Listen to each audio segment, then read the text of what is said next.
comrades in the line, but by late morning, precious little remained. German snipers fired from trees, houses, holes, and farm silos, each terrifying pop punctuating the larger din. The tracers were flying close enough to stop them with your hand, a ranger said. A platoon leader's shot in the chest sprayed blood with every breath. So many leaders had fallen that their inexperienced subordinates struggled to adjust artillery fires.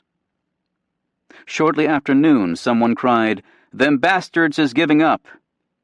300 yards to the south, a dozen captured Rangers from the 3rd Battalion walked with their hands high toward the Calcaprini house, trailed by a German paratrooper squad and a pair of armored personnel carriers.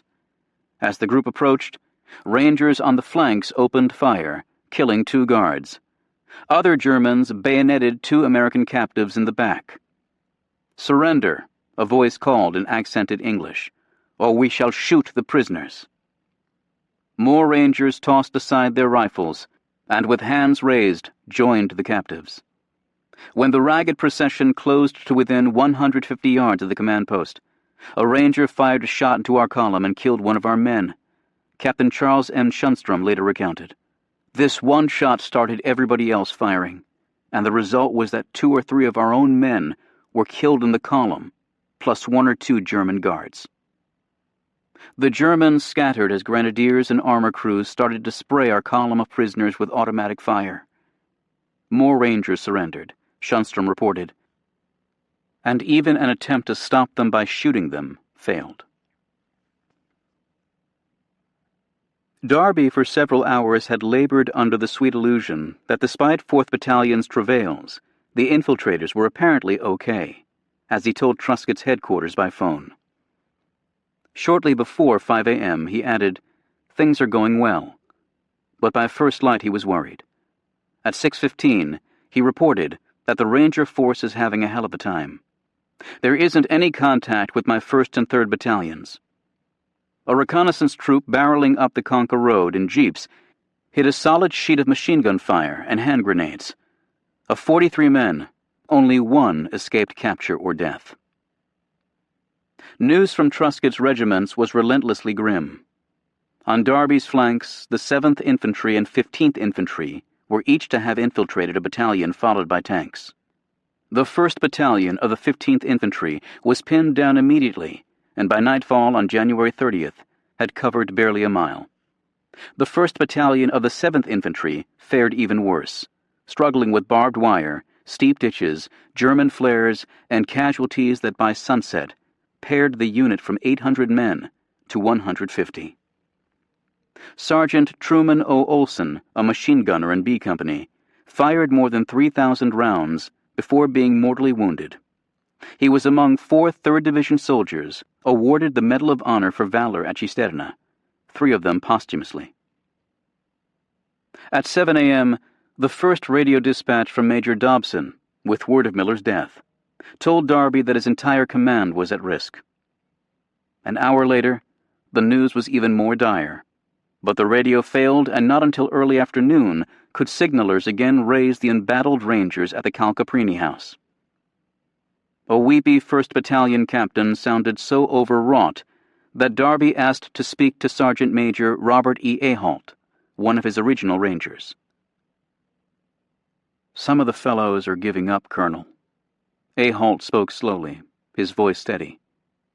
"We're awfully sorry. They can't help it, because we're running out of ammunition. But I ain't surrendering." An eavesdropping stenographer at Conca jotted down Darby's frantic reply. "Shoot if they come any closer," he said. "Issue some orders, but don't let the boys give up. Who's walking in with their hands up? Don't let them do it. Get the officers to shoot. Get the old men together and lam for it. We're coming through. Hang on to this radio until the last minute. How many men are still with you? Stick together."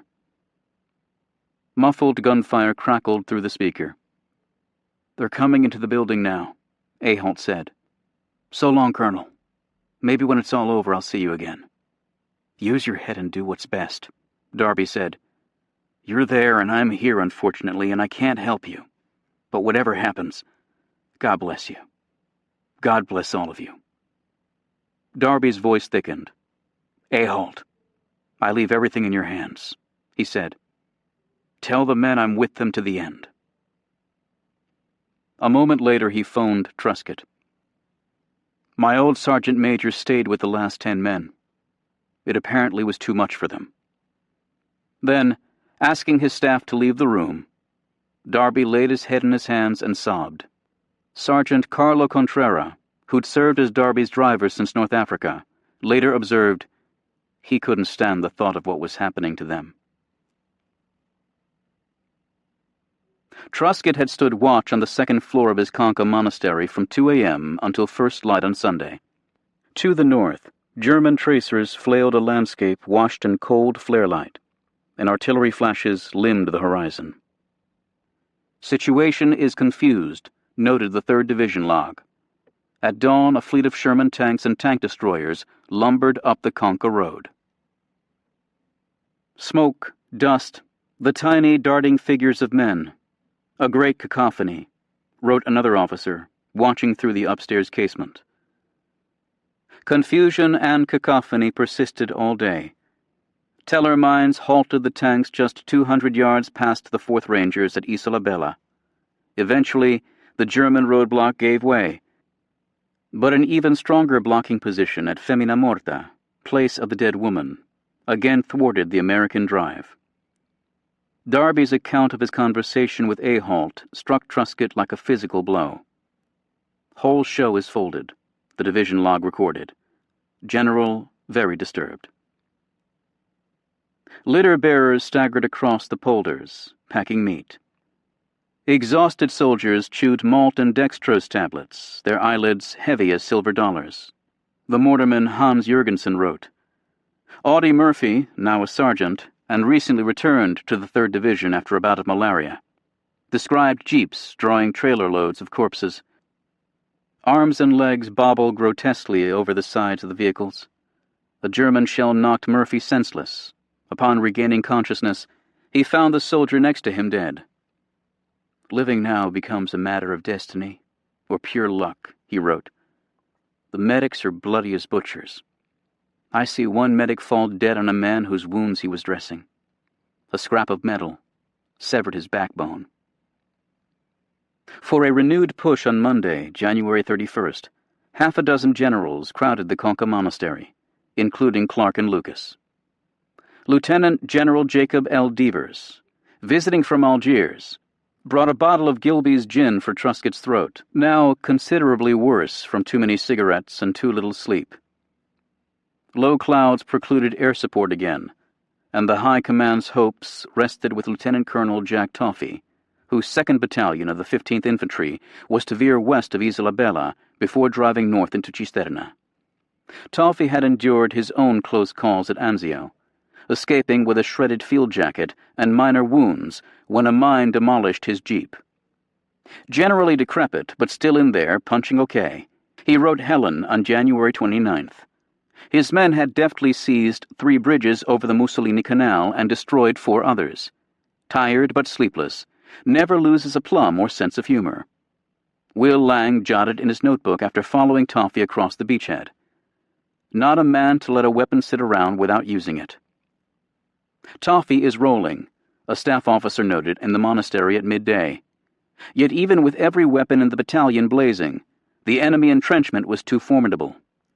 Toffee covered 2,500 yards, closing almost to the Calcaprini house, before a German fusillade drove his troops to ground. On Toffee's left, riflemen from the 1st Battalion of the 7th Infantry crossed the rail tracks 2 miles northwest of Cisterna, a feat that would not be repeated for another 4 months. But by early Tuesday, the battalion barely existed as a fighting force, one captain reported. The enemy line buckled a bit, yielding a mile along a 5-mile front, and more than 200 German prisoners were seized around Femina Morta. Then the line stiffened. "All afternoon we throw ourselves against the enemy," Audie Murphy wrote.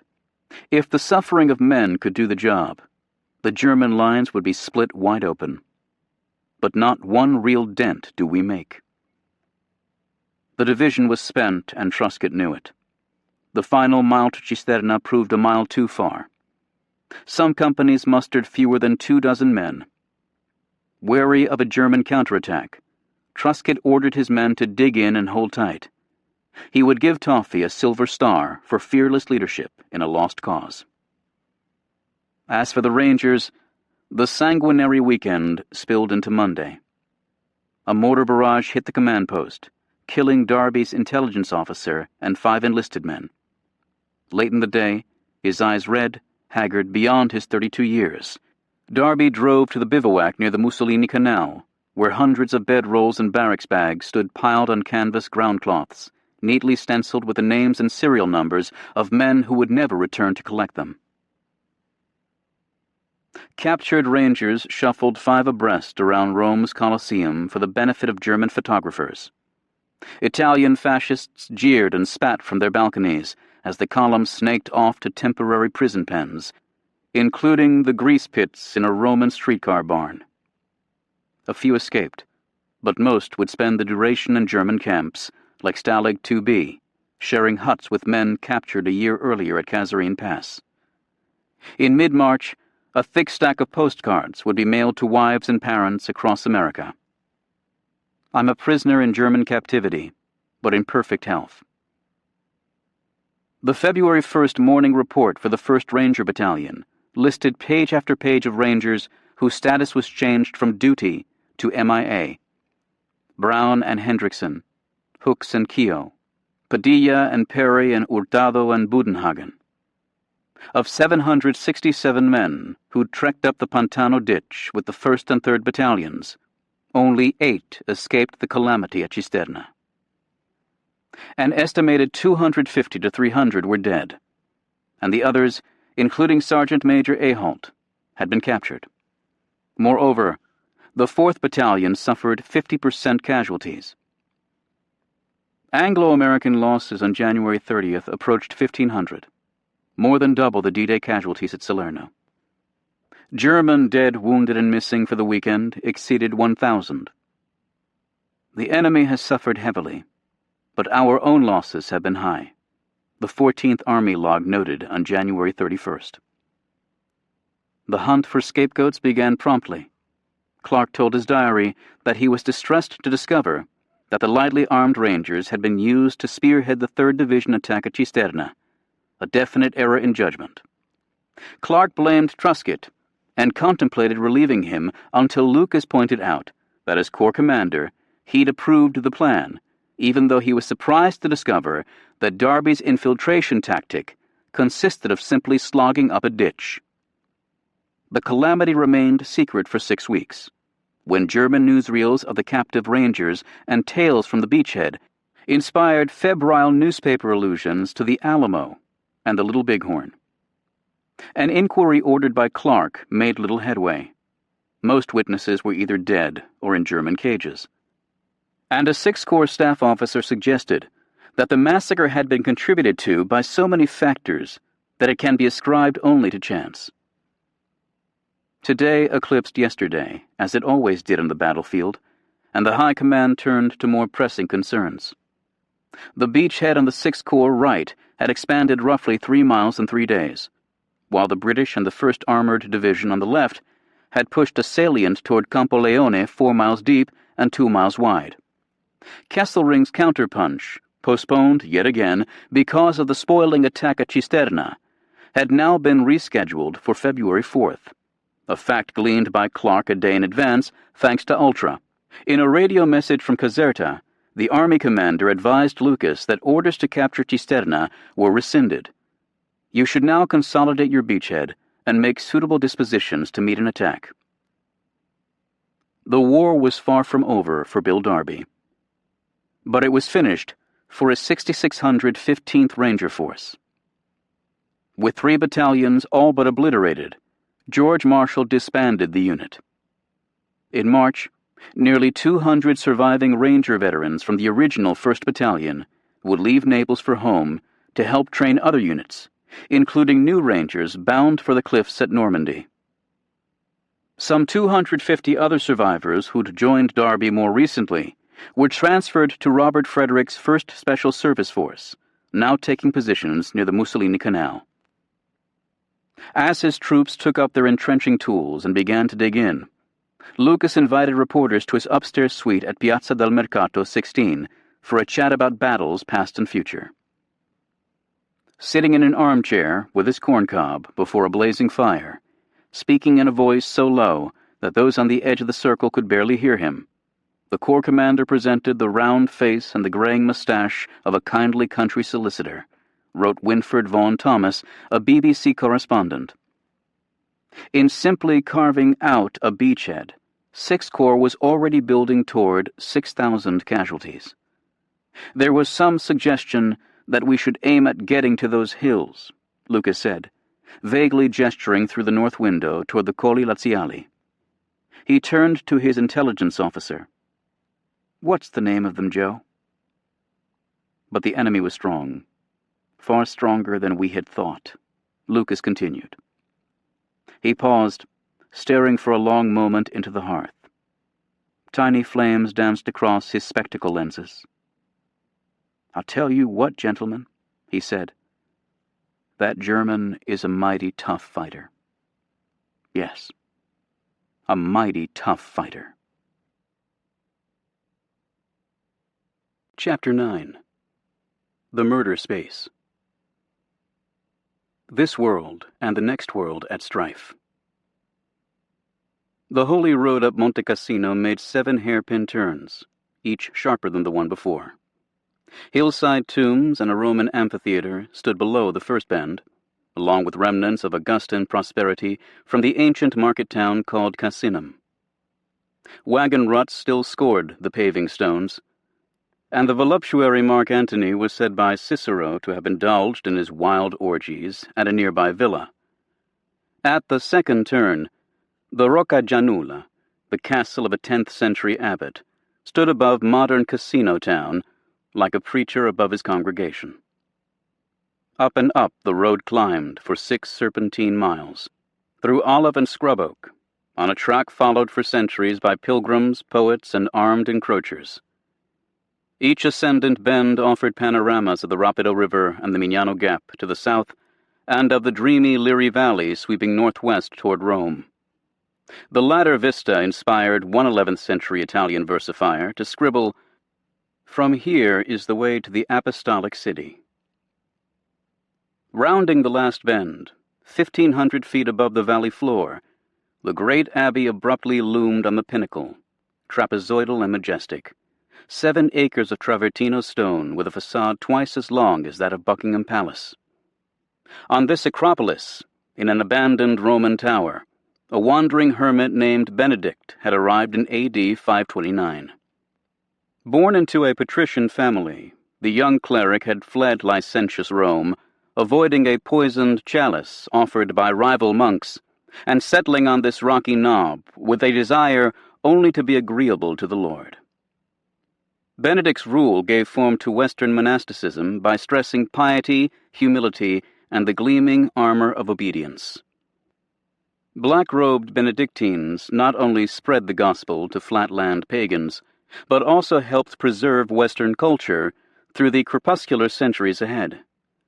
It was said that Benedict died raising his arms to heaven in the spring of 547, entering paradise on a bright street strewn with carpets. His bones, and those of his twin sister, Saint Scholastica, slept in a crypt hewn from his mountain eyrie. Over the span of 15 centuries, the abbey had been demolished repeatedly, by Lombards, Saracens, earthquakes, and, in 1799, Napoleonic scoundrels. But it was always rebuilt, in keeping with the motto, Successa virescit. Struck down, it comes to new life. After a visit to Monte Cassino, the poet Longfellow described the abbey as a place where this world and the next world were at strife. Never more than in February 1944. The town below had first been bombed on September 10th, and within weeks, more than 1,000 refugees sheltered in the abbey with 70 monks. To befoul the abbey, complained the abbot Dom Gregorio di Amare, was a poor way of showing gratitude. As the war drew nearer and wells ran dry, Most civilians decamped for the hills or cities in the north. An Austrian lieutenant colonel, Julius Schlegel, who before the war had been an art historian and librarian, persuaded Diamade to remove the abbey's art treasures for safekeeping. Throughout the late fall, Wehrmacht trucks rolled up Highway 6 to the Castel Sant'Angelo in Rome, hauling treasures in packing cases cobbled together from wood found in an abandoned factory. The swag was breathtaking. Leonardo's Leda, vases and sculptures from ancient Pompeii, 80,000 volumes and scrolls, including writings by Horace, Ovid, Virgil, and Seneca, oblong metal boxes containing manuscripts by Keats and Shelley, oils by Titian, Raphael, and Tintoretto, priestly vestments and sacramental vessels made by master goldsmiths, even the remains of Desiderius of Bertharius, murdered by Saracens in the 8th century. An immense 13th century Sienese cross was so large that it could only be carried diagonally across a lorry. The major bones of Benedict and Scholastica remained in their monastery crypt, but silk-clad reliquaries, holding mortal fragments of the saints, also went to Rome after a special blessing by the abbot. 2 monks rode with every truck to keep the Germans honest. Even so, 15 crates went missing and later turned up in the Hermann Göring Division headquarters outside Berlin. As the evacuation concluded, Monte Cassino on Hitler's orders became the linchpin of the Gustav line. Kesselring in mid-December promised the Catholic hierarchy that no German soldier would enter the abbey, and an exclusion zone was traced around the building's outer walls. But day by day, both the town and surrounding slopes became more heavily fortified. A 10th Army order directed that allein das Gebäude auszusparen ist. Only the building itself was to be spared. And Hitler, in late December, ordered that the best reserves must stand on the mountain massif. In no circumstances may this be lost. More observation posts and weapons pits pocked the south face. German engineers had acquired every rock-drilling machine in the vicinity of Greater Rome, a Wehrmacht officer reported. Sappers demolished abbey outbuildings and blew up selected houses in the town to improve fields of fire. More bunkers, pillboxes, and steel dugouts pocked the landscape. Italian laborers, not forcibly press-ganged, were offered tobacco bonuses to dig faster and deeper. Casino schools had served as German field hospitals, full of groaning wounded from Sicily, then Salerno, then the Volturno, San Pietro, and a dozen other southern battlefields. But by late January, rear echelon units and civilians alike had fled the town, leaving only combat killers in their subterranean lairs with orders to stand or die. The first stray shell hit the abbey in mid-January. The monks went about their daily rituals, which began with matins before dawn. 7 more times during the day they assembled in the carved walnut choir stalls to recite the hours. The 79-year-old Abbot Diamade and his monks retreated to 6 rooms and 2 corridors of the lowest floor. German foragers confiscated 14 cows and more than 100 sheep, paying a pittance, and soon the remaining beasts, including goats, pigs, chickens, and donkeys, were given sanctuary in the abbey. An entry in the abbey log pleaded, "May God shorten these terrible days." Hundreds of refugees sheltered against the outer walls, in farm buildings, and even in the rabbit warren. Artillery now rattled across the flanks of Monte Cassino day and night, fraying nerves and killing innocents. A cannonade on the morning of Saturday, February 5th, proved particularly unnerving. 40 terrified women rushed to the abbey's main gate, pleading for admission. Turned away by the reluctant monks, the women pounded on the oak door until their knuckles bled. Insane with fear, they screamed, imploring asylum and even threatening to burn down the door. One account recorded. The door swung open, the women rushed in. Soon dozens, then hundreds followed, until perhaps 1,000 frightened people jammed the abbey. Fetid encampments sprung up in the porter's lodge and the post office, in the carpentry shop and the curia hall. 400 bivouacked on the abbey's grand staircase. The monks chanted and prayed, seeking God's will in the liturgy of the hours. Day followed awful day, parsed by the rhythms of the divine office. Matins, lauds, prime, terce, sext, none, vespers, compline. Idleness is the enemy of the soul. Benedict had warned them. Beyond the stout walls, the artillery sang its canticles. The failure of the frontal attack across the Rapido River had forced Mark Clark to look to his flanks in an effort to turn the Gustav Line. On the Fifth Army left, the British 10 Corps soon spent itself along the Garigliano, incurring 4,000 casualties without substantive gains during the last 2 weeks of January. That left the rain-sodden and dejected landscape on the Fifth Army right. By driving west across the primordial outback of scarps and exposed saddles, Allied commanders hoped to outflank Monte Cassino and punch into the Liri Valley behind the abbey. The French nearly won through. A force of mostly North African troops, led by white officers, had arrived in Italy, 18,000 strong and uniformed in U.S. Army twill. "Look for the fellow wearing the newest and best clothes, and he's sure to be French," one Yank grumbled. In bowing back the German line 4 miles in 4 days, the FEC, French Expeditionary Corps, had eviscerated a Wehrmacht mountain division. Under the command of a gallant Algerian, General Alphonse Pierre Juin, recognizable by both his Basque beret and his left-handed salute, his right arm had been maimed in 1915. The French renewed their attack on January 25th. A day later, the 3rd Algerian Division occupied Monte Belvedere, 5 miles due north of Cassino, and nearly as far inside the Gustav Line. French troops also briefly held Monte Abate above Belvedere, an escarpment so vital that Kesselring anticipated abandoning the entire Gustav Line if it fell. "It is ordinary men who do the fighting," an officer in the 2nd Moroccan Division wrote, "and it is all on a human scale." Yet humanity was elusive in the Italian mountains. German barrages caused French troops to scream out curses to the world in general, another officer reported. That calmed them.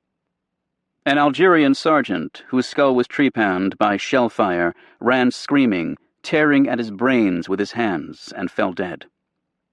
A Tunisian lieutenant who had vowed to be first atop point 862 also fell dead with a bullet in his forehead. 3 tirailleurs propped the body upright on a seat fashioned from a rifle stock and lugged him to the summit, faithful to his oath. 6 German battalions, some reduced to 100 men, counterattacked to plug the hole and recapture Abate.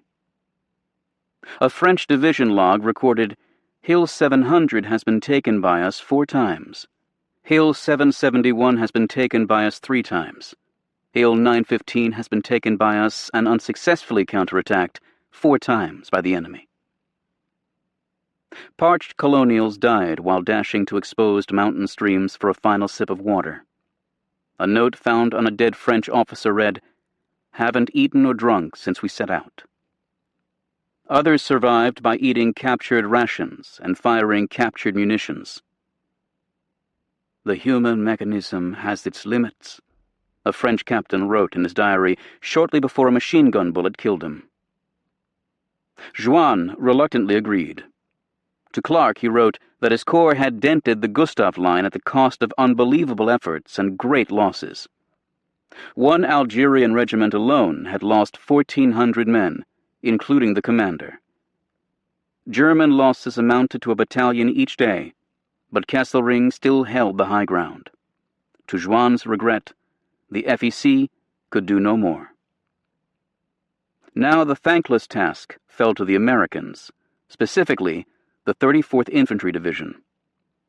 Originally composed of Iowa and Minnesota National Guardsmen, The 34th in Tunisia had been much traduced before winning redemption at Hill 609 in the final days of the campaign. The division's newcomers included the 100th Infantry Battalion, 1,400 Japanese-American soldiers from Hawaii. Major General Charles W. Ryder, a fellow Kansan and West Point classmate of Eisenhower's, still led the division, as he had since Torch. A tall man with big ears, full lips, and a sloping nose, Doc Ryder demonstrated a valor in the Great War. 2 distinguished service crosses, a Silver Star, and a Purple Heart, that in this conflict was matched by his tactical acumen and level disposition. As the French battered the Gustav Line on Ryder's right, the 34th attacked north of Cassino, where the Rapido ran shallow enough to ford. For 3 days in late January, the riflemen struggled through plunging fire, minefields, and muddy sloughs. By mid-morning on January 27th, infantry troops and 4 Sherman tanks held 2 small bridgeheads across the river, while engineers corduroyed a road for armor reinforcements. Too late. By 1 p.m., all 4 Shermans were in flames. A jittery rifle company slid back down a hill it had just seized, and soon hundreds of soldiers were leaking to the rear in panic. Instead of 5 companies across the Rapido, Ryder had none. The attack resumed farther north on January 29th, only to stall while tank crews fired 1,000 shells point-blank in an attempt to carve a ramp in the Rapido's steep far bank. A causeway, hastily built with rocks, proved more useful. Some Shermans sank to their hull tops in mud, but nearly 24 others gained the west bank. At 5 miles per hour, the tanks crept forward in polar darkness, anti-personnel S-mines popping under their tracks like firecrackers. Each driver followed the faint glow from the tank exhaust pipe 20 yards ahead, while a crewman in the turret repelled German boarders with bursts of Tommy gun fire. Riflemen followed in trail, finding shallow defilade against German artillery in the 6-inch ruts cut by the tank tracks. Wraiths in field gray stole from their burrows and steel pillboxes, known to GIs as crabs, only to be shot down or captured. Diehards were flushed with phosphorus. By Sunday evening, January 30th, as the French drive sputtered, the Yanks held several key heights in the highland village of Cairo, 3 miles north of the Abbey. "Believe we shall have Cassino by tomorrow night," General Keyes, the 2 Corps commander, told his diary on February 1st. Clark cabled Alexander, "Present indications are that the Cassino Heights will be captured very soon." How pretty to think so. Kesselring had shifted the formidable 1st Parachute and 90th Panzer Grenadier Divisions from the Adriatic coast, increasing the Gustav Line defenses from 4 divisions to 6 by early February. The opposing armies, as Clark admitted in his diary, now resembled 2 boxers in the ring, both about to collapse. By Thursday, February 3rd, Ryder's men had a toehold in the northern outskirts of Cassino Town, clearing each house with grenade volleys and a sharp rush through the door. A day later, a battalion from the 135th Infantry closed to within 200 yards of the Abbey. A patrol even brushed the building's eastern face and captured 19 prisoners. Hills were won, then lost. Won, then lost again. Notably Point 593, known locally as Monte Calvario, a mile northeast of the Abbey, and the highest point on a critical saddle called Snake's Head Ridge. Every day Cassino is reported taken. Every night, the rumor is disproved. A 34th Division ordnance officer told his diary. Each yard, whether won or lost, pared away American strength. In a 2-acre field diced by German artillery, survivors counted 90 bodies. 6 new lieutenants arrived in the 2nd Battalion of the 135th Infantry. A day later, just 2 remained standing. Medics jabbed morphine syrettes through olive drab twill without taking time to roll up a sleeve. Many kept their sulfa powder and salt shakers for easy dispensing. Snow dusted the dead, and the living woke in dank burrows to find their uniforms stiff with ice. By now, few men still had their bedrolls. Many had eaten nothing but iron rations and drunk only snow melt for a week or more. A visiting New Zealand brigadier found the weather-beaten 34th Division so hobbled by frozen feet that he considered the men incapable of launching another attack. Still, they tried. In the first fortnight of February, 3 efforts were made to break through the final mile to the Leary Valley. Each failed. On February 11th alone, 1,500 grenades could not dislodge German defenders from the cockpit of violence known as the Albanetta Farm near Point 593. At the end of the day, 2 reinforcing battalions from the 36th Division mustered only 170 men together, 1/10 the authorized strength. Their regimental commander, who'd survived the Rapido debacle 3 weeks earlier, was killed when a ricochet shell demolished his sandbagged command post. A German corps commander believed the Americans were within a bare 100 meters of success. Alexander and Clark had perhaps attacked on too broad a front, failing to exploit cracks in the Axis line with requisite alacrity. Yet their men had given all they had to give. To 8,000 French casualties could be added 10,000 American. By mid-February, losses in the 34th Division's rifle companies totaled 65%. Personally, I'm glad we didn't take our objectives. A soldier in the 135th Infantry wrote home. Else they would think us immortal and make us go on forever, despite fatigue, slaughter, almost annihilation. Allied field commanders looked to the heavens, averting their eyes from the carnage below. Snow-clad Monte Cairo, a beautiful pink. Keyes scribbled in his diary. Full moon over the monastery. Enemy flares also drifted above the abbey, hanging as if suspended by invisible wires, one soldier wrote. A new mortar crew arrived at the front, unaware that the building was a no-fire zone. A few rounds smacked the roof, provoking happy whoops from troops along the American line. Early on February 14th, the 4th Indian Division sidled forward to relieve the Americans. Scarecrow Yanks stumbled to the rear or were carried on stretchers, many unable to rise from their holes without help. The 34th Division alone used 700 litter-bearers. Dead GIs lay stacked like sawed logs to await evacuation on mules that clopped uphill in long steaming trains. The 34th Division also employed 1,000 mules. Thank God their mothers couldn't see the sadness and indignity of it all, a British officer wrote. A new arrival in the 141st Infantry, Lieutenant Harold Bond, found consolation in Shakespeare. A man can die but once. We owe God a death, he recited, quoting Feeble in Henry IV, Part 2. He that dies this year is quit for the next. Robert Capa, stumbling among slit trenches crammed with dead boys from the 34th Division, had murmured an invocation of his own.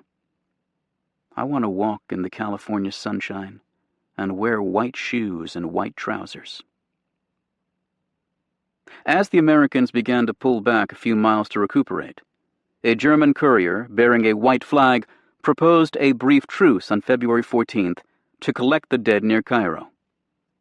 Soon, German soldiers fashioned litters from saplings and shelter halves.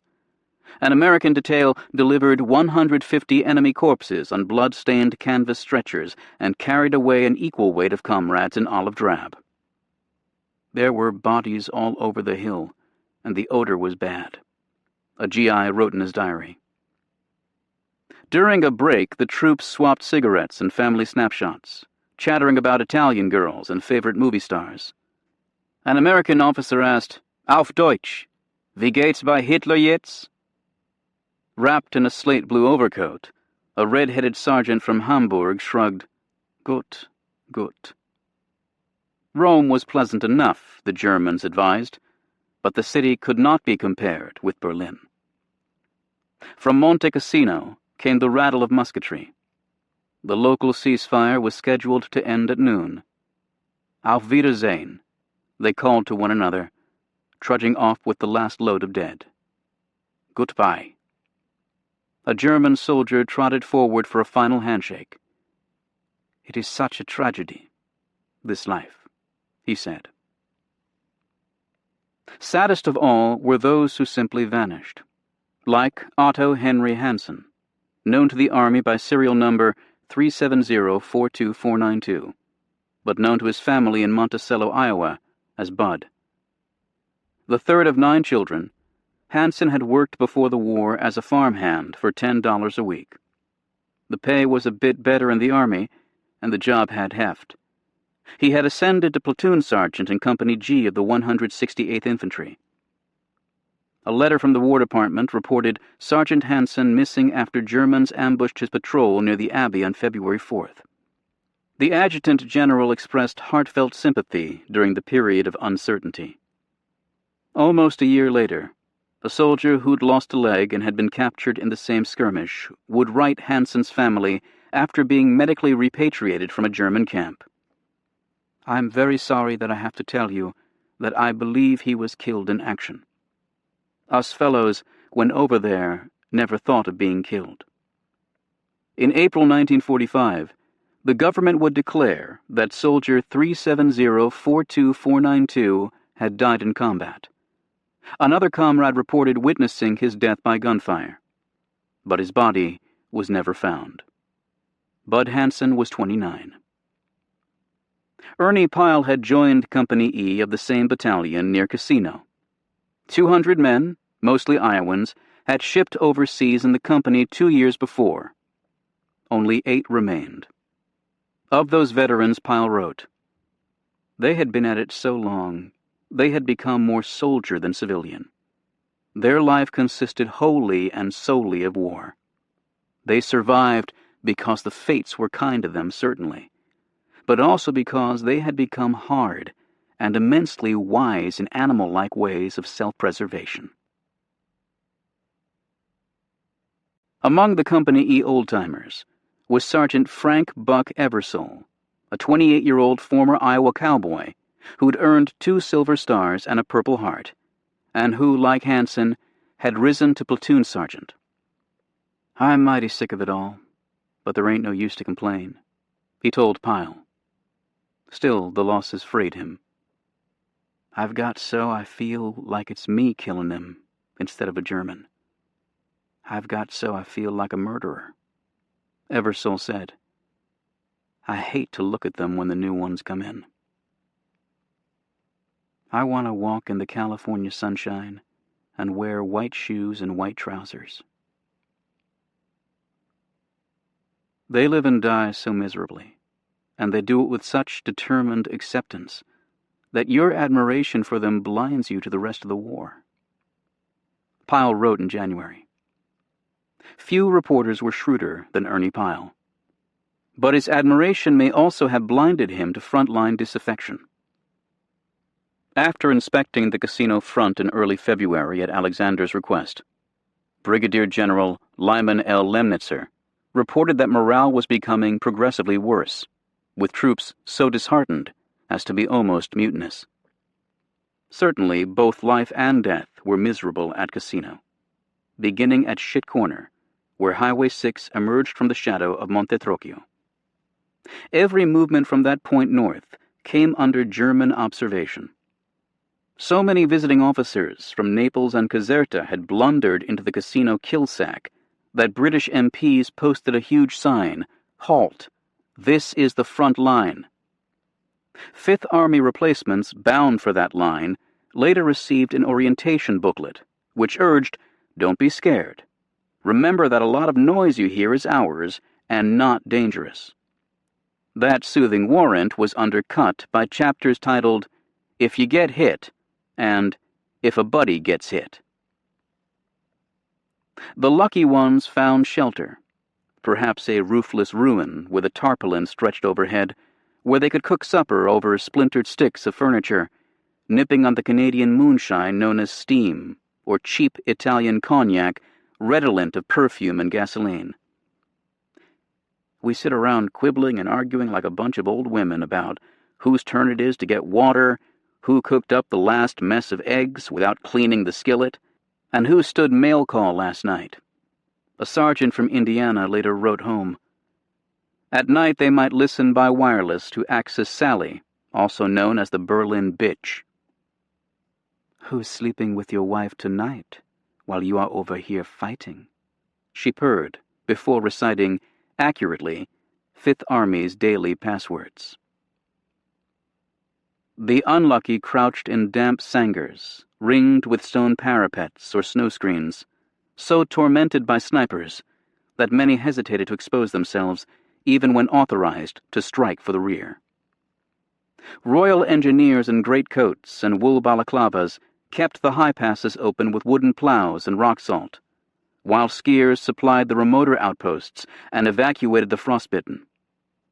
Infantrymen thawed their machine guns with matches and were advised to urinate, if necessary, on frozen rifles.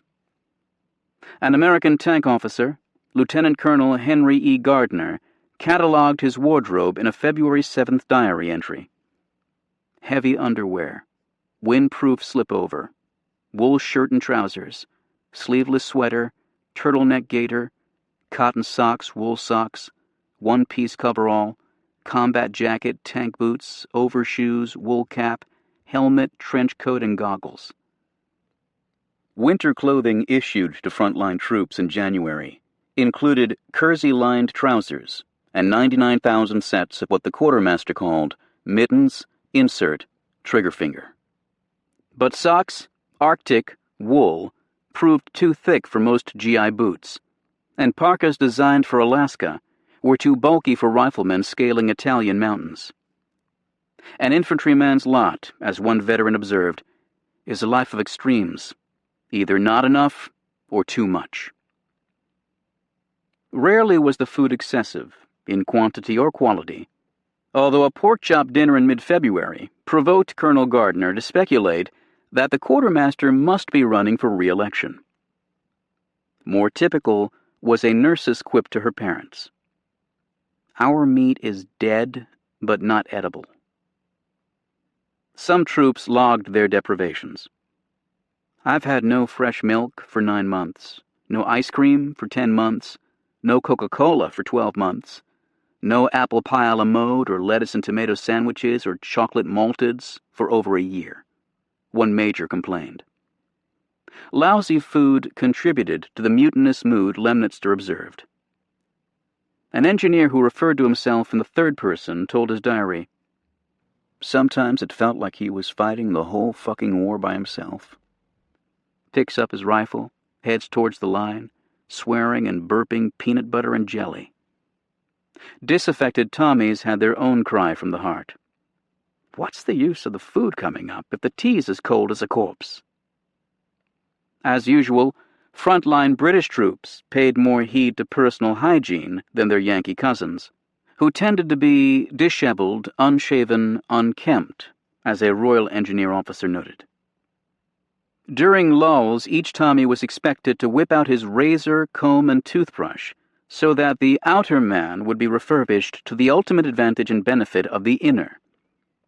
British tolerance for unorthodox battle dress also found free rein along the Gustav Line, where the finery included leather jerkins with extra sleeves cut from U.S. Army blankets, puttees made of empty sandbags and slathered with mud for insulation, soft-soled desert boots known as brothel creepers, and a sergeant major's hand muff sewn from a panther skin. Artillery tormented everyone, aggravating the sense of isolation and life's caprice. Day and night the guns boomed, regular as a scythe stroke. One GI wrote, "There's something about heavy artillery that is inhuman and terribly frightening. You never know whether you're running away from it or into it. It's like the finger of God."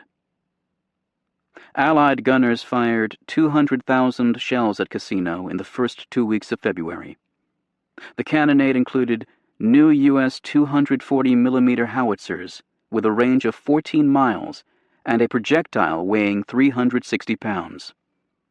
A mortarman whose battalion had fired 4,000 shells wrote his family, "That's sure a lot of war bonds."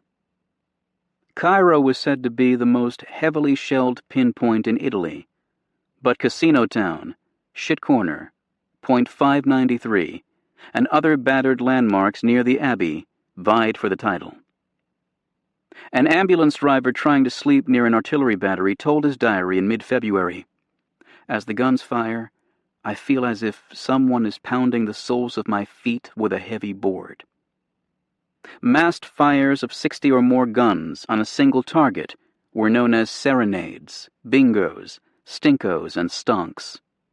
Open terrain exposed to complete artillery coverage was known as the murder space. White phosphorus particularly vexed the enemy. A captured German paratrooper document dated January 29th advised, "Extinguish burning clothing with wet blankets.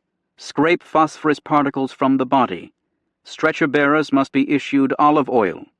Wet earth gives some relief." If less profligate, German artillery was just as vicious. GIs consigned to cramped immobility in their holes learned to relieve the overpressure from pounding shells by breathing hard with their mouths agape. A British gunner's diary for 3 consecutive days in January noted, "Digging and swearing, then digging and swearing, then digging finished, swearing stops."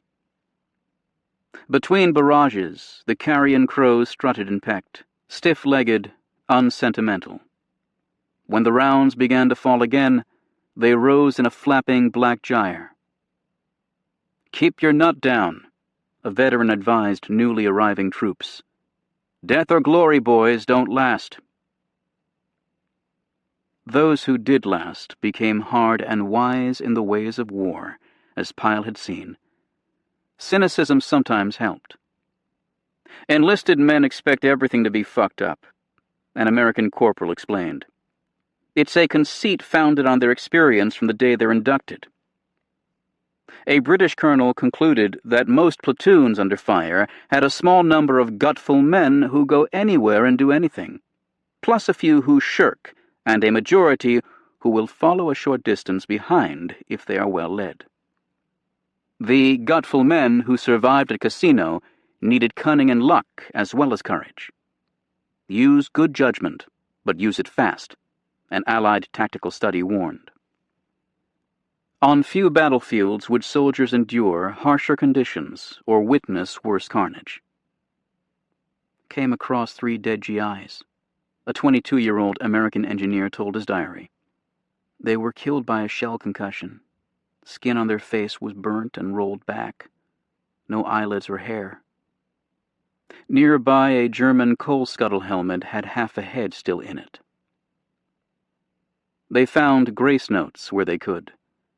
In the strains of Schubert's Unfinished Symphony, picked up on the BBC. In a long letter from home, the pages radiant with what one officer called bright beads of memory and of promise. Or in the apricot glow of another dawn that they had lived to see, when the shelling had momentarily ceased and the world seemed new-made and uncorrupted. A single rifle shot could break the spell. A 4th Indian Division signaller later wrote, "The initial crack would be answered by a couple of shots which promoted a burst of Bren gunfire, which bred a rapid stutter from the German light machine guns, which started the mortars off, then the 25s and 88s, and finally the mediums and heavies, and the whole area would be dancing, booming, and crashing." And so the day began, much like the day before. In a letter to his family, Henry Gardner summarized the Italian campaign in 10 words. "He marched up the hill, and he marched down again." But wherever they marched, or dug, or died, the abbey atop Monte Cassino seemed to loom over them. "You could never lose it," a British soldier reported. "It was always there looking at you." Another young British officer, Fred Magdalene, spoke for many. "That brooding monastery ate into our souls." A new warlord arrived at Cassino in February, determined to burn and blast the enemy from the Gustav Line by whatever means necessary. As the Americans pulled back to regroup, the Kiwis, Indians, and Tommies moved in under the command of Lieutenant General Bernard C. Freyberg, a former dentist who'd become one of the British Empire's most celebrated soldier generals. "The torch is now thrown to you," Al Grunther told him in a telephone call from Caserta on February 11th. Freyberg grunted. "We've had many torches thrown to us," he replied. He was a great slab of a man, long known as Tiny. "I'm Freyberg the New Zealander," he would introduce himself in a voice raspy as a gate hinge. He seemed to be large all over, both broad and deep-chested at the same time, an admirer wrote. Freyberg's enormous head featured a prominent chin, a delicate nose, gray eyes, and above the inverted parabola of his mouth, a tidy mustache for ornamentation. At age 17, he'd won the New Zealand long-distance swimming championship, and it was said that he could be mistaken for a porpoise in Wellington Harbor. Decorations upholstered his massive chest, including a Victoria Cross from the Somme and 4 awards of the Distinguished Service Order, reflective of a reputation earned at the cannon's mouth in 2 wars. He believed that a little shelling did everyone good. One acquaintance thought his great fearlessness owed something to a lack of imagination. From the Great War, he'd emerged with 27 battle scars and gashes, riddled like St. Sebastian, a friend said, and he would accumulate several more before this conflict ended. "You nearly always get 2 wounds for every bullet or splinter," he said with a shrug, "because mostly they go out as well as go in." One nurse insisted that he was made not of flesh, but of India rubber. Between the wars, physicians detected a diastolic murmur, a diagnosis Freyberg challenged by demanding they climb Mount Snowdon together and re-examine him on the summit. "I love his lack of humor, his frank passion for fighting," a friend wrote of Freyberg in her diary. "There is a distinct grimness about him at all times." Churchill in North Africa had anointed him the salamander of the British Empire for his ability to thrive in fire. But Freyberg more resembled the hippogriff, that hybrid of eagle, lion, and horse. He was both sentimental. After digging the grave of his friend Rupert Brooke, he'd lined it with flowering sage, and fond of aphorisms, including a line from another friend, J. M. Barrie, the author of Peter Pan. "God gave us memory so that we can have roses in December." Upon arriving in Naples, he asked, "One used to be able to buy very fine gloves in Italy. Can you still get them?" His impulsiveness led one exasperated subordinate to tell another, "It will be your turn tomorrow to disobey orders." Even his admirers acknowledged that Freyberg was at his most formidable when leading a division. Temporary command of a corps in Africa seemed to overtax his powers, and he'd reverted to command of the 2nd New Zealand Division after outflanking the Mareth Line in southern Tunisia. "Wouldn't it be nice if the general would think straight?" said his most talented Kiwi brigadier, Howard Kippenberger. "Or better still, if he wouldn't try to think at all." Yet it was again as a corps commander that Freyberg arrived at Cassino, for Alexander in early February melded the 2nd New Zealand, the 4th Indian, and the British 78th Divisions into a new creation, the New Zealand Corps. Described by one British observer as clean and sprightly, rested and strong, the Corps initially was called Spager Force, to confuse German intelligence. Freyberg remained Spager in Allied councils long after the ruse ended. His Kiwis and Tommies were colorful enough, but few units could match the Indians for flamboyance. The Sikhs, Punjabis, Rajputs, Marathas, and Gurkhas from Nepal, arriving in truck convoys, resembled a traveling circus of cutthroats, laden, as one 4th Indian signaler wrote, with all kind of excrescences, such as crates of live chickens, fire buckets, water bags, bits of furniture and clothes drying in the wind. At first, Freiberg considered a wide flanking movement to breach the Gustav line. But with a shortage of mules and limited experience in mountain warfare, he instead chose a more prosaic plan that followed in trace the failed American attack, targeting the strongest point in a defensive line of remarkable strength, as the New Zealand official history later noted.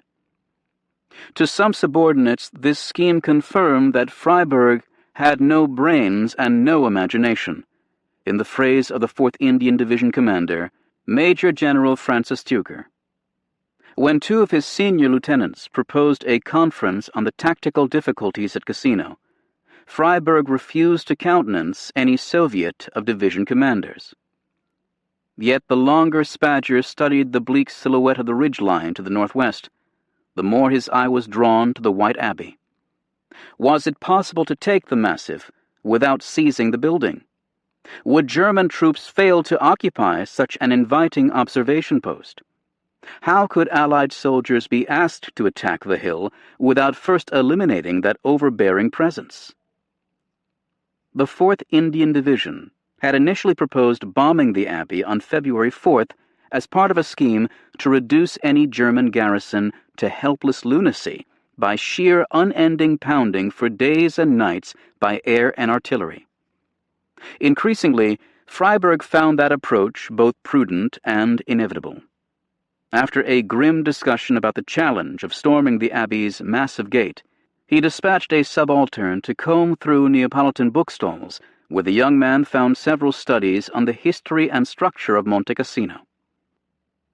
An 1879 volume contained architectural detail about how the Abbey had been rebuilt as a citadel after the French despoliation in 1799, with loopholed, unscalable outer walls 10 feet thick and nowhere less than 15 feet high.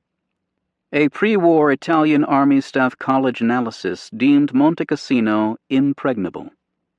Freiberg was convinced. In a memo to Clark and Alexander, he wrote, "No practicable means available within the capacity of field engineers can possibly cope with this place. It can be directly dealt with by applying blockbuster bombs from the air. The fortress has been a thorn in our sides for many weeks." Others disagreed. Spadger still wants to flatten the monastery. Keyes told his diary, "I insist there is no evidence that it is holding up our attack, and refuse to accede." Clark, too, demurred, although he sensed that Freiberg had General Alex's ear. Clark privately considered Freiberg. He consistently misspelled the New Zealander's name in his diary, sort of a bull in a china closet. Yet Clark was unsure how long he could resist pressure from above and below. Not least in his calculations was a growing bloodlust in Allied trenches. An anti-aircraft gunner's letter home in mid-February perfectly expressed the prevailing sentiment. "I would level the Vatican itself with pleasure," the gunner wrote, "if there were Germans to be killed inside it." The Beachhead. 60 miles away, the 92,000 Allied troops penned up at Anzio had been ordered to dig in, and dig in they did. The clank of picks and shovels sounded across the beachhead, and with each passing hour, life became more subterranean. Soldiers near the Pontine marshes found water weeping into their holes at 18 inches, but those burrowing into the sandstone substrata around Nettuno excavated elaborate lairs lined with cardboard from ration cartons and furnished with plundered mirrors, commodes, and even candelabra. Some sheltered in huge empty wine barrels found in farmhouse vaults, the stink of stale vino rosso clinging to their uniforms. Catacombs and cellars also housed 6-corps offices. The sandstone seemed to telegraph every surface vibration and concussion, but engineers failed to find a tunnel rumored to have been built by Nero between Anzio and Rome. It all seemed vaguely familiar, as a 6th Gordon soldier noted in his diary. So back we go to World War I. Oozing thick mud, tank hulks. The cold, God, the cold. Graves marked by a helmet, gashed with shrapnel. Shreds of barbed wire. Trees like broken fishbones. An American medic in the 179th Infantry preferred to stress the positive. In a letter home he wrote, "My cost of living is very low." Luftwaffe attacks made every man happy to have his hole. "We have found our religion," a soldier told his diary. "Jittery as can be. 5 air raids tonight." Bombs punctured all 15 ovens and damaged the dough mixer in the Army's Beachhead Bakery. 80 bakers in helmets sifted shrapnel from the flour, patched the holes, and soon turned out 14 tons of bread a day. As on an island, everything at the beachhead arrived by sea. Day and night, a thin black line of tiny boats moved constantly back and forth between shore and ships at anchor, wrote Ernie Pyle, who arrived for a visit in February. After German reconnaissance flights left each afternoon, skippers weighed anchor at last light to scramble the anchorage, steaming slowly to avoid raising telltale phosphorescent bow waves. Flares, tracers, and exploding shells illuminated Anzio Harbor so garishly that one sailor claimed it was brighter than Yankee Stadium. As they sailed back to Naples after another harrowing trip to the beachhead, LST crewmen sang, "Anzio, my Anzio, please don't take me back to Anzio." Among the most exposed troops were those consigned to Hell's Half-Acre, the medical compound outside Nettuno, and only 6 miles from frontline outposts. At 3:30 p.m. on February 7th, a Luftwaffe bomber chased by a Spitfire jettisoned 5 anti-personnel bombs over the 95th Evacuation Hospital, where 400 patients lay in war tents. Newly wounded soldiers had just arrived by ambulance, and operating rooms were jammed when flame and steel swept the compound. I went outside and saw several dead bodies in the parking area in front of the receiving tent.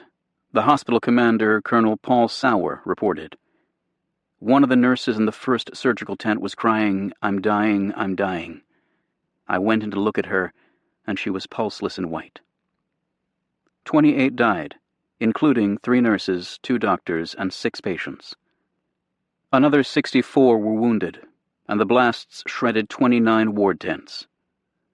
The German pilot was shot down and treated in the same hospital.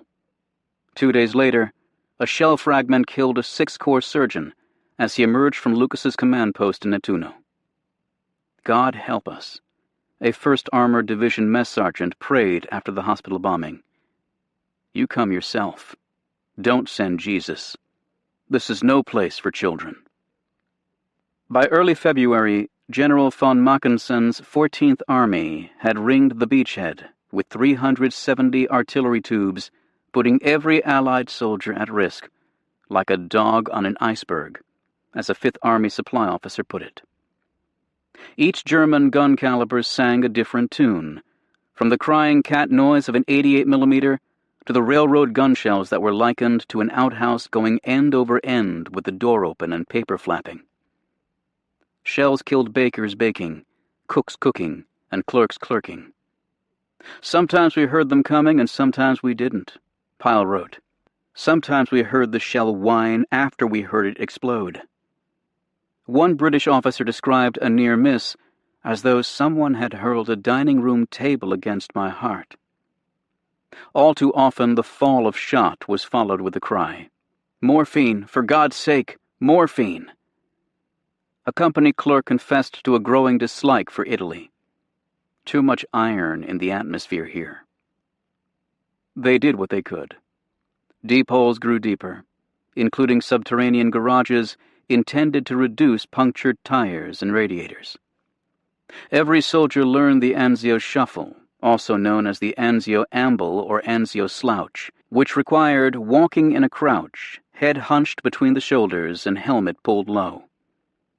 Engineers clear-cut windbreaks along the Mussolini Canal to eliminate tree bursts, leaving the landscape as flat and shot-torn as Flanders. During one ferocious naval Werfer attack, a Scots guardsman sang out, "The sons of the prophet were hardy and bold, and quite unaccustomed to fear." But an American tanker, lighting a new cigarette from the butt of another with trembling hands, philosophized, "You can't get used to being scared."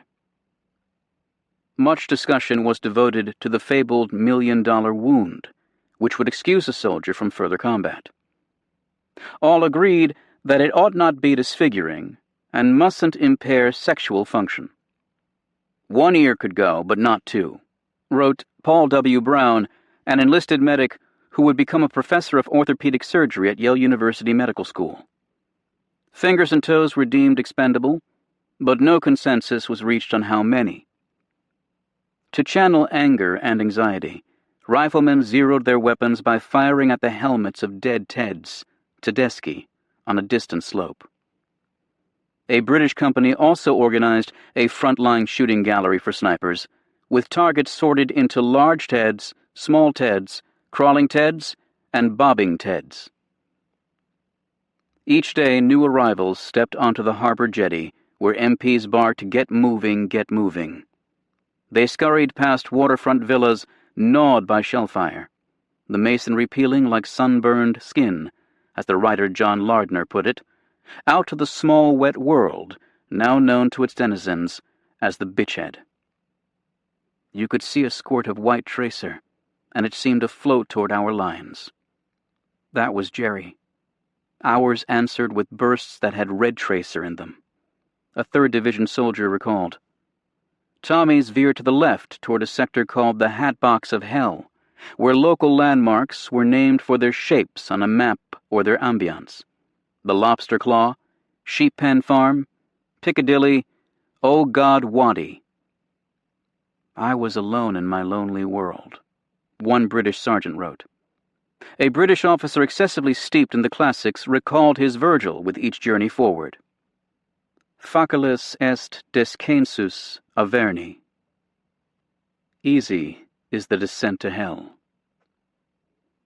Yanks veered to the right, to a warren of trenches and hovels, where young men wheezed like roomy old men, scraping the muck from their uniforms with trench knives. Strange cries carried across no man's land, including a heartbreaking German voice. "Otto! Otto! Ich sterbe, Otto!" I'm dying, Otto. Nerves become frayed, a lieutenant wrote. The few abrasive personalities in the platoon seemed to become more abrasive. At a salvage dump outside Nettuno, quartermasters each day picked through truckloads of clothing and kit from soldiers killed or wounded, sorting heaps of shoes, goggles, forks, canteens, bloody leggings. It was best not to look too closely at the great pile, advised Ernie Pyle. Inanimate things can sometimes speak so forcefully. Nearby, more trucks hauled the day's dead to a field sprouting white crosses and 6-pointed stars. Gravediggers halted their poker game. The trestle and plywood table in a bunker built from rail ties could seat 7 players, and hurried through their offices. Like the rest of the bitchhead, the cemetery frequently came under fire, so burial services were short and often nocturnal. Grief was brief. The diggers tried to stay 50 holes ahead of demand, but keeping pace could be difficult when shells disinterred the dead, who required reburying. Life went on, miserable and infinitely precious. Remember, a gunner wrote in a note to himself, it can never be as bad as it was at Anzio. It got worse. Allied air attacks and the star-crossed American attack at Cisterna had disrupted Mackensen's timetable for reducing the beachhead, even as he massed 96,000 troops, nearly 100 tanks, and more than 200 heavy anti-tank and assault guns, plus all those artillery tubes. Our grand strategy demands that the beachhead be wiped out promptly, Mackensen told his lieutenants, and they would begin by obliterating the exposed salient, 4 miles deep and 2 miles wide, held by the British 1st Division near Campo Leone on the Sixth Corps left.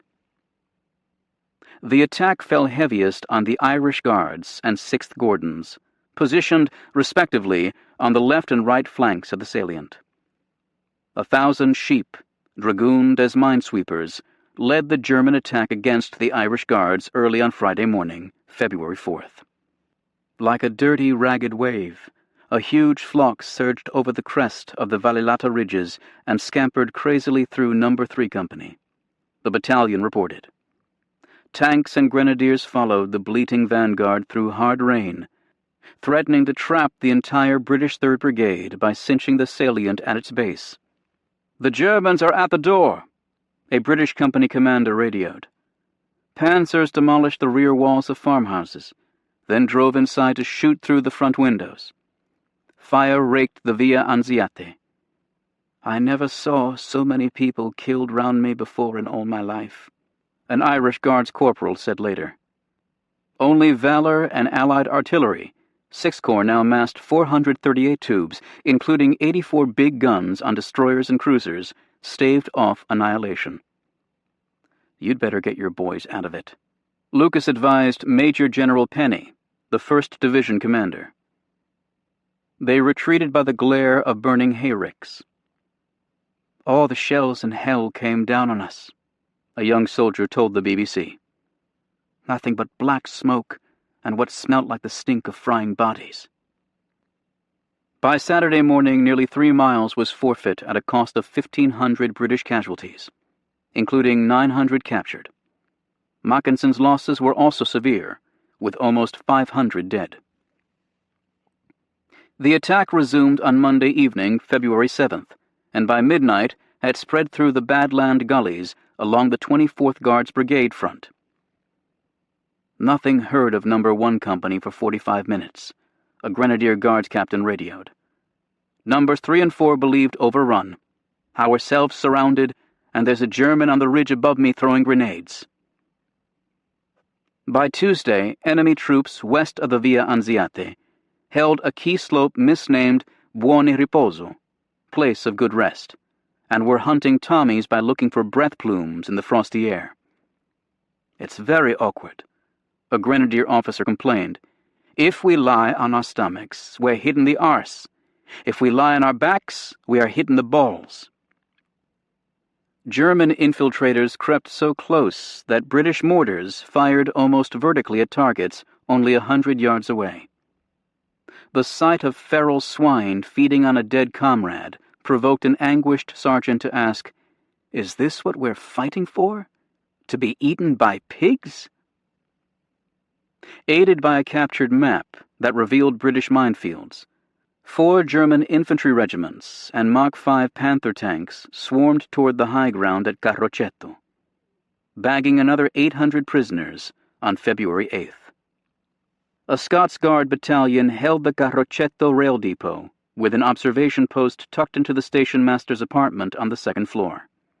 When 2 German platoons went to ground in a nearby ditch, the Scots propped a Vickers machine gun in the window, with bags of grain to steady the tripod, and slaughtered them.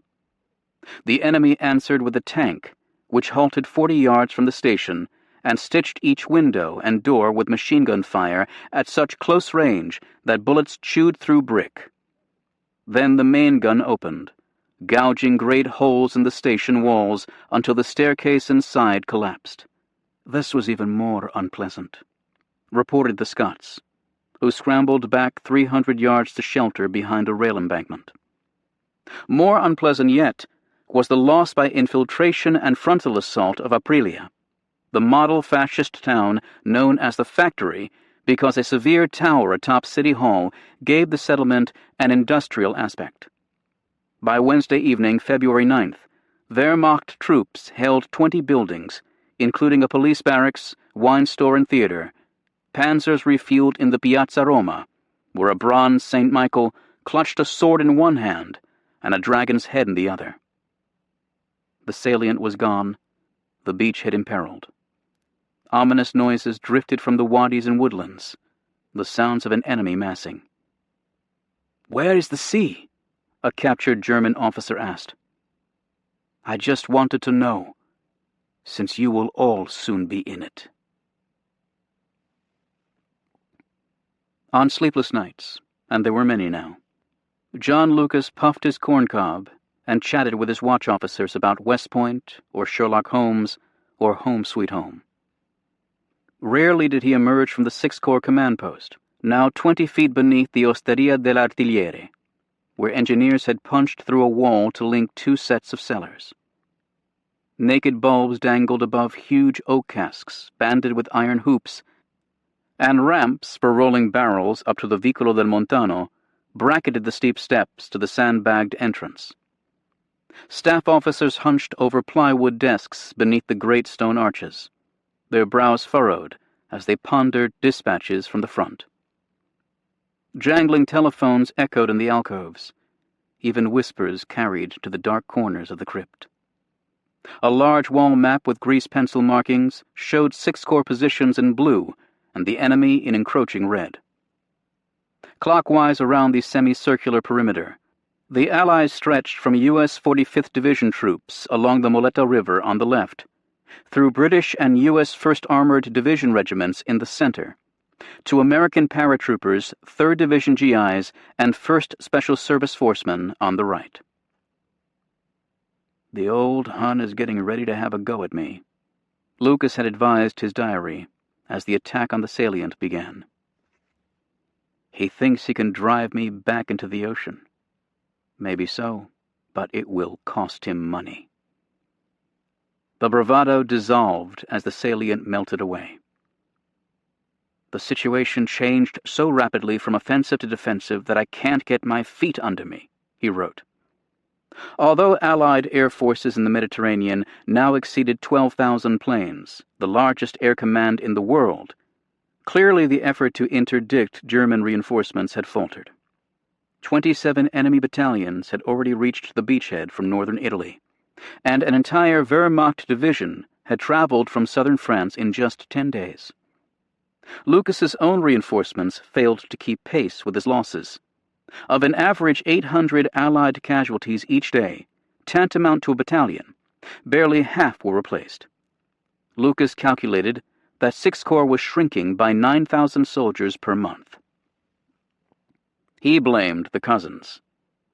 A terrible struggle all day trying to get the British to move, he told his diary on February 8th. I wish I had an American division in there. Blending the two nationalities produced a corps of hermaphrodites. To Clark, a day later, he wrote, My only present concern is the inability of one of my divisions to maintain its vigorous resistance. Clark had no doubt about which division. He derided General Penny, a meticulous, pious, high-strung engineer who'd been Alexander's chief signals officer in North Africa, as a good telephone operator. When Clark confided that Lucas did not hold Penny in esteem, Alexander snapped, Well, I do. Lucas's disdain was fully reciprocated. Complete gaffe, no decision, Penny had told his diary after one rambling conference with Lucas. Later, Penny added, Quite infuriating delay and weakness. Lucas, very vague and no core order. Doubts about Corncob Charlie, as the British now called him, had spread up the chain of command. We'll lose the beachhead unless Lucas goes. Major General G.W.R. Templer, whose 56th Division was just arriving, warned Alexander. Even Whitehall was uneasy. I trust you are satisfied with leaving Lucas in command at the bridgehead, Churchill cabled Alexander on February 10th. If not, you should put someone there whom you trust. As each day ended without the ballyhooed sally into Rome, the Prime Minister grew even more dour. The Allies now had 18,000 vehicles at the beachhead, he noted in a cable to Field Marshal Wilson in Algiers, adding, We must have a great superiority in chauffeurs. No one bore greater responsibility for Anzio than Churchill, and he kept a pale eye peeled for possible scapegoats. A report from Washington that Marshall believed Clark might be the man to go intrigued him, but Lucas seemed the more likely candidate. All this, the Prime Minister sighed, has been a great disappointment to me. As Mackensen tightened his grip on Aprilia and Carrocetto, awaiting Hitler's personal authorization for his next move, the Allies struggled to regroup. At 5:30 a.m. on Thursday, February 10th, Penny warned Lucas that the situation cannot go on. His division had been halved. Some regiments were all but obliterated.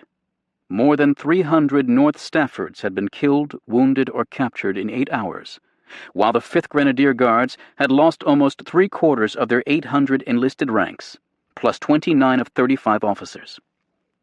In a tart note that afternoon, Penny asked Lucas for the immediate corps plan, the corps plan for the future, and the general program, including the intentions of the higher command. In his diary, Lucas wrote, "Things get worse and worse." He popped out of the command post long enough to brace the line with 2 reserve American infantry regiments from the 45th Division, the 179th and 180th.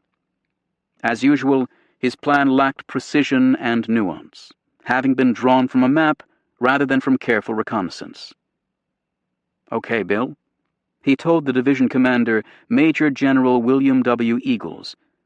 "You give them the works. Go places." To Penny he wrote, "Reinforcements are on the way." Too few, too late. A counterattack at dawn on Friday won a foothold in Aprilia's southeast corner, but poor coordination between U.S. rifle and tank companies hamstrung the assault. Grenadiers boiled from the factory cellars, and panzers, followed by deep ranks of gray-coated infantry, drove the Yanks out on Saturday morning, February 12th. A soldier in the 179th Infantry conceded, "The Germans just beat the holy hell out of us." General Alex had long been celebrated for beachhead verve. His panache at Dunkirk was legendary, and his visitation during a dark hour at Salerno braced Yanks and Brits alike. Now he arrived, a deus ex machina, aboard a Royal Navy destroyer on Monday morning, February 14th, wrapped in his fur-lined jacket and reading Schiller in German to hone his language skills. On this Valentine's Day, however, the old magic seemed elusive. After briefly touring the front, where American soldiers complained that his red hat drew fire, he repaired to a barren cell in the 6th Corps headquarters just as air raid sirens began to wail across Nettuno. A covey of reporters, summoned to hear his assessment, filed in past wall posters that depicted wholesome American girls urging their soldier boys to come home clean. The campaign had not unfolded precisely as planned, Alexander acknowledged. "We wanted a breakthrough, and a complete answer inside a week," he said. "But once you've stopped, it becomes a question of building up and slogging." No one should assume that the drive to Rome had stalled. Any whiff of defeatism only helped the enemy. "I assure you, the Germans opposite us are a very unhappy party," he said. "Don't compare the situation to Dunkirk or Salerno." Dispatches from the beachhead had been filled with pessimistic rubbish. Ignoring the fact that all stories were censored at the beachhead and again in Naples, he worked himself into a fine peak. "Were any of you at Dunkirk? I was, and I know that there is never likely to be a Dunkirk here. Alexander was very disappointed that you should put out such rot." Henceforth, access to the radios used to transmit news dispatches from the beachhead would be severely restricted. Churchill had urged just such a suppressive action, and reporters could expect even more vigorous censorship. Lucas tried to intervene, noting that any defeatists had long since left. "I tried to stop the tirade and tell him he had the wrong people, but he refused to listen," the Corps commander jotted in his diary. Alexander tromped from the command post and soon sailed off on his destroyer, uncommonly overwrought and in need of a shave. The reporters trudged through cold rain to the decrepit waterfront villa they shared, perplexed and incensed. One hack consoled himself by picking out a tune from La Traviata on a battered upright piano. Lucas was left alone to ponder the blue and red runes covering his wall map. Alexander seemed convinced that the enemy had been repulsed, but the map suggested otherwise. He also appeared indifferent to Sixth Corps' shortages of manpower and artillery ammunition. This time there'd been no hail-fellow accolades from General Alex, no splendid piece of work encomium. "I'm afraid the top side is not completely satisfied with my work," Lucas wrote. "I can't help it. They're naturally disappointed that I failed to chase the Hun out of Italy." General Mackensen, the Hun himself, hardly needed his monocle to appreciate the magnificent panorama of the beachhead he now intended to destroy. From his forward command post on the western lip of the Colli Laziali, in a farmhouse 2 miles southwest of mystical Lake Nemi, not a flash of a gun or explosion of a shell from either side escapes him, a German visitor reported. With a telescope between breaks in the Allied smokescreen that swaddled the waterfront, Mackensen could even make out the Liberty ships, LSTs, and zigzagging destroyers 18 miles away. But it was closer to rain that held the 14th Army commander's interest as daylight faded on Tuesday, February 15th. 3 miles of open country stretched between Aprilia and the final Allied defensive line, like a moat around an inner keep. If German assault troops now massing around the factory in Carrocetto could cross that 3-mile stretch to reach the scrub pines of the Padiglione woods, they would almost surely be able to infiltrate the final 4 miles to the sea, splitting the beachhead in half, much as Wiedinghoff's forces had almost done down the Selle River corridor at Salerno. Here the counterattack would fling 6 divisions into the Via Anziate corridor. 2 more divisions would remain in reserve to exploit the cracked Allied line, along with 200 Tigers, Panthers, and other tanks.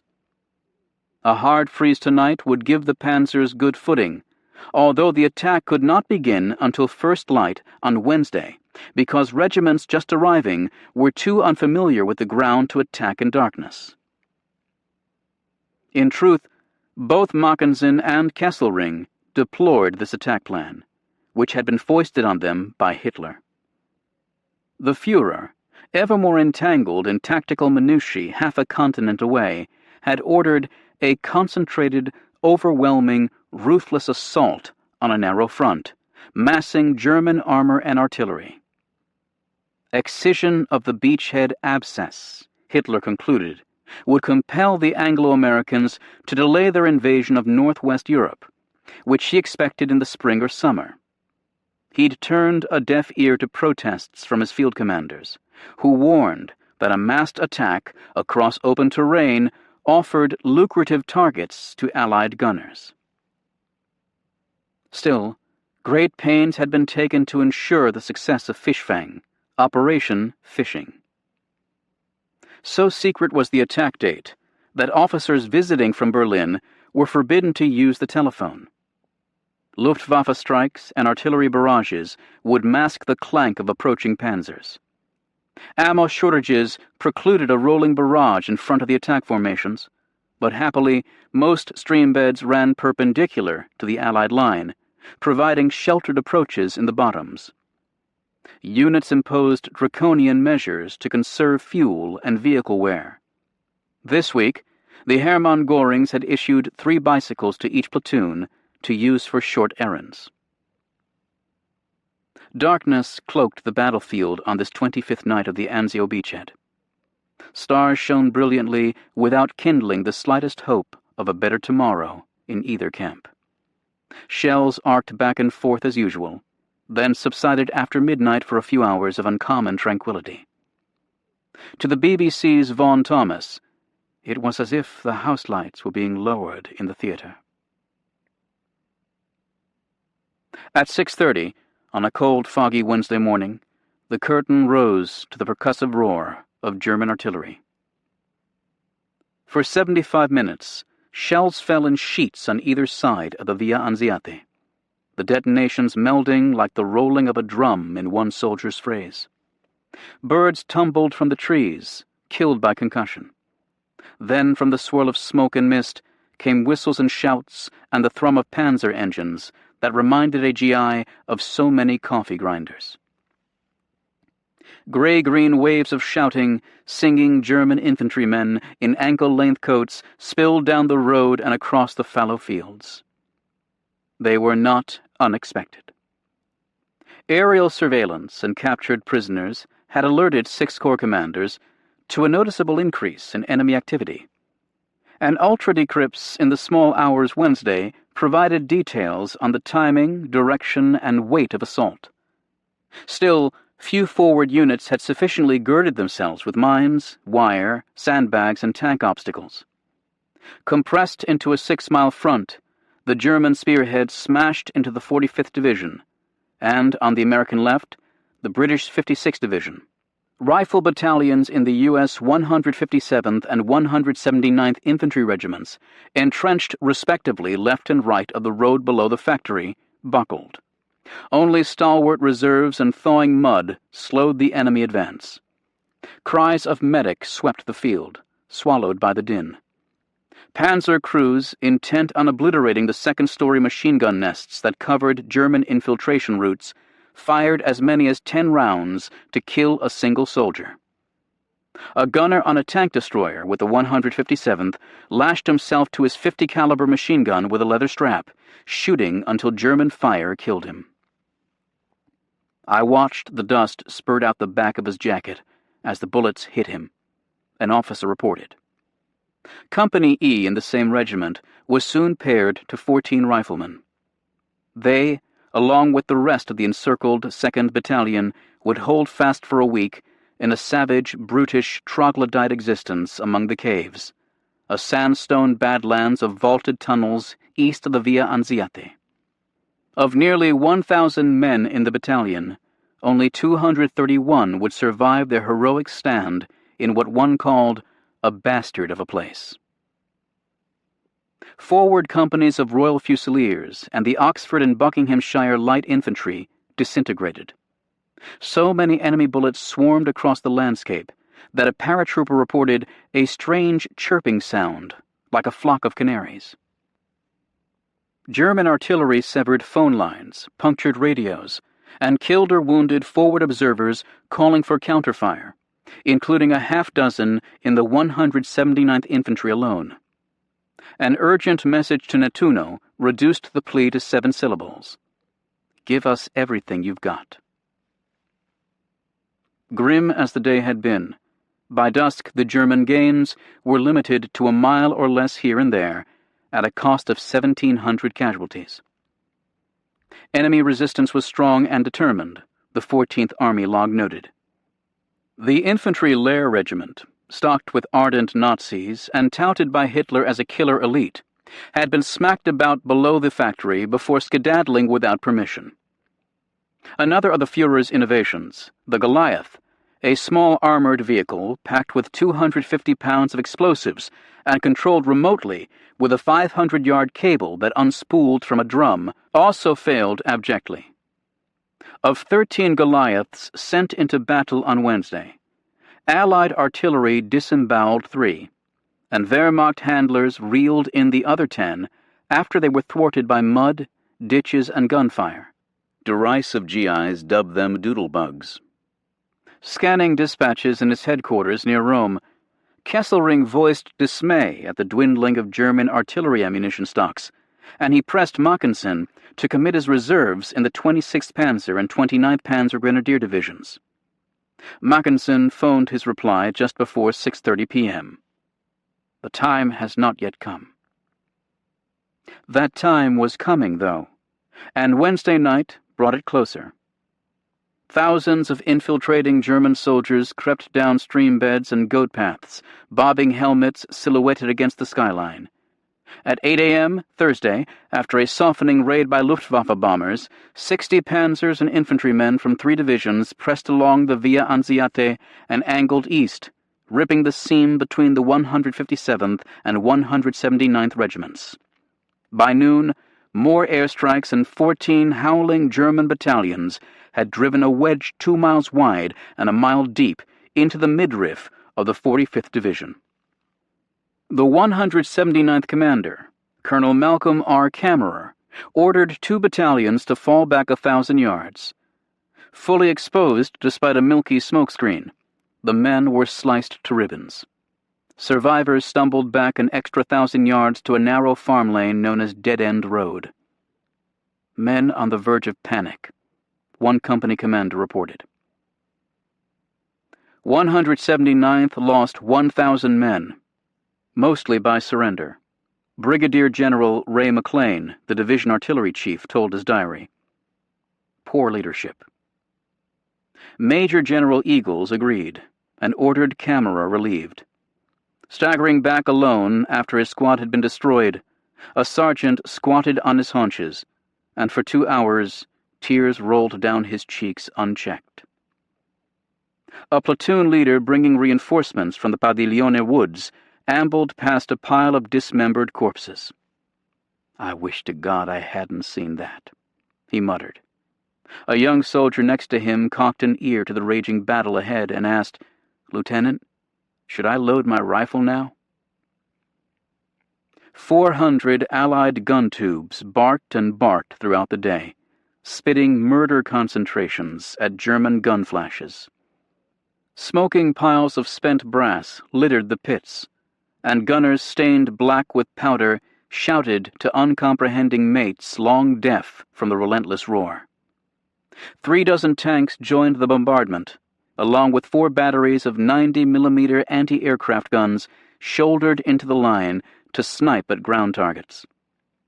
Along the shingle, destroyers and 2 cruisers pressed close enough for the Germans to count the rivets, according to a U.S. Navy account.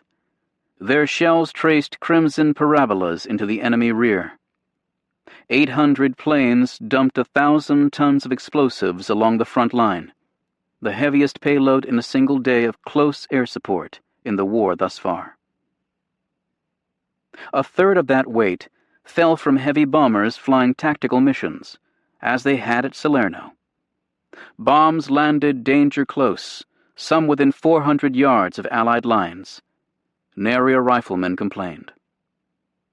Another day faded with the beachhead intact, if shrunk by several square miles.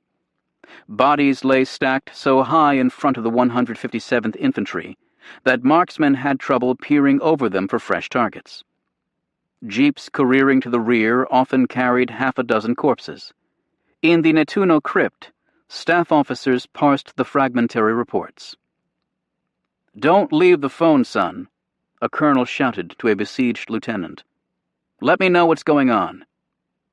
No one really knew, of course. Such was the way of desperate battles. Some things were best unknown.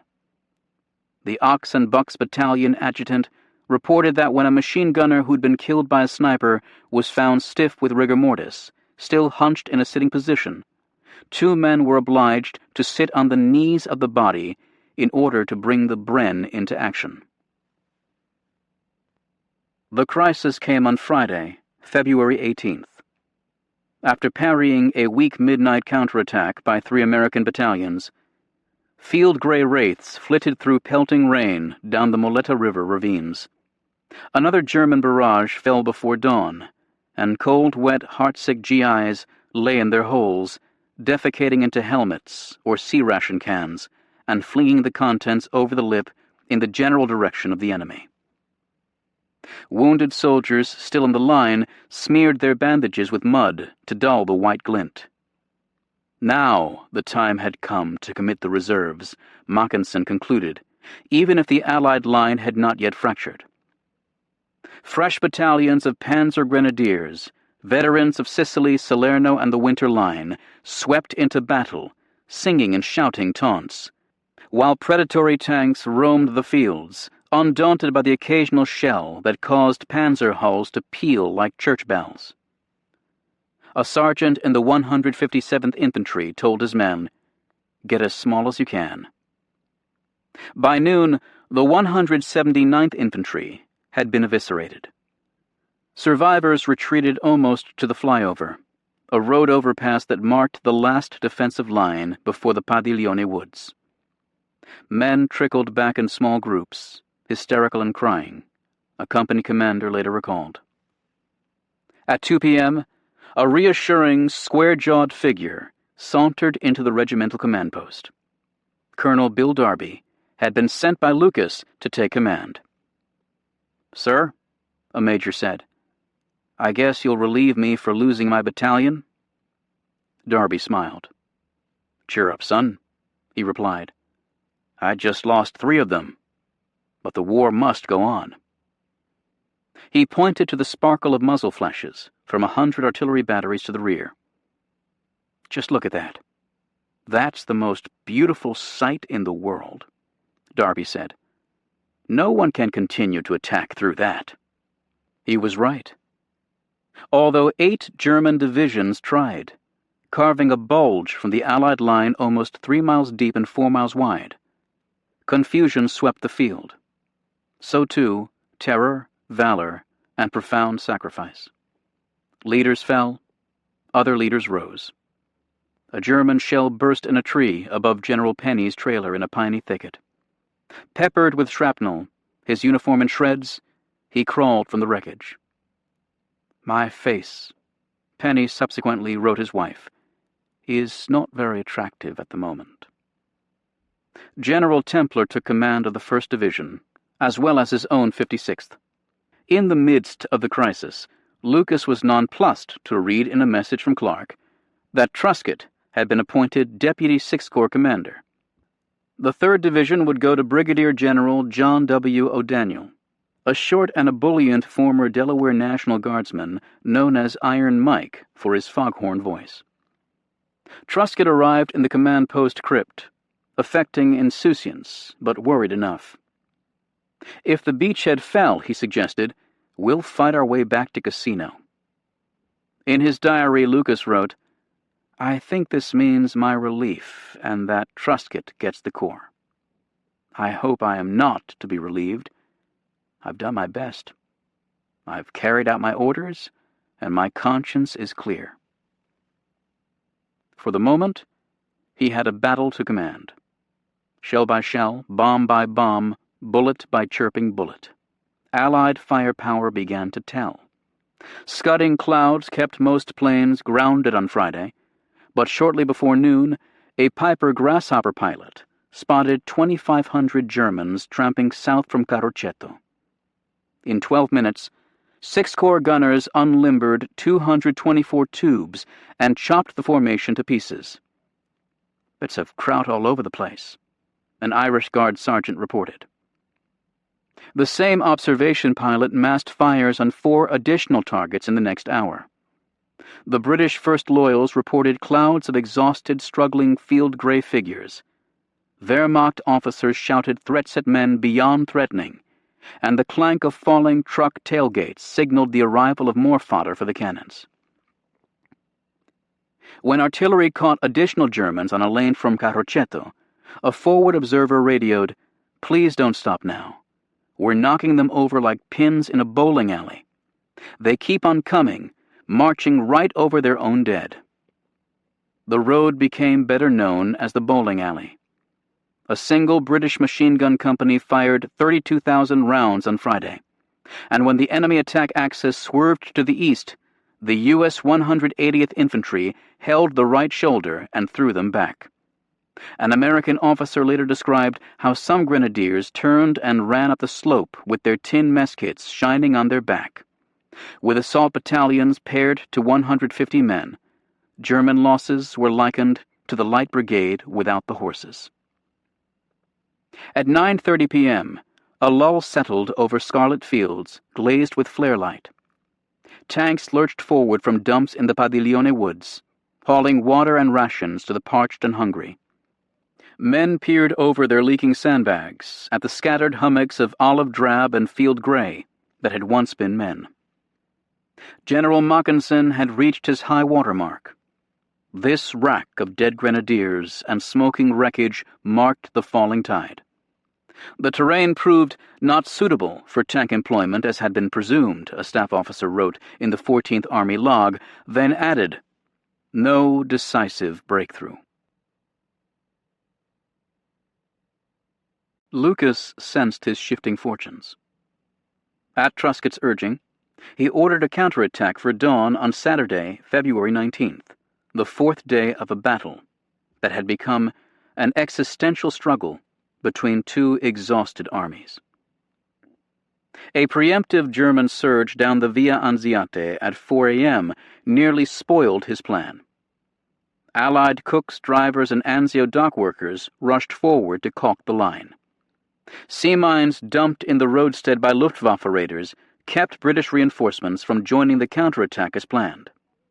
But at 6:30 a.m., two rested American regiments, the 30th Infantry and 6th Armored Infantry, emerged from the Padiglione woods with 24 Sherman tanks and pivoted northwest up the bowling alley. Barrages of American artillery danced up and down the road ahead of the advancing troops. Lucas had the right man in charge. Major General Ernest N. Harmon woke every morning spoiling for a fight. The old Ironsides commander was barrel-shaped, with stubby legs, lungs like a blacksmith's bellows, and a cowcatcher jaw only slightly softened by a Clark Gable mustache. Raised in Vermont, Harmon had been Mark Clark's classmate at West Point, where he held the Academy middleweight boxing title. Having ridden in the only U.S. Horse Cavalry unit to see combat in the Great War, he still wore breeches and knee-high boots. Admirers considered him a poor man's George Patton. He lacked Patton's personal wealth, and his profanity, while just as intense, was marginally less inventive. He was independent as a hog on ice, said Hamilton H. Howes, a subordinate who later rose to 4-star rank. But he loved to fight. Never reluctant to condemn the stupidity of the high command, Harmon had castigated Lucas only a week earlier for the lack of a well-established plan to defend the beachhead. "The enemy has his troubles," Harmon told his men, "and is scared the same as you are." Now he set out to make the German troubles worse. From foxholes lining the road, 45th Division soldiers cheered the passing platoons in their rain-slick ponchos. "Give 'em hell," they cried. Harmon quickly won back a mile, but at 8:30, the attack stalled under galling panzer fire from the scrub brush bottoms north of the bowling alley. For 5 hours, engineers toiled to repair a blown bridge, as tank and machine gun rounds sang all about. Harmon paced and snarled, catching cigarettes from subordinates, until at 1:30 p.m., the attack resumed with a clattering drive into the German line. Stunned grenadiers threw up their hands or scorched to the rear.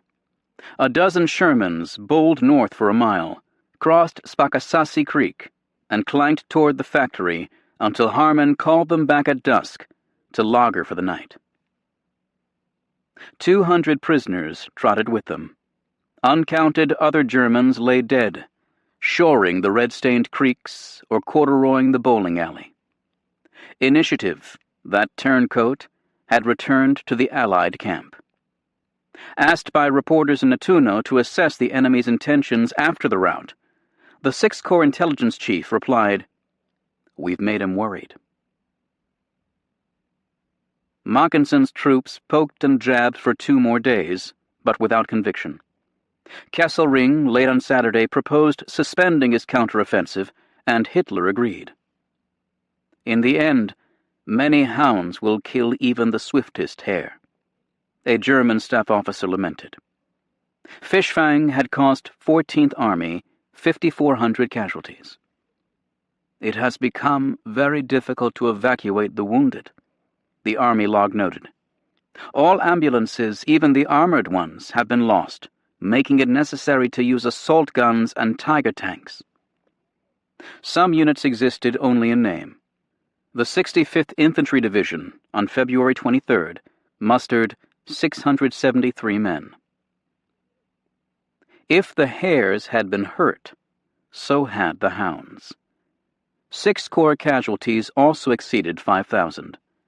The 45th Division alone counted 400 killed in action since Wednesday. Their scrubs blood-caked, surgeons donned nurses' summer fatigues instead. In the month since the Anzio landings, 200,000 Axis and Allied troops combined had suffered 40,000 battle and non-battle casualties, a double decimation that would impose at least a temporary stalemate at the beachhead. One more casualty remained to be counted. Message from Clark. John Lucas wrote on Tuesday, February 22nd. He arrives today with 8 generals. What the hell? As Tommies and GIs fought their valiant fight, the delicate issue of what to do with their commander had obsessed the High Command. Alexander, who privately told London that Lucas had proved to be an old woman, complained that he lacked the necessary drive and enthusiasm to get things done. A proposal by Brooke that a British general command 6th Corps raised hackles in the Pentagon. Eisenhower, now in London, took a rare moment away from planning overlord to send Marshall an eyes-only warning, then wrote Brooke. It is absolutely impossible in an Allied force to shift command of any unit from one nationality to another during a period of crisis. Truscott would make an admirable corps commander, he added, although, if necessary, Patton could serve at the beachhead for a month.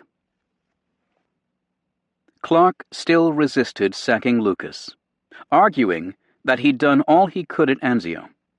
But with the battle in the balance, Alexander shrewdly recognized that the Fifth Army commander was a man whose own ambition was key to his actions. Complaining that Lucas was old physically and mentally, Alexander told Clark, "We may be pushed back into the sea. That would be very bad for both of us, and you would certainly be relieved of your command." Clark continued to balk at changing commanders in mid-battle, but he'd hedged his bet by agreeing to Truscott's appointment as deputy commander, privately telling him on February 18th, without informing Lucas, that he would likely take over in 4 or 5 days. Now the moment had come. At mid-morning, on February 22nd, Clark and his entourage boarded 2 patrol boats in Naples. They arrived at the beachhead just as Anzio Annie, a German railway gun with shells the size of a refrigerator, raised several enormous geysers in the harbor. Clark toured the front, dodging desultory panzer fire. Then at 4 p.m., repaired to his command post in the 17th-century Borghese Palace. Canadian miners from Gibraltar had carved out rooms beneath the mansion, linking the cellars to an abutting railroad tunnel, rigging lights and ventilators, and installing a rope pulley elevator. They also converted an ancient Roman well into a septic tank, instantly known as Clark's Shitter. A sign on the tiled latrine read, "For general officers only." At 8 p.m., behind a closed door in Clark's subterranean office, Lucas took the news like a good soldier. Clark advised that he could no longer resist the pressure. Lucas told his diary that night, adding wryly, "And I thought I was winning something of a victory."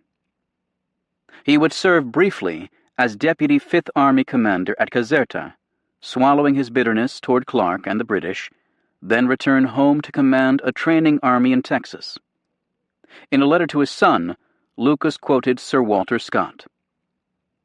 "1 hour of life, crowded to the full with glorious action, and filled with noble risks, is worth whole years of those mean observances of paltry decorum, in which men steal through existence, like sluggish waters through a marsh, without either honor or observation." Truscott was also summoned to the palace cellars. Despite persistent ailments, nasal polyps, abscessed tooth, raging throat, he had, in effect, served as the 6th Corps shadow commander for the past 5 days.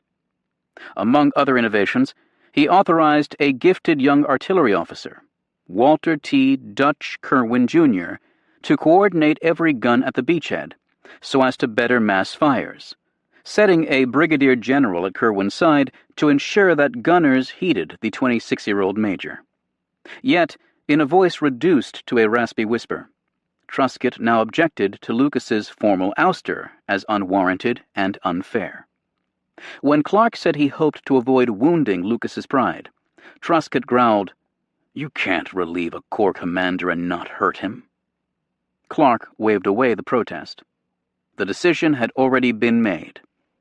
Privately, he wondered whether Truscott, in the event of a reversal, would prefer to be second in command. The new corps commander returned to his Nettuno villa to have his throat painted yet again with silver nitrate. After a late supper, he sat by a crackling fire past midnight with a bottle of B&W Scotch. "My one and only purpose is to serve my country," he wrote Sarah. "If this command offers a bigger opportunity, I must accept it, even though I may feel my own inadequacy."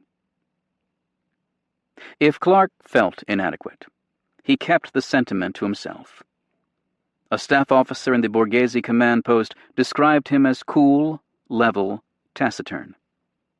No one wore the mask of command better than Mark Clark, yet the weight pressed. In his war diary, he noted that as of this day, Fifth Army had sustained 72,982 casualties since landing at Salerno, a man down every 3 minutes for more than 6 months. Now, another had fallen, wounded in spirit, if not in body. "Bringing Johnny back with me in the morning," he cabled Grunther. "May send him direct to Sorrento for rest." To his daughter Anne, Clark scribbled a note, thanking her for a buoyant V-mail letter. "As you can well imagine, I don't have much to laugh about these days. I was pleased to hear you express confidence that you had in your dad. I hope that I will never disappoint you." Only in a letter to Rini did his frustration spill out. "The officers and men at Anzio have done all that could have been expected of them," he told her. The on-to-Rome carping of armchair generals in London and Washington infuriated him. It's sheer nonsense for these people to criticize them for not having moved on to Rome. The troops would have been cut off, he wrote. It's no use arguing. We'll let history take care of that. Prodded by Hitler, Kesselring and Mackensen would attack again on February 29th, this time against the Allied right.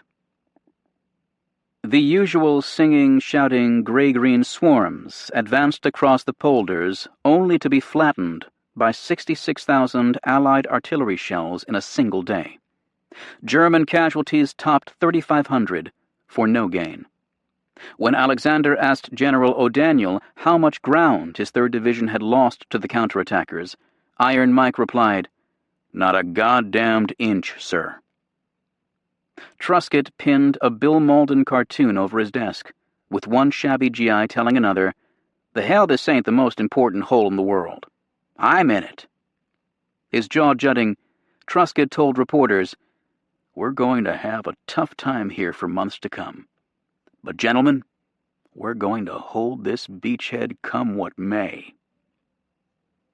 Still, February was sobering for the Allies. For the Americans, it would be the bloodiest month in the Mediterranean to date, with 1,900 dead. There would be no quick, decisive success via the beachhead flank. Alexander believed the battles at Anzio and Cassino had revealed alarming Allied weakness and German strength.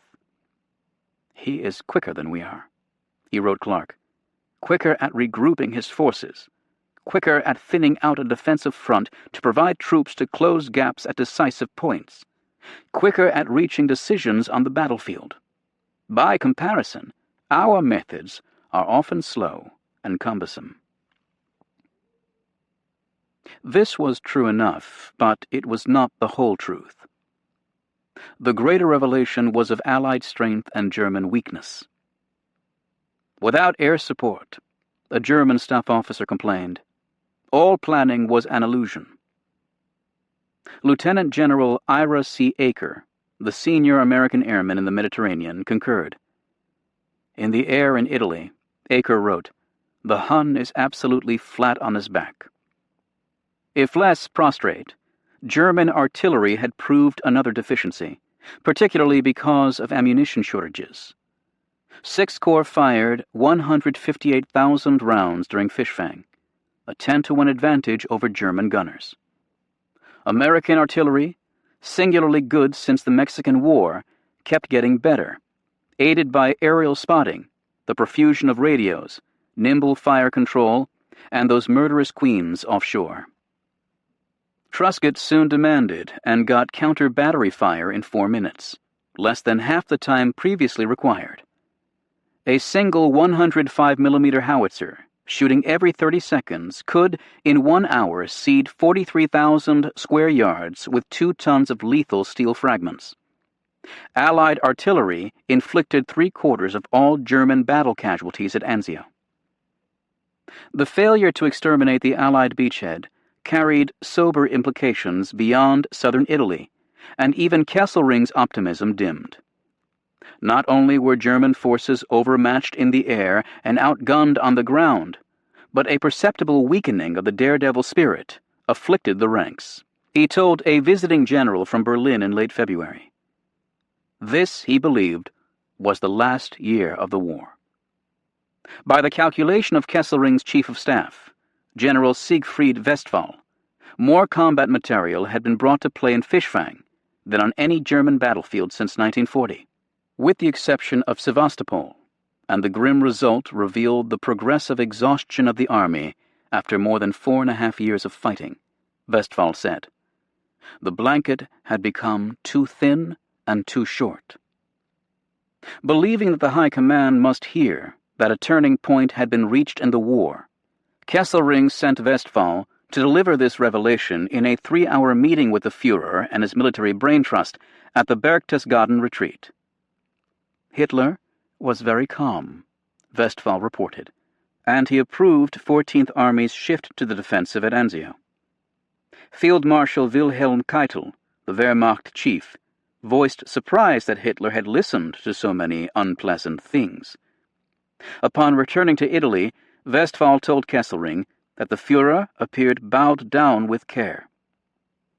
Such strategic nuances were beyond the ken of those consigned to the beachhead for the duration. German engineers trucked in forced labor Italian carpenters from Rome, including movie-set craftsmen from Cinecittà, the studio complex built by Mussolini, to fashion decoy panzers and gun tubes, as well as other military illusions in the Colli Laziali. In Allied camps, the departure of General Lucas stirred little sentiment beyond the hope, as one British gunner later put it, that his successor would soon get us out of the mess we were in. Most licked their wounds of body and soul and steeled themselves for battles still ahead. "I'm a little tired," an Irish Guard sergeant confessed after emerging from the hellish Moletta gullies. "But then, I'm an old man now." Man is distinguished from the beasts. As Fishfang played out at Anzio, another crowded hour ticked away from Monte Cassino and the armies encircling the abbey.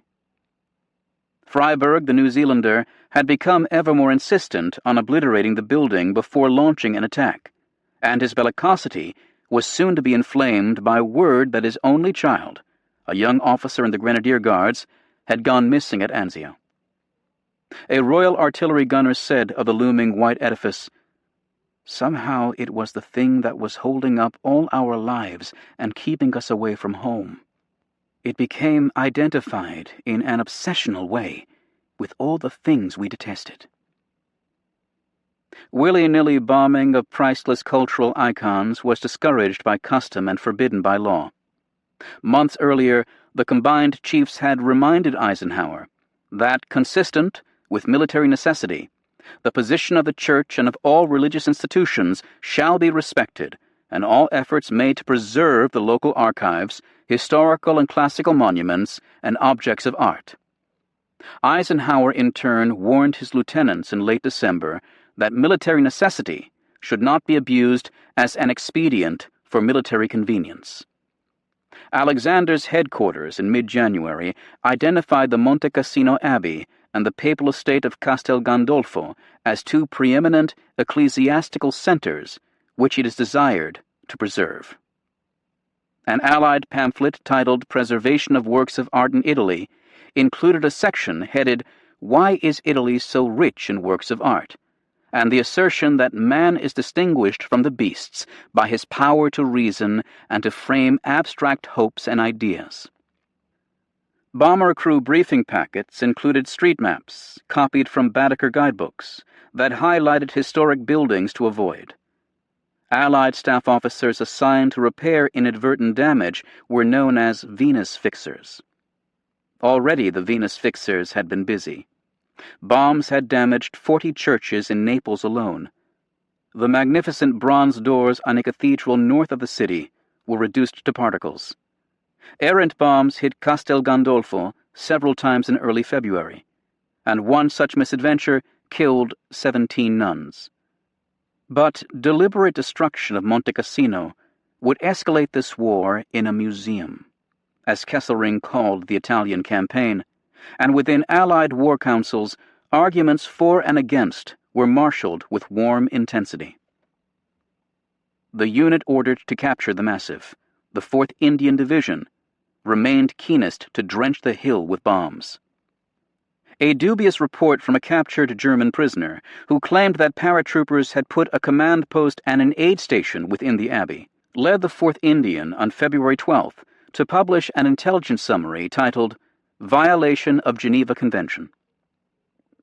Other imagined sightings included those by an Italian civilian who reported 30 machine guns, a 34th Division colonel who saw the flash of field glasses in an abbey window, and U.S. gunners who swore that hostile small arms fire had streamed from the building. A British newspaper on February 11th printed the incendiary headline, "Nazis Turn Monastery into Fort." On February 14th, 2 senior American generals, Ira Eaker and Jacob Devers, flew in an observation phase at 1,500 feet over Monte Cassino and reported seeing Germans in the courtyard and also their antennas, as well as a machine gun nest 50 yards from the abbey wall. Another American airman, Major General John K. Cannon, pledged, "If you let me use the whole of our bomber force against Cassino, we will whip it out like a dead tooth." An American artillery commander told the New York Times, "I have Catholic gunners in this battery, and they've asked me for permission to fire on the monastery." Indeed, the wolf had risen in the heart. A U.S. Air Wing intelligence analysis declared on February 14th, "This monastery has accounted for the lives of upwards of 2,000 boys. This monastery must be destroyed, and everyone in it, as there is no one in it but Germans." Others passionately disagreed. The French commander, General Juin, pleaded with Clark to spare the building. General Keyes, also a devout Catholic, took his own plane above the abbey on the morning of February 14th and saw no signs of activity. Bombing the building would be an unnecessary outrage, he told his diary, particularly because 2 Corps intelligence detected as many as 2,000 refugees now sheltering inside. Moreover, a partially destroyed edifice is much better for defensive purposes than an untouched one. Keyes's irritation at Freiburg grew so intense that Clark rebuked him for your somewhat belligerent attitude. The men exchanged peace offerings, with Keyes sending a package of butter, catsup, and Nescafe, and Spadger reciprocating with New Zealand's lamb's tongue, canned oysters, and honey. Still fuming, Keyes wrote, "Why we Americans have to kowtow to the British, and by order of our American commanders, is beyond me." Freiburg was not to be denied, and with Clark at the beachhead, he pressed Grunther for a decision, even though he put the odds of capturing the Massif after a bombardment at no better than 50-50. If Clark refused to destroy the building, Freiburg added darkly, he would have to take the responsibility for New Zealand Corps casualties. Alexander's new Chief of Staff, Lieutenant General John H. Harding, also pressured Grunther. General Alexander has made his position quite clear, Harding said in a phone call. He regrets very much that the monastery should be destroyed, but he sees no other choice. General Alex has faith in General Freiberg's judgment. Clark had no such faith. I now have 5 corps under my command, only 2 of which are American. All others are different nationalities. He wrote in his diary, I think Napoleon was right when he came to the conclusion that it was better to fight allies than to be one of them. But he sensed that yet another die had been cast. In a phone call from Alexander, Clark made a last effort to forestall the attack. No clear evidence placed Germans in the abbey. Previous efforts to bomb a building or a town to prevent its use by the Germans always failed, he added. It would be shameful to destroy the abbey and its treasure, not to mention any innocent civilians inside. If the Germans are not in the monastery now, they certainly will be in the rubble after the bombing ends, Clark said. Alexander conceded the points, then shrugged them off. Bricks and mortar, no matter how venerable, cannot be allowed to weigh against human lives, he argued. Freiberg was a very important cog in the Commonwealth effort. I would be most reluctant to take responsibility for his failing and for his telling his people I lost 5,000 New Zealanders because they wouldn't let me use air as I wanted. Not least, Alexander felt scalding pressure from London. What are you doing, sitting down doing nothing? The Prime Minister demanded in a preposterous cable. Why don't you use your armor in a great scythe-like movement through the mountains? Clark capitulated. If Freiberg were American, he told Alexander, he would deny the request. But, due to the political daintiness of the circumstances, Spadger in effect commanded a small national army. There was little choice but to proceed with the plan now codenamed Operation Avenger. In a dictated memo, Clark condemned Alexander for unduly interfering with Fifth Army activities, adding, "It's too bad, unnecessarily to destroy one of the art treasures of the world." The attack would be launched quickly, to exploit a narrow window of fair weather. Freiberg had proposed dropping a single token bomb as a warning to refugees hiding in the abbey. Instead, on Monday night, February 14th, Allied gunners lobbed 24 shells that burst 300 feet above Monte Cassino, showering the abbey with leaflets. Amici Italiani, attenzione, they read. Now that the battle has come close to your sacred walls, we shall, despite our wish, have to direct our arms against the monastery. Abandon it at once. Put yourselves in a safe place. Our warning is urgent. A pleasant morning sun peeped above the Abruzzi peaks on Tuesday, February 15th, the harbinger of an Italian spring that surely must come soon. A battered, roofless Volkswagen sped downhill from a decrepit palazzo in Roccasecca, past the ruined castle where the saintly Thomas Aquinas had been born, then left onto Highway 6 in the Liri Valley. Beyond the village of Piedimonte, barely 3 miles northwest of the gleaming abbey ahead, the car turned onto a farm road and lurched to a stop. A tall, slender man, wearing the high-collared tunic of a Wehrmacht lieutenant general, climbed from the front seat, scanning the knife-blade ridges for enemies even as he admired the luminous vision crowning Monte Cassino. For 5 months, Fridolin von Zenga und Etterlin had rambled across these hills, swinging his 6-foot ash plant, his loping gait said to resemble a sailor's more than a soldier's, often chatting up peasants in his passable lisping Italian. Since October he'd commanded 14 Panzer Corps in Wiedenhoff's 10th Army, responsible first for defending part of the Bernhard Line and now a 50-mile stretch of the Gustav Line. No man contributed more to Allied miseries at San Pietro, the Rapido River, and Cassino than Zenger. His high forehead, hooked beak, and sunken cheeks gave him the air of a homely ascetic, although his long fingers and aesthete's mannerisms suggested a man more French, really, than Prussian, as his daughter later claimed.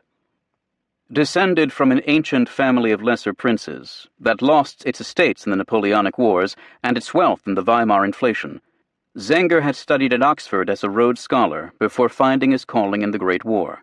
When his younger brother was killed at Cambrai in 1917, Zenger dug for hours through a mass grave in no man's land, determined to give him a more dignified interment. At last we got the body out, which had lain in the lowest of the 3 levels. He later wrote, "I took hold of my brother's legs and dragged him thus into my car. On the seat beside me sat my lifeless brother." In this war, he'd helped capture Cherbourg, then commanded a panzer division near Stalingrad, before serving as Kesselring's senior liaison to Italian forces in Sicily. Later, as commander of German troops on Corsica and Sardinia, Zenger had refused Hitler's order to shoot turncoat Italian officers, an impertinence only pardoned after he successfully evacuated the entire German garrison. Since taking over the Cassino front, he'd scrupulously followed orders to keep his troops away from the Abbey lest they anger the Vatican. When Abbot Diamare invited Zenger to Christmas dinner and Mass in the Monte Cassino crypt, he avoided looking out the windows rather than violate the Abbey's neutrality by scanning Allied positions below. German observation posts were dug below the hill crest, where they were better camouflaged anyway. "The rotten thing is to keep fighting and fighting and to know all along that we have lost this war," he told an aide, his brushy eyebrows dancing. Now, with his corps at times losing a battalion or more each day, annihilation was only a matter of time. Kesselring's cheery attitude baffled him. After 5 months in the Italian mountains, Zenger insisted that optimism is the elixir of life for the weak. He bore the burden and the stain of serving a National Socialist cause he despised as best he could, sipping wine in his Roccasecca refuge while listening to evening concerts on his service radio, or sitting with comrades to again watch his favorite movie, Der Weiße Traum, The White Dream, about a lovesick Viennese theater manager. He read Aquinas and found cold comfort in the theologian's teaching that no man can be held answerable for the misdeeds of those over whom he has no power. Upon learning of German atrocities in Poland, Zenger wrote, "Oh, the loneliness when one hears of such things, on which one must be silent." Now he heard something else. At 9:45 a.m., as he conferred with grenadier officers in a cylindrical concrete command post near Piedimonte, the drone of bomber engines drew Zenger outside. He craned his long neck and shaded his eyes. Tiny cruciforms filled the blue sky 3 miles above Monte Cassino, their paths etched by milky contrails. Then swarms of bright pellets tumbled toward the Abbey, as if heaven itself were throwing silver stones. An officer in the 4th Indian Division wrote in his battalion log, "Someone said, 'Flying fortresses,' then followed the whistle, swish, and blast as the first flights struck against the monastery." To a B-17 pilot peering down from his cockpit, the mountains seemed to gust upward like a volcano. As the initial bombs struck the Abbey roof, dust spurting from the windows reminded a 34th Division lieutenant of smoke coming out of a man's ears. They were the first of 250 bombers, B-17s, B-25s, B-26s, that by day's end would dump nearly 600 tons of high explosives and incendiaries on Monte Cassino. Hundreds of artillery rounds joined the bombardment, including enormous shells from 240mm and 8-inch howitzers. In the Rapido Valley, a stand of poplar trees that had been sawed 3/4 through were now pushed over to give gunners a clear field of fire. Soldiers on both sides of the hill watched spellbound as a cauldron of smoke and flame boiled from the hilltop.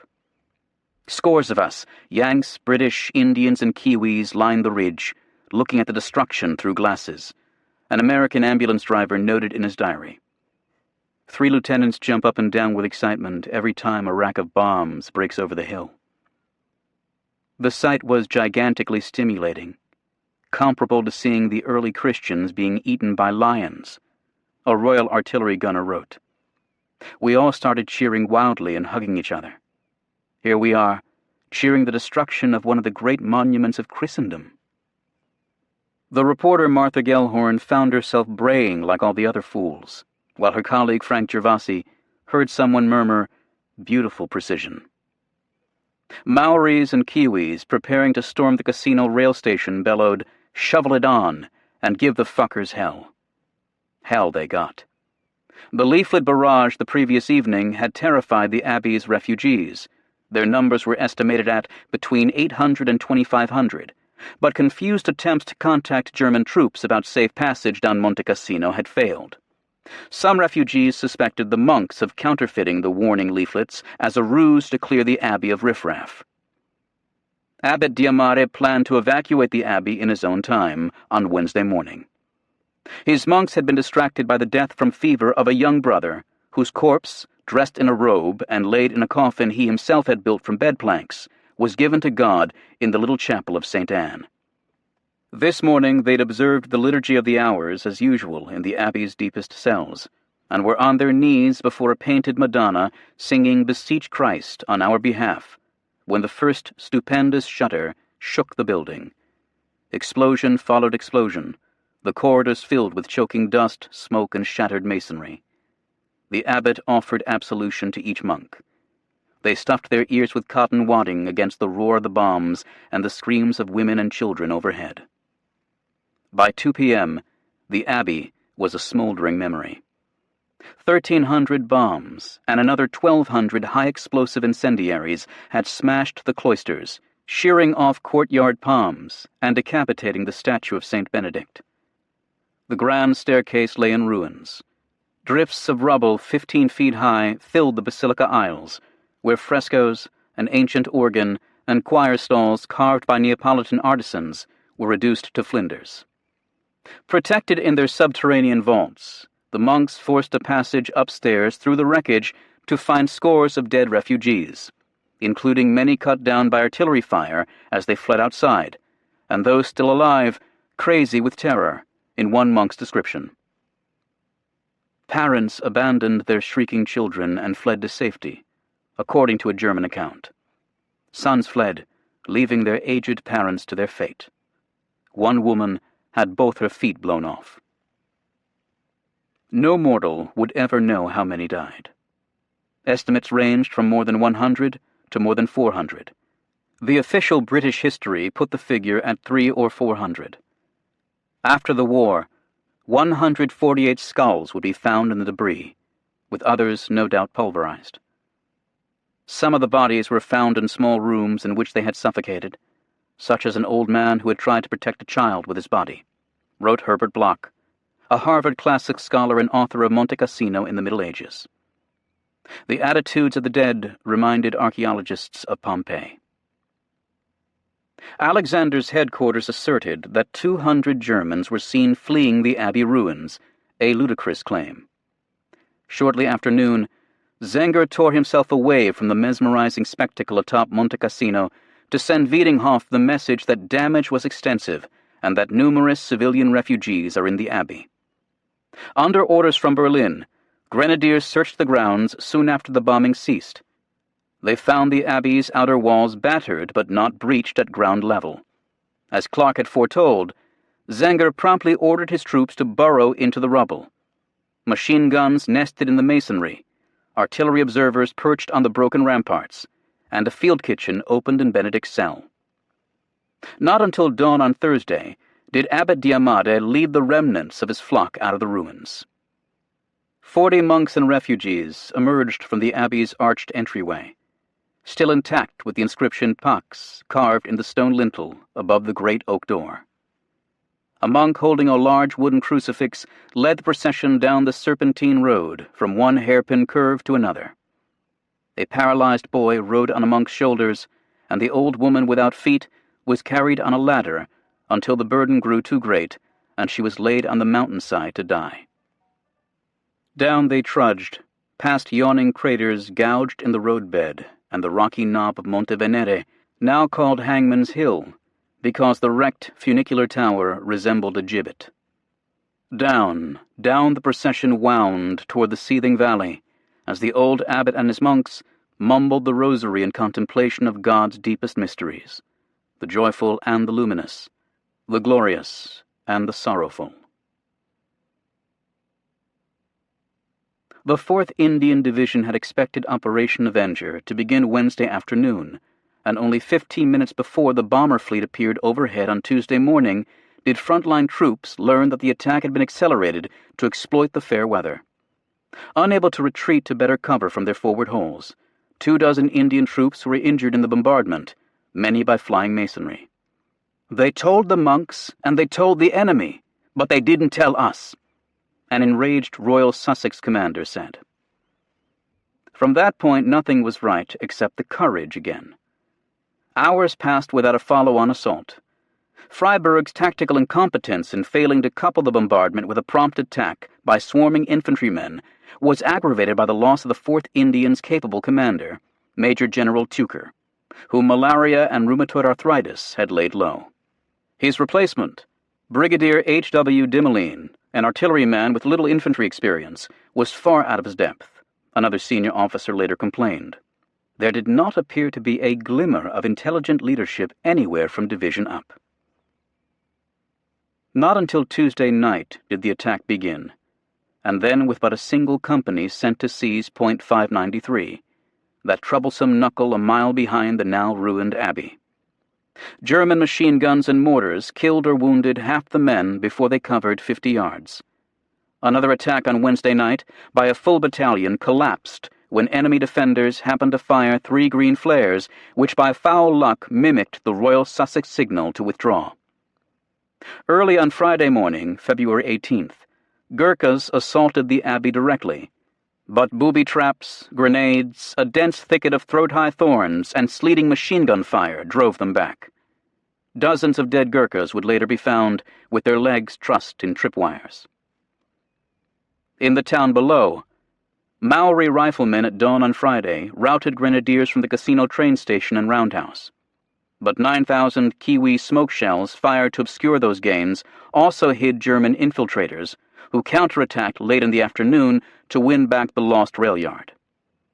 Supply columns trying to slip through the Rapido bottoms at night found the enemy on the frowning heights more omniscient than ever. A star shell went up, followed by another, a 4th Indian signaller wrote. As we had expected, Jerry had become suspicious, and soon a string of flares lit the whole valley with an eerie blue light. Of 200 mules clopping toward the front lines, 20 won through. Avenger petered out after nearly 600 4th Indian casualties and more than 200 New Zealanders killed or wounded. Under strength, uncoordinated, and unimaginative, the attack could not hold any surprise, Zenger later wrote. There was nothing new in it. Obliterating the abbey brought no military advantage of any kind, the British official history concluded, and, as the U.S. Army's own history added, gained nothing beyond destruction, indignation, sorrow, and regret. Efforts to justify the bombing began even before the smoke had blown clear of Monte Cassino. Military authorities pressured the OSS, without success, for evidence that German troops had occupied the abbey. In a cable to London, Field Marshal Wilson wrote, "Suggest that we should confine our statement to the fact that military authorities on the spot have irrefutable evidence that the Casino Abbey was part of the main German defensive line." Long after the war, the U.S. Army claimed that no civilian bodies had been found in the abbey. Assuming that Rome would soon become a battleground, Allied propagandists began a campaign to blame Germany in hopes of regaining the moral high ground and of pressuring Berlin to eschew scorched earth tactics in the capital. Yet, Zenger and Kesselring had already stolen a march. As Abbot Diamare worked his way down the hill on Thursday morning, a German staff car picked him up and drove him to the 14 Panzer Corps headquarters, where he spent the night. The next day, with movie cameras rolling and a German radio reporter present, Zenger staged an interview. Everything was done on the part of the German armed forces, Zenger said, in order to give the opponent no military ground for attacking the monastery. General, I can only confirm this, the abbot said. Until the moment of the destruction of the Monte Cassino Abbey, there was within the area of the abbey neither a German soldier, nor any German weapon, nor any German military installation. Zenger nodded. It came to my attention much too late that leaflets which gave notice of the bombing were dropped over the area of the monastery. We simply did not believe that the English and Americans would attack the abbey, Diamare said. We laid out white clothes in order to say to them, do nothing to us. They have destroyed the monastery and killed hundreds of innocent people. Zenger leaned forward solicitously. Can I do anything more? No, General. You have done everything. Berlin overplayed its hand by pressing the abbot to sign a more venomous statement. He refused, but the damage was done. Posters of the ruined monastery and Diamare's commentary appeared on Roman streets and in Vienna. A week after the bombing, the president of the Pontificia Accademia Romana di Archeologia condemned the destruction as an everlasting shame to our age and to our civilization, as if the Second World War were anything less. The British military strategist J.F.C. Fuller later denounced the bombing not so much a piece of vandalism as an act of sheer tactical stupidity, confirmation that, as in the years 1915 to 1917, tactical imagination was petrified. The ruined abbey, that tomb of miscalculation, in one U.S. Army corporal's phrase, quickly came to symbolize the grinding war of attrition that the Italian campaign had become. Fifth Army's latest 7-mile advance had exhausted 8 divisions and cost 16,000 casualties. Only endless vistas of deadlock seemed to loom ahead, as a New Zealand assessment put it. The search for scapegoats on the casino front also began. Marshall, in a message to General Devers on February 18th, suggested that Keyes and his division commanders appear below the stern standard required. Let nothing stand in the way of procuring leadership of the quality necessary. Public opinion in the United States seemed largely indifferent to the destruction. 27 months of total war had severed sentimental attachments to the Monte Cassinos of this world. A Gallup poll taken shortly after the bombing found that if military leaders believed it necessary to bomb historic religious buildings and shrines in Europe, 74% of Americans would approve, and only 19% disapprove. The wolf had risen in the heart, at home too. Yet, as shell fire and the odd bombing sortie continued to carve away Monte Cassino's crest, those entrenched in the Rapido Flats couldn't help but feel that once again something had been lost in this dark epic of loss.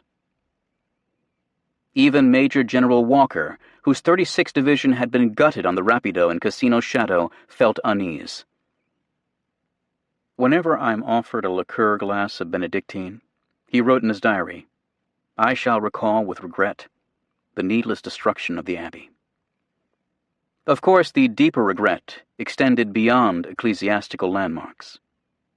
War was whittling it all away. Civility and moderation, youth and innocence, mountains and men. Part 4. Chapter 10. 4 Horsemen. A fairyland of silver and gold. The trolleys were running again in Naples, along with the stinking diesel buses and the trams that clacked uphill to the swank villas above the city. Few motor vehicles could be seen, except for jeeps and Army deuce-and-a-half trucks, but hundreds of dog carts and rattle-trap barouches, pulled by sway-backed nags, filled the boulevards. The bay was as blue as ever, Vesuvius as black, and the pines as green. Fifth Army's OSS chief reported. Neapolitans in shabby clothes and shabbier shoes strolled the Via Francesco Caracciolo, arm in arm, talking, laughing, crying, arguing, gesticulating, Frank Gervasi observed. Scavengers hunted cigar butts in the gutters, and slatterns with rented babies begged in the piazzi, where quacks peddled their nostrums, and shoeblacks, called lustrini, signaled their services by rapping on their wooden boxes. Hubba hubba, the urchins sang in mimicry of GIs. Chicken a shit, second a lieutenant. In the public gardens, storytellers have been drawn out by the sun to take up their positions. The British officer and writer Norman Lewis noted in late February. For a coin they chanted recitations of the deeds of Charlemagne and the paladins, using their hands to build up their thoughts like a potter at his wheel. Naples, over the centuries, had lured the likes of Petrarch and Goethe, Rossini and Donizetti, Dickens and James Fenimore Cooper. While writing the Aeneid, Virgil was said to have driven the snakes from a city he adored, although 2 millennia later, John Ruskin found it the most loathsome nest of human caterpillars I was ever forced to stay in, a hell with all the devils imbecile in it. Now resurgent Naples drew hordes of Allied soldiers. Given that Cassino lay only 50 miles north, and Anzio but 90, the city conveyed a complacency and lack of realism worse than that prevailing in New York City, the reporter Homer Biggert complained. But for many on leave from the front, Naples was the nearest symbol of every man's immediate aspirations, wrote the British officer Fred Madge Delaney. It was a fairyland of silver and gold and great happiness. You could buy things in the shops, you could get drunk, you could have a woman, you could hear music. Of course, the war intruded at times. Each afternoon, a hospital train pulled into the Piazza Garibaldi station with broken boys from Cassino, shelved in triple-tiered berths, the most grievous cases in the bottom bunks. Luftwaffe raiders still struck the port and anchorages, and every ship opened up with its guns until there were 100 necklaces of red tracer bullets over Naples Bay, wrote Alan Moorhead. Just the rumor of an attack triggered orders to make smoke, and within 8 minutes, 1,000 soldiers manning fog oil generators and smoke pots would lay a dense blanket along 20 miles of Neapolitan coast, thick enough that jeep drivers had to shine flashlights at the curb to follow the road. Despite the smoke and the swarming tracers, an occasional bomber got through, followed immediately by looters, who staggered from bombed-out buildings with perhaps a door, a bedstead, a couple of kettles, a birdcage, wrote Margaret Bourke-White. After a raid in early spring, Norman Lewis watched as dead children were lifted from the rubble and laid out side by side with dolls thrust into their arms to accompany them to the other world. Professional mourners were running up and down the street, tearing at their clothing and screaming horribly. Yet, for most soldiers, Naples was a haven, a tabernacle of la dolce vita, into which they poured for eye and eye, intercourse and intoxication, aboard trucks known as passion wagons. Italian porters lugged their packs to the Volturno enlisted men's hotel on Via Roma or to the city jail, which Fifth Army renovated as a rest center for 1,200 men. The Americans had control of the whole city, complained a British sapper, C. Richard Eake. Everywhere were GIs and military police, the burly, truncheon-swinging Yanks. The Red Cross Auditorium showed a new movie every day at 4 p.m., drawing big crowds despite frequent interruptions from power failures. A music hall on Via Costantinopoli sponsored dances several nights a week, and Irving Berlin's show This Is the Army drew packed houses. Roars invariably greeted his rendition of Oh, How I Hate to Get Up in the Morning. When a soldier spotted Humphrey Bogart in the Hotel Parca, he asked how he could purchase a pistol like the one the actor had used in Sahara, which could fire 16 shots without reloading. Bogart flicked away a cigarette and replied, "Hollywood is a wonderful place." So too was Pompeii. Each morning at 8, a commuter train hauled hundreds of soldiers to the ruins, where guides offered tours of the house of the two bachelors who were never married, and intimated that the city's awful fate resulted from too many different positions. A 3rd Division soldier wrote home that the old Romans certainly knew how to get the most out of life. But a diarist from the 56th Evacuation Hospital concluded that the lost city had been built by a clever, wine-drinking, sensuous, evil-minded people. Soldiers also jammed the reopened San Carlo Opera House, despite the fleas in the padded seats and a lack of heat that kept everyone bundled up. From the balcony tiers they chattered like parrots, gawking at the depictions of Parnassus on the domed ceiling. Then the crimson curtain rose, the overture swelled, and the spell was cast. A private from Ohio slapped his knee during the second act of La Bohème. "That's good," he murmured. "That's real good." Soldiers spilled into the night humming arias, so many Caruzos in olive drab. New Neapolitan cabarets opened every week. The Orange Club, above the Via Posillipo, was said by WWIIHistory to be the most lively and popular nightclub on the European continent. Patrons on the circular terraces gazed at Vesuvius's ruby glow and the winking signal lights from warships in the bay below. Nurses danced the Jersey bounce, and inebriated officers aimed champagne corks at the brooch on a singer's décolletage. No eye to Naples was complete without a tour of Capri, where room and board could be had for $1 a night, and the bars opened at 9 a.m. The island struck Alan Moorhead as a curious little nodule of lotus-eating, with the slightly beaten air of a worn-out roue. Soldiers lounged on the rocks in straw hats and sandals, or rode to the Marina Piccola in carriages pulled by plumed horses. In hotel dining rooms, waiters served supper from silver chafing dishes to men who hadn't held a fork since leaving the United States. One visitor was happy simply to list the shades of the sea: turquoise, emerald, purple, peacock, violet. "I could never forget," wrote WWIIHistory, "that many of these boys would go back into the rain and mud and screaming dangers of the hills, never to return."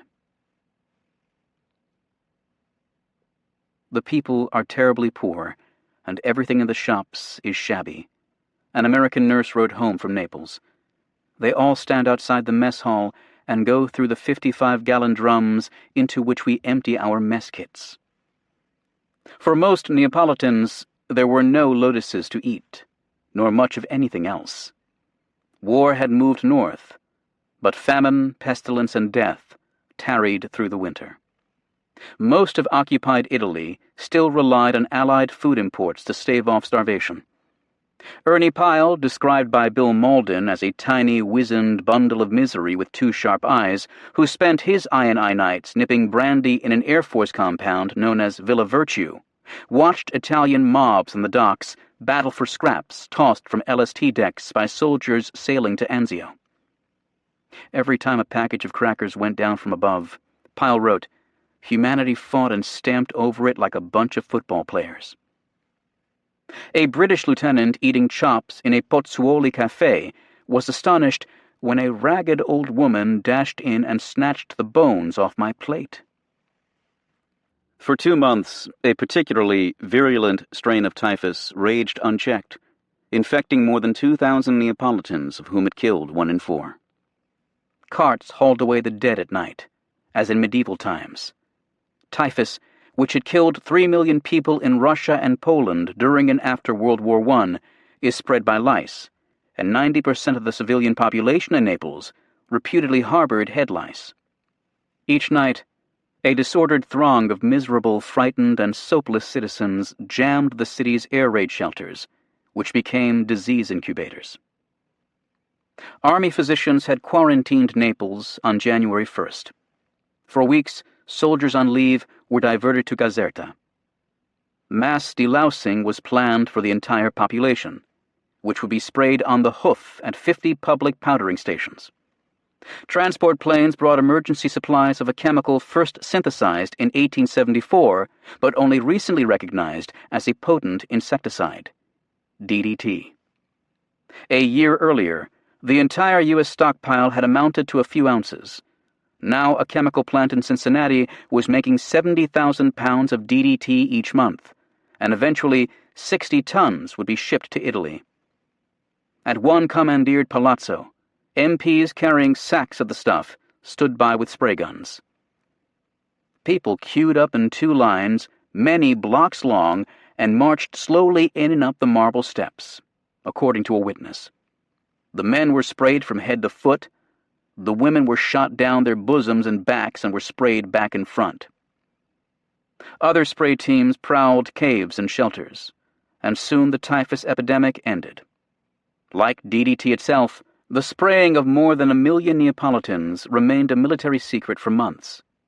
Only one Fifth Army soldier had been infected. Venereal disease was another matter. A victorious army found in Italy good-looking and amorous women, and cheap intoxicating vino in good supply. A British analysis concluded. As a result, the damned army is all clapped up with slit-trench romances. A Fifth Army surgeon complained. Soldiers joked that Naples would be the world's largest bordello if someone could roof it. "There's pox galore out here," a sergeant warned British soldiers arriving in the Piazza Dante. "One good screw and your prick will swell up like a marrow and your balls drop off." A crestfallen Tommy muttered, "Now why doesn't Thomas Cook put that in his brochures?" With the average worker earning only 60 lire a day, 60 cents less than the cost of a kilogram loaf of bread, thousands of desperate, destitute Neapolitan women turned to prostitution, which typically paid 1,000 to 2,000 lire per night. On New Year's Day, after dubious studies and laboratory tests suggested that 60% of all women in Italy had some form of venereal disease, Neapolitan brothels had been placed off limits. The skin trade simply moved into the streets and to nearby towns, where they've developed the most loyal and finest pimp system in the world, according to a provost marshal's report. Battalions of streetwalkers paraded down Via Roma, their tresses frosted in DDT hairdos. One soldier grew so weary of pimps plucking at his sleeve that he hung a sign around his neck, "No." A strumpet on Capri, who insisted on fixed-price services, was known as Madame $4. The perfunctory jogging of the haunches, in Norman Lewis's phrase, brought dire results to Fifth Army. The VD rate exceeded 1 in 10 for white soldiers. It was much higher for blacks, with the average gonorrhea infection in February requiring 10 days recuperation. The Italian strain of gonococci proved to be 70% sulfa-resistant. British doctors reported. Another new wonder drug, penicillin, was generally not available in Italy until mid-February, and then in such limited stocks that it commanded the same black market price as morphine. A secret debate raged over whether penicillin should be given to infected troops or reserved exclusively for those valorously wounded. Churchill himself directed that it must be used to the best military advantage, and soon enough the drug would be administered to bedroom libertines and battlefield heroes alike. Until then, Allied commanders struggled to curb their troops' lascivious impulses. "Girls who take boarders provide social disorders," street signs warned. 20 personal ablution centers operated around the clock in Naples, providing the post-coital GI with soap, water, an iodine solution, and a receipt for his trouble. Still, as battles raged at Cassino and Anzio, 15% of all American hospital beds in Italy were occupied by VD patients. Another 500 beds in Naples were reserved for infected prostitutes in clinics dubbed hospitals. At the Bagnoli racetrack outside Naples, the 23rd General Hospital filled hundreds of beds with diseased Lotharios, whose hospital tunics were stenciled with a large red VD. Despite the barbed wire and sentries ringing the compound, an Army provost marshal reported that some patients were jumping the wall and consorting with the prostitutes in the immediate neighborhood. An exasperated major, who discovered a tryst underway in a Bagnoli cave, flushed the miscreants with tear gas grenades. Near Avellino, in the hills above Salerno, even sterner measures were taken. The chaplains thought the whores from Naples had been using the straw huts up and down the valley, one infantryman reported. So they set fire to all of them. The Orange Club was pleasant enough, and the Opera House and the Capri chafing dishes offered an interlude from the war. But above all else, Naples was a port, and by late winter 1944, it was among the world's busiest. Here, that huge and gassy thing called the war effort, John Steinbeck's words, took solid form as the broad-shouldered avatar of Allied logistical hegemony. To keep a single GI fighting for a month in Italy required more than half a ton of materiel. Can do. For every artillery shell fired at Anzio, for every bomb dropped or Sherman tank lost at Cassino, 2 more seemed to levitate from the holds of arriving cargo ships, winched out by gantry cranes and placed on rail cars, truck beds, or LSTs bound for the front. By now the American war machine had become the prodigy of organization so admired by Churchill and so dreaded by German commanders. U.S. production totals in 1943 had included 86,000 planes, compared with barely 2,000 in 1939. Also, 45,000 tanks, 98,000 bazookas, 1 million miles of communications wire, 18,000 new ships and craft, 648,000 trucks, nearly 6 million rifles, 26,000 mortars, and 61 million pairs of wool socks. Each day, another 71 million rounds of small arms ammo spilled from U.S. munitions plants. In 1944, more of almost everything would be made. The nation's conversion from a commercial to a military economy was as complete as it would ever be. An auto industry that had made 3.5 million private cars in 1941 turned out 139 during the rest of the war, while shifting to tanks, jeeps, and bombers. In artillery production alone, makers of soap, soft drinks, bed springs, toys, and microscopes now built 60 species of big guns. They were among 2,400 prime contractors and 20,000 subcontractors in the artillery business, from a steam shovel company building gun carriages to an elevator firm fashioning recoil mechanisms. In February 1944, the U.S. Army shipped 3 million tons of cargo overseas, parsed into 6 million separate supply lines that included not only beans and bullets, but mildew-resistant shoelaces and khaki-colored pipe cleaners.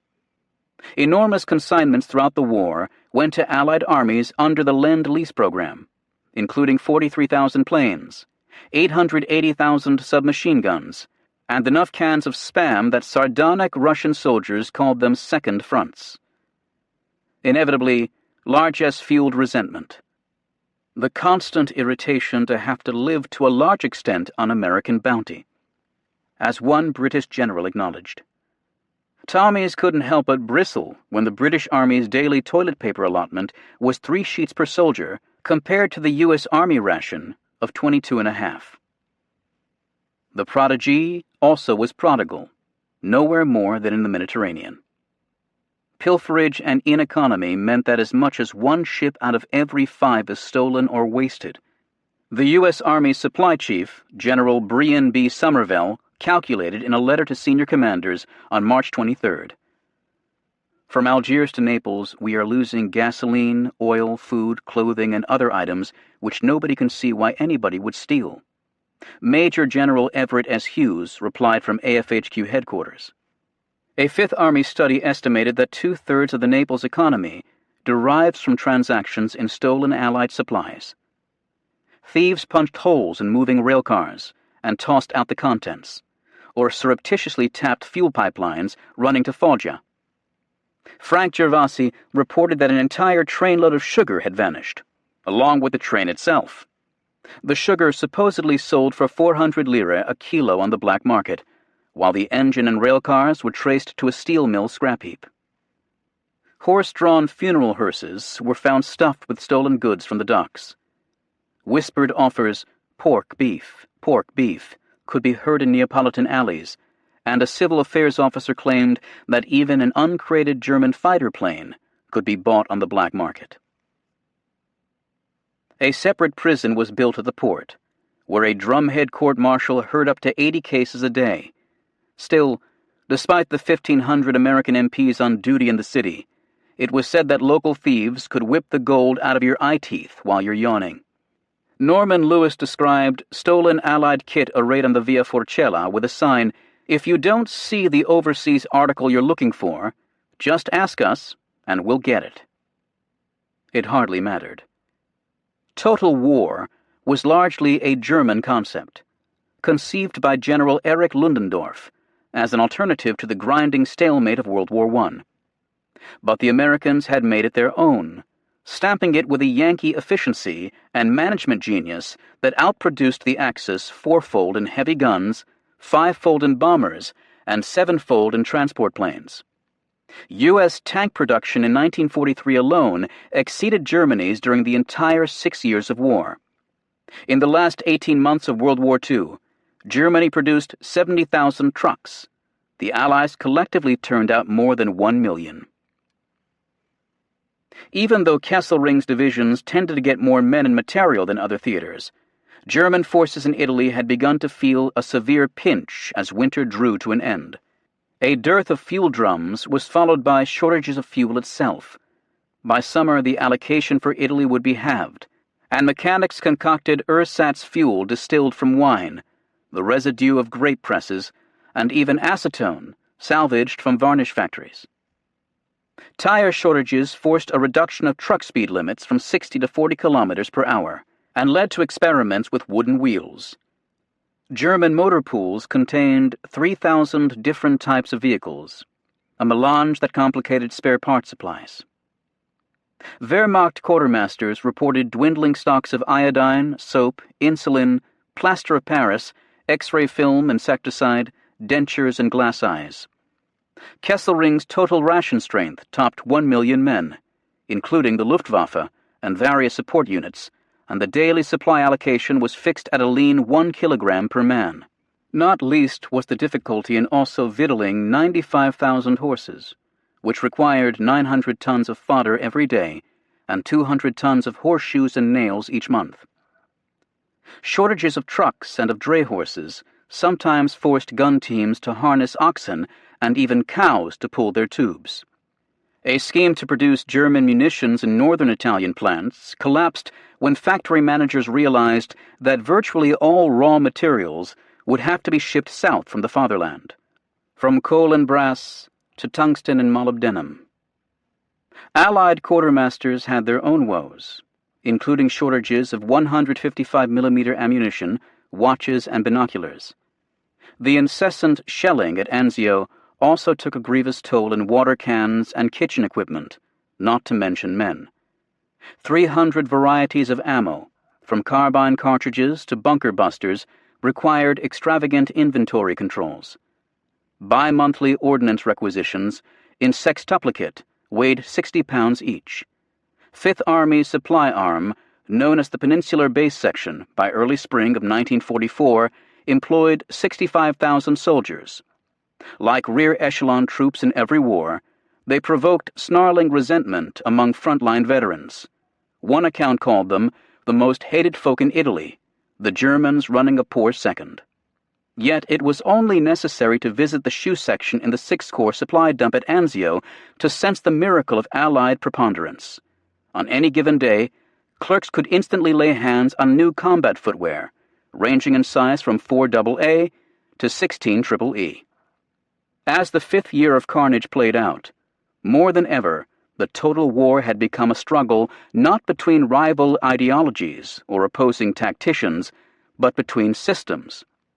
The integration of political, economic, and military forces needed for sustained offensive power. Certainly courage, audacity, and sacrifice would be required to win through to Rome and prevail globally. but every pallet of bombs, shells, and 16 EEE boots hoisted from a Liberty ship in Naples Harbor amplified and complemented those battlefield virtues, ensuring that valor would never be practiced in vain. The weight of metal.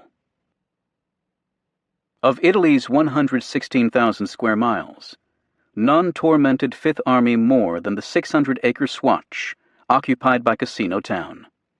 Now overwatched by the gray stub of the ruined abbey, the town boasted 4 churches, 4 hotels, a botanical garden, and a jail. All 22,000 citizens had fled or died, ceding the cobbled streets to General von Zenger and German paratroopers in their brimless hats, who in late February replaced the Panzer Grenadiers previously holding the sector of the Gustav Line. All approaches from the south in this small, peculiar, and unhealthy piece of Italy, wrote Martha Gellhorn, were marred by sliced houses, the landslides of rubble, the torn roofs. Highway 6, now scorched and lifeless, ran straight as a bar of steel for 3 miles from Monte Trocchio into town before swerving up the Liri Valley. Riflemen traded pot shots and gunners exchanged artillery barrages, but drear stalemate took hold in an endless vigil that is never a quiet one, as one Gurkha officer wrote. In his diary he added, "Time seems to have stopped. It is as if we have been condemned to live forever in a cold, damp hell on earth, each of us obtaining but meager shelter behind rocks or in holes in the ground." Not far from here, in 217 BC, Hannibal had found himself hemmed in by mountains and Roman troops. Lashing dry twigs to the horns of 2,000 rustled cattle, his soldiers set fire to the faggots and drove the herd onto the heights above confused enemy sentinels who mistook the flaming beasts for an encircling army of men carrying torches. Fearful of being outflanked, the Romans fled, Hannibal escaped, and his Carthaginians went on to win one of the greatest victories in Western military history, at Cannae a year later. No such stratagem occurred to Alexander, Clark, or their lieutenants. The high command seemed in the grip of a plodding fatalism, as if no man was master of his own destiny, wrote a British officer. There was no firm conviction among the leaders that victory would result. Alexander was inclined to lie low until spring weather dried the ground and cleared the skies, as both his staff and General Juin urged. Yet, under pressure from London and Washington, he felt obliged to tie up as many German divisions as possible before the Normandy invasion. He also hoped to prevent Kesselring from massing for further blows at Anzio. The tail now wagged the dog. The Anzio landings had been launched to break the Gustav Line impasse at Cassino. Now another attack at Cassino was deemed necessary to help the beachhead. In meetings at Caserta in late February, Alexander decreed that come spring, the Allied front would be reconfigured to concentrate more combat power among the maw of the Liri Valley. Fifth Army was to shift to the left, taking over a coastal sector with a force that was mostly American and French. Eighth Army would also shift left, leaving a small presence on the Adriatic, while assuming responsibility for the Cassino front with the British 10 and 13 Corps, as well as 1 Canadian Corps and the newly arrived 2 Polish Corps. Clark privately rejoiced at unshackling himself from the British. "Anything that will divest me of the terrific responsibilities that I've had in trying to command McCreary's 10 Corps and Freiberg's Corps will be welcomed by me," he told his diary on February 28th. Before that happy day arrived, however, Fifth Army was to make one final attempt to bull through at Cassino with Spager Freiberg's Kiwis, Brits, and Indians. But how? For the past 2 months, beginning with the French thrust northeast of Cassino and the American debacle at the Rapido, Allied attackers had avoided a direct assault into the town. Minefields and inundations hemmed both sides of Highway 6, turning the roadbed into a narrow, exposed funnel for any battalion approaching from Monte Trocchio. Yet Freiberg saw no alternative to a head-on attack. Convinced that a wide flanking movement around Monte Cassino was impossible, he put his faith in the weight of metal, as the Indian official history later observed. As the abbey had been pulverized, so now the town. New Zealand intelligence analysts proposed dropping 3 1,000-pound bombs for each of the estimated 1,000 German paratroopers believed to be sheltering in Cassino. Freiberg calculated that just half that payload, perhaps 750 tons, reinforced by 200,000 artillery shells, would allow Allied infantry and armor forces to walk through the town, which he asserted could be cleared by tanks in 6 to 12 hours after the bombardment. The use of air power to bludgeon a hole through the Gustav Line found favor with Hap Arnold, the Army Air Forces chief, whose cables from Washington had become increasingly shrill. Why were daily air sorties in Italy running at 1,500 or fewer when you with the British have a total of approximately 5,000 airplanes? He asked Ira Aker on February 24th. Why not 3,000 sorties until the situation is more in our favor?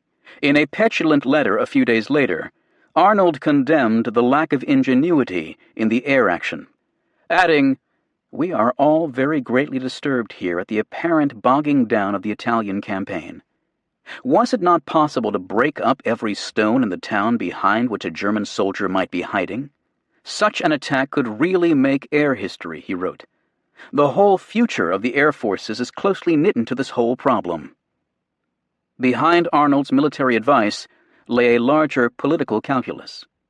Air Force success in breaking the impasse at Cassino would strengthen his campaign to make the service independent of the U.S. Army. Lieutenant General Aker yielded to no man in air power enthusiasm. Born in Texas and raised in southeast Oklahoma, he'd been commissioned as an infantry officer in 1917 before transferring immediately to the flying service. As chief pilot of Question Mark in 1929, Aker demonstrated the potential of airborne refueling by remaining aloft over Los Angeles for 6 days. Several years later, he made the first transcontinental flight while navigating solely by instruments. Co-author with Arnold of 3 books on what they fondly called this flying game, Aker personally had persuaded Churchill a year earlier to endorse the combined bomber offensive, a round-the-clock pummeling of Axis strategic targets with U.S. heavy bombers by day and British bombers by night. "There's nothing that can be destroyed by gunfire that can't be destroyed by bombs," he once proclaimed. Before taking over the Mediterranean Air Forces in January, he'd commanded the U.S. 8th Air Force in Britain, where appalling crew losses and irregular bomb accuracy failed to shake his belief that the Third Reich could be gutted from the air. He was less certain about Cassino. Obliterating the abbey had simply given German defenders both the moral and topographical high ground. Contrary to Freiberg's sunny estimate, an Army Air Forces study warned that due to cratering and debris, tanks would probably not be able to pass through the town for 48 hours after the bombing. To Arnold, Aker wrote on March 6th, "Don't set your heart on a great victory as a result of this operation. Personally, I don't feel it will throw the German out of his present position completely and entirely, or compel him to abandon the defensive role.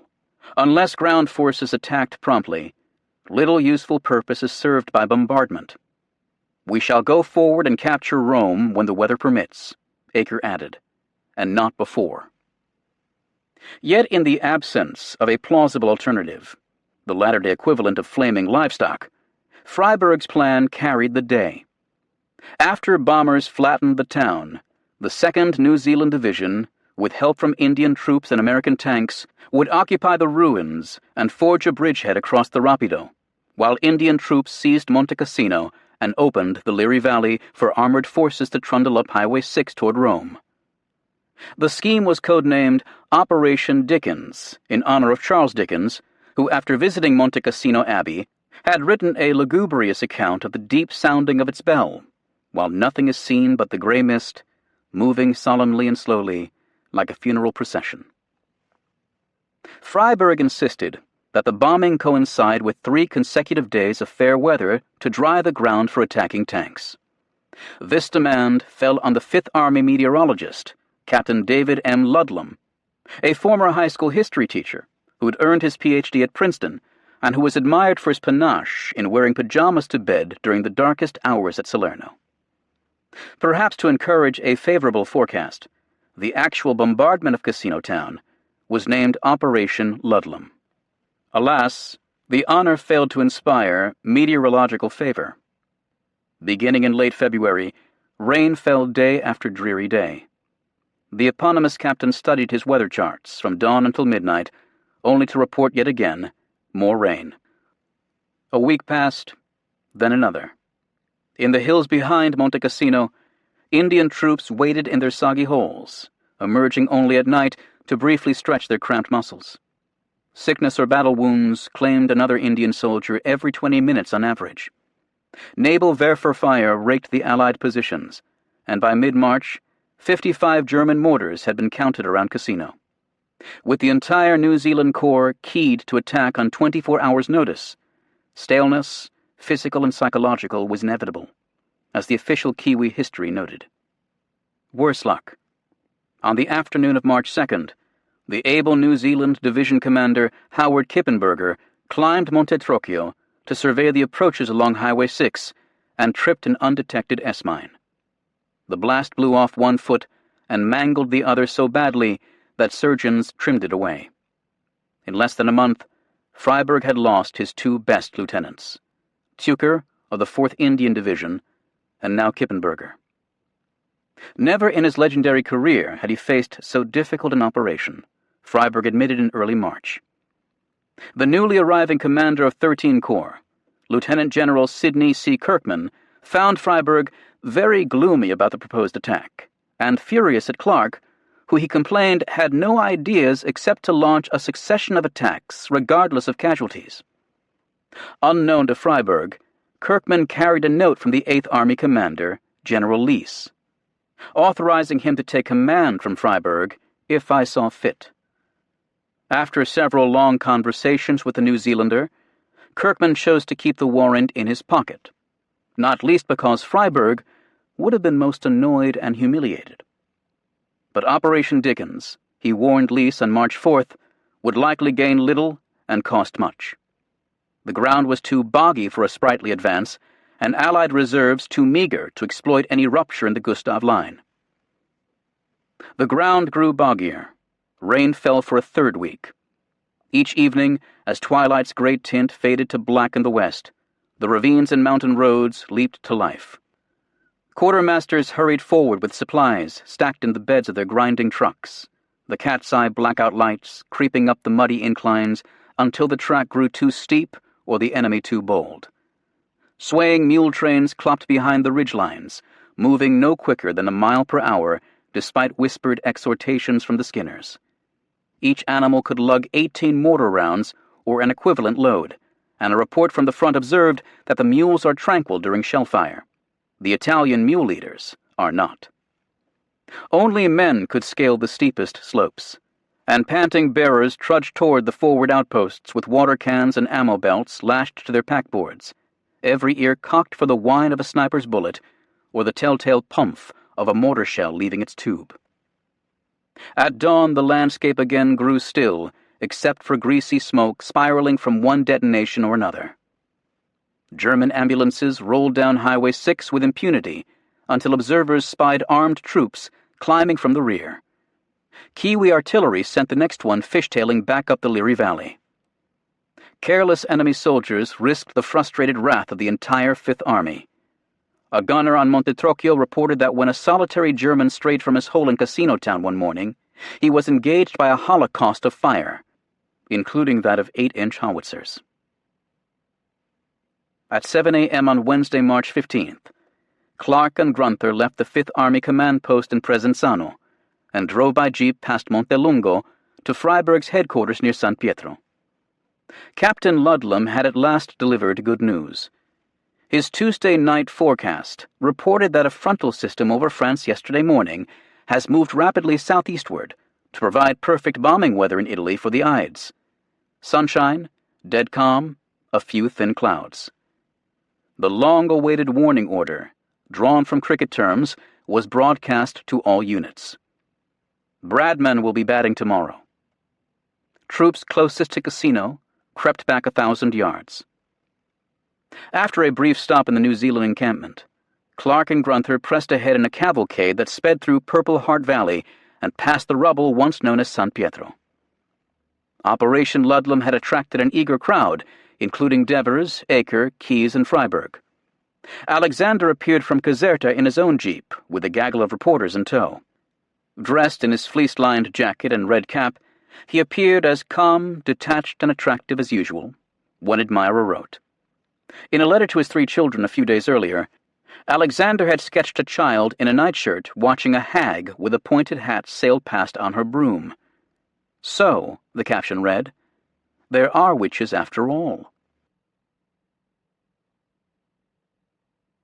Before reaching Monte Trocchio, the convoy turned right to climb through San Vittore to the hill town of Cervaro. Clark followed a Kiwi officer into the decrepit stone house that would serve as his grandstand. After scanning the valley with his field glasses from a second-floor balcony, Clark climbed to the roof and straddled the ridgepole, his long legs dangling over the eaves. 3 miles due west across the Rapido Flats lay Casino. The 4 churches, the 4 hotels, the botanical garden, the jail, all gleaming in the morning sun. All doomed. He hardly cared.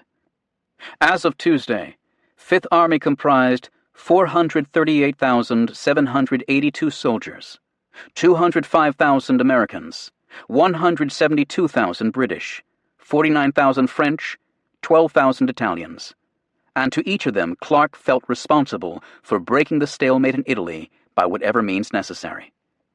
The rain, the casualties, the internecine bickering, the impasse at Anzio, the brouhaha over the Abbey, all had worn him down, even as the long winter made him harder, more obdurate. Every visit to a ward full of wounded boys left him very depressed. When a sympathetic admiral wrote to remind Clark that whom the Lord loveth he chasteneth, he replied, chastening already ample. Surely time has come to spare the rod. In early March he told Rini, I know you are upset about the Italian situation, and so am I, but there's nothing I can do about it except continue to do my duty. You must look upon this Italian campaign as one little part of a world war, where perhaps we do something the hard way in order to make successes in other places easier. If broad-gauged and resolute, in what he described as a keen and abiding interest in the little problems of his men, he could also be pinched and querulous. To Jeff Keyes on Monday, he'd mused aloud about personally taking command of the Anzio beachhead. The feckless Lucas was gone, but Clark found Truscott a difficult subordinate to handle. He makes demands, knowing full well that many of them can't be granted. Yet it was the British who annoyed him most. I'm convinced that Alexander is floundering in his effort to solve the tactical situation here, Clark told his war diary on March 8th. Even Churchill seemed bent on provoking him from afar. An AFHQ staff officer reported that all dispatches sent personally to the Prime Minister should spell theater Theatre, and should not spell through THRU. When Churchill in early March ordered that troops at Anzio be known as the Allied Bridgehead Force, Clark, in a note to Alexander, counterproposed the Fifth Army Allied Bridgehead Force. He confessed in his diary to being greatly annoyed, then added, "This is part of the steady effort by the British to increase their prestige." For Clark, too, there were witches after all. Ever more convinced that others conspired to steal his thunder and deprive Fifth Army of battle honors fairly won, he struggled to keep his equilibrium against stress, exhaustion, pride, and insecurity. Only when he stood triumphant as an American proconsul in Rome would the world see that the sacrifices from Salerno to Cassino were justified. A gifted soldier, with a brain big enough and a spine stiff enough to wage the total war required in 1944, Mark Clark at times seemed to battle his own demons as bitterly as he fought the Germans. A few days earlier he'd mailed Rini a brooch set with red, white, and blue stones to form the Fifth Army insignia. It matched the 3-star earrings she sometimes wore. My problems get no less worrisome as the days go on, he confided in the accompanying note. However, things will work out, and I am waiting for the day when I can lead my Fifth Army into victory. At precisely 8:30 a.m., a faint sound overhead broke Clark's reverie. Into the silence obtruded a drone, no louder than the buzz of a bee, but becoming louder by the second, wrote a British sapper. Head swiveled, glasses glinted. Swarms of B-25 medium bombers appeared from the east at 7,000 feet, escorted by fighters. As the formation approached Casino, the planes banked to the left. Bomb bays blinked open like 100 dark eyes. The object of the attack, each flight crew had been told, is to accomplish complete reduction of Casino Town.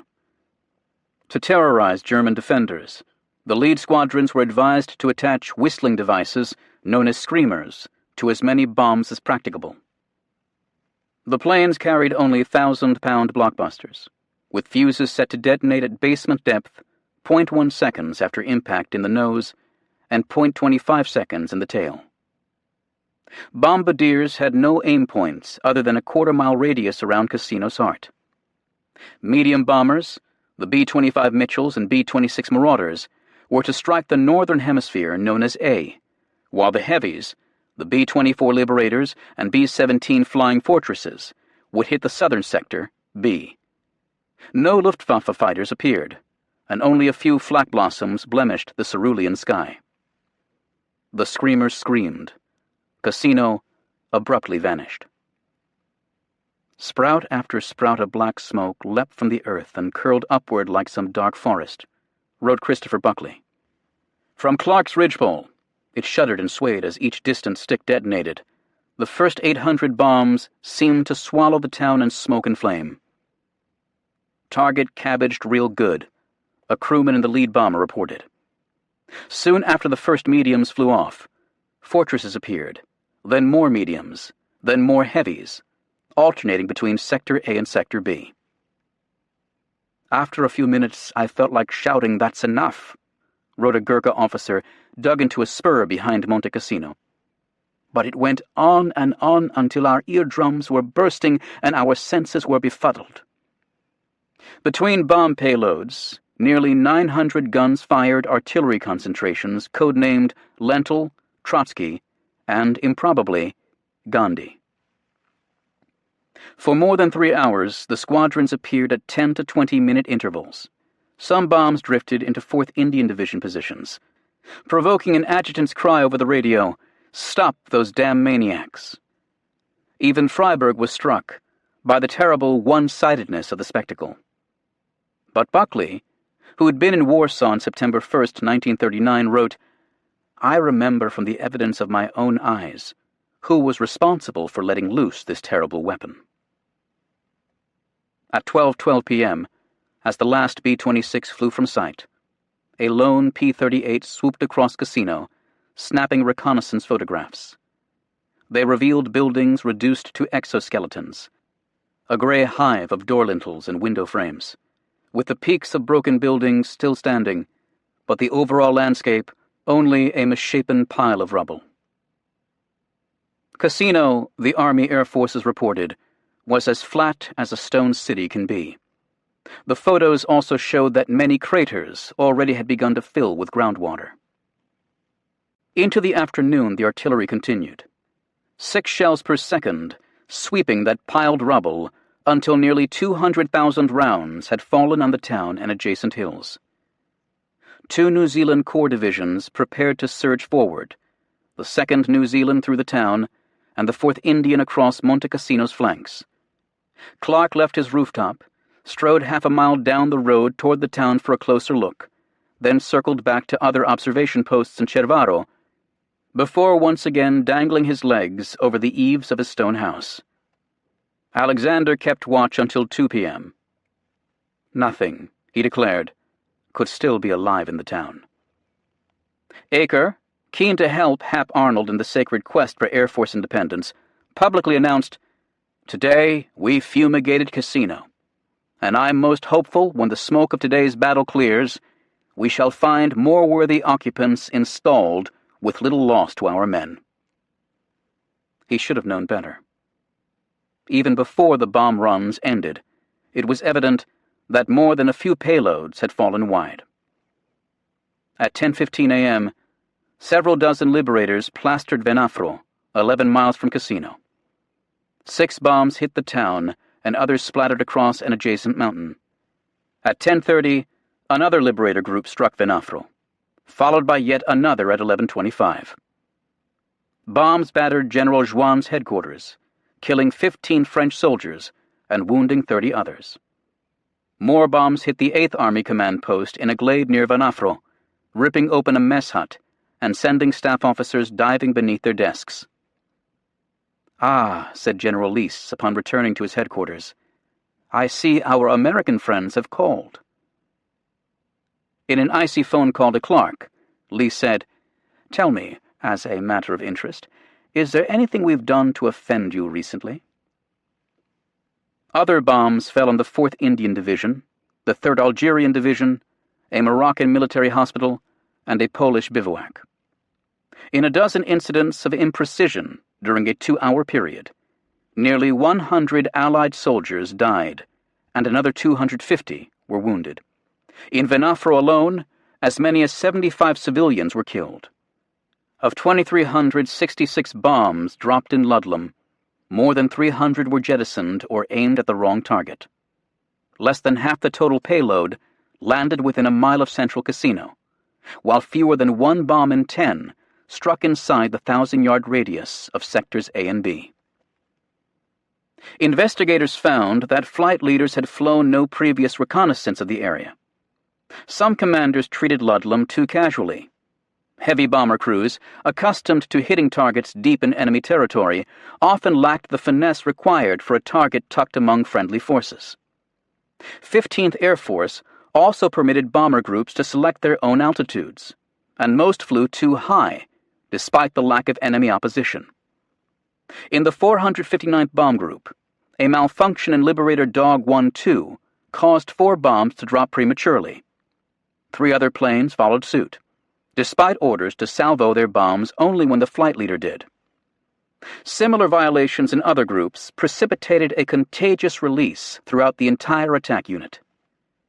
Through inexperience and careless navigation, air crews mistook Venafro, Isernia, Pozzilli, Montaquilla, and Cervaro for Cassino. To make matters worse, the bombardier in a B-24H couldn't see the planes in front release their bombs, and therefore relied on a bombs-away signal, usually a sharp kick in the back, from the navigator peering through a window. Clark and his fellow brass hats were fortunate not to fall in with the fratricidal dead. Acre and Devereux favored prosecuting 14 Air Force lieutenants, most of them bombardiers. Courts-martial proceedings began after an investigative report found negligence or at least poor judgment on the part of the accused, yet the investigating officer, Brigadier General Joseph H. Atkinson, also recommended clemency for the airmen, whose average age was 23. Charges subsequently were dropped against all but 2 lieutenants, who later went missing on subsequent missions. Let these young officers get on with the war, General Atkinson advised. There's a lesson for all to learn from this very unfortunate incident. Freiberg's intelligence had assumed that 1,000 1st Parachute Division soldiers occupied Cassino, but in fact only 300 or so happened to be in the town when the first bomb fell. Thousands more held fortifications on Monte Cassino, Point 593, and neighboring slopes. Known as the Green Devils for the hue of their uniforms, the division's 3 regiments were considered the most formidable German troops in the Mediterranean. German paratroopers had fought ferociously against the New Zealanders on Crete in 1941 and against the Canadians at Ortona in December. After heavy losses in the winter campaign, replacements had nearly brought the division back to scratch under the portly cigar-smoking Major General Richard Heydrich. Of Heydrich, a 4th Indian Division assessment later concluded, he was ruthless and not over-nice. Roughly half the paratroopers caught in Cassino on Wednesday morning outlived the day, and they described a maelstrom unlike anything experienced before or after. Explosions tossed men about like scraps of paper, entombing them in cellars and tunnels. We could no longer see each other, a German lieutenant recalled. All we could do was to touch and feel the next man. The blackness of night enveloped us, and on our tongues was the taste of burnt earth. To another lieutenant, we were just like a submarine crew whose U-boat was being pursued by depth charges. Artillery fire proved especially devastating to German gun batteries, quickly destroying 89 of 94 tubes in one regiment. The stench of decaying corpses soon seeped from Cassino's broken stones, as it did from the abbey above. One sergeant thought the very dust tasted of bone. The men clung to one another as if we were one lump of flesh, he said. There was nothing we could do except weep and rage. A Feldwebel, who was later captured, told interrogators that the Allied bombardment was so unnerving that his men were forbidden to discuss it. Speak about women or anything else, he said, but not about Cassino. The town was blown asunder and beaten into heaps of rubble, the official British history reported.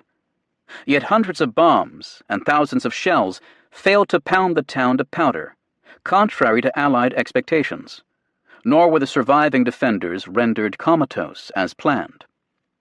A subsequent Air Force analysis found that although roofs and upper floors were obliterated, just south of the Hotel Continental, 2 rows of houses remain intact as to first floors and cellars, preserved by stout masonry arches and domed ceilings.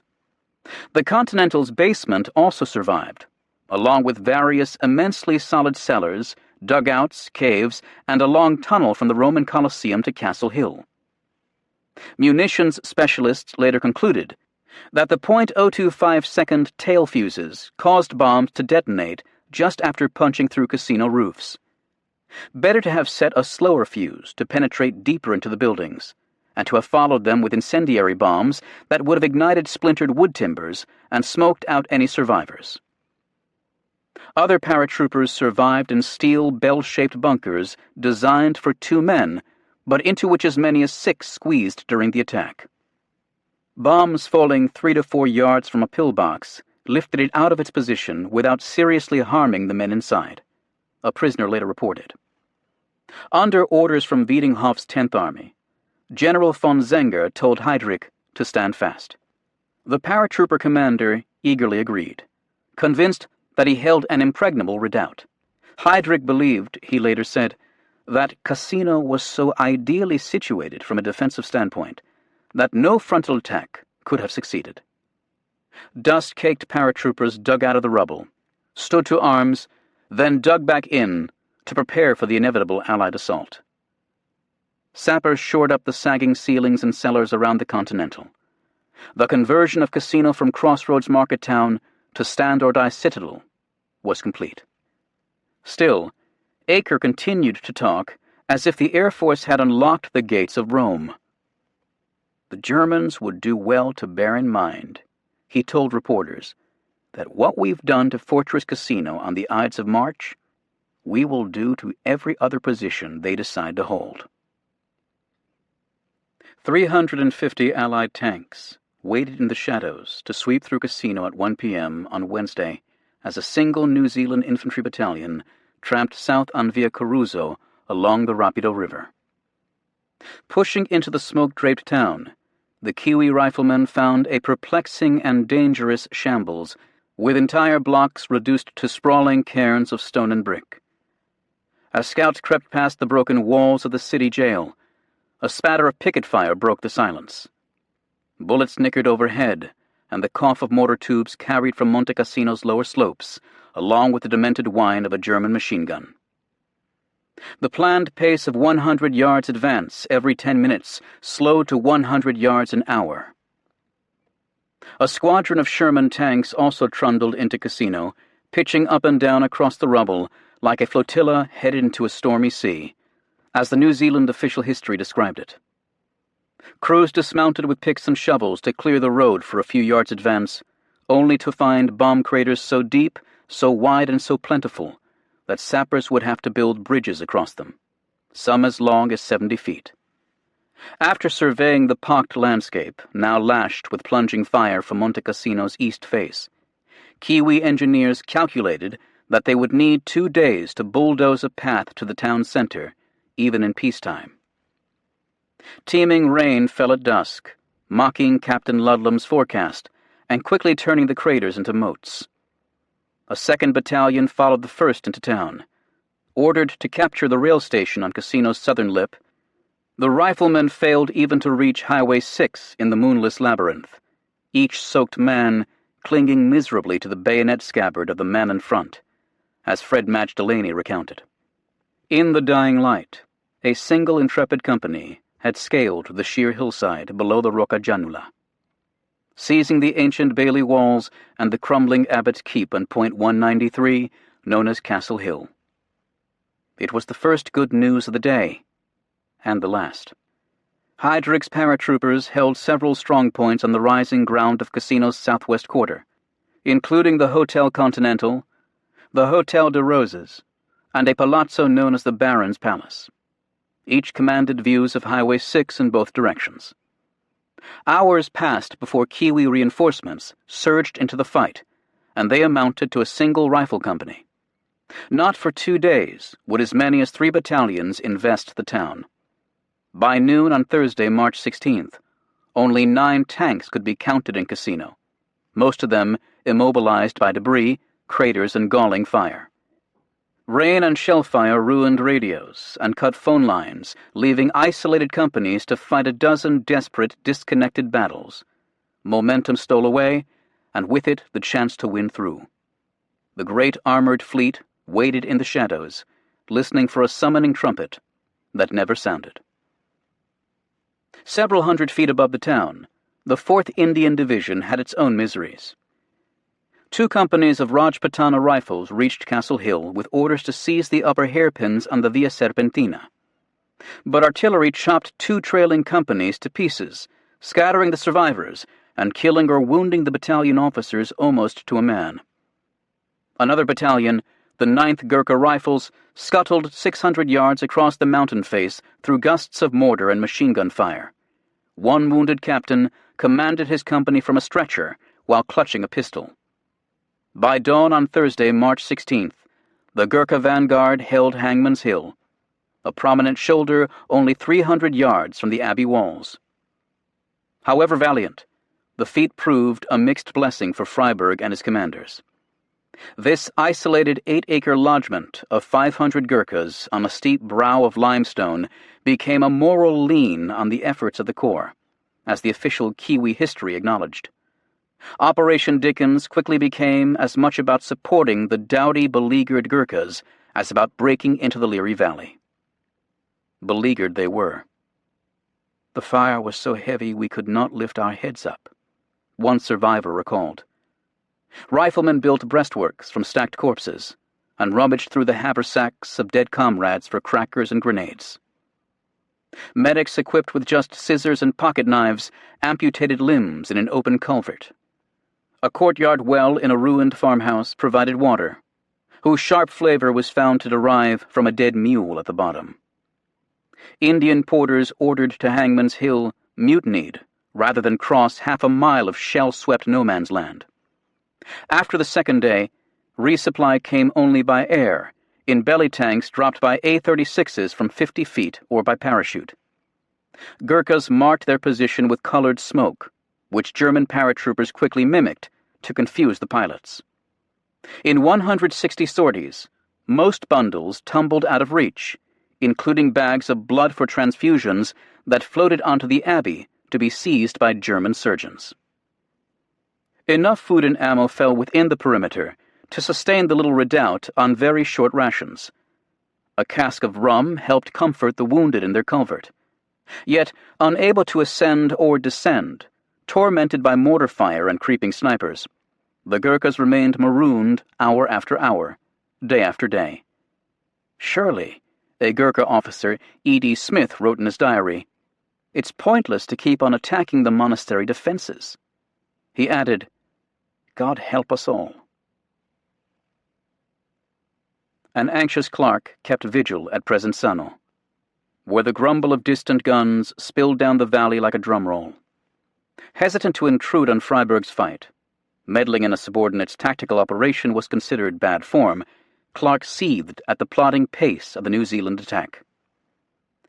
Freyberg's handling of the ensuing attack has been characterized by indecision and lack of aggressiveness. He told his diary on Friday. In visits to Spatier's command post, he urged that more infantry battalions be committed to battle. Freyberg and his staff resisted, convinced that 3 battalions in town and 3 more on the slopes sufficed. Others must be held in reserve for a pursuit up the Leary Valley. Clark persisted, proposing that the British 78th Division attack the base at Monte Cassino, while tanks struck from the north and more New Zealanders swept into town. I told Freyberg the tanks to be employed were American. Clark added in his diary entry on Friday. He could lose them all, and I would replace them within 24 hours.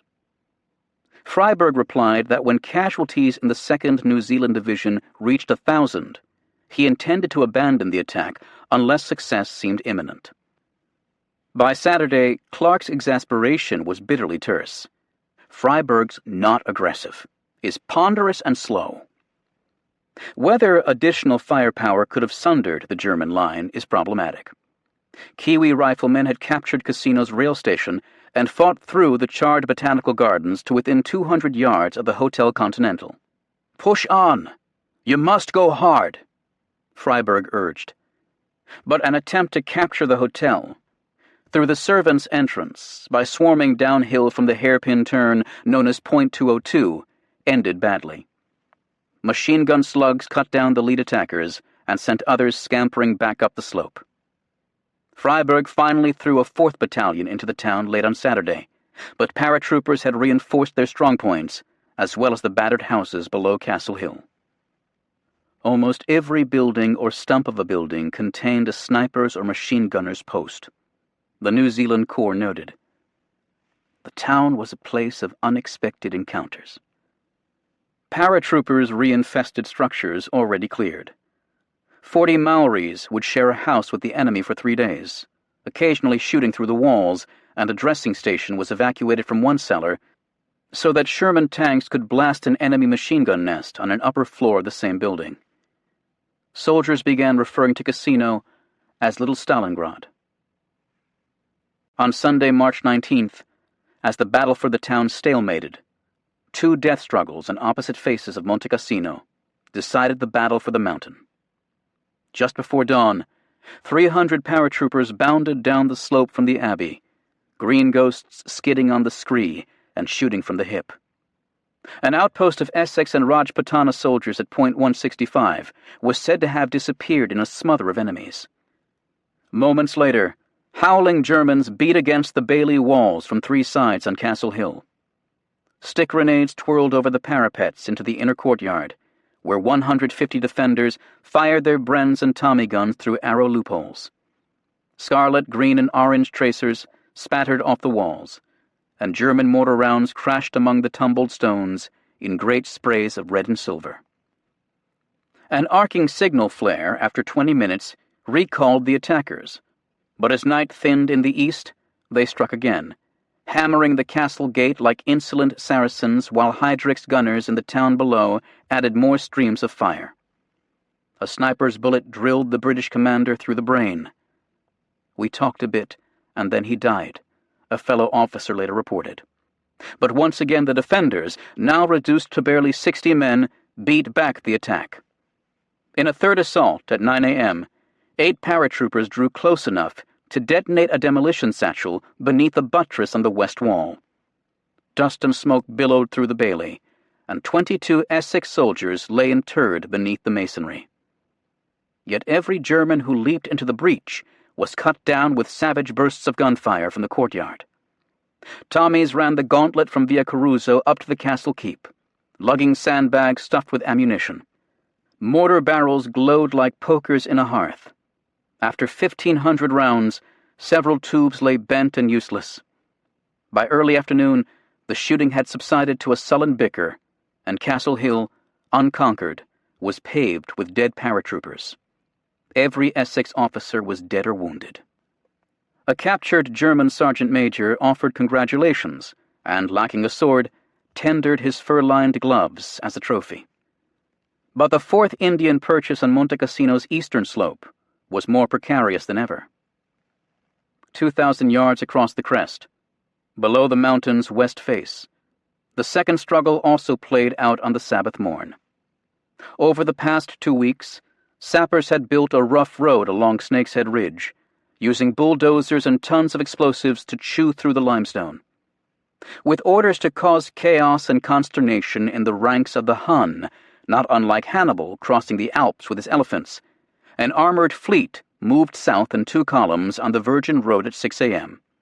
16 Kiwi Shermans, 8 Indian tanks, and 16 light M3 General Stewarts from the U.S. 760th Tank Battalion. By 9 a.m., the road had narrowed to a corrugated lane as the procession turned toward the Abbey at Albanetta Farm. Around Point 593, the weather-gnawed bodies of 34th Division soldiers killed 6 weeks earlier still lay wedged among the rocks. Lost boys turned to bone and stone. Tankers could peer down into the Leary Valley on their right, then swivel left to see the Abbey's fractured walls half a mile across the rift to the left, known as Death Valley. Then the noose cinched. A German lieutenant managed to lay 3 mines on the path, blowing the tracks off the lead steward. Immobile and angry, the Yank crewmen opened fire on an enemy mule train clopping toward the Abbey, killing 15 Germans and 5 animals with more than 80 tank shells and 2,500 coaxial machine gun bullets. I hated to shoot the mules as they looked like good ones, the tank commander later confessed, but the column was stuck, unable to maneuver on the narrow trail, and insufficiently protected by lagging infantry. As more tanks came to grief, striking mines or brewing up from mortar fire, German snipers picked off crewmen squirming through their belly hatches. At 5:30 p.m., those tanks, still capable of movement, began to creep back up Snake's Head Ridge, turrets reversed, firing over their exhaust vents. 3 Shermans and 3 Stewarts had been destroyed, and 16 others damaged. As night descended on Sunday, flaming hulls stood like orange beacons along the futile path past Albanetta Farm. General von Zenger, on several occasions, had skirted the spiny ridge northwest of Point 593, as he stalked the battlefield with his walking stick. Using the Abbey as a pole star, he traveled alone and on foot to be less conspicuous. An adjutant trailed several hundred yards behind the corps commander, and always in daylight, to see as much as possible. No tree escaped damage. No piece of ground remained green, Zenger noted. When shellfire drew near, he went aground or zigged and zagged, aware of the whistling of splinters, the smell of freshly thrown-up earth, smells from glowing iron and burnt powder. At times he imagined that he'd been carried back 30 years and was wandering across the battlefield at the Somme. Little reliable information had seeped from Cassino during the first 2 days after the bombing. Zenger knew that Heydrich often failed to report lost ground on the assumption that his paratroopers would soon reclaim it. At times it seemed the town must surely fall, rupturing the Gustav line. Things are not too splendid here, 10th Army had advised Kesselring on Friday morning. Some battalions had been pared to platoon size, 40 men. Machine gunners were even forced to fire sparingly, lest the raised dust betray their nests.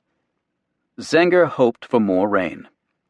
Yet the failed Allied tank foray on Sunday and the paratroopers' near seizure of Castle Hill gave renewed hope.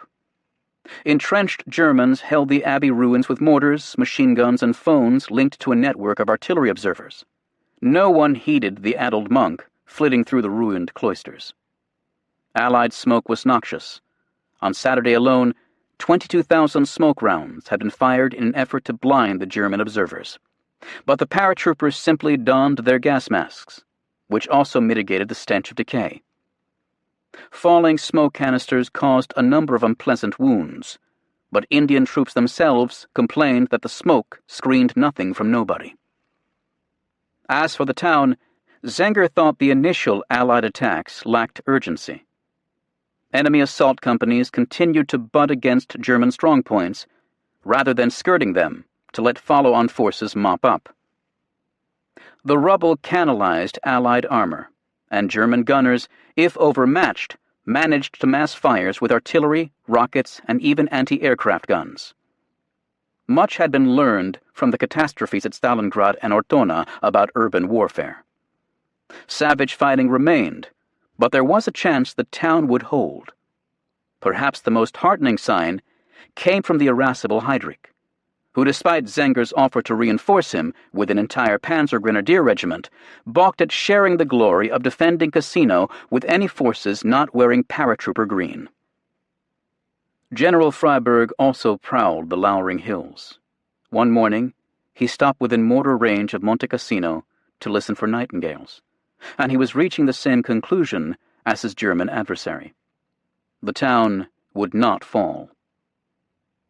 Another lovely day, climactically, he told his diary on Monday, March 20th, yet there was no climax, only more death and misery for niggling gains. Each day he parsed the casualty returns, his arithmetical scribbles covering the pages as the New Zealanders approached and then far surpassed his threshold of 1,000 killed, wounded, and missing. "I think you and the Boche are both groggy," Clark told him. But Freiberg chose to press the fight despite private doubts. In a conference on Tuesday afternoon, March 21st, the date St. Benedict died on Monte Cassino, he rallied Alexander, Clark, and Leese with hope of a breakthrough. "Surely the enemy is very hard-pressed, too," Churchill cabled Alexander. No breakthrough obtained. "Unfortunately, we're fighting the best soldiers in the world. What men!" Alexander wrote Brooke on Wednesday with perhaps excessive admiration. German troops still held the northwest and southwest corners of Cassino, and enough of the beetling slope to isolate the Indian troops on Hangman's Hill and the Kiwis holding the lower hairpin at Point 202. On Thursday, 8 days after the bombing, Freiberg asked to pull back. When Field Marshal Wilson urged him to soldier on, Freiberg replied with the single proper noun that froze the blood of any British general: Passchendaele, the grisly Flemish battlefield of 1917. Alexander concurred, as did Clark, who proposed keeping Kiwi casualty figures secret to avoid alarming the home front. "The NZ Division has shot its bolt, as well as the Indian Division," Clark told his diary. "But I wanted the recommendation to call off the attack to come from the British. I hate to see the Cassino show flop. It has been a most difficult situation. The New Zealanders and Indians have not fought well." That calumny betrayed the valor of several hundred dead men, as well as several hundred still alive after 8 days on bleak and wintry Hangman's Hill. The Gurkhas' daily rations had dwindled to 1 sardine and a single biscuit per man. Weak with hunger, hectored by sniper fire from the Abbey Gardens, at dusk they nestled together like spoons and shivered until dawn. To evacuate the survivors without the risk that German eavesdroppers would intercept a radioed order, 3 officers below volunteered to carry the word uphill. Each in his tunic tucked a paper bag holding a carrier pigeon, respectively named St. George, St. Andrew, and St. David. 2 of the officers reached Hangman's Hill, where they informed the Gurkhas of the withdrawal and released the birds to confirm that the message had been delivered. Despite what was described as a considerable spot of shooing, St. George and St. Andrew flew just 30 yards before settling on a rock outcropping. There they remained in full view of the enemy and preened themselves for about 20 minutes, watched by the anxious Gurkhas before flying back to the brigade loft. At 8:15 p.m. on Friday, March 24th, some 259 Gurkhas crept down the slope, quiet as cats, between parallel walls of covering artillery. At Point 202, they picked up 45 Kiwis and left their badly wounded with a keg of rum and a large red cross snipped from parachute silk. Swinging left down the Via Serpentina, the column slipped over the lip of Castle Hill at 11 p.m. Jeeps met them on the Rapido's far bank, ferrying the men to Portela for food and hot tea. "Never will I forget that nightmare of a march," a Gurkha officer wrote. "At times, we had no alternative but to strike soldiers who just gave up interest in anything, including a desire to live." By late Saturday, a swastika flag flew above Hangman's Hill. Heydrich's patrols counted 165 Gurkha corpses, now dusted in white. "There has been a heavy fall of snow," a German machine gunner jotted in his diary on March 25th. "You would think we are in Russia." The New Zealand Corps disbanded at noon on Sunday, March 26th, having outlived its usefulness. In the past 11 days, the Corps had suffered 2,100 casualties, nearly twice as many as Zenger's defenders. The 4th Indian Division in particular had been grievously injured at Cassino, with more than 4,000 casualties since mid-February, leaving behind what one British general called that valley of evil memory. The Rajputs and Gurkhas limped to a quiet sector on the Adriatic to lick their wounds. Other divisions were to stand by for orders. We're now to assume an attitude of very offensive defensive probing. Keyes advised his diary, "What in God's name is that?" Operation Dickens was the third Allied attempt in 2 months to break through a Cassino, and the third failure. Through the ranks spread a persistent feeling that something somewhere had gone wrong, the official U.S. Army history later acknowledged. Most of the terrain won had been seized early by the Americans in their futile escalade in January. Since then, little had been gained, and many had been lost. In this most recent assault, as a Gurkha officer wrote, "The strongest defenses in Europe were attacked by a single corps, consisting of 2 divisions, on a narrow front in the heart of winter, without any attempt at diversionary operations." The New Zealand official history conceded that the attack showed little of that tactical originality which is commonly called surprise. Something had gone wrong. For Allied soldiers, each battle had become an attritive bloodletting on ground not of their choosing. No coherent master plan governed the offensives, but rather a succession of unsynchronized schemes that lacked the requisite heft. A division here, a division there, probing for soft spots. Limitations on the weight of metal had been revealed, first at the Abbey, then in the town, which in addition to all those bombs, absorbed almost 600,000 artillery shells. The Kiwi history concluded that Cassino was a battle of the First World War, fought with the weapons of the Second, but at times it resembled a battle of the Second, fought with the weapons of the First. Failure in combat usually implies inadequate leaders, and brilliant Allied generalship was conspicuously absent at Cassino. Freyberg and other Commonwealth commanders fretted at Clark's insouciance about casualties. Just so, but the strategy of naked attrition, as the British official history called it, belonged to Alexander. The British also still considered the tank a decisive arm, as if the Apennines were Alamein, rather than recognizing it for what it was in Italy, a crawling monster which produced little except congestion, confusion, and delay. Freyberg had 600 tanks parked around Cassino, 6-fold Zenger's armored fleet, but he never could fling more than 1/10 of them into the fight simultaneously. Other martial axioms had been forgotten or brushed aside at the Gustav Line. That command of the sea gave an open flank into the enemy's rear, often obviating the need for terrestrial frontal assault. That rubbly cratered battlefields impeded mobility, as had been seen, in fact, at Passchendaele in July 1917. That, the ancient requisite for an attacker to muster a 3-to-1 manpower advantage, rarely was truer than in mountainous terrain, which devoured battalions. The New Zealand Corps never managed even a 2-to-1 ratio. General Tucker, sidelined in his sickbed, considered these accumulated miscalculations military sins no less. Bombardment alone never had and never will drive a determined enemy from his position. Clark wrote, with the thin satisfaction of a man vindicated by calamity. Cassino had thrice proved a terrible nut to crack, as Ernie Harmon observed in a sympathy note to Clark on March 28th. If Heydrich was right, if direct assault was doomed to fail, then only a wide-flanking maneuver through inaccessible terrain by a division or two of agile, well-provisioned troops would break the deadlock. Juan, Keyes, and others had for months urged such a course, and Alexander now saw merit in their petition. To the Prime Minister he wrote, "A little later, when snow goes off the mountains, the rivers drop, and the ground hardens, movement will be possible over terrain which, at present, is impassable."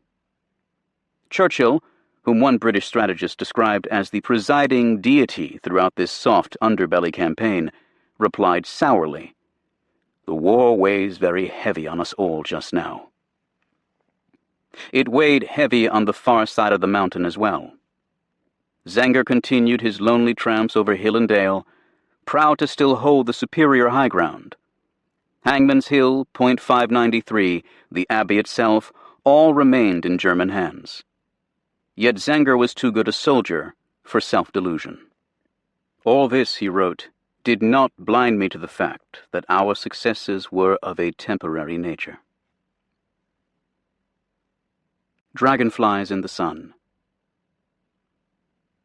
The war weighed heaviest on the men actually fighting it, of course. 9 months of combat in Italy had annealed those whom it hadn't destroyed. The fiery crucibles from Sicily to Cassino left them hard and even hateful. After you get whipped and humiliated a couple of times, and you've seen your friends killed, then killing becomes a business. And you get pretty good at it, pretty fast. One Tommy explained. Plodding up the Italian boot, they left their peaceable civilian selves on the roadsides like shed skins. In a letter to his family in Indiana, a lieutenant who had once been a newspaper reporter described a callousness to death, a bitter hatred of the Jerrys, a burning desire to avenge what they have done to us. This supersedes fear for ourselves. Every payload dumped by a B-17 became a personal token of malice. We get quite a kick out of the devastation wrought by our fortresses, another soldier wrote home. War's like that. You actually enjoy the knowledge that you're killing countless numbers of your enemies. For soldiers in 20 or more Allied divisions, war by the early spring of 1944 seemed ever more primeval. One goes on fighting, killing, simply because one has to, wrote Raleigh Trevelyan, a British lieutenant at Anzio. A 1st Special Service Force soldier from St. Louis told Eric Severide, "It's so easy to kill. It solves all your problems, and there are no questions asked. I think I'm getting the habit." Daily life in combat units resolved itself into noise, filth, isolation, confusion, fatigue, and mortality. Everything else seemed extraneous. Soldiers distrusted the gung-ho, the cocksure, and anyone less miserable than themselves. We learned to live as perhaps once we were long ago, as simply as animals without hope for ourselves or pity for another, wrote John Muirhead, a B-17 crewman. The conceits of fate, destiny, and God comforted some, but believers and non-believers alike rubbed their crucifixes and lucky coins and St. Christopher medals with a suspicion, as Muirhead said, that one is never saved for long. They saw things that seared them forever. Butchered friends, sobbing children, butchered children, sobbing friends. Watched an amputation last night, an ambulance driver wrote in his diary. A Tommy stretcher-bearer had stood on a mine, and he had to have both legs taken off, one above the knee and one below the knee. It made soft men hard and hard men harder. A counterintelligence officer noted that combat veterans are sometimes possessed by a fury that makes them capable of anything. It's as if they're seized by a demon. Soldiers walking through a killing field sometimes stomped on the distended bellies of dead Germans to hear the flatulent noises the corpses made. "Slowly I'm becoming insensitive to everything," wrote one soldier in his diary. "God in heaven, help me to keep my humanity." Many considered humanity an impediment to survival. A survey of infantry divisions in the Mediterranean later found that 62% believed hatred for the enemy could help them through tough times. "The more you hate, the better soldier you become," explained one command sergeant major. Love is completely absent in the heart of a rifleman. Like lightning seeks the ground, the high-voltage animus surging through Allied combat regiments discharged on one conducting rod, the German. "He has no right to do this to me," the commander of the 132nd Field Artillery Battalion wrote his wife, "and I shall do something to him for it." From Anzio, a 3rd Infantry Division officer wrote, "They sure cause a lot of unnecessary suffering. I wouldn't mind participating in their complete elimination, like a rabid dog." Rancor at the beachhead grew intense enough that wounded German prisoners were isolated in a separate hospital ward for their own protection. Those Krauts. A paratrooper in the 504th Parachute Infantry said, "I sure hate their guts." Many atrocity stories circulated, particularly of German white flag ruses. Some were true, all were believed. "There's no rules in this war," a 45th Division soldier said. "If they want to fight like that, it's okay with us." Because of a supposed German tendency to shoot surrendering Yanks, one soldier reported, the 6th Armored Infantry Regiment's unofficial slogan had become, "Take no prisoners." He added, "We now do the same thing, and we have plenty of Germans to do it to." From the Tunisian campaign, 4 U.S. combat divisions had emerged full of killers. Italy created many more, American as well as British, Canadian, French, New Zealand, Indian, Polish, and others. Together, they would form an avenging and victorious army, a terrible sword of righteousness. A 6th Corps officer proposed that every soldier embody the 3 R's: ruthless, relentless, remorseless. As the abbey and casino town had been pulverized, so would 1,000 other strongholds. God could sift the guilty from the innocent. The war had come to that. "This is a war for keeps," an Air Force captain wrote his mother from Italy. "We will not rest satisfied until starvation and butchery have been visited upon German soil. There can be no parleying with the devil." Eager boys no longer scaled Rome's clock towers to watch for the Anglo-American legions pressing north from Anzio. For days after the shingle landings in January, tens of thousands of Romans had kept vigil on their rooftops in the Eternal City. Allied flags flapped from balconies, and bookstores reported a run on English dictionaries. Jumpy German sentries one night fired on a sinister platoon of figures, which proved to be the stone saints lining the facade of the Basilica of St. John Lateran. Those heady hopes for imminent liberation had long faded. These days, the nearest Allied troops flew 4 miles overhead in air armadas said to resemble dragonflies in the sun. Nervous Romans kept their weather eyes peeled for the clear skies of what came to be called Una giornata da B-17, a B-17 day. The worst bombing of the capital since July occurred on March 14th, when various rail yards were pummeled. Civilian casualties proved particularly grim among those queued up for water at street fountains. Graffiti on city walls now chided the liberators for dawdling. One mordant jibe proclaimed, "Allies, don't worry. We're coming to rescue you." 8 months of occupation had sharpened Roman cynicism. At first, the German fist only lightly swiped the city. Wehrmacht looters plucked clean the palaces of the turncoat royal family, such as the Villa Savoia, where Mussolini had been arrested. "Everything went," one witness reported, "including the nails in the walls." But the cinemas soon reopened, and the Royal Opera House. Recruiting posters for German labor battalions showed a smiling Italian tradesman with a flower in his buttonhole smoking a cigarette. "Do you want to work? Are you in need?" the caption asked. "Employment only within your country. You're assured good clothes, good food, good pay, and good fellowship." 50,000 Italians, volunteers and otherwise, still toiled on fortifications along the country's west coast. The shadows soon deepened. Berlin had always considered Mussolini to be weak-kneed on the Jewish question, and on September 24, 1943, with the Duce reduced to a pathetic puppet, the Reichsfuhrer SS Heinrich Himmler secretly ordered the Gestapo chief in Rome, Lieutenant Colonel Herbert Kappler, to arrest all Jews in the city. The 35-year-old Kappler, gray-eyed son of a Stuttgart chauffeur, had lived in Rome since 1939.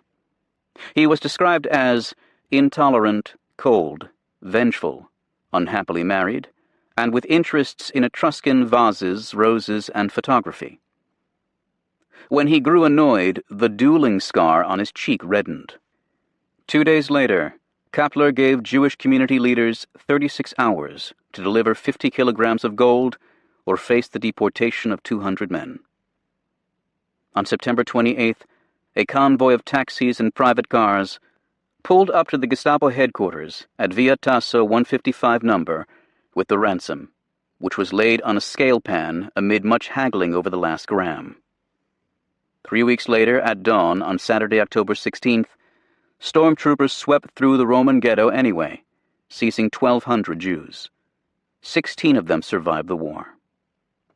Most were promptly shipped to Auschwitz and gassed, including an infant born after the roundup.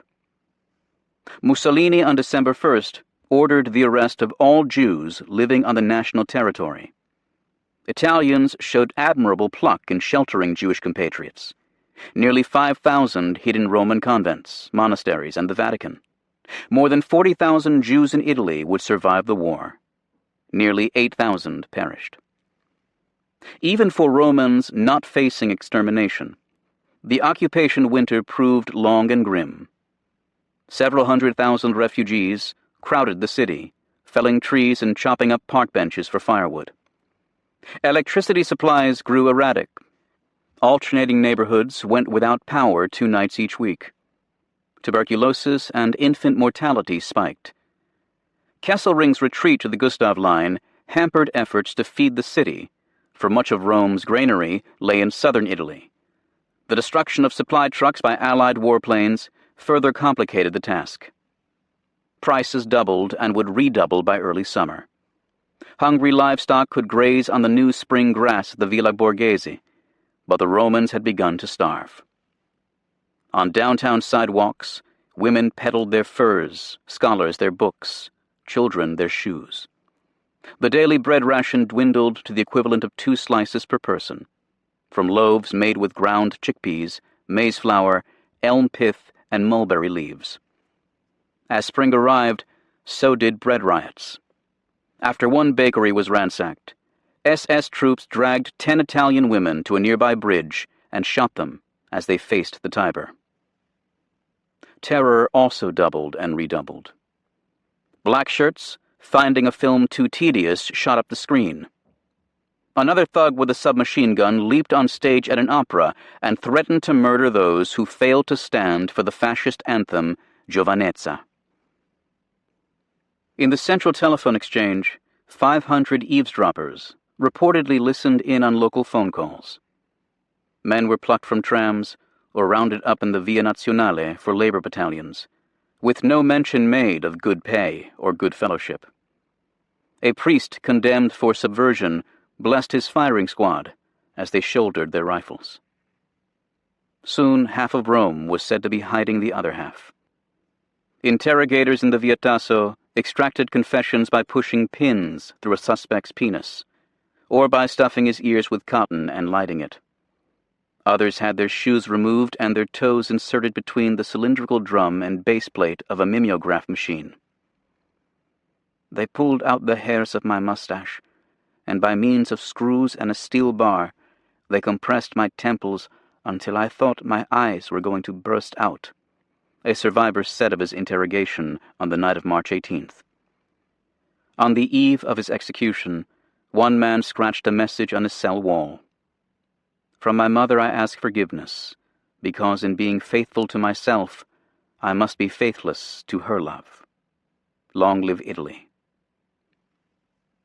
Allied planes flying from Brindisi dropped tons of supplies and scores of agents behind the lines. Intended to inspirit Italian insurgents and dishearten German troops, OSS morale operations ranged from the clever to the puerile.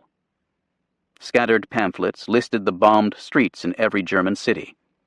Leaflets instructed Wehrmacht soldiers on how to defect to Switzerland, and a malingering booklet prescribed methods to avoid combat by feigning various illnesses.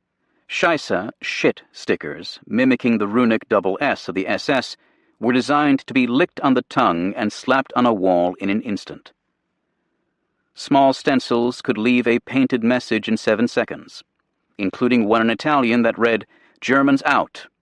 Tiny rubber stamps, equipped with tiny ink pads, depicted a skull and crossbones over the word Nazi. Project Cornflakes dropped 320 sacks of counterfeit mail along bombed Italian rail lines, as if the bags had been scattered from wrecked train cars.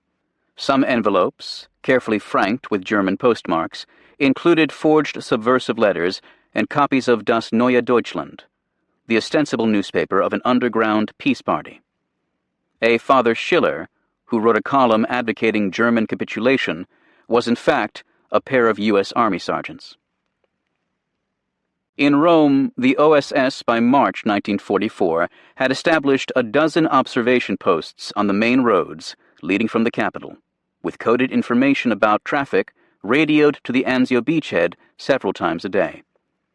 One clandestine shortwave station operated in a boathouse belonging to the Italian Finance Ministry. An Italian operative in Kesselring's headquarters, an ardent royalist who served as a liaison with the fascist command in Rome, also secretly provided the German order of battle and details about the Fischfang counterattack. No OSS spy in Rome was more flamboyant than a 24-year-old American named Peter Tompkins, who'd lived in the city as a boy after his parents moved there to study art. Educated at English boarding schools, thanks in part to the patronage of his mother's alleged lover, George Bernard Shaw, and then at Harvard, Tompkins had worked as a foreign correspondent before joining the OSS. In late January, a Royal Navy patrol boat put him ashore near Rome, carrying a Beretta pistol and papers that identified him as a Roman prince. Tompkins had expected to greet Fifth Army liberators in a few days. Instead, he waited week after week, jumping from safe house to safe house. A dressmaker's shop on the Via Condotti, a room in the Piazza Lovatelli. Favoring a blue sharkskin suit with loose strands of Italian tobacco sprinkled in the pocket for verisimilitude, Tompkins collated the traffic reports, the order of battle lists, and other intelligence tidbits into daily radio bulletins to the beachhead. OSS operations in Rome, as in Italy at large, proved confused and often bootless, riven with rivalries and petty quarrels. Meaningful intelligence paled compared with that plucked from the airwaves by Ultra, of which Tompkins was ignorant. Still, it was part of the good fight, requiring ingenuity, luck, and unspeakable courage. Tompkins kept moving, exchanging an identity card that identified him as Luigi Desideri, born in 1912, for one on which he was Roberto Berlinghieri, born in 1914, or an employee in the War Ministry, or an archivist in the Corporations Ministry, or a corporal in the Italian African Police. Sprinkling bottled ammonia around his doorstep to discourage bloodhounds, he played cutthroat bridge, sipped brandy, and read Faulkner's The Wild Palms while waiting to transmit the next coded dispatch. In a way, it's a pleasant life, he told his diary in mid-March, if it weren't for the nightmare of knowing that all the time you're hunted. Nearly 20 highway watchers, most of whom earned $1 a day, were captured and shot. Shot too was the spy in Kesselring's headquarters after 2 months of torture that failed to break him. Yet, German repression only steeled resistance. An estimated 25,000 Italian partisans were actively fighting in Italy in March 1944, and their number would triple in the next 3 months. Later, Alexander claimed they were holding in check 6 German divisions. Some attacked bridges or looted supply trains. Others encouraged civil disobedience, such as the strike by 800,000 Italians in early March that almost paralyzed industrial Milan. And still others plotted how to answer terror with terror, vengeance with vengeance, blood with more blood. The clap of several hundred boots on cobblestones carried up the narrow Via Rasella at 3:40 p.m. on Thursday, March 23rd, another lovely giornata da B-17. As the 11th Company of the 3rd Battalion of the Bozen Police Regiment wheeled left into the street from the Via del Traforo, the men burst into song, an annoying martial ditty called Hoof mein Mädel, Skip my lassie. Singing at the top of our lungs, as one trooper later recalled, chests pushed forward like a bunch of crowing roosters. From the Piazza del Popolo, they'd marched 3 abreast, as they marched each afternoon through central Rome. Past the Spanish Steps and the house where Shelley lived and Keats died, skirting the royal gardens of the Quirinal, as they angled back to the interior ministry compound in the Viminale barracks. Their accents identified them as men of the South Tyrol. Crow's feet and graying temples beneath their helmets suggested that most were too old for combat regiments. Today they'd taken the precaution of loading their rifles, but the capital seemed placid and benign in the afternoon sunshine. They huffed uphill, past the barber and the photo shop and the laundry that took in German uniforms. Geraniums spilled from the sill pots of the 5-story buildings, and palmettos peered over the gutter lines. No one heeded the moon-faced Italian street sweeper smoking a pipe and cleaning the gutter near the head of the street, 50 yards or so from the intersection with the Via delle Quattro Fontane. He was, in fact, a medical student named Rosario Bentivegna, known to his fellow partisans as Paolo. Earlier that afternoon, he'd eaten lunch in a little trattoria before changing into a sanitation department uniform, lacing his battered shoes with red string for authenticity. Then Bentivegna had muscled his ash cart, stolen from a city depot behind the Colosseum, through the streets before parking it against the curb at Via Rasella 156, a dilapidated palazzo where, coincidentally, Mussolini had lived in the 1920s. In the cart, beneath a thin stratum of rubbish, lay a powerful bomb. 26 pounds of TNT in a steel case stolen from the gas company, plus another 13 pounds in loose bags and several iron pipes packed with explosives. As the singing troops approached, Bentivegna lifted the cart lid and touched his pipe to a 25-second fuse, carefully timed to detonate in the middle of the column. There was a lot of ash, and it took a while to ignite, he later reported. Then I heard the sizzle. Removing his black-visored blue cap, Bentivegna laid it atop the cart as a signal, then wheeled around and hurried up the street before vanishing down a Roman alley. After tossing the uniform into a dark corner near the Church of St. Peter in Chains, he would spend the evening playing chess to calm his nerves. The blast struck the column as if it had been blown down by a great wind. Other partisans stepped from the shadows to lash the company with grenades and gunfire before melting away. Shards of broken window glass showered the street, along with smashed dishes, furniture, and dislodged stucco. Severed limbs and at least one head lay in the gutter. One victim was said to resemble pulp with a coat over it. A few survivors staggered to their feet, firing wildly at the building facades. Lieutenant Colonel Kappler was enjoying a late lunch at the Hotel Excelsior with Lieutenant General Kurt Meltzer, military commandant of Rome, when word arrived of the carnage in Via Rasella. Arriving on the scene, they found 32 men dead and 68 wounded. 10 Italian civilians had also died in the explosion, among them 6 children. Fascist troops sent as reinforcements ransacked shops and houses, and the crackle of rifle fire carried to the Trevi Fountain and the Palazzo Barberini. Meltzer paced about bellowing revenge, revenge, and calculating how best to raise the entire block. On his orders, 200 Italians from the neighborhood were arrested and marched off with their hands raised to the Viminale barracks. A sanitation crew, genuine this time, arrived to scrub the bloody cobblestones with water and salt. Late that afternoon, the Berlin High Command phoned Kesselring's headquarters at Montesorate to report that Hitler, then brooding at his Wolfschanze headquarters in the East Prussian woods, wanted an entire quarter of Rome to be blown up, including any living soul dwelling therein. If that reprisal was not feasible, 50 Italians should be shot for each bosun martyr.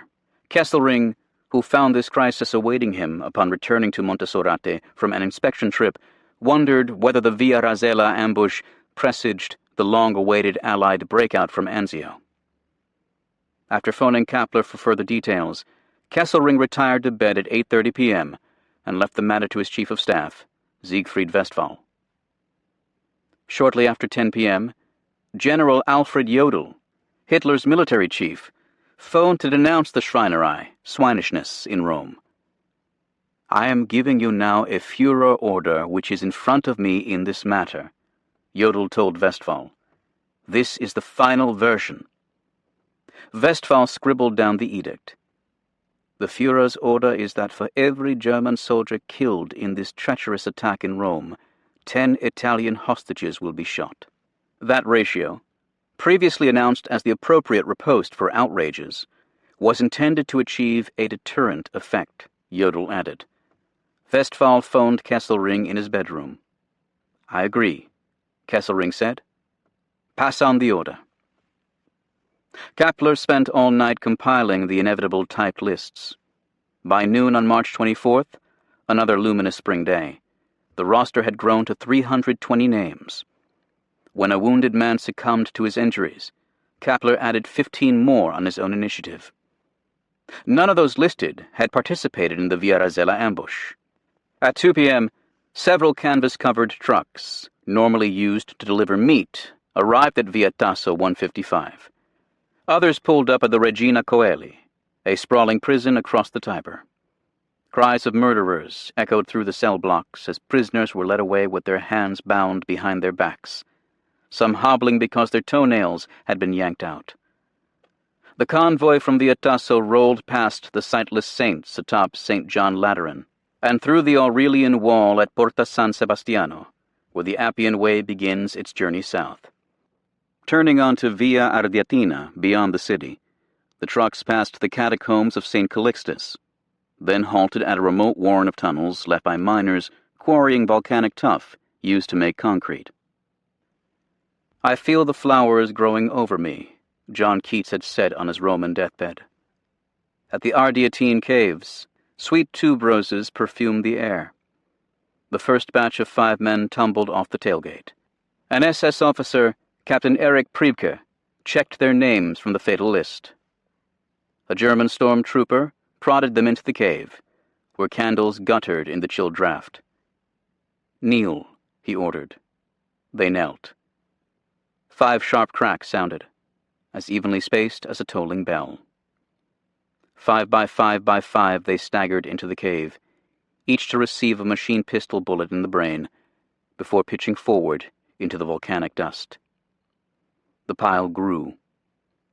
Actors and architects, lawyers and mechanics, shopkeepers and physicians, an opera singer, a priest. An uncommon number worked in the wood trades: cabinet makers, carpenters, joiners. The youngest was 14, the oldest 75. Communists, atheists, Freemasons, freethinkers, Catholics, and 75 Jews.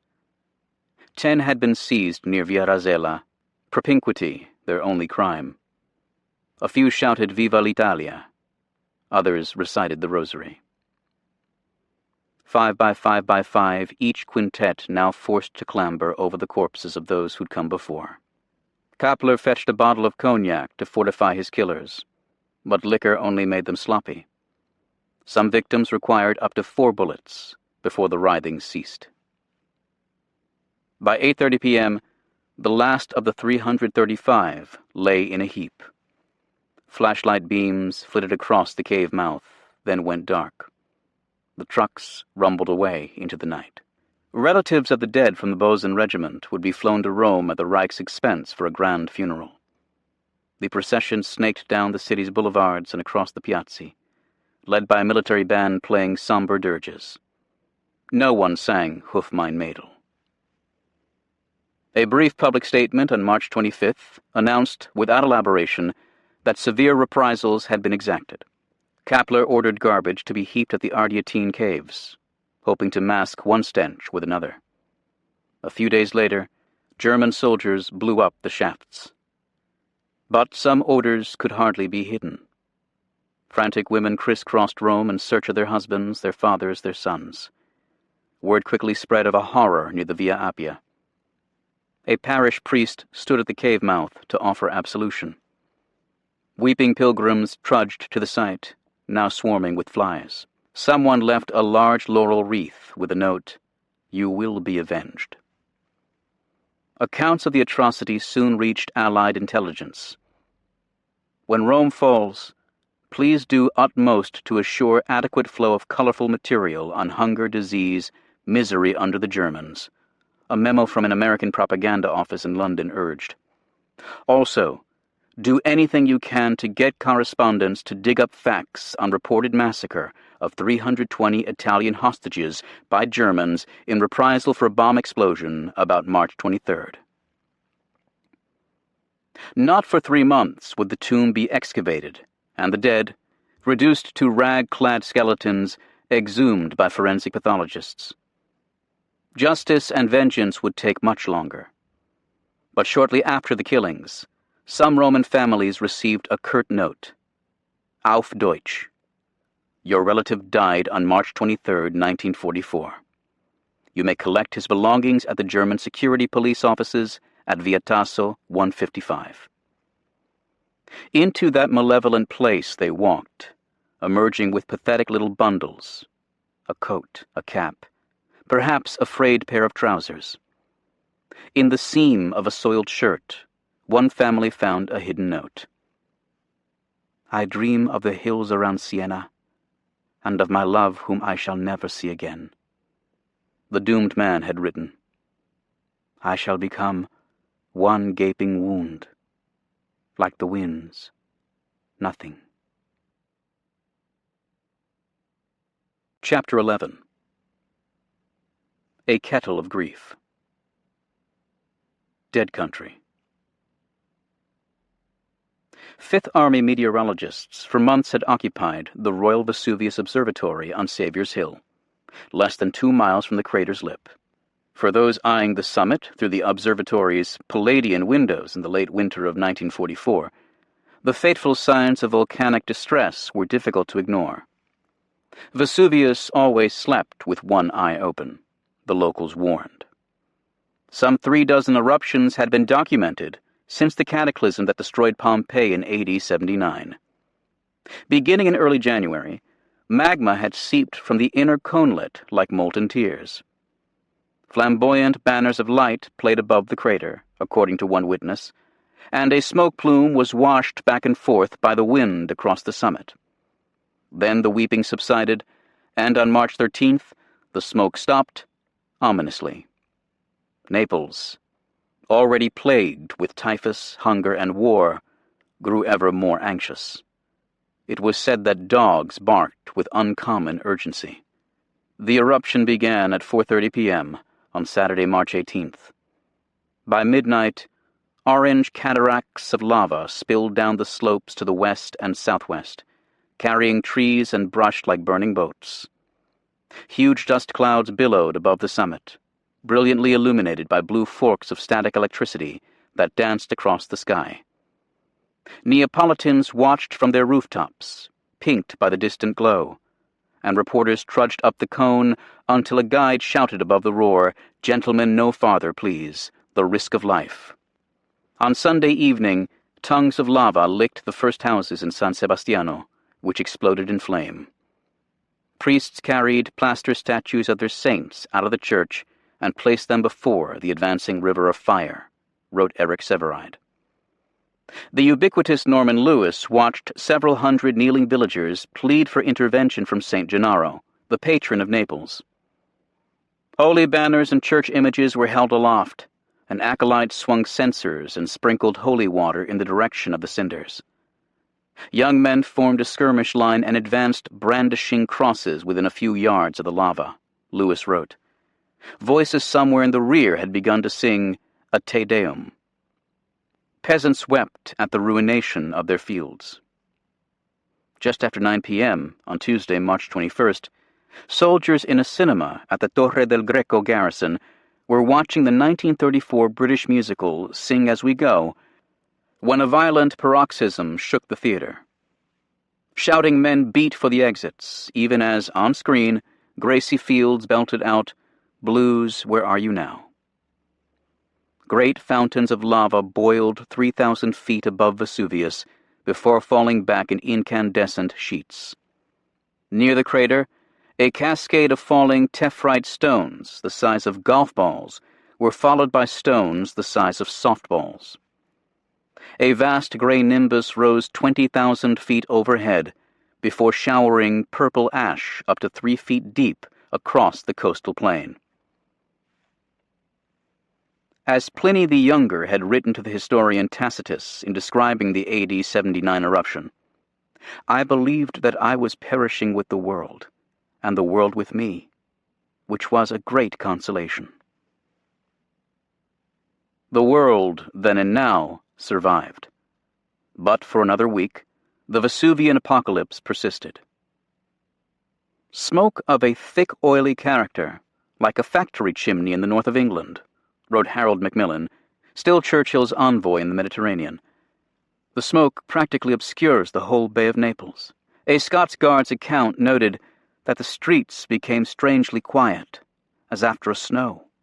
Stranger still when, on March 26th, snow showers fell on Naples. "We can't help but admire this gesture of the gods," a BBC correspondent wrote.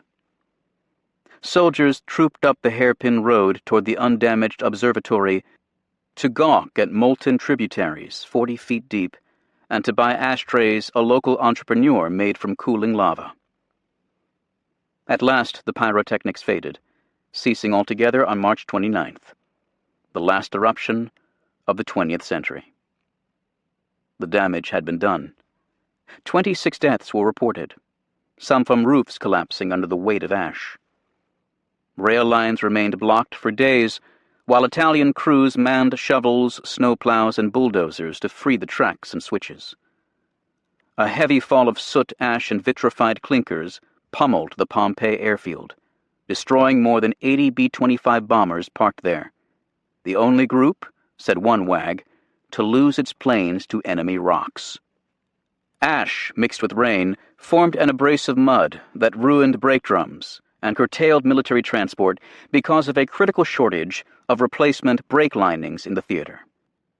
Pumice scoured the bearings and ship engines, forcing captains to flee seaward for safety. Across the fleet, from Salerno to Pozzuoli, bosuns mustered their swabs on the ashy weather decks and called out, "Sweepers, start your brooms." A B-25 bombardier who'd lost his plane to Vesuvius wrote home on April 1st, "Never trust a volcano." The world hadn't ended, and neither had the war.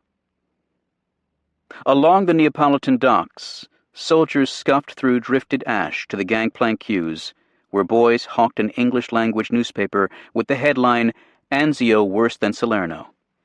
On average, 500 men sailed each day to reinforce the so-called beachhead army, including those from the U.S. 34th Division, which after duty at Cassino had spent 2 months resting and rehabilitating before embarking for another maelstrom.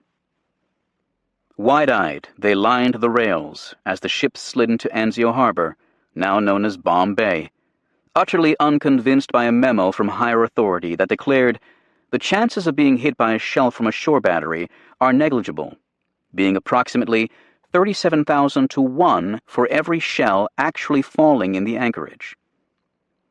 Stevedores moved with feline agility, unloading 50 vehicles from an LST tank deck in 4 minutes, or stacking 3 tons of cargo into a dock in 6 minutes, all the while straining for the whistle of artillery or the glint of an enemy plane. In 12 weeks, the port and anchorage had sustained 277 Luftwaffe raids, 1 every 7 hours.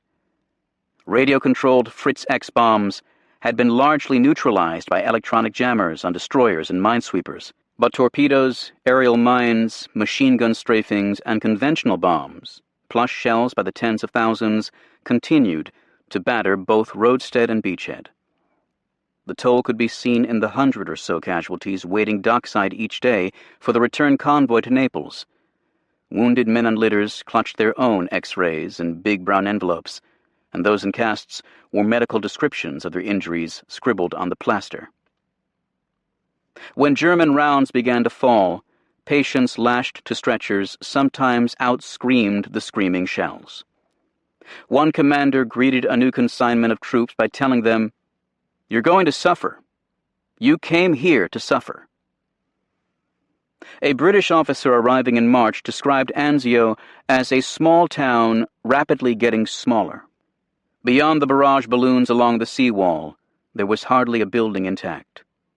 Lonely walls leaned drunkenly against piles of rubble. Roofs seemed to have gone out of fashion, and wires dangled everywhere. The captain of HMS Grenville concurred that the whole waterfront had a very moth-eaten look about it. Upon making shore with reinforcements for the 1st Armored Division, Tank Commander Henry E. Gardner told his diary, "Our first sight as we drove inland was a shockingly large United States cemetery." Most of the cargo hoisted from the arriving ships was ammunition, 150 truckloads every day, which was hauled to 7 American dumps under constant attack. Bulldozers cut trenches and L-shaped bunkers to contain fires, several of which blazed each week. Firefighters at first had only shovels to battle the blazes, but now they used Sherman tanks with dozer blades and steel tracks. Still, the loss of ammunition to fire averaged more than 60 tons a day. That the cost was not greater reflected ferocious anti-aircraft defenses. 1,000 guns made the beachhead among Europe's most fortified precincts, and an elaborate smokescreen that blinded enemy pilots and gunners. With each dawn, hissing smoke generators spaced half a mile apart spewed a light haze that stretched 15 miles along the coast and 4 miles inland. Technicians with flatbed trucks stood by to move the generators like chess pieces. Should changes in wind direction, air temperature, or convection currents thin the miasma. At night, smudge pots and a different set of generators hid the port, although GIs swore the smoke simply attracted more fire. 6 Allied divisions, approaching 100,000 troops, now occupied 80 square miles, a plot slightly larger than the District of Columbia. Since the epic struggles of February, a sullen stalemate had obtained. Newcomers found that life in the beachhead army was not only subterranean, but nocturnal, with a battle rhythm known as Dracula days. Soldiers near the dead country, the no-man's land between the opposing armies, often slept in their holes until 4 p.m., patrolled until 3 a.m., ate a hot meal before sunrise, then slipped underground until the next afternoon. "Rumors slide from hole to hole," wrote Audie Murphy, now a platoon sergeant in the 3rd Division. "We believe nothing, doubt nothing." At night the beachhead turned restless, with raids, patrols, harassing fire, and chandelier flares that stretched men's shadows grotesquely. "Mines and shell fire grew so nerve-wracking," wrote Robert Capa, "that every time I sat in my jeep, I put my bedroll between my legs." Bill Malden noticed that during barrages, military policemen remained in their crossroads trenches and controlled traffic by holding up a wooden hand to point directions. The demand for sandbags and barbed wire along the 32-mile perimeter had reached Flanders proportions. The Anzio Ritz was an underground cinema, given to grainy showings of Cary Grant and Mr. Lucky. On fine mornings, A British soldier wrote, "Men beyond sniper range sun themselves on the lip of their holes, but with one ear cocked, like rabbits, ready to pop back in again." Soldiers kept their helmets on so long that they wore bald spots in their scalps. Men dreamed of steaks, milk, toilet seats, running water, and the exquisite problem of what color clothes to wear. A 179th Infantry account noted, "Everyone grumbled at the static Sixkrieg War." One physician compiled a beachhead glossary that included ansio pectoris, a general indisposition, and ansiating, a distant look in the eyes. Beachhead denizens called themselves Anzonians, and not without pride. "The main thing you want is not to be alone," wrote Ernie Pyle, who'd come to Nettuno for a few days and stayed for a month.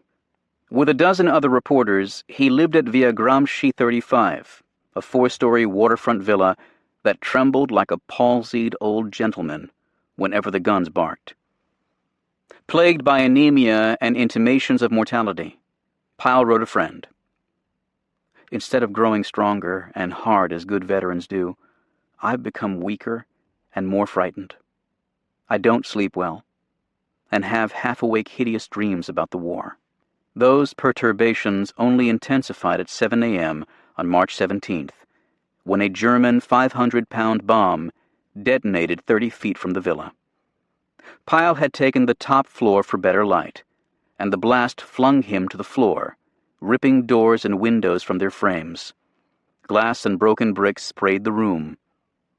"The only wound I got was a tiny cut on my right cheek," Pyle reported, although he found himself combing his wispy hair with a handkerchief. "He lingered at the beachhead for another week to get my nerve back, then sailed for Naples. On April 5th, he left Italy forever."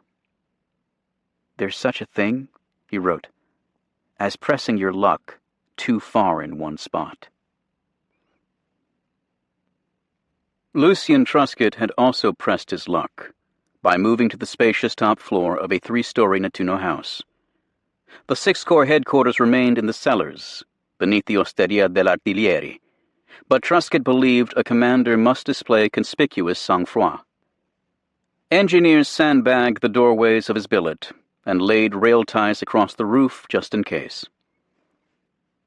"I've always become oblivious to the passage of time," Truscott wrote Sarah in mid-March. "One day is just another group of problems, and each day seems to bring its own, regardless of the situation." A week later he added, "I don't want to return until the job is done, and I can return to an America on the way back to normal. And then, I want peace in large doses." 2 years had passed since he left her for the great adventure, and what an adventure it has been. I can only do the best I can. It is your faith in me that has brought me this far on the road. His throat still nagged him, along with a hacking cough, nasal polyps, and aching teeth. After an examination on March 31st, the doctor recommended voice exercises and cigars rather than cigarettes. Truscott quit smoking for 10 days, then resumed after complaining of weight gain. "The lack of voice really affects my efficiency," he told Sarah. Cognac, scotch, gin, and 2 ounces of rye before supper remained staples in the Truscott mess, but without evident impairment of the commander. He remained energetic, buoyant, and intensely absorbed in every detail of his beachhead domain. "I can close my eyes and imagine Virginia's countryside now," he wrote in April as the weather warmed. "The red bud and dogwood must be beautiful, and the blue mountains and green trees. There may be something romantic about southern Italy, but personally, I haven't found it yet." On Easter Sunday, April 9th, he slept 8 hours straight for the first time since reaching Anzio.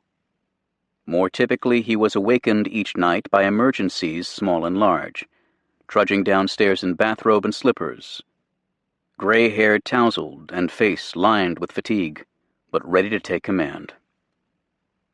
In his rare free moments, he studied French, Like Patton, he suspected it might be useful, or listened to a German radio broadcast of Handel's Messiah. But heartbreak was never further away than the next letter, such as one in early April from the mother of a 19-year-old corporal who'd vanished during the fish fang attack on February 16th. Please tell me if you think it could be possible he's a German prisoner, or tell me if the worst has happened, and there wasn't even his dog tag left from him. She wrote from Ohio. I have dreamed of my baby son every night. Truscott had ordered the beachhead evacuated of all 22,000 civilians, and by early April, every Anzonian except for 750 Italian laborers wore a military uniform. After treatment with DDT, families gathered at the Church of St. Teresa to await passage to Naples. Some carried mattresses on their backs. Others clung to cardboard suitcases or a wheel of cheese, scooping up a little sand as a token of remembrance. A few screeched in protest, hurling curses at the sky or gnawing their fists. They hate Mussolini, the Germans, and I believe they hate us. Lieutenant Ivor H. Oss wrote his parents in Minneapolis. I don't think they go for this liberation idea too well. Soldiers purchased livestock from departing farmers, $4 for a lamb, $20 for a pig.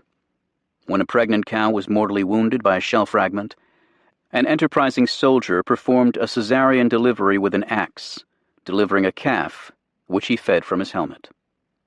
This beachhead is the craziest place I've ever seen. Lieutenant William J. Segan, a signal officer, wrote to his brother in New Jersey.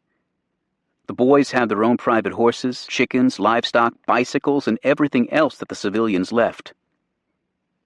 Near Borgo Sabatino, soldiers hitched mule to plow and planted fields of cabbage and potatoes. I can't do a thing with those sons of bitches. A 1st Special Service Force officer complained. They patrol all night and they farm all day. Other soldiers angled for eels in the Astura River, or hunted pheasant and rabbit with shotguns used to guard German prisoners. After finding that grenade fishing ruined the sashimi, Japanese-American troops in the 100th Battalion seined with mosquito netting and gathered watercress garnishes from the Mussolini Canal. Troops played baseball on improvised diamonds, using folded T-shirts for bases and slit trenches for dugouts. Daredevil water skiers slalomed across the Tyrrhenian Sea behind a duck. A private who called himself the Baron ambled around the beachhead in a tuxedo, performing magic shows with Chinese rings and a pet duck. Bike steeplechases, lizard races, sniper contests, and husbandry, including cattle breeding experiments, kept the men busy while they waited for their fates to unfold. The Anzio Derby, organized by a former Baltimore handicapper, now wearing sergeant stripes, was run over a shell-pocked course laid out with tent pegs and engineer tape. As each steed clopped from the vineyard paddock, a bugler blew the call to the post. A quartermaster bay named 6x6 beat a half-dozen other nags and a jackass named George, surmounted by a 240-pound jockey from Brooklyn. Judges ruled that in future races, all steeds must outweigh their riders. Pretty nurses awarded the purse, a 2-pound box of chocolates. More than 30 Anzonian newspapers covered such activities. The Beachhead Bugle also printed travel notes, including a roster of departing reporters that began, "The following rats deserted the sinking ship yesterday." No sport aroused greater passion than beetle racing, in which insects, stabled in jam jars and daubed with racing colors, were dropped in the center of a 6-foot circle. The first to reach the perimeter was declared the winner. Thousands of dollars were wagered on big sweepstakes, and it was said that shady bookmakers fixed one race by purchasing the favorite and stomping it to death. Alcohol provided some consolation to losing bettors, as well as catacomb courage to the frightened and lonely. Distilleries built from fuel cans and tubing salvaged from aircraft wreckage produced gasoline, a potent hooch flavored with pineapple juice. Bootleggers from the 133rd Infantry blended 50 pounds of fermented raisins and a dash of vanilla to make plastered in Paris, while others preferred fermented fig bars from army rations. The still blew up, a corporal wrote in his diary, but they got some good liquor while it lasted. In April, the first authorized beer arrived at the beachhead, roughly a pint per man each fortnight, brewed in Naples under specifications provided by Budweiser. To prevent pilferage, sutlers rolled the kegs ashore and stored them under guard behind barbed wire. Lieutenant Colonel Jack Toffee's change of command party featured whiskey sours made from sea ration lemon powder and medicinal alcohol. Having led an infantry battalion in combat with little respite since Torch in November 1942, Toffee in mid-March left his 2nd Battalion of the 15th Infantry to become executive officer, second in command of the 7th Infantry, another 3rd Division regiment that also had bivouacked at the beachhead. Truscott personally ordered the change to give Toffee a bit of relief, while allowing a larger unit to benefit from his battle expertise. There are days and other days in this game, some good, some bad, he wrote Helen in Columbus. All in all, it's a terrific strain on health, mind, and body. I'm somewhat easier in the mind than I was, and more confident of our ability to kick hell out of this damn Hun. He apologized for letters that are dumb, dull, and stupid, but perhaps I'm getting that way. To his old friend George Biddle, he confessed, efficiency in general, and combat efficiency in particular, suffer when individuals remain too long and too constantly under the gun. In joining the 7th Infantry, he'd come full circle. His father had served as the regimental adjutant at Fort Wayne, Michigan, when Jack was born in August 1907. After moving into a tiny subterranean trailer outside Nettuno, with light provided by a jeep battery and Helen's photo hung on the wall, Toffee wrote, I've seen about enough of Italy and enough of war. I live in a cave-like place which is damp and makes me stoop over. I'm full of kinks and aches as a result. Only a few miles from the beetle races and volleyball tournaments, the dead country remained as dangerous and forbidding as any battle zone in Italy. For 4 months, no man dared stand upright by day, wrote the BBC reporter Winfred Vaughan Thomas. Unable to bury the dead, soldiers in the foremost foxholes crawled out at night to sprinkle creosote on the ripening corpses. Others swapped shouted insults with the enemy. Roosevelt is a Jew would be answered with Hitler is a bastard. Tommies trapped rats in empty sandbags and slung them into German observation posts. Private First Class Robert W. Comer described watching no man's land through field glasses. Here a few helmeted heads peeping cautiously from a foxhole. There a couple of tanks snuggled against the side of a shattered house. A squad of infantrymen straggled by across the field toward their positions.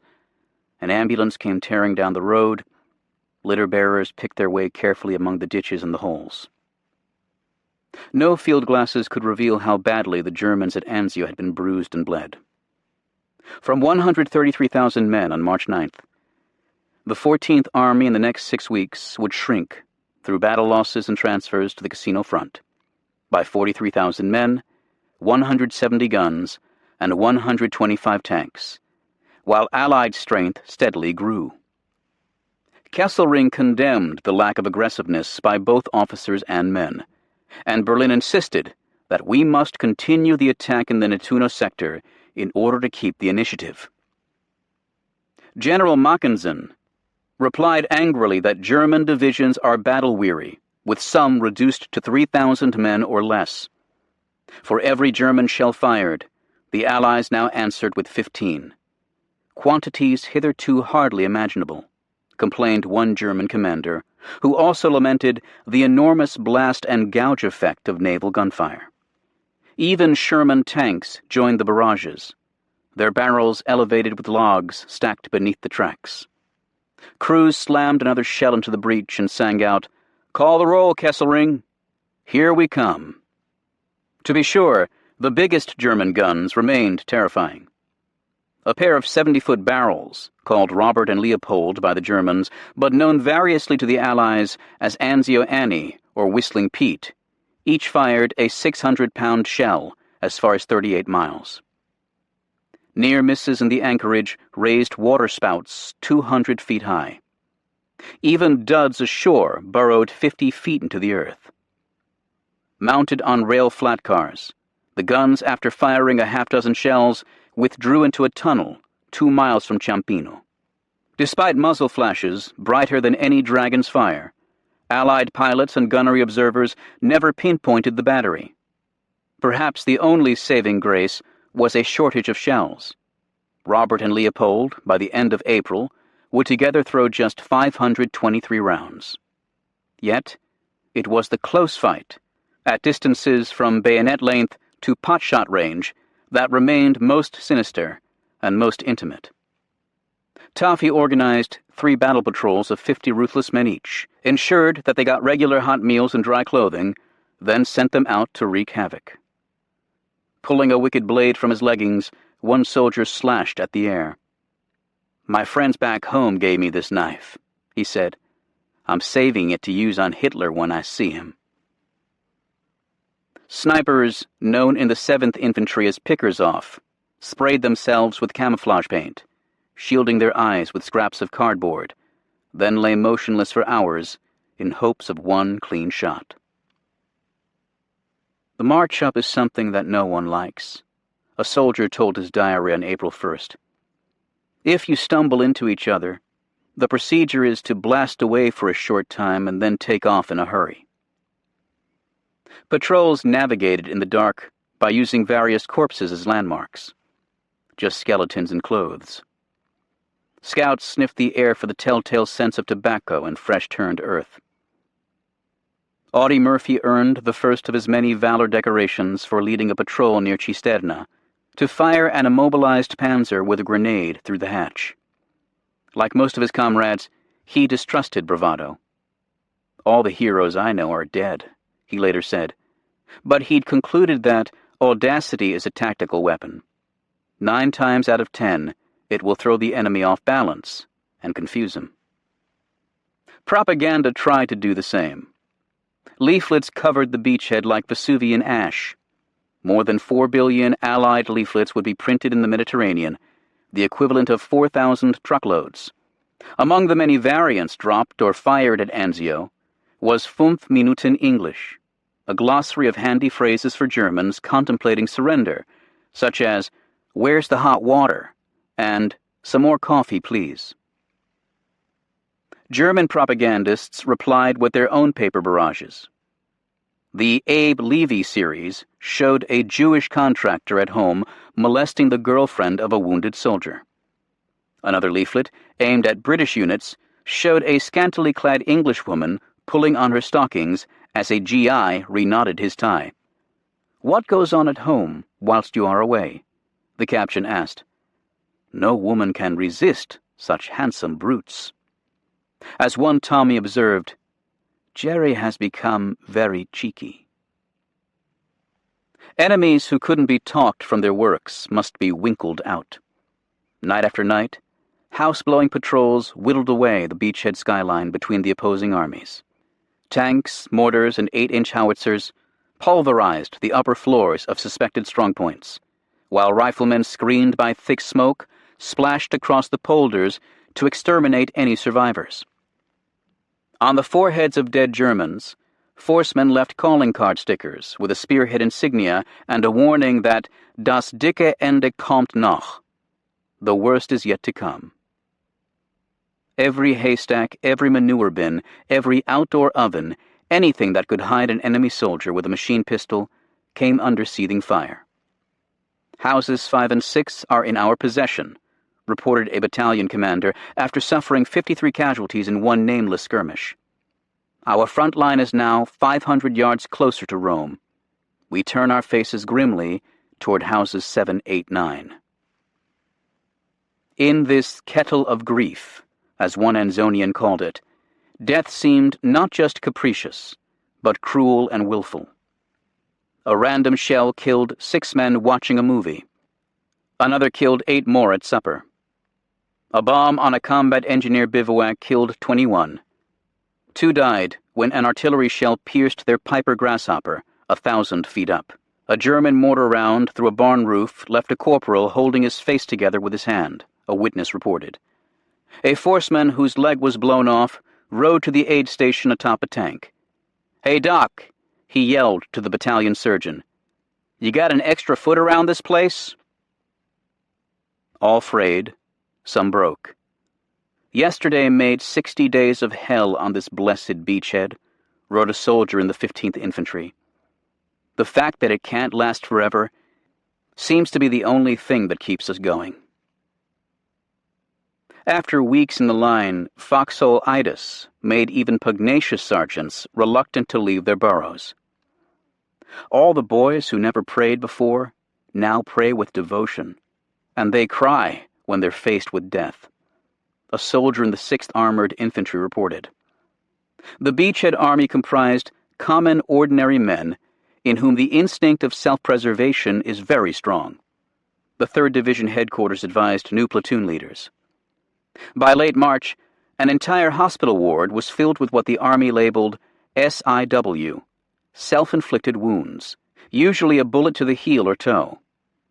One battalion commander in the 3rd Division kept a bottle of tranquilizers for officers who seemed especially jittery, and doctors formed the Anzio Beachhead Psychiatry Society to discuss intriguing neuropsychiatric cases.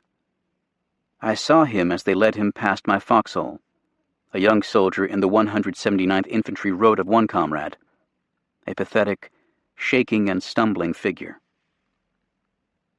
All frayed, yet many also grew flinty and remorseless, as victorious armies must. This war has become a very personal affair to lots of us here in the beachhead. One forceman wrote. An American Indian in the 45th Division was said to have collected a sheaf of German scalps. Comrades, nauseated by the odor, forced him to stop.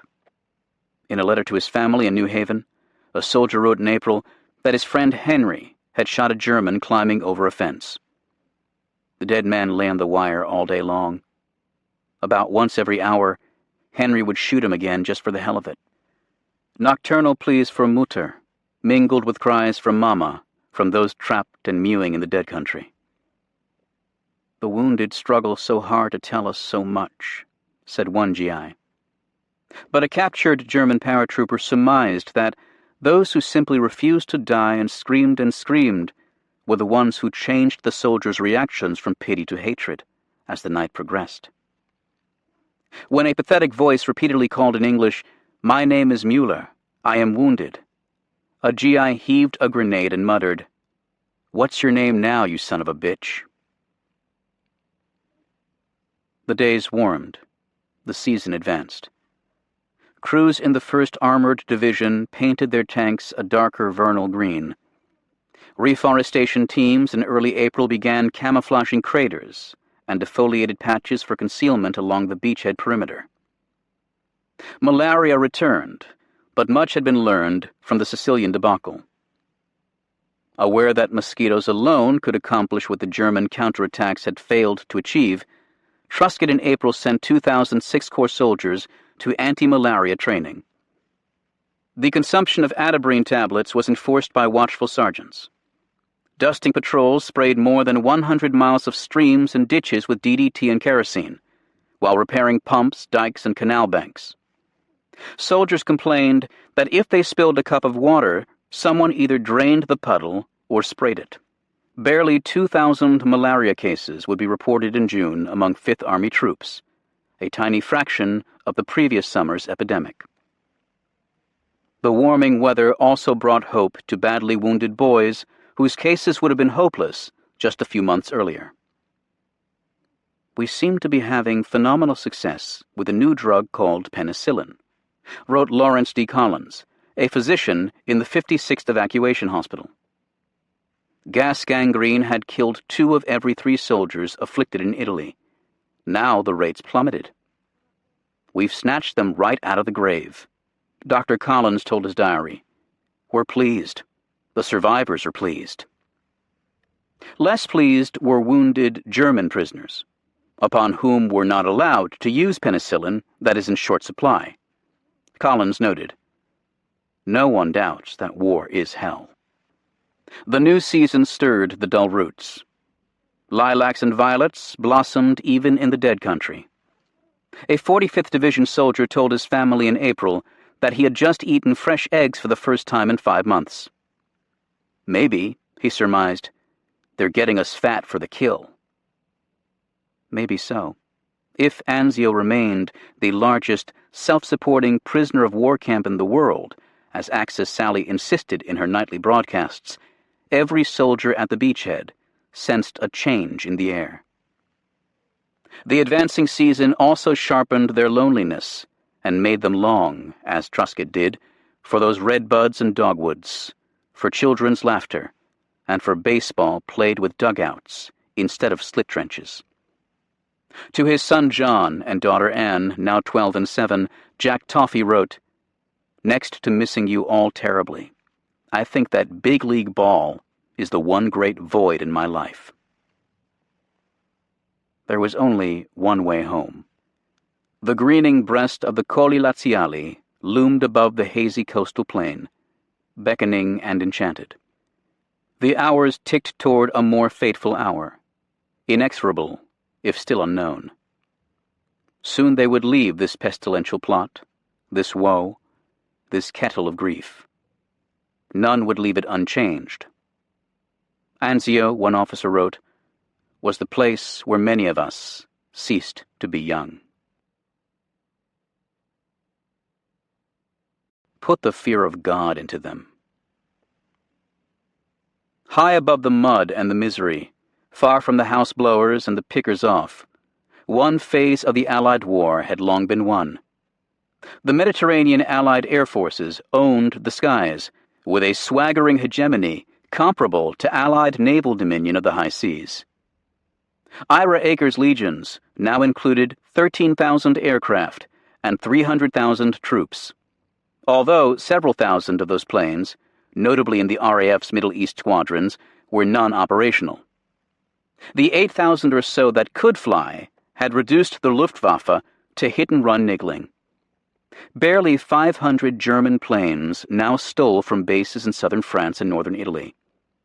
Anti-aircraft defenses against Allied raids were also puny, given the crying need to defend the fatherland and the Eastern Front. Of 4,300 German flak batteries, only 260 were deployed in Italy, along with just 14 of 470 searchlight batteries. By contrast, Hitler's robust defense of Central Europe had made the Allied strategic bombardment of German cities and war industries a protracted death struggle at 30,000 feet.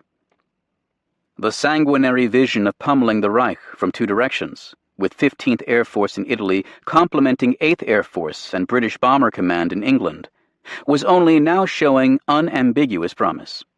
Although a crewman flying from Italy listed in his diary all the countries he'd bombed, Germany, France, Italy, Austria, Hungary, Bulgaria, Romania, Yugoslavia, the contributions from 15th Air Force during the winter had been curtailed by impenetrable clouds, crowning the Alps, unexpectedly nasty Italian weather, fighter escort shortages, and growing pains.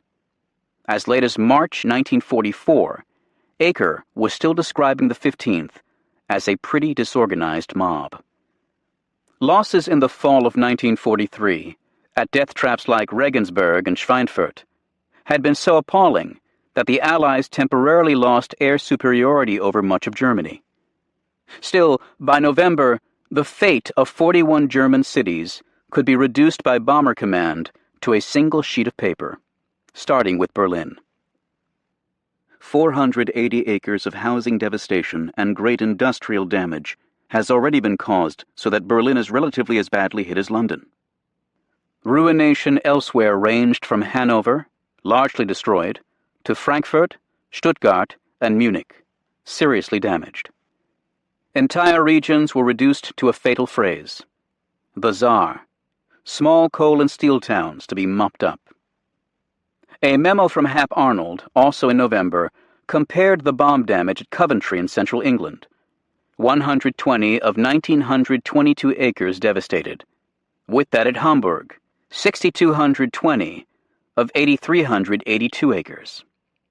And Cologne, 1,785 of 3,320 acres. And they'd only begun. Are we beasts? Are we taking this too far? Churchill wondered aloud. Later, the Prime Minister, who'd ardently pressed for some of the most ruinous raids, would voice regret that the human race ever learned to fly. As the war's fifth winter ended, the combined bomber offensive was well along and dropping more than 1 million tons of explosives on German targets, which would kill or wound over 1 million civilians and destroy almost 4 million dwellings. American commanders belatedly realized that despite the hundreds of 50-caliber machine guns bristling from B-17 flying fortress formations, long-range fighters were needed to escort the bombers deep into the Reich. That need had been answered with the swarming arrival in early 1944 of P-51 Mustangs, which by March had a range of 850 miles, well beyond Berlin. Truculent P-51s, dropping their wing tanks to meet oncoming Luftwaffe fighters, were likened to barroom brawlers stripping off their coats. American pilots were ordered to pursue the Hun until he was destroyed. Put the fear of God into them.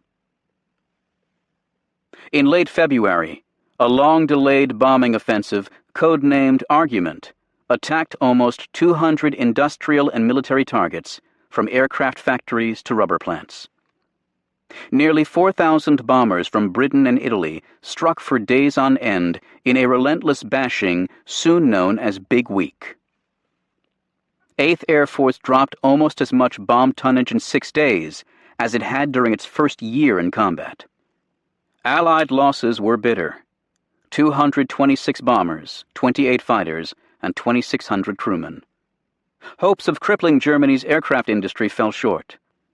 More Luftwaffe planes rolled from German plants in 1944 than in any other year of the war, although at the expense of bomber production. Factories dispersed underground and into remote forests. Yet the blow was severe. The Luftwaffe in February lost more than 1/3 of its single-engine fighters and nearly 1/5 of its fighter pilots. The latter loss was especially grievous. The combat career of a new German pilot now lasted, on average, less than a month. The weight of metal had begun to ungear the German war economy, in Ager's phrase. Daylight bombing by the Yanks and night bombing by the Brits finally achieved the synergy that air theorists had promised for more than a year. With better weather, Allied heavy bombers in April dumped on average 2 tons of high explosives on German targets every minute of every day. The Luftwaffe would become almost as ineffectual in Central Europe as it already was in the Mediterranean. German synthetic oil facilities, the Achilles heel of Hitler's war machine, were now clearly within range, and attacks began in earnest in mid-May. Even so, the hard winter for airmen yielded to a hard spring. Allied air forces flying from England lost 20 bombers a day in March. Another 3,000 8th Air Force bombers were damaged that month. Morale problems could be seen in the decision of nearly 90 U.S. crews in March and April to fly to neutral countries, usually Sweden or Switzerland, to be interned for the duration. The Army Air Forces hardly helped their reputation for precision when they repeatedly bombed Switzerland. One pummeling on April 1st left 100 casualties in the town of Schaffhausen. Losses remained dreadful from flak that was thicker than ever. Only 1 in 4 8th Air Force bomber crews flying in early 1944 could expect to complete the minimum quota of 25 missions required for reassignment to the United States. Those not dead or missing would be undone by accidents, fatigue, or other misadventures. Bomber command casualties were comparable to those of British infantrymen in World War I. Here was a pretty irony. Air power, which was supposed to preserve Allied ground forces from another Western Front abattoir, simply supplemented the butchery. A B-17 pilot described one harrowing mission. When a plane blew up, we saw their parts all over the sky. We smashed into some of the pieces. One plane hit a body which tumbled out of a plane ahead. A crewman went out of the front hatch of a plane and hit the tail assembly of his own plane. No shoot. His body turned over and over like a beanbag tossed into the air. A German pilot came out of his plane, drew his legs into a ball, his head down. Papers flew out of his pockets. He did a triple somersault through our formation. No shoot. When I fly a mission, I'm scared. John Muirhead told a friend. When I'm not flying, I'm bored. When they get killed, I'm glad it's not me. Crewmen sang a parody of the theme song from Casablanca. You must remember this. The flak can't always miss. Somebody's gotta die. Accidents alone killed 13,000 U.S. airmen. By war's end, 140,000 Allied crewmen would be dead. On my last 4 raids, I've been hit 3 times. A flyer in the 17th Bomb Group wrote home in late February. The flak was so thick I couldn't see the planes in front of me, and that's no lie. Many fuselages were quilted with the aluminum patches used to repair bullet holes and flak perforations. A B-25 bombardier in a letter home described the enlarged pupil, the quickened breath, the dry mouth. It's a terrible responsibility not to hit a hospital. Propeller turbulence, faulty electrical suits, temperatures in unheated bombers could reach negative 60 degrees Fahrenheit, and anoxia from defective oxygen masks all added to the risk. Enemy fighters modified their tactics to break through bomber defenses. Allied airmen were warned about Luftwaffe attack profiles dubbed the Sisters Act, the Twin-Engine Tailpecker, and the Hun in the Sun. A flight leader's momentary lapse could have catastrophic consequences. One squadron commander, a Hollywood actor named Jimmy Stewart, later said, "I didn't pray for myself. I just prayed that I wouldn't make a mistake." In the Mediterranean, the Air Force steadily increased mission quotas, especially for medium bombers, whose sorties tended to be shorter and less hazardous than the heavies, at least in theory. In February, the fixed tour was abolished altogether in favor of a variable one subject to local conditions. Airmen now wore T-shirts that read, "Fly till I die." Among those affected by the ever-spiraling quotas was a 21-year-old bombardier from Brooklyn, whose B-25 bomber group moved to Corsica with new airplanes in April after being violently evicted from Vesuvius Airfield by the volcano's eruption. Lieutenant Joseph Heller would fly 60 sorties over Italy and southern France, refracting his experiences through the story of an iconic B-25 bombardier named John Yossarian in the greatest novel to emerge from the war, Catch-22. They were trying to kill me, and I wanted to go home.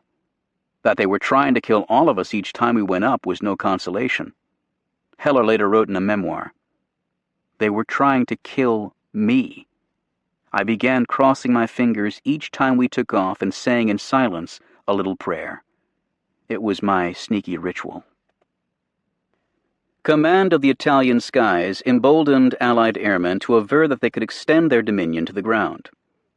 An interdiction campaign that severed enemy logistical lines in central Italy would force a German withdrawal made necessary by his inadequate supply, Aker wrote Hap Arnold in early April.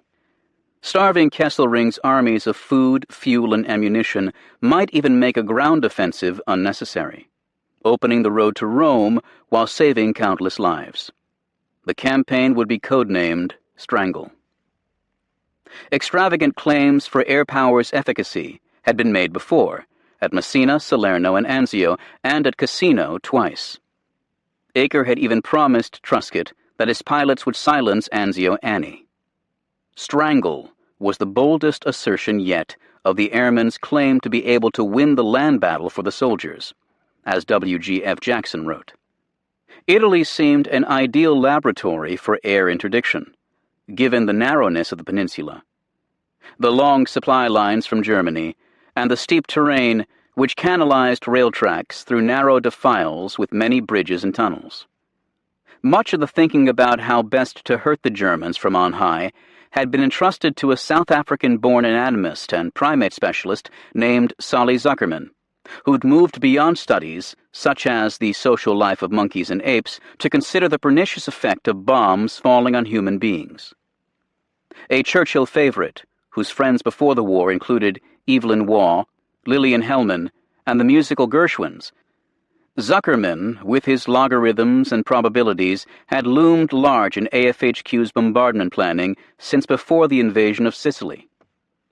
In a report endorsed by the British Air Ministry in late 1943, he posited that the best way to isolate the battlefield in southern Italy was through the relentless bombardment of rail marshalling yards, especially those with big repair shops.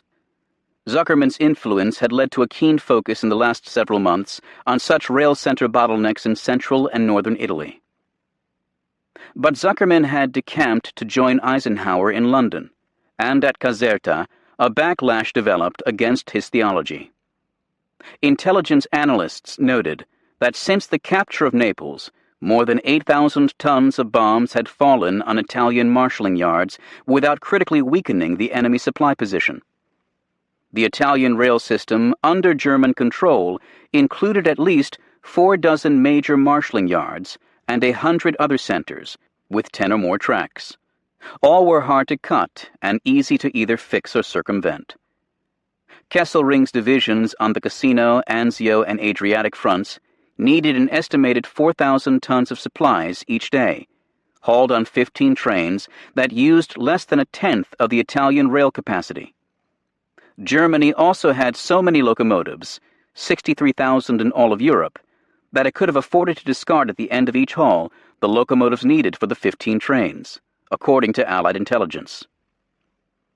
Acre and his apostles, particularly Brigadier General Lauris Norstadt, insisted that the campaign must also target bridges, defiles, and even open track across an interdiction belt, forcing German logisticians to rely on inefficient, fuel-guzzling trucks, which also would be attacked. Fighter bombers and medium bombers would be well suited to pinpoint attacks on viaduct spans and the like. With approval from the combined chiefs, Acre on March 19th had laid out the campaign objectives in Bombing Directive No. 2 to reduce the enemy's flow of supplies to a level which will make it impossible to maintain and operate his forces in central Italy. Strangle began badly. On the early morning of March 22nd, an OSS team of 15 uniformed American soldiers, mostly Italian speakers from Greater New York, paddled ashore northwest of La Spezia in 3 rubber boats, with orders to blow up a tunnel on the main rail line from Genoa, which Acre's planes couldn't reach. The mission was codenamed Ginny. A pair of patrol boats that had ferried the men from Corsica returned to extract the team on 2 subsequent nights without success. Light signals from the beach flashed in the wrong color sequence, and aerial photos showed trains still traversing the tunnel. Assumed lights were German trap, the OSS reported. Mission assumed lost. Lost it was. An Italian fisherman who spotted a dinghy cached in the rocks had alerted local fascist authorities. German troops surrounded the Americans before they reached the tunnel and captured all 15 men after a brief firefight. Under a Führer directive to exterminate all saboteurs, including those in uniform, the German Corps commander, General Anton Dostler, ordered them executed. At sunrise on March 26th, the men were marched to a glade near the village of Amelia, hands lashed with wire behind their backs. On command, a firing squad cut them down. A German officer delivered the coup de grace by pistol shot. An ultra-intercept from Kesselring's command post to Hitler reported that American terror troops in Italy had been liquidated, but the precise fate of the Ginny team wouldn't be known for another year. Justice again would take longer. The bombing campaign proved more potent. Attacking planes swarmed across the interdiction belt, ultimately flying more than 50,000 sorties and dumping 26,000 tons of high explosives. By mid-April, 27 bridges had been severed, despite spotty weather that grounded the medium bombers every other day. Some targets were pounded relentlessly, including the Florence-Rome line, which was hit at 22 points. Stations, bridges, engine repair shops, and parked trains were all fair game. Fighter-bombers averaged one direct hit on a bridge span every 19 sorties, a 10-fold improvement in the accuracy of heavy bombers. They also shot up rail electrical conduits, a tactic that aggravated the shortage of German electricians. The number of cuts in Italian rail lines on any given day tripled to 75. By mid-April, all tracks to Rome were blocked, and trains often halted in Florence so supplies could be unloaded and trucked south. Fuel drums necessarily replaced tanker cars, but drums ran short. Troop movement slowed, timetables unraveled. On occasion, enemy victuallers were forced to choose between hauling food or hauling ammunition. Kesselring in early April ordered supply columns to move only in darkness, which, as the days grew longer, made it impossible to complete a round trip in a single night. Some expeditions, from Florence to Perugia, barely 200 miles round trip, took nearly a week. Italian drivers proved distressingly unreliable under fire, despite the opening of a convoy school to improve night driving skills. The difficulties seemed to pile up, a German transportation officer later acknowledged. Yet they did not pile up high enough. With that maddening blend of dexterity and purpose that so characterized German war-making in Italy, the Wehrmacht simply made do. Traffic slowed, but never stopped. Coastal lighters and dray carts supplemented a fleet of 12,000 trucks. Several rail engineer companies arrived from France to mend tracks and bridges.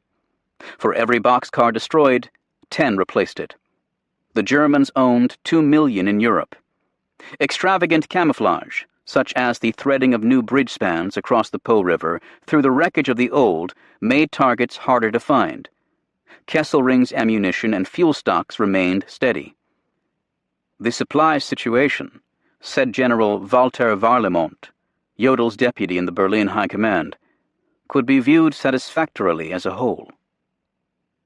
Strangle achieved nothing more than nuisance value, the official U.S. Army history later concluded. That was unduly dismissive. The campaign complicated Kesselring's life and eroded his ability to resist a sustained ground offensive. Rail traffic in central Italy grew sclerotic, but even true blue aviators voiced disappointment. Air power can't absolutely isolate the battlefield from enemy supply or reinforcement. Acre's British deputy, Air Marshal John C. Slessor, wrote in late spring. Nor could bombardment by itself defeat a highly organized and disciplined army, even when that army is virtually without air support. The most succinct appraisal came from General Norstadt, in a 7-word sentence that foreshadowed the terrestrial fight to the death now required of 1 million men along the Gustav Line. The enemy, Norstadt said, was not forced to withdraw. You are all brave. You are all gentlemen. Spring crept up the Italian boot, gaudy and fecund. Green wheat emerged in April, as it had for millennia in war and in peace. Hawks wheeled on the thermals in the perfect blue sky, and flowers enameled the fields. Buttercups, primroses, massed violets. The leggy poplars leafed out, along with wild quince and hawthorn. Rivers danced across the black rocks to the sea. Pink and white blossoms stippled the almond trees, the delicate scent mingling with the cruder whiff of charred villages. Herders tended their white, slow-eyed cattle, and goats collared with clanking bells. Children with big mallets trailed the ox-team plows, breaking up dirt clods in the furrows.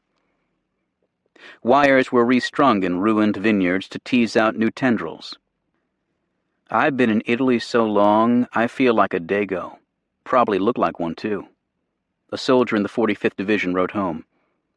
We speak about half Dago and about half English now, with a lot of army slang thrown in.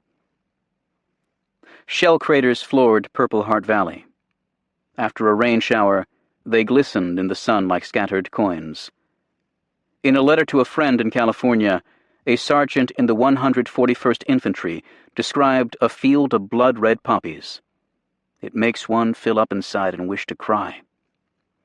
As for comrades gone west, he added, there are so many of them sleeping under the sod, waiting for us, the living, to pick up and carry on the torch of liberty and freedom.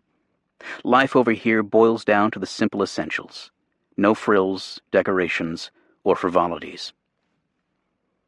Only at Casino did spring seem hesitant, as if repelled. Where acacia and olives should have silvered the hillsides, blackened stumps climbed the slopes toward the abbey, now dubbed Golgotha by a British padre.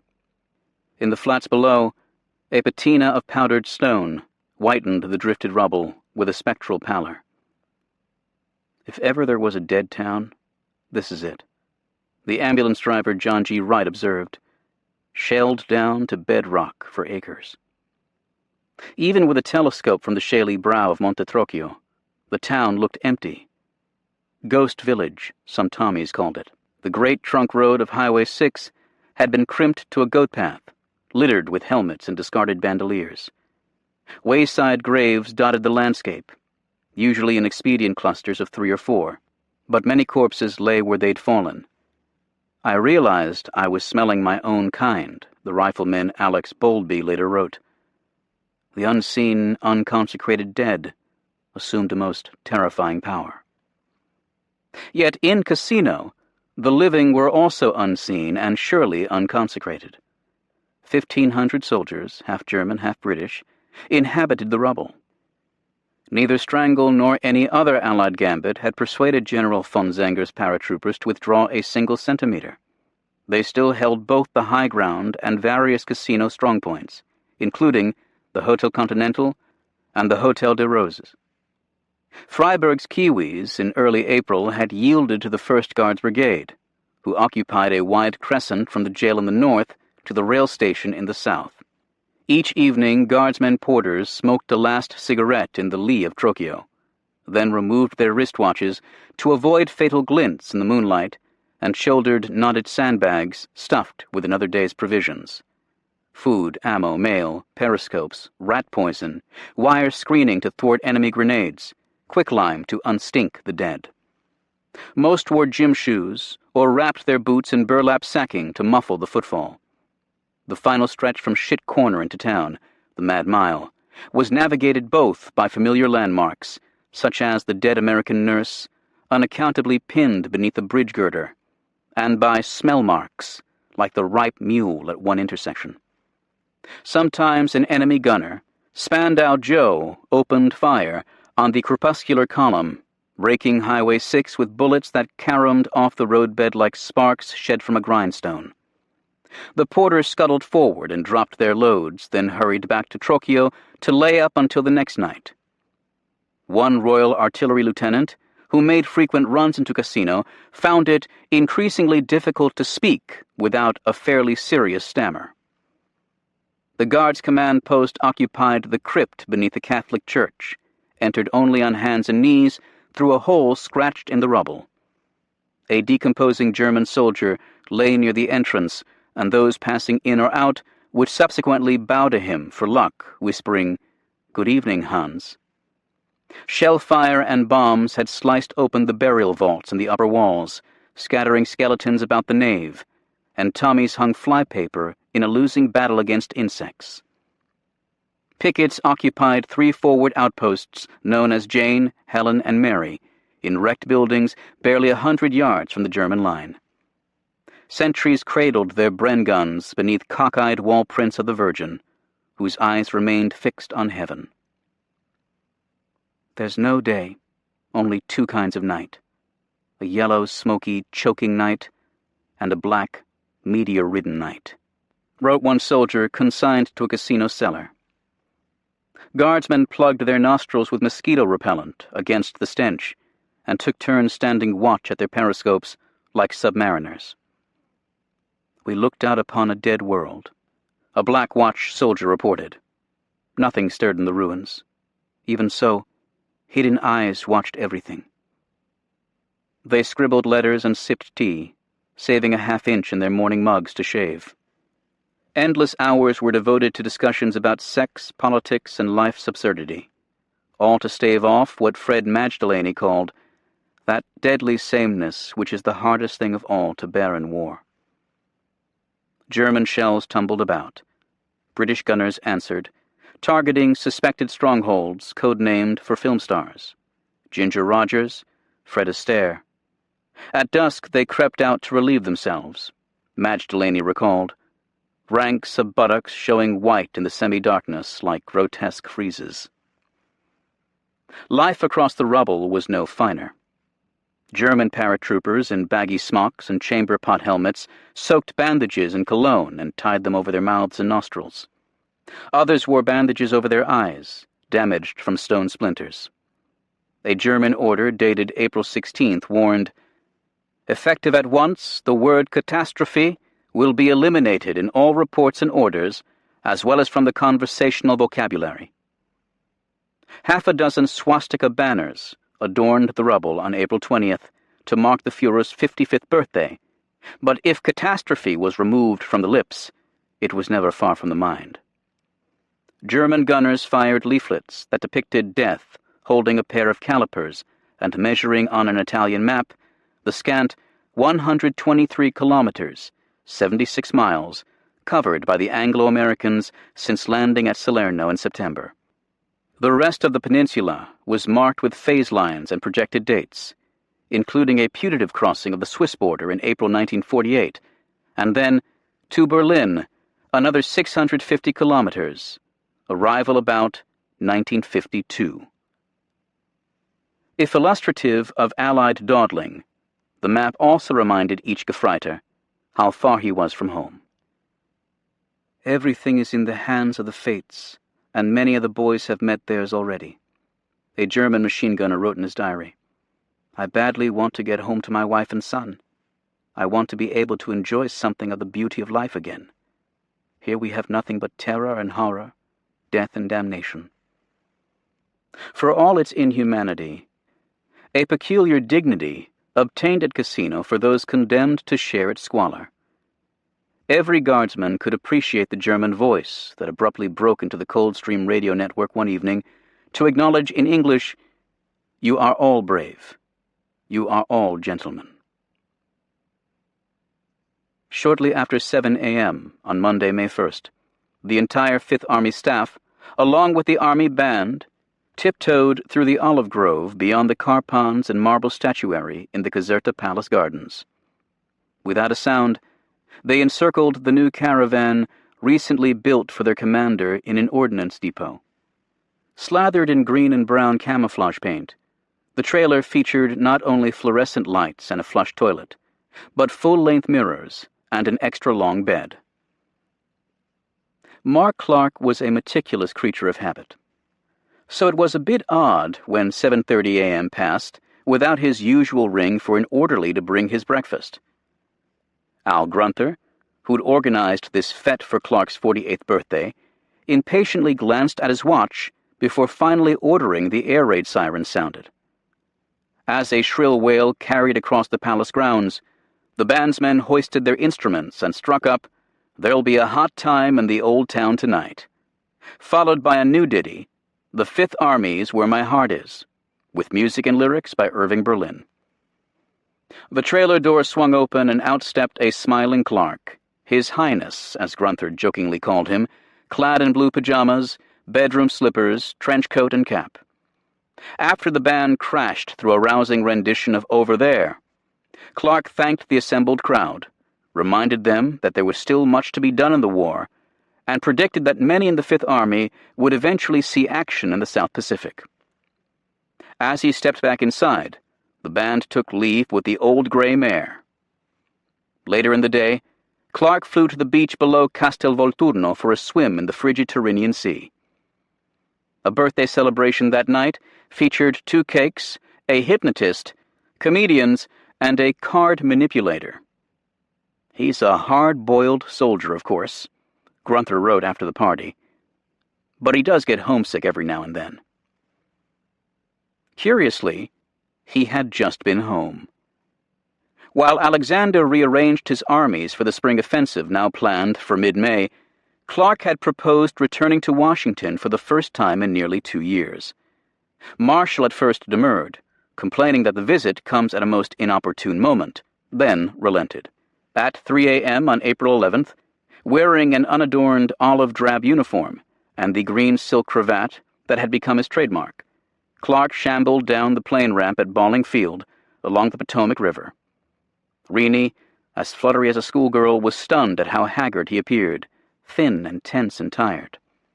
A War Department colonel handed Clark a note from Marshall that contained no hint of welcome or praise, while stressing the need to keep the visit secret. A staff car took the Clarks past Arlington National Cemetery to Marshall's residence at Fort Myer for a few hours' sleep. There was a strained sort of strangeness between us, Rennie later wrote. He might just as well have been in Italy for all the attention he was able to pay me. Mrs. Clark had been promoting General Clark's career again, apparently without his knowledge, and the cool reception Marshall gave him may have reflected his annoyance. In a recent note to the Chief of Staff, Rennie assured him, "Certainly Wayne is trying." She also enclosed a personal letter from her husband. "I never get things the easy way. My poor men have to do it the hard way." Clark had written her. He continued, "You'll never know, darling, the tense moments and hours and days I have. I go to the hospitals and see them and talk to every man in a big tent. They lie there with their legs off and stomach and chest wounds and smile and never complain. At times, I need you to talk to. Have no one I can go to and express my real feelings." If Marshall was sympathetic, he kept the sentiment concealed. The chief returned the letter as Rennie had requested, but not before making a copy. "You're aware," he warned in a frosty note addressed to Remy in early March, "of the necessity of guarding the confidential nature of letters which you receive from your husband."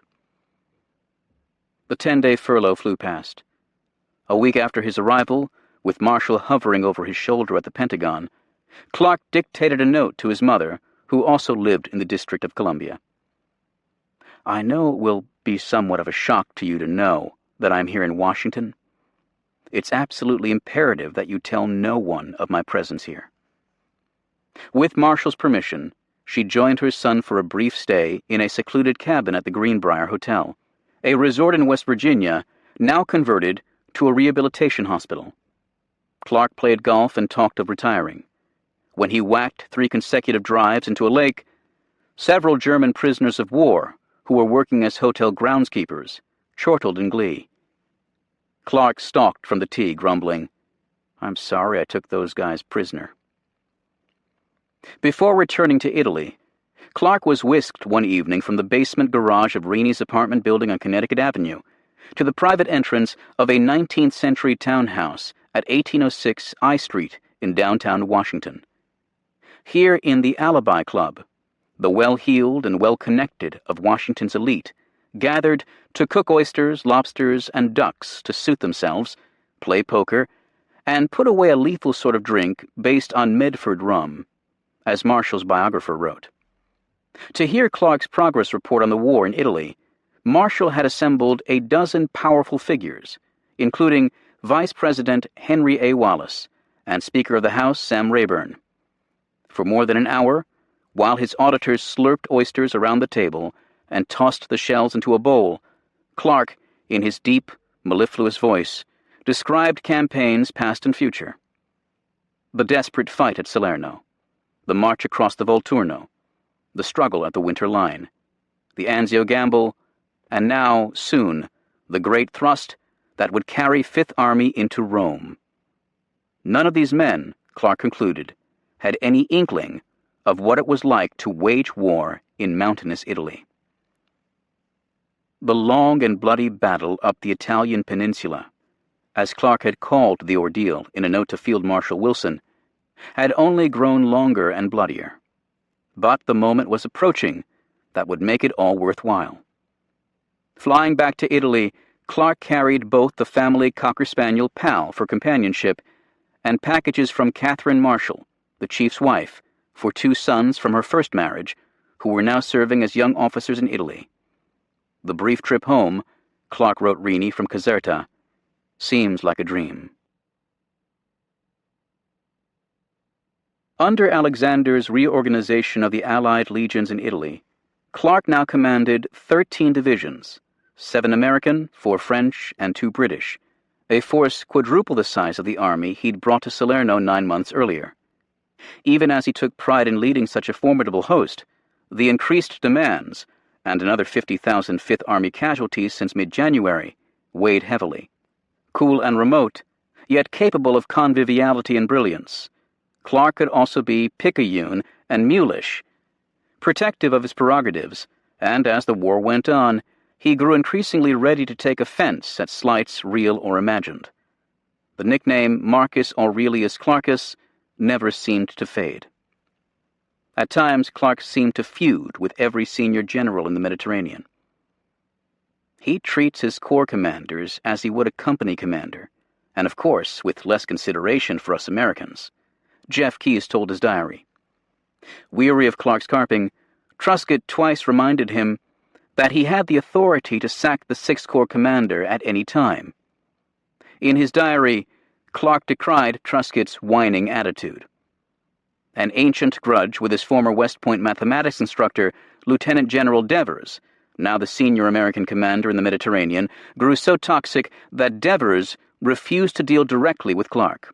He used Lyman Lemnitzer, Alexander's American deputy, as an intermediary. They couldn't be together 3 minutes without being in a fight, Lemnitzer said later.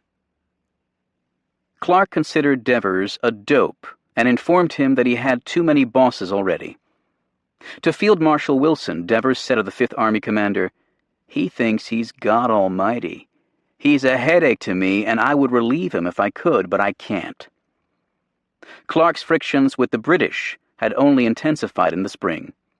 He complained that the Royal Navy acted in many high-handed ways and was in no way cooperating with me.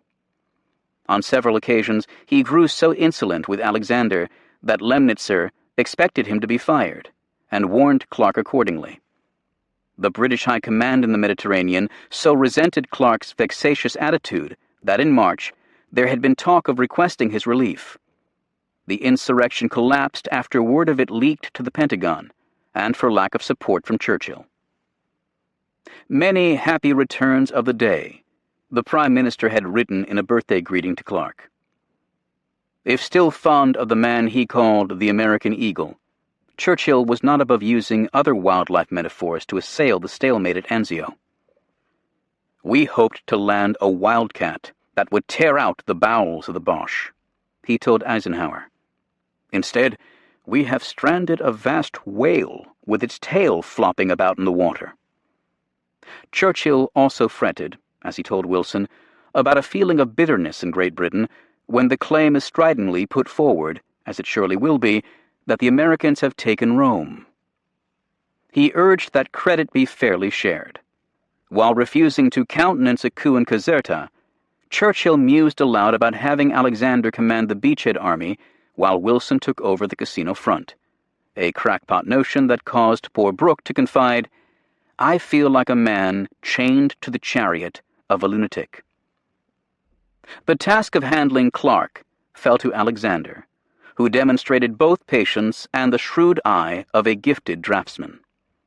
From his palette of adjectives, Alexander later captured the man with precise brushstrokes. Temperamental, very sensitive, extremely ambitious, vain, learned a lot as the campaign went on. Although General Alex would have preferred to see Omar Bradley or Patton in command of Fifth Army, even if he suspected the latter was too restless for slogging, he rated Clark a fine commander. "Always cool in battle," he added. "Never saw him frightened." Never frightened, perhaps, but often anxious. 1,000 cares weighed him down. Air cover at the beachhead remained spotty, and Clark disrupted his birthday festivities at Caserta on May 1st for a snarling row with Alexander over the disproportionate fighter and bomber support given Eighth Army at the expense of the Fifth. Casualties had become so corrosive that each U.S. infantry division in Italy could expect to lose its entire allotment of 132 second lieutenants in less than 3 months of combat. Although basic training had expanded from 13 to 17 weeks, many enlisted replacements arrived with marginal military skills, and some were unable to read. The newest units to join Fifth Army, the 85th and 88th Infantry Divisions, both in Keyes II Corps, were the first into combat of 55 U.S. divisions built mostly from draftees. Their worth had yet to be proven. 4 of 6 infantry regimental commanders in those 2 divisions had already been relieved, as Clark advised Marshall, for a combination of age and physical reasons. There was more. The 2 British divisions still at Anzio remained so weak that both Truscott and Clark believed they would contribute little to any renewed offensive. The British Army, since Salerno, had suffered 46,000 battle casualties, with thousands more sick, yet replacements hadn't kept up with losses. Moreover, as Grunther also noted, many British troops have been fighting for 4 or 5 years, and are in some cases pretty tired. Few British commanders disagreed. Absenteeism and desertion are still problems, wrote General Penny, back in command of the British 1st Division at Anzio after recovering from his wounds. Shooting in the early days would probably have been an effective prophylactic. On average, 10 British soldiers were convicted of desertion each day in the spring of 1944, and an estimated 30,000 slinkers were on the trot in Italy. "The whole matter is hushed up," another British division commander complained. Nor was the phenomenon exclusively British. The U.S. Army would convict 21,000 deserters during World War II, many of them in the Mediterranean. Clark condemned the surge of self-inflicted wounds in Fifth Army, and the totally inadequate prison sentences of 5 to 10 years for U.S. soldiers convicted of misbehavior before the enemy. A psychiatric analysis of 2,800 American troops convicted of desertion or going AWOL in the Mediterranean catalogued 35 reasons offered by the culprits, including "my nerves gave way" and "I was scared." A 22-year-old rifleman who deserted at Cassino after 7 months in combat was typical. "I felt like my nervous system is burning up. My heart jumps," he said. "I get so scared I can hardly move." Those symptoms affected tens of thousands and added to Clark's worries. Combat exhaustion, a term coined in Tunisia to supplant the misnomer shell shock, further eroded Allied fighting strength in Italy, as it did elsewhere. Roughly 1 million U.S. soldiers would be hospitalized during the war for neuropsychiatric symptoms, and 500,000 would be discharged from the service for personality disturbances. All troops were at risk, but none more than infantrymen, who accounted for 14% of the Army's overseas strength and sustained 70% of the casualties. A study of 4 infantry divisions in Italy found that a soldier typically no longer wondered whether he will be hit, but when and how bad. The Army Surgeon General concluded that practically all men in rifle battalions who weren't otherwise disabled ultimately became psychiatric casualties, typically after 200 to 240 cumulative days in combat. "There aren't any iron men," wrote Brigadier General William C. Menninger, a prominent psychiatrist. "The strongest personality, subjected to sufficient stress, a sufficient length of time, is going to disintegrate." Treatment by narcosynthesis, often using sodium amytal or nembutal, healed some combat-exhausted soldiers with deep sleep. The 45th General Hospital in Naples, which would admit more than 5,000 neuropsychiatric patients in 1944, also used extensive electric shock therapy. But generally fewer than 1 NP patient in 5 returned to duty. All of these issues impaired Fifth Army's ability to reach Rome, and it was Rome that increasingly obsessed Clark. In Washington, He'd learned that Overlord was now scheduled for early June. To capture Rome and invade Normandy concurrently would provide a glorious double blow to Axis morale. Even if the Eternal City was of dubious military value, it offered a dramatic symbol, a rightful and prestigious prize after so many months of struggle. But getting there quickly was paramount, before Overlord eclipsed the Italian campaign, and before the British could steal Fifth Army's thunder. Churchill's suspicion was well-founded. Clark had no intention of sharing credit for capturing the capital.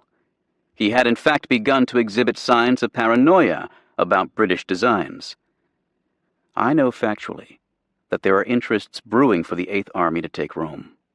Clark confided to his war diary in early May, and I might as well let Alexander know now that if he attempts anything of that kind, he will have another all-out battle on his hands. Namely, with me. On the eve of great things. Alexander often quoted Lord Nelson's observation on the eve of Trafalgar that only numbers can annihilate, and for weeks he devoted his waking hours to amassing that annihilative amplitude without Kesselring's knowledge. The Allied host in Italy now exceeded 500,000 men, in the equivalent of 28 divisions, with huge advantages in artillery, armor, and aircraft.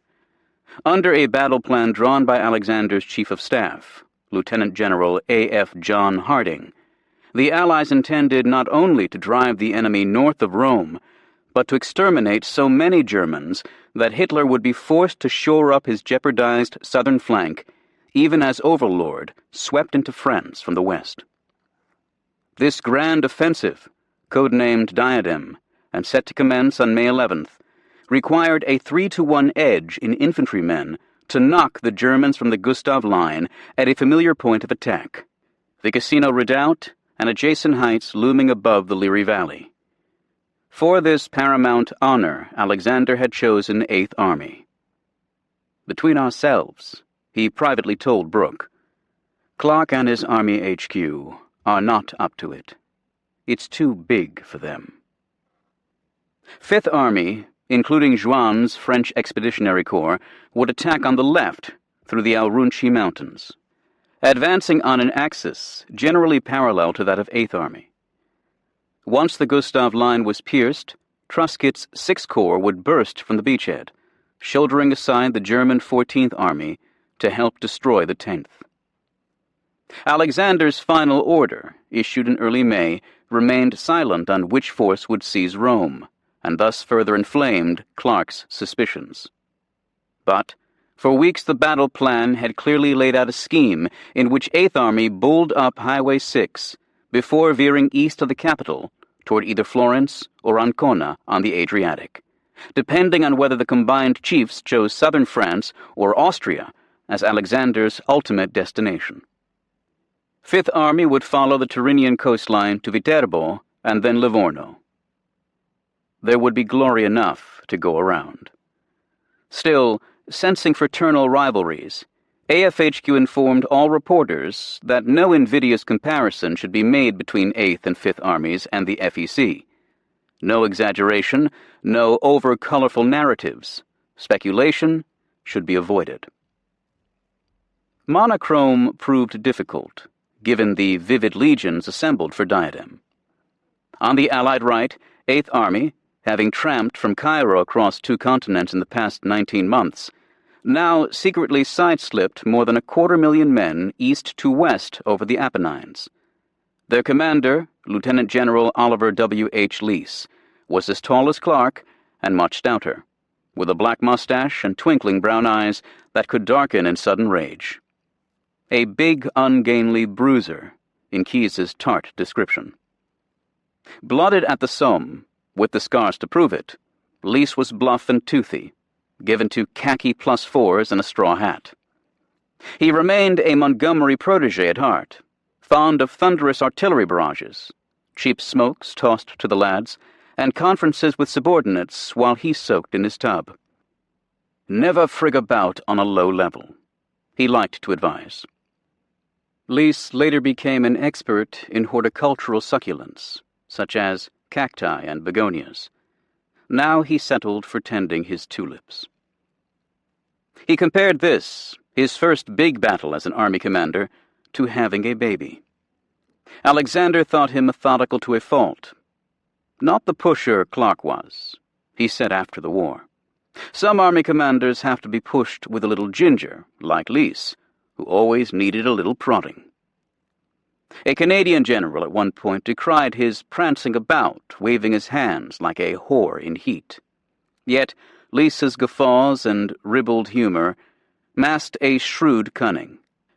"I think I can work with Clark," he wrote his wife. "He thinks I'm a bloody fool. He will have a great awakening."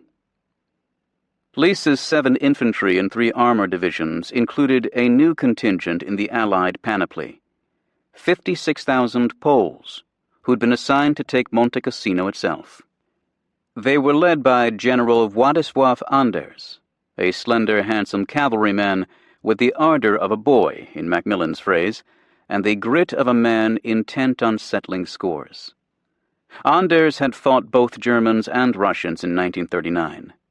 Wounded 3 times and captured on crutches, he spent 20 months in Moscow's notorious Lubyanka prison and other dungeons, much of it in solitary confinement. After Hitler invaded Russia, he was released, reportedly wearing only a shirt and underpants, to eventually form a Polish corps against the common Nazi foe. His men were drawn from prison camps scattered as far away as Siberia. In an anabasis that took them through Iraq and Persia, they joined other Poles who'd fled through Hungary and Romania to fight with valor in the Middle East under British patronage. Anders' 2 divisions were under strength, but as ardent as he. They drew lots to see which would have the privilege of liberating the abbey itself. "We never take prisoners," a Polish colonel told one grenadier guardsman. "It's such a nuisance having to feed them, and after all, they started it." None of the Poles would hang back on May 11th, as Anders later said, "for we had no men to spare for reserves." For 2 Polish corps, the way home led through the Gustav Line. On the Allied left, wedged into a 12-mile front from the Tyrrhenian Sea to the lip of the Rapido Flats, Clark's army also included a contingent for whom Diadem was a grudge match. "The eyes of suffering France are fixed upon you," Juan told his FEC. His corps had swelled to nearly 100,000 men, parceled among 4 divisions and 3 groups of Goumiers, the regular Berber tribesmen known for agility and ruthlessness. After enduring 8,000 casualties in the winter fighting around Cassino, Juan had spent the spring retraining his forces in mountain warfare, with a stress on speed, stealth, and infiltration. Only by invading the mountains, he believed, could the Allies widen their front and circumvent the constricted tank trap in the Liri Valley. That meant scaling the Alrunchis, a primeval upland 3,000 to 5,000 feet high, forming a broad belt between the valley and the sea. Sculpted by defiles and pinnacles, the range was crowned by the Petrella Massif, a height peopled mostly by shepherds and charcoal makers, and deemed impassable by Germans and Anglo-Americans alike, but not by Juan. Wrapped in a greatcoat, with his blue Basque beret pulled down around his ears, useless right arm dangling, and an unlit cigar clamped between his crooked teeth, he stumped through the shadows below the range, eyeing approaches and saddles. Photo reconnaissance showed 2 narrow trails winding over the massif, and little enemy fortification. With patience and persistence, in passionate French and fractured English, he'd persuaded first Keyes and then Clark to broaden and deepen the Fifth Army attack. "The Americans are not people one can hustle," he wrote a French colleague. "They like us a lot, but they are also imbued with their sense of omnipotence and with a touchiness that you could hardly imagine." Rather than employ the FEC as a battering ram to punch a hole in German defenses, which would then be ploddingly exploited by Keyes' II Corps, Juan proposed attacking full fury with both corps abreast. 170,000 men, 600 artillery tubes, 300 tanks. Given the tilt of the Italian boot, the attack would initially angle into the mountains from east to west. To provision a single corps in such terrain would be difficult. To supply two would be Herculean. But Fifth Army could outflank German defenses and unhinge the Gustav Line. Once across the Aurunchis, the Americans could sweep up the coast toward Anzio and Rome, while the FEC veered into the Liri Valley from the southwest. Clark's admiration for Juan had only deepened since their first encounter in Algiers during Operation Torch. It was no accident that Fifth Army Headquarters assigned him the radio call sign Hannibal. Among other gallantries, the Frenchman had voluntarily surrendered one of his 4 stars in order not to outrank his army commander. Radiate confidence, Juan advised, and enjoy taking risks. Audacious and improbable, the plan also offered Fifth Army a bigger role than the vague, subordinate mission outlined in Alexander's order. Clark still cherished one bit of arcana memorized by every West Point plebe. A calculated risk is a known risk for the sake of a real gain. A risk for the sake of a risk is a fool's choice. He knew the difference. 500,000 players scurried to find their places before the curtain rose.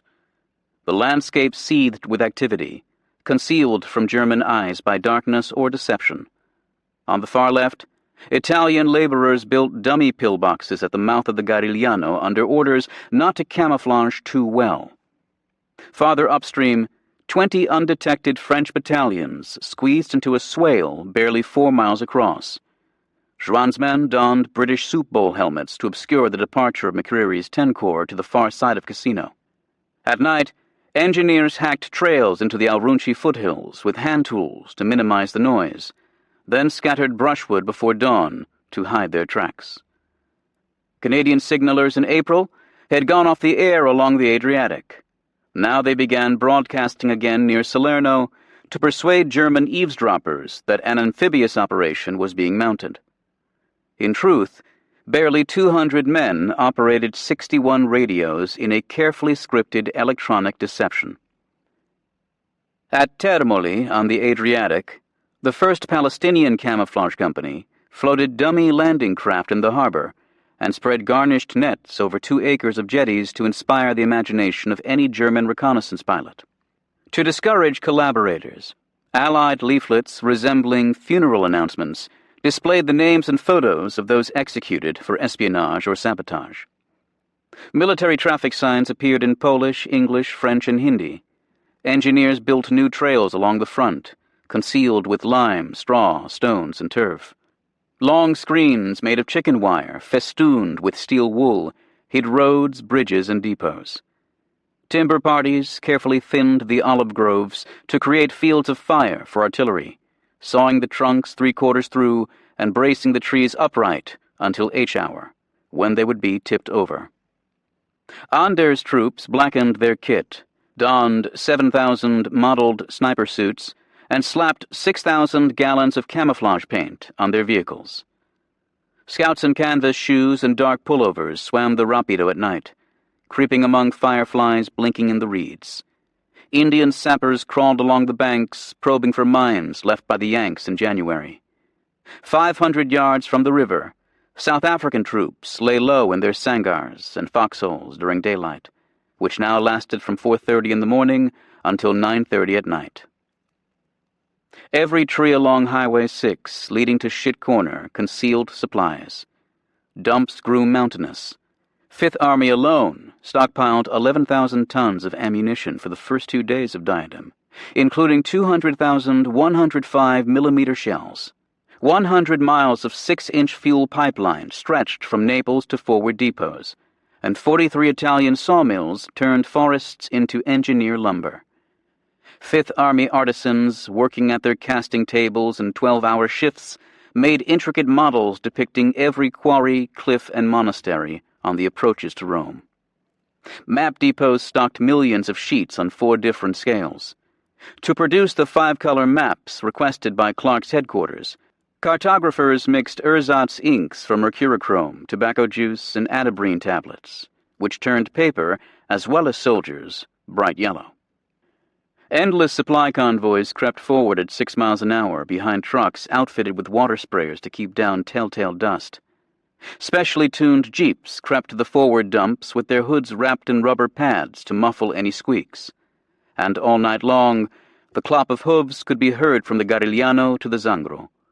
Fifth Army alone had mustered 10,000 mules and 2,000 horses into pack trains. No mules, Juan told anyone who would listen. No maneuver. Truscott, in early May, returned to the beachhead, tanned and rejuvenated after a 5-day furlough in Naples. "I think of you every day when I look at my garden," he wrote Sarah from Nettuno. "The roses are blooming in great profusion. You know how I love them." At his request, orderlies snipped bouquets for the hospital wards in Hell's Half-Acre. He reminded his wife that he had now served in uniform for 27 years. "I suppose the passing years have taken their toll and left their marks. Strange to say, I actually feel younger than I did at the time." In another note he added, "I hope that I've not become conceited or swell-headed, and I don't believe that I have. I've retained my sense of humor, and am still able to laugh at myself." At the beachhead, too, preparations for Diadem took on a febrile intensity. More than 1 million tons of material would be stockpiled at Anzio to supply Fifth Army during the drive north. Engineers crushed stone from demolished houses for roadbeds and fashioned 300 brush fascines for marshy ground. Phone lines toward the front were buried in trenches dug with a jeep-drawn plow. A stockade for 5,000 prisoners sprang up near Conca. Patrols reclaimed small swatches of dead country, and battalions took turns firing every weapon for a minute or two before dawn to discomfit the enemy. Truscott pestered Clark for at least one additional infantry division, and soon he would receive Fred Walker's 36th Division. The entire 1st Armored Division also consolidated at the beachhead, giving Ernie Harmon 232 tanks and bringing the Anzio force to 7 divisions. For weeks, a dozen or more Shermans had trundled forward each night to fire harassment rounds before retreating at first light. Now, each morning, a few slipped into concealed forward loggers, joining a hidden armored spearhead gathering near the front. Some crews built extra ammunition racks with angle iron, cramming 250 shells inside and another 40 on the back deck, plus 16,000 machine gun rounds. "It was crowded," a company commander said later, "but we went out shooting." In a letter to his old friend Leslie J. McNair in Washington, Harmon reported that commanders at the beachhead wanted to be sure that we have left no stone uncovered. Even so, Harmon confessed, "I'm very tense." As for Truscott, he focused on the victory that must surely come. "We are on the eve of great things," he wrote Sarah. "I hope that this summer will carry us a long way toward the end of the war in Europe." It was precisely this issue that General Alex intended to discuss when he ambled into the 6-course cellars at Nettuno on Friday morning, May 5th. When should the beachhead army break out, and in what direction? Pointing to a wall map with a thick forefinger, Truscott quickly described the 4 options developed by his staff. He and Clark favored a plan codenamed Turtle. Allied forces would knife up the Albano Road toward the factory, swerve northwest at Carroceto to turn the German right flank on the west side of the Colli Laziali, then follow Highway 7, the Appian Way, into Rome. The quizzical tilt of Alexander's red-hatted head suggested that he had different ideas. For weeks he'd eyed the stretch of Highway 6 that angled east of the Colli Laziali, and which gave Wiedinghoff's 10th Army both its main supply route to the Liri Valley and a line of retreat to Rome. Once the Diadem attack lured German reserves to the Casino front, the beachhead forces could thrust northeast to cut the highway at Valmontone, a crossroads town 14 miles beyond Cisterna. Truscott's staff officers had drawn precisely such a plan, codenamed Buffalo, as one of their 4 options. Merging the beachhead army with the casino front might take a month, Alexander believed, but by seizing Valmontone, 6th Corps could trap 10th Army in a decisive battle of annihilation. So certain was he of his course, after talking to Truscott, that Alexander issued an order of uncommon clarity, dated May 5th, directing 5th Army to cut Highway 6 in the Valmontone area, and thereby prevent the supply or withdrawal of troops from the German 10th Army. Clark had spent the morning in Caserta conferring with Juan, Keyes, and other lieutenants, followed by a lunch of cold cuts and beer. At 2 p.m., an aide handed him a coded radio message from Truscott, reporting that Alexander seemed intent on Buffalo. General Alex arrived this morning. When I informed him of the 4 plans on which I'm working, he stated that I was paying too much attention to alternate plans. I assume that you're fully cognizant of General Alex's ideas on the subject, but I want you to know what he told me today. You know that I am with you all the way. Truscott.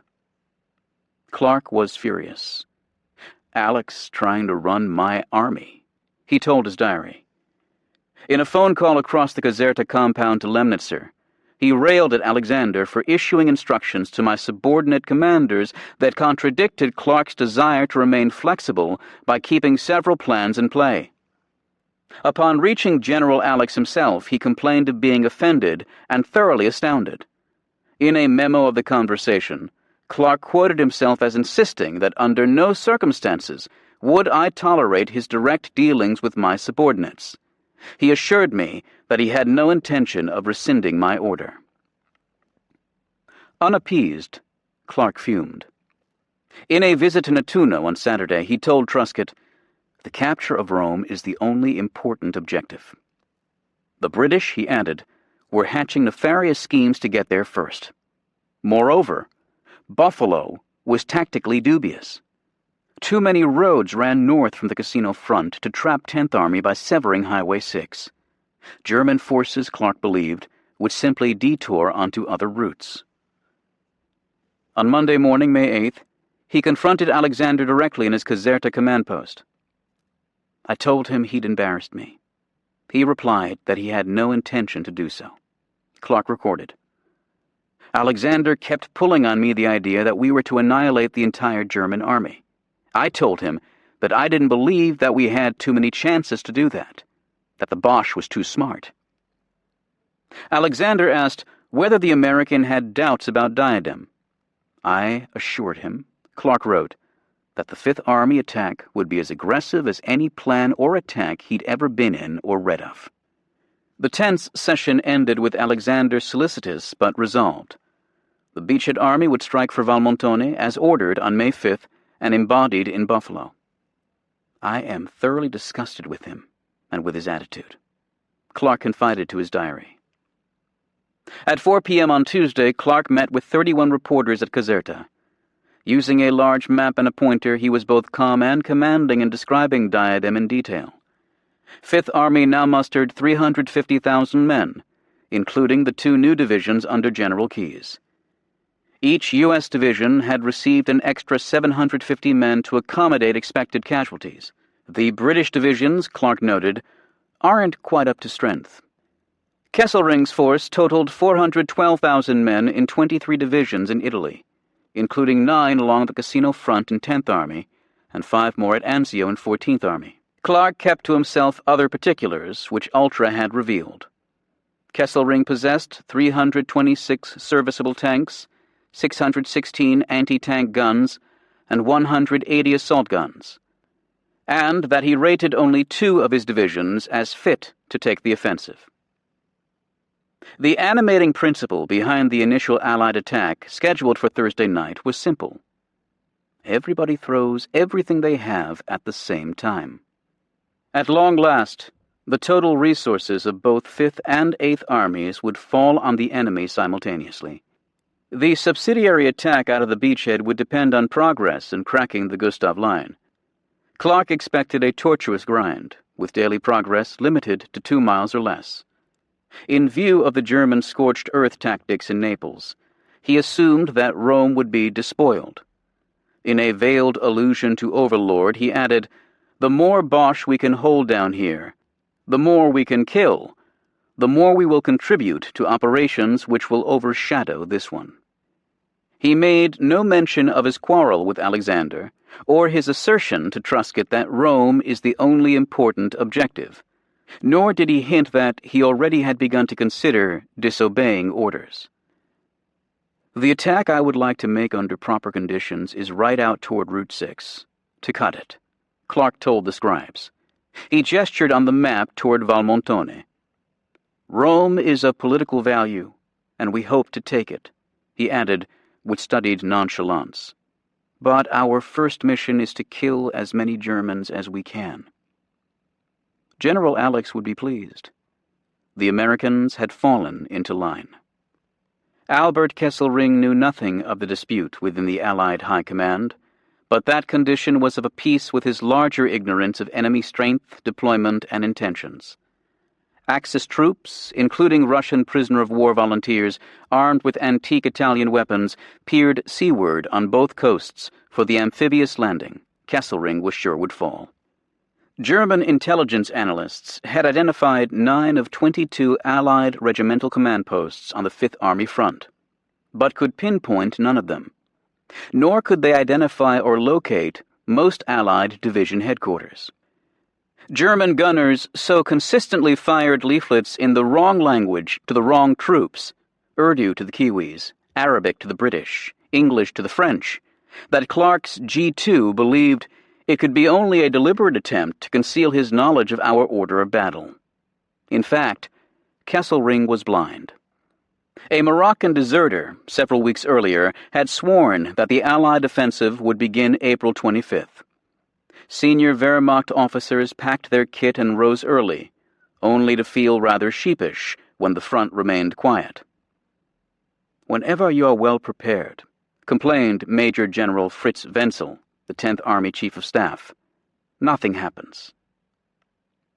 Now the attack was predicted for May 20th or later. After telling his subordinates on May 10th that he did not expect anything in the immediate future, Wiedinghoff left for the Führer retreat in Bavaria to collect another medal. In late April, General von Zenger also had taken a month's leave to receive a similar decoration and to attend a conference in Berchtesgaden, along with Ernst Gunther Bade, his most trusted division commander. Siegfried Westphal, Kesselring's exhausted chief of staff, had departed 2 weeks earlier on convalescent leave. If Kesselring was blind and misinformed, he was not stupid. He assumed the Allied attack would follow Highway 6, the only avenue where armor could deploy in mass. To strengthen defenses around Cassino, he rearranged his line, summoning 51 Mountain Corps from the Adriatic and shifting Zenger's 14 Panzer Corps across the Liri Valley. With the Führer determined to fight for every Italian hilltop, engineers since December had built yet another bulwark across the peninsula. The Hitler Line, a fortified string of redoubts 5 to 10 miles behind the Gustav Line.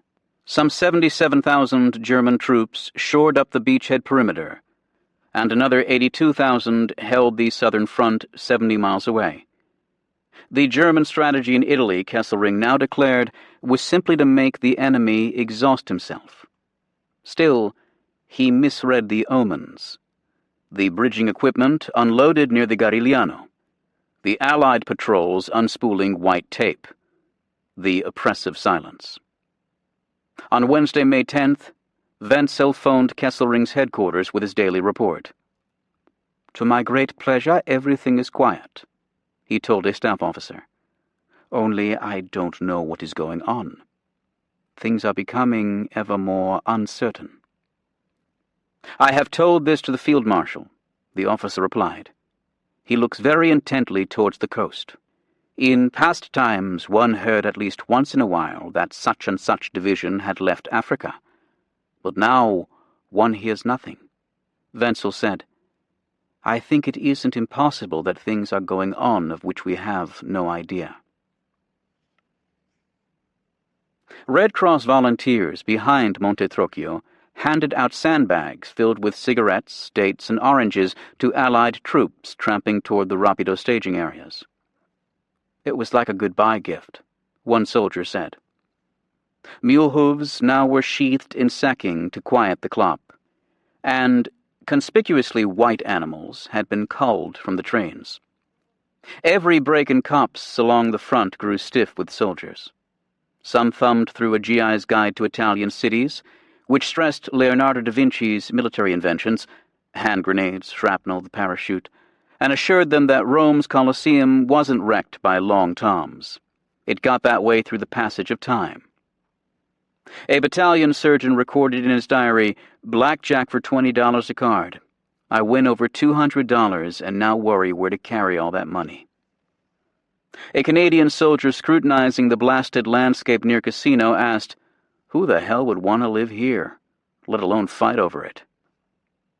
But Fred Magdalene concluded that Casino had become what in the earlier war Ypres was to the British, Verdun to the French. It was a cause in its own right, a cause to die for. Many had, more would. Polish troops swapped their boots for canvas slippers or wrapped their feet in rags before creeping toward Snake's-Head Ridge behind the Abbey. The scent of red clover mingled with ruder scents, and the Poles tried covering Indian corpses with blankets to contain the smell. The place was alive with rats. A platoon leader in the 3rd Carpathian Division complained. A dozen miles to the southwest, an officer in the 88th Division listened to the murmur of his men praying aloud. Between the lines, the blackened bodies of soldiers killed in earlier skirmishes reminded him of irregular pieces of driftwood on a rocky beach. Jumpy Senegalese sentries fired at what appeared to be the glowing cigarettes of approaching strangers, but proved to be fireflies, which they'd never seen. On the gun line in the rear, engineers blasted pits for a recently arrived 8-inch battery. Each tube required 13 cannoneers to manhandle the 45-foot staff used to swab the barrel after each round. Others stacked shells with new molybdenum fuses, capable of penetrating steel-reinforced concrete. Small holes were drilled in the casings to intensify the scream in flight. From the beachhead to the Apennines, scribbling men struggled to find the right words in their letters home. Busy days, nerve-trying days, Jack Toffee wrote Helen.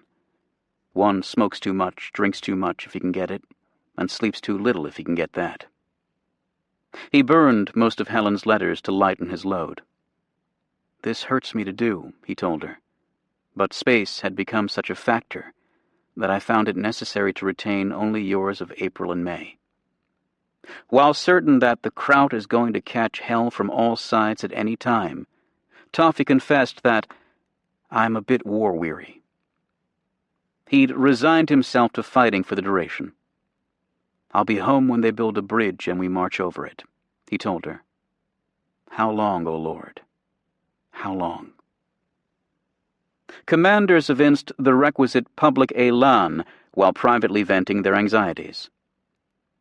If Alex is a military genius, I'm Greta Garbo, Keyes told his diary on May 10th. He's obsessed with the idea that the Germans are going to give up and run. A few hours later, Alexander cabled Churchill.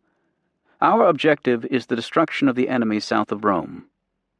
As for the Prime Minister, a note of desperation had crept into the message he sent George Marshall. We must throw our hearts into this battle, for the sake of which so many American and British lives have already been sacrificed, and make it like Overlord, an all-out conquer or die. H hour was fixed for 11 p.m. on May 11th, half an hour before moonrise. The day dawned gray and damp enough to lay the dust, then fared in the afternoon. A grizzled French Spahi told a young American liaison officer, I do not know where my son is tonight, and your father does not know where his son is. So tonight, we will be father and son. The Frenchman had 10 days to live. Shelling on both sides dwindled to a mutter at last light, then ceased entirely, yielding to what Alexander called a strange, impressive silence. Stars threw down their silver spears. New boys with fear and nerves and anxiety hidden under quick smiles. A Canadian chaplain wrote, "It is the hardest thing to watch without breaking into tears." Chapter 12. The Great Prize. Shaking Stars from the Heavens.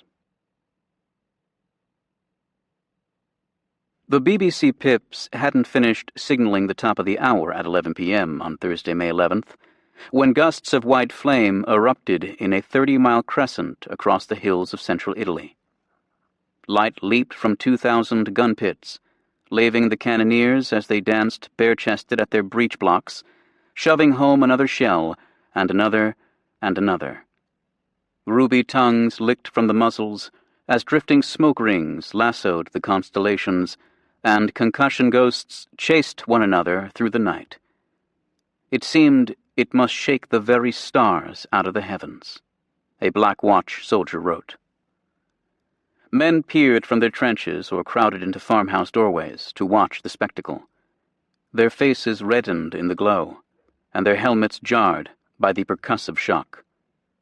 "Rome, then home," they bellowed. Nightingales had sung in the silence before the cannonade. Now they sang louder but to small effect. The roar of the guns is so deafening that you can shout at the man next to you and still not be heard, a medical officer in the 88th Division wrote. Sheets of flame spring behind every bush. The hills to our north are spattered with phosphorus bursts that illuminate the entire horizon. Above the abbey and casino town, scores of German flares added their own sibilant brilliance, tiny red and silver supernovas that stretched the shadows. The sky, a Royal Hampshire account noted, was full of noises. Gunners draped wet rags over their sizzling barrels, or poured cans of water down the muzzles, then reloaded. Fifth Army alone would fire 174,000 shells in the first 24 hours of Diadem. Requital for months of peninsular misery. I felt as if a bridge of iron was being erected overhead, and wondered how it was that shells did not collide, a Polish corporal in the 3rd Carpathian Division reported. As the barrage continued, Alexander sent Churchill a prearranged confirmation that the offensive had begun. Zip. Repeat. Zip. Rome, then home. At midnight, on the Allied right, the 8th Army assault battalions shook out and surged forward through the vibrating air like wasps from an angry hive. Where the Americans and then the New Zealand Corps had attacked enemy strongpoints months before, 8th Army would also attack, but with twice the strength and more. 2 Polish divisions up Monte Cassino, rather than just the 4th Indian. 2 British divisions across the Rapido, with 2 more to follow, and then the entire Canadian Corps, rather than just the U.S. 36th Division. Shellfire scythed the enemy redoubts. We were confident, a British platoon commander said, that no Germans could possibly outlive such a devastating bombardment. The Poles found otherwise. Soldiers, the moment for battle has arrived, General Anders told his men. We have long awaited the moment for revenge and retribution over our hereditary enemy. Troops surged up Snake's-Head Ridge toward Point 593, that scabrous knuckle, following trails marked with painted phosphorescent arrows. Within 500 yards, they were burrowing beneath the bodies of dead comrades, seeking cover from murderous machine gun and mortar fire. By mischance, the hereditary enemy had chosen the night of May 11th to relieve defenders behind Monte Cassino with fresh troops. The hillside garrison was nearly double its normal strength. 9 German battalions opposed the Poles. Many of us had lost our exact bearings, and there was a great deal of confusion, a Polish platoon leader reported. To keep secret the presence of the Polish corps at Casino, Lise had refused to let Anders reconnoiter the terrain. Hand-to-hand fighting clattered across the slopes in what Anders called a collection of small epics. The 5th Krasova Division seized Phantom Ridge, a mile northwest of the Abbey, but took a savage pounding on the exposed hogback. A 3rd Carpathian Battalion captured Point 593, but an attack on nearby Point 569 collapsed after Polish artillery fire, hampered by a shortage of observation posts, lifted too quickly, and riflemen were slaughtered in a saddle below the hill. When Polish sappers later balked at clearing a minefield, a Carpathian commander barked over the radio, "If they do not obey orders, shoot them." They obeyed. Of 20 engineers in one mine-sweeping detail, 18 would be killed or wounded. "You don't know how dreadful death can be," a dying Pole told his comrades. "Now I shall have to miss the rest of the battle." At dawn, the rising sun fired the hilltops as if they had been dipped in copper. All morning and past the meridian the killing continued. German snipers used the light to lethal advantage, picking off Poles like sitting birds. Anders had been given 16 flamethrowers, but little instruction in how to use them. Most were ruined by German artillery and mortar fire, including 2 that burst into flame. "I was working on my knees. I was smeared all over with blood," a Polish surgeon reported. "A corporal came and stood among the wounded. Through his torn tunic I saw a wound the size of 2 hands, the shoulder bone bared." The corporal told him, "I shan't let you evacuate me until I've thrown all my grenades." Yet, even Polish valor could not win through. Hundreds of dead men sprawled among the poppies and wild irises. By 4 p.m. on Friday, May 12th, all momentum had seeped away. With his assault battalions depleted by half, Anders ordered both divisions back to their starting lines. The attack, one Polish writer noted, was really no more than a very costly reconnaissance. A British officer who arrived at General Lise's command post late in the afternoon found him rambling through a field. As the officer began to deliver the bad news, attack repulsed, fearsome Polish losses, Lise held up a huge hand. "Let's pick some cornflowers," he said. They picked until their arms were laden with blue-headed stalks. Then Lise said, "Right. Now tell me about the casualties." Upon driving to the Polish 2 Corps headquarters, Lise found the usually elegant Anders slumped in his caravan, disheveled and in need of a shave. His eyes red, his face gray. The Polish commander turned and asked, "What do we do now?" What indeed? If 8th Army's right wing had failed, the left wing was hardly capering toward Rome. Along the Rapido, the 8th Indian Division had been assigned to cross the river and capture Sant'Angelo, the dolorous village that had so bedeviled the 36th Division in January. As the barrage lifted early Friday morning, vapors from the river swallowed the rising moon.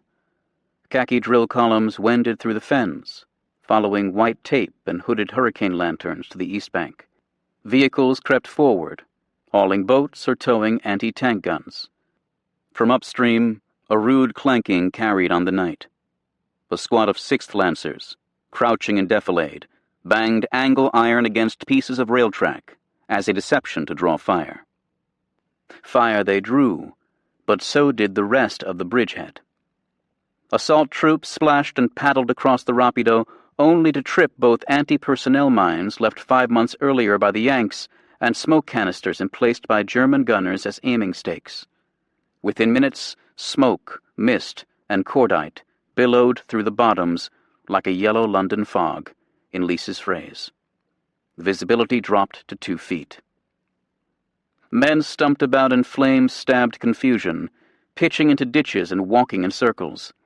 British gunners fired Bofors tracers overhead to show the azimuth of liberation.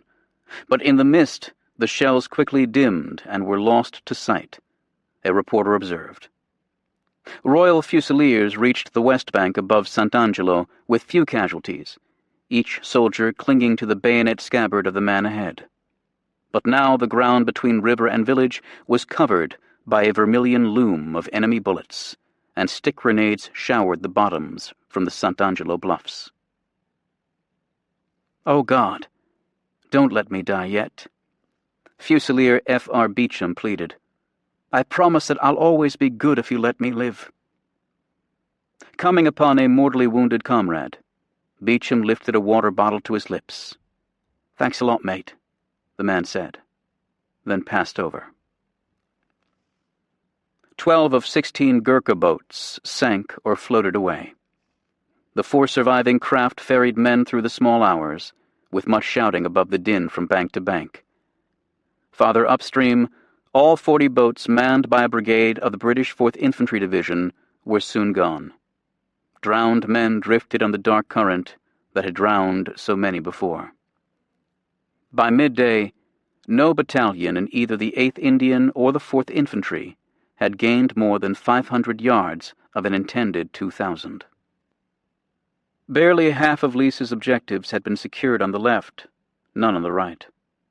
Snipers whittled away the British as they did the Poles.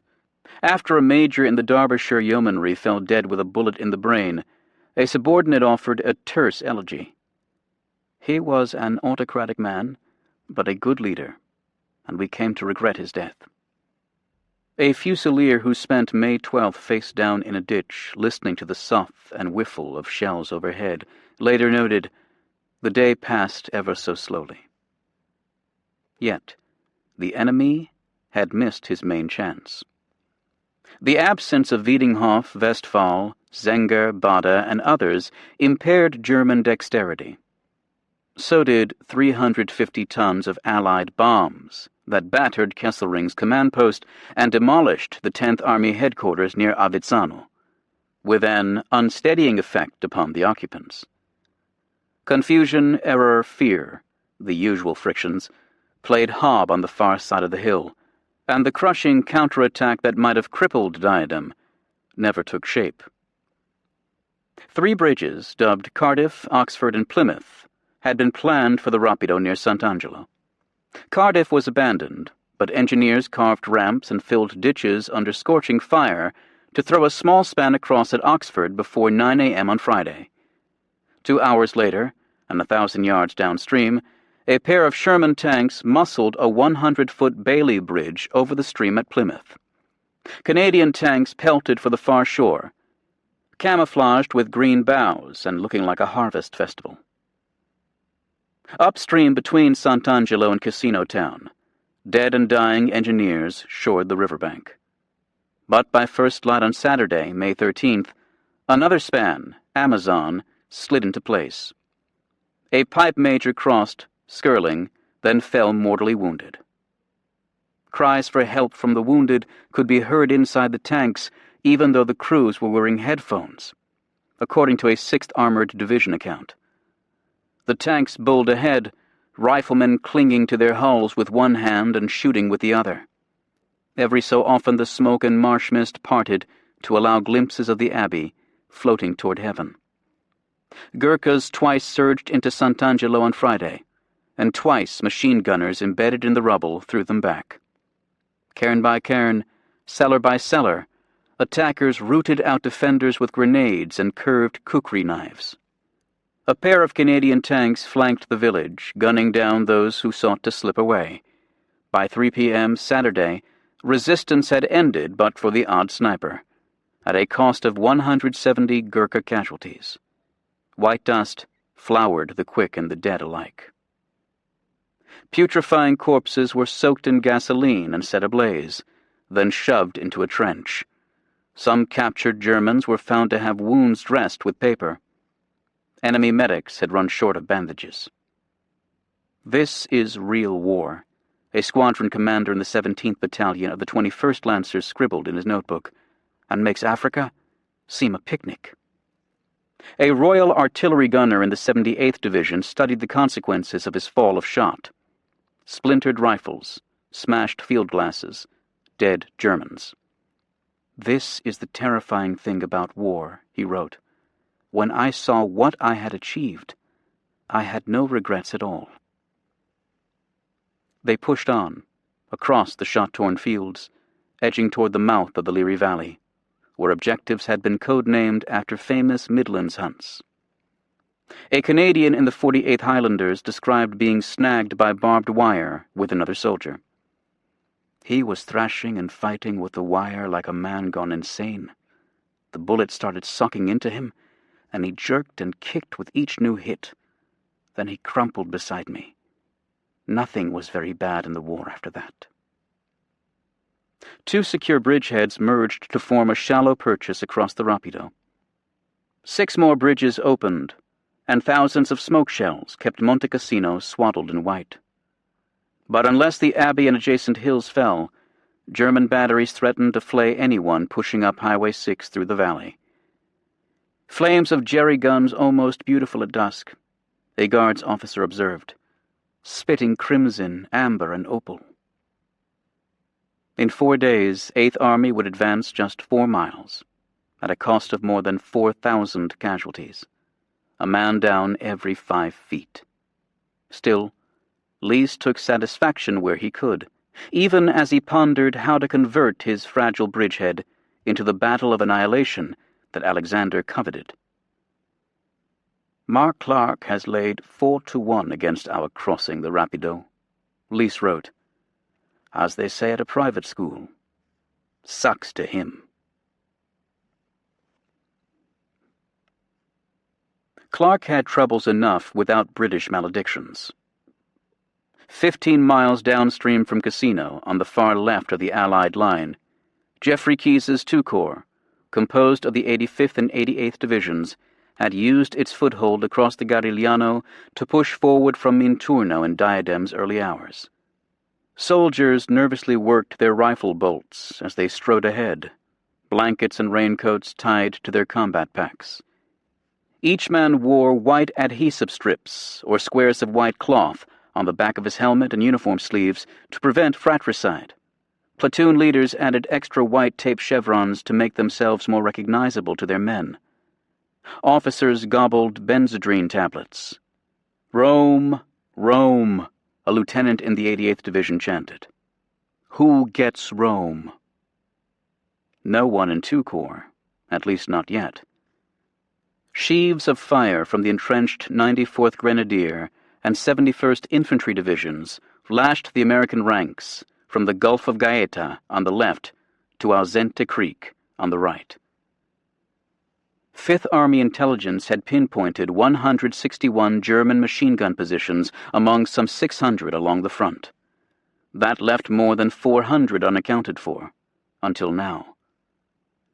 The noise was all of a piece, an ocean of noise, one soldier recalled. Smoke and haze clotted so that no amount of identifying tape was visible much beyond arm's length. Red tracer vectors fired every few seconds pointed the way and demarcated unit boundaries. 50 caliber for companies, 40 millimeter for battalions, but confusion still held sway. "What's going on, fella?" the soldier yelled to Eric Severide. "They never tell us nothin'." The rising sun dried their uniforms. GIs scuttling into the mountains looked to one soldier like a serpentine column of steam. Severide described bodies of men moving down narrow defiles or over steep inclines, going methodically from position to position between long halts. Yet neither division moved far. The defiles grew narrower, the inclines steeper, the long halts longer.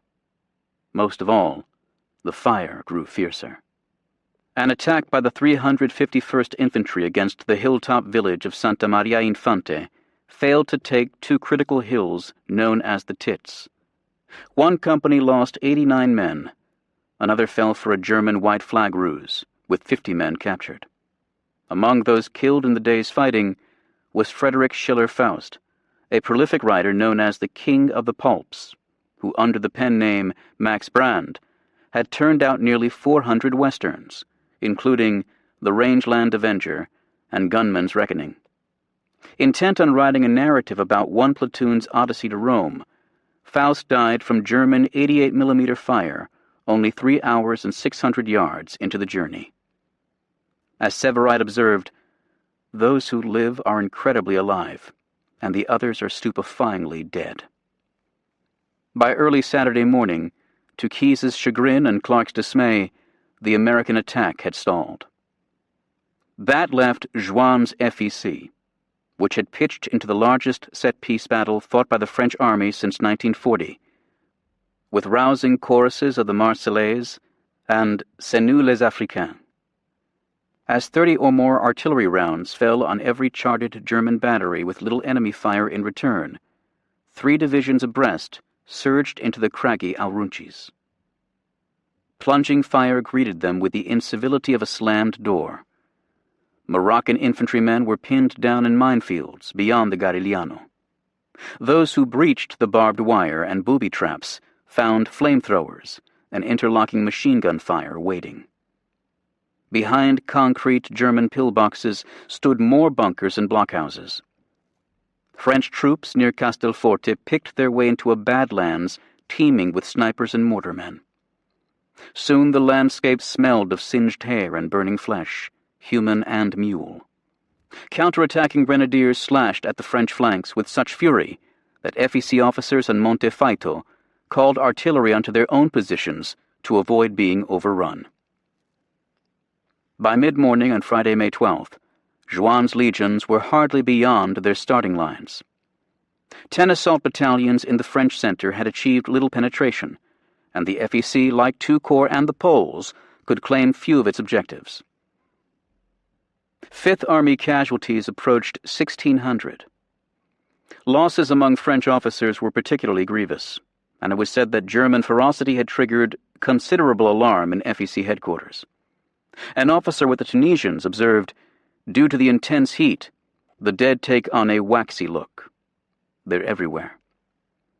Juin went forward shortly before noon, beret tugged down to his ears, cigarette smoldering in its holder. First by jeep, then by hard climb, he scaled the flank of Monte Ornito on a path carpeted with dead mules, the odd mortar shell bursting nearby. Stretcher-bearers passed him on the narrow trail, carrying 3 wounded battalion commanders to the rear. "This thing got off on the wrong foot," he announced at the 2nd Moroccan Infantry Division command post. "We must begin again." Through much of the afternoon he scrambled up and back, watching, assessing. Upon returning to his headquarters at Sessa Aurunca, he summoned his staff, rapped on a table, and said in his smoky voice, "It's gone wrong, but they are as tired as we are." Before defeating the Germans, the FEC must first conquer the ground. Corps artillery would be redirected to support, preeminently, the 2nd Moroccan in a push through the center of the line toward Monte Mayo, a 3,000-foot limestone bastion that served as a gateway to the Petrella Massif. Infiltrators would first outflank enemy strongpoints on the right. Engineers could blow gaps in the barbed wire with Bangalore torpedoes, and moonlight in the small hours on Saturday would suffice to lay a barrage just ahead of the attacking infantry. Juin would also fling his only reserve division into the fight. "We'll start again tomorrow morning after a full-scale artillery preparation," he said, "and it will go." It went. Spectacularly. A deft shift of artillery caught German counterattackers in the open at 5:30 a.m. on May 13th, chopping them to pieces. Indifferent to enemy shells thudding nearby, Juin watched his Moroccans vanish into a ravine below Monte Faito, then emerge on the far slope, chanting La Allah il Allah, as a column of prisoners in field gray streamed to the rear. 400 French and Fifth Army guns set the mountains ablaze. By mid-afternoon, Moroccan soldiers reported Monte Mayo captured, and a 2-mile gap torn in the Gustav Line. The enemy 71st Division, mostly flatlanders from Lower Saxony who'd considered the Aurunchis impregnable, was cut in half, leaving both flanks open to exploitation. An intercepted German radio message advised, "Accelerate the general withdrawal." By Sunday, the French had advanced 7 miles across a 16-mile front, unhinging German defenses beyond the Garigliano. En avant, Juin urged. FEC casualties exceeded 2,000, but 900 prisoners had been captured. Many complained of shelling worse than in Russia. On Monte Mayo's summit appeared an enormous tricolor, measuring 12 by 25 feet and visible from Casino to the sea. This, Juin said, is warfare to which we are accustomed. The 71st Division Commander's assessment was terser. Most unpleasant. The unpleasantries had only begun, for with the capture of Castelforte by Algerian troops on the French left, Juin was able to slip the leash from his Berber irregulars. The vanguard of 12,000 Goumiers, invariably shortened to Gooms by the Yanks, had passed through the north end of town on Friday night, many on horseback. 500 yards beyond the last house, the column swung west off the road, following a narrow trail into the Arunchi wilds with orders to cut Highway 82 between Itri and Pico, nearly 20 miles in the German rear, and thus turn the enemy's right flank. Dark men, dark night. Montgomery had once said of the Gooms, very hard to see coming. Most wore sandals, wool socks, gloves with the trigger fingers snipped off, and striped djellabas. A beard, a soup bowl helmet, and a foot-long knife at the belt completed the ensemble. It was as if troops of the last century had been reincarnated and suddenly appeared at our side, said an American colonel in the adjacent 88th Division. Juin considered them vigorous, reliable, and very abstemious. Another French general said they lived only for brigandage and war. Some wore their booty, an Algerian officer observed. Dozens of wristwatches on their arms, collections of rings on their fingers, and strings of shoes and boots hanging on their backs. One unit kept a tiger as a mascot. Upon encountering their Anglo-American confrères, they typically gestured for a cigarette, calling, "Smoky, Smoky Joe." It was said that in Sicily they took not only enemy ears as trophies, but entire heads.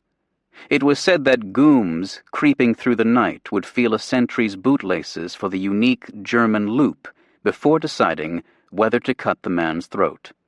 It was said that a Goom had sold a GI a quart jar of fingers pickled in brandy. A U.S. military hospital treating French casualties handled so many Gooms with the same single names that doctors assigned numbers on their charts. Abdullah 4, Muhammad 6. Their long hair is braided in pigtails. They sing, chatter, and howl, one physician wrote. Many carry chickens under their arms. A nurse admired their skill in cracking nuts with their teeth, but lamented the theft of hospital towels for turbans. The Arab soldier is interested in just 3 things: women, horses, and guns, a French officer told an American colonel, who replied, "The American soldier is the same, except that he doesn't care anything about horses and guns." Up and up they climbed with a Moroccan infantry regiment and Algerian artillery, splitting into 3 forces, each angling west and then north through nearly trackless terrain, including one vertical stretch that rose 400 feet in less than a half-mile. The sky was a changeless blue, the heat implacable, a French officer reported. From a soil glistening with mica, the hard little hooves of the Arab horses struck up clouds of grasshoppers. Beside their horses and mules, the Goumiers loped tirelessly onwards with long ambling stride, forage caps askew, an eternal rictus on the lips, ignoring the heat despite woolen djellabas. By 4 p.m. on May 15th, the lead scouts had scaled the forward heights of the Petrella Massif. By the next morning, they stood on the crest of Monte Revole, more than 4,000 feet up, and a dozen miles beyond the Garigliano. When an unwitting Wehrmacht battalion blundered into a nearby valley, Goumiers encircled both flanks in a horseshoe ambush, then swept down the slopes like falling boulders. German survivors later described grinning savages with knives in their hands, obviously quite eager to begin the butchery. Men and beasts had exhausted themselves and far outrun their supply lines. Just past noon on May 17th, a fleet of U.S. bombers dropped 40 tons of food and ammunition across the mountain peaks. The Gaumiers would spend a day recovering the crates and recuperating, then push on. On the French left, the Americans also were on the move after punching through the stout but brittle enemy line that had thwarted II Corps for 2 days at a cost of 3,000 casualties. With ample replacements in the wings, Keyes replenished his ranks and threw fresh troops against the depleted grenadiers on the same narrow front. Santa Maria Infante fell on May 14th, after relentless pummeling by fighter bombers and white phosphorus shells. Soon the 85th Division was pressing along the Via Appia in the coastal flats with a dust-churning flotilla of men, trucks, mules, tanks, and tank destroyers. On the heights to their right, the 88th Division lunged through Spigno and onto the Petrella Massif, guided by local peasants along goat paths a few miles south of the FEC. The enemy had been rushed off his feet, in Juan's phrase.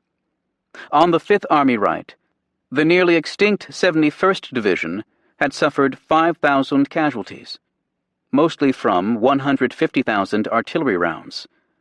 The division told Kesselring's headquarters that no more than 100 riflemen were still fit to fight. Allied shells and aircraft battered the German rear, terrorizing horses hitched to gun carriages and supply wagons. After a gallant stand by one grenadier unit, Kesselring told Wiedinghoff, "One could cry with admiration." All this buoyed the Allied High Command after so many miscarriages. Alexander bounded into Clark's command post to pronounce himself very pleased with the attack. Juan swanned about in his jeep, barking, "We've got them." The replenished Gaumiers would cut Highway 82, while the rest of the FEC converged on Pico in the German rear, within rifle range of the Leary. Only Clark remained somber. He sent Juan 2 congratulatory bottles of whiskey, but the delinquency of II Corps irked him. The FEC had averaged about 2 miles a day since Diadem began, compared with just over 1 for II Corps. The Americans also seemed unprepared for headlong pursuit, so much so that Clark threatened disciplinary action against all laggards. Keyes's troops overran surprised German artillery batteries at Spigno and then seized Ypres on Highway 82. But traffic snarls at the narrow crossroads delayed the 88th Division's push toward Fondi, 9 miles to the northwest, and a linchpin of the Hitler Line. "I am disappointed in the rigidity of II Corps' plans," Clark told his diary, with the reproachful tone of a man determined to disapprove. "They've not shown a flexibility of mind and an aggressive attitude." Keyes in turn wrote of Clark, "Called me about 6 times, each time finding fault, saying he was embarrassed and his face was red at the French and Gooms doing so well and getting so many prisoners. He acts like a 15-year-old kid. A shell fragment tore a hole in the seat of my Jeep. I wasn't in it." Even as he lashed his commanders, and as much as he wanted to lead the liberation procession into Rome, Clark harbored tactical anxieties about his troops surging too far beyond the British. By May 18th, the FEC would be 6 miles ahead of 8th Army, putting the Allied front on a severe slant and exposing 5th Army's right flank to counterattacks. Clark could only conclude again that Lees and the British were not pulling their weight. "I am disappointed," he wrote, "in the effort of the 8th Army." That same 8th Army was about to claim the grandest prize on the Gustav Line. With British and Canadian troops inching past Casino Town to force the Leary Valley, Lees at 7 a.m. on Wednesday, May 17th, once again ordered Anders and his Poles into the breach. Once again the 5th Kresowa Division sortied against Phantom Ridge, a mile north of the Abbey, while the 3rd Carpathians swarmed up Snake's Head Ridge, shooting at every silhouette suggestive of a paratrooper's chamber pot helmet. All through the night the fighting raged, with rifle butts and tank fire. Polish troops low on ammunition threw stones and sang their national anthem. German paratrooper units were reduced to oddments, some battalions having fewer than 100 men. Impossible to get wounded away. A German major in the 3rd Parachute Regiment wrote in his diary, "Great number of dead on the slopes. Stench. No water, no sleep for 3 nights. Amputations being carried out at battle headquarters." In danger of encirclement from the north and west, German defenders began slipping away, although only after Kesselring personally ordered the recalcitrant General Heydrich to fall back to the Hitler line. The 1st Parachute Division had become as possessive of Cassino as a jealous husband of his bride. Across the hill in Cassino town, British loudspeakers blared, "To fight on is senseless. Cassino is lost to Germany." From the Baron's Palace and the Continental Hotel, shadows darted up over Hangman's Hill. Fearful of vengeful Poles, a few surrendered by walking hands high to the crypt, or up Highway 6, where the British 78th Division bagged 80 paratroopers creeping to the rear. By 3 a.m. on May 18th, the town was empty of living Germans. The struggle for the high ground behind the Abbey ended with the dawn. At 7 a.m., Point 593 finally fell for good. 2 hours later, a Polish lieutenant from the 12th Podolski Lancers led a 6-man patrol up a slope carpeted with poppies and corpses, among them Poles and Germans wrapped in death embraces. Across the ruined parking lot, the Lancers scuffed, past charred debris and a cracked church bell. A sergeant climbed on his comrade's shoulders to scale the broken wall, then helped hoist the rest inside. Fresco fragments and shards of marble statuary crunched beneath their boots. They found 2 German orderlies attending 16 badly wounded paratroopers, including several lying in St. Benedict's candlelit crypt. Just before 10 a.m., the Lancers' regimental pennant, fashioned from a Red Cross flag and a blue handkerchief, rose on a staff above Monte Cassino's western wall. A bugler played the Hey Now Mariatsky, a medieval military call once used to signal the opening of Krakow's gates. Then the red and white Polish flag rose against the midday sky. Ander's soldiers wept. At 11:30 a.m., British signalers broadcast a single code word, Y, to proclaim Cassino's fall. Lise arrived for tea in the crypt, then toasted Anders with champagne. Polish casualties for the week exceeded 3,700, including 860 killed. 900 unburied German dead were counted. Alexander cabled Churchill, "Capture of Cassino means a great deal to me and both my armies." For the first time in 5 months, men in the town stood erect during daylight. They discovered roses blooming near the jail and an undamaged statue of the Virgin in a stand of splintered trees. A Panzer was found parked in the Continental lobby. Grenadier Guardsmen emerged from Jane, Helen, Mary, and other dank hovels, then marched from the town toward Shit Corner for a respite. Some 2,500 British and South African engineers stood ready to clear Highway 6, only to find the drifted rubble so dense that just a few hundred could get close to the roadbed. To bulldoze a 1-mile stretch would take 52 hours. In the Abbey itself, further investigation brought further horrors. Children killed in the February bombing, the bones of a 19th century cardinal robbed of his ring and pectoral cross, dumped in a garden tub, corpses tucked into large drawers used to store vestments. "The whole effect," one Venus fixer reported, "is like that of a Mesopotamian tell." Polish, British, and Indian soldiers wandered about, scribbling graffiti and collecting souvenirs, including a carved angel's head yanked from a choir stall. Among German sketches found in the rubble was a portrait of Frau Göring and a river scene titled "On the Lovely Banks of the Rhine." A skillful cartoonist had also drawn a cigar-smoking Churchill standing on the Cassino plain while a German paratrooper straddled the Abbey ruins. The caption read, Denkste. Think it over. A solitary American fighter pilot flew low over the Abbey and tossed a bouquet of roses from the cockpit. Gun flashes limned the northern horizon, a reminder that for most, the war had moved on. Don't expect normal letters from me because I won't be normal for some time.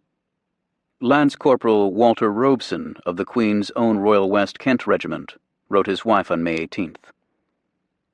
We have been Stukaed, mortared, shelled, machine-gunned, sniped, and although we've taken Casino, the monastery, none of us feel any elation.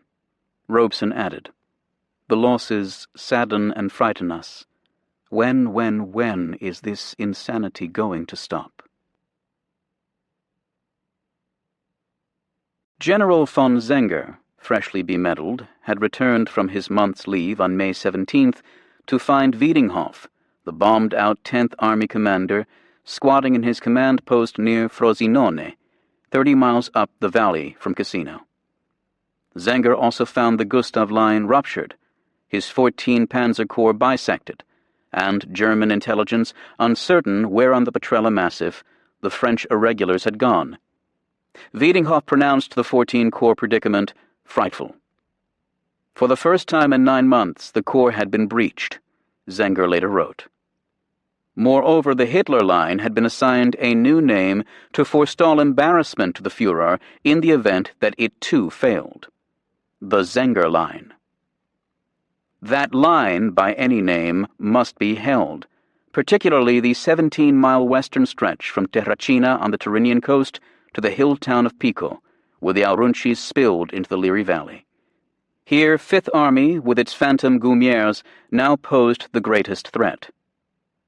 It was left to me, Zenger added, to prevent the annihilation of the Corps. The task was formidable. Longer days and better weather made the German rear ever more vulnerable to enemy aircraft, including the little spotter planes that adjusted Allied long-range artillery. Constant, unremitting Allied fighter-bomber activity makes movement or troop deployment almost impossible, the 10th Army War Diary reported on May 18th. So many horses had been killed that equipment had to be manhandled to the rear or abandoned. The 59 German battalions on the southern front now averaged under 250 soldiers each. The 15th Panzer Grenadier Division, stalwarts of Troina and other southern battlegrounds, on May 20th reported only 405 men fit to fight. Italian supply truck drivers were now deserting en bloc despite mass executions for cowardice in the face of the enemy. Round-trip convoys to northern Italy sometimes took up to 3 weeks. Artillery barrages severed phone lines, forcing German commanders to use radios, which were vulnerable to eavesdropping and to finicky reception in the mountains. I demand a clear picture, Kesselring told 10th Army in a peevish message. But there was no clear picture to be had. Even ultra-cryptologists were baffled by the babble from German units. In truth, Kesselring had been out-generaled. Slow to recognize the Aurunci threat on his right, he also was slow to realize that another Allied amphibious landing was but a ruse, and slow to release his reserves. On May 14th, Kesselring had dispatched the first of 3 strategic reserve divisions, the 26th Panzer, but the 70-mile journey from the outskirts of Rome took so long that the unit's tanks could not fight cohesively until May 19th, too late to caulk the Gustav Line. On that day, Kesselring had ordered 14th Army to transfer the 29th Panzer Grenadier Division, defender of San Pietro 6 months earlier, from the Anzio beachhead to 10th Army's right wing. Petulant delays by General von Mackensen, the 14th Army commander, further damaged efforts to tighten the Hitler Line, as the Allies continued to call it. Mobile divisions, such as the 15th and 90th Panzer Grenadiers, were broken into penny packets, with battalions scattered about and eventually defeated in detail. The Führer was even forced to strip the equivalent of 3 divisions from Hungary, Croatia, and Denmark for defenses in Italy.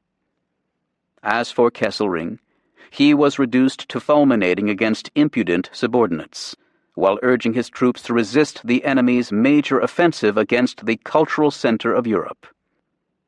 Few found such exhortations inspiriting.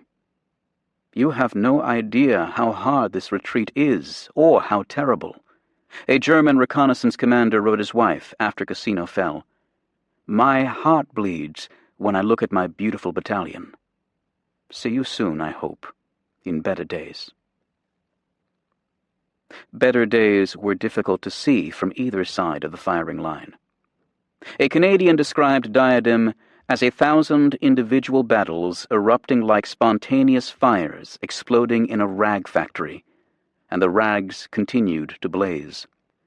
General Leese now had 3 corps, with some 20,000 vehicles crammed along a 6-mile front in a narrow valley flanked by high hills and admirably suited to ambush and delay.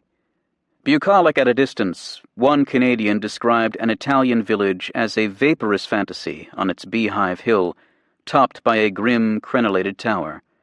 The Leary proved neither pastoral nor an easy avenue to roam. Most trees had already been reduced to flinders by bombs and artillery shells. Retreating Germans fired the ricks and farmhouses, slaughtered the cattle, and murdered more than a few civilians.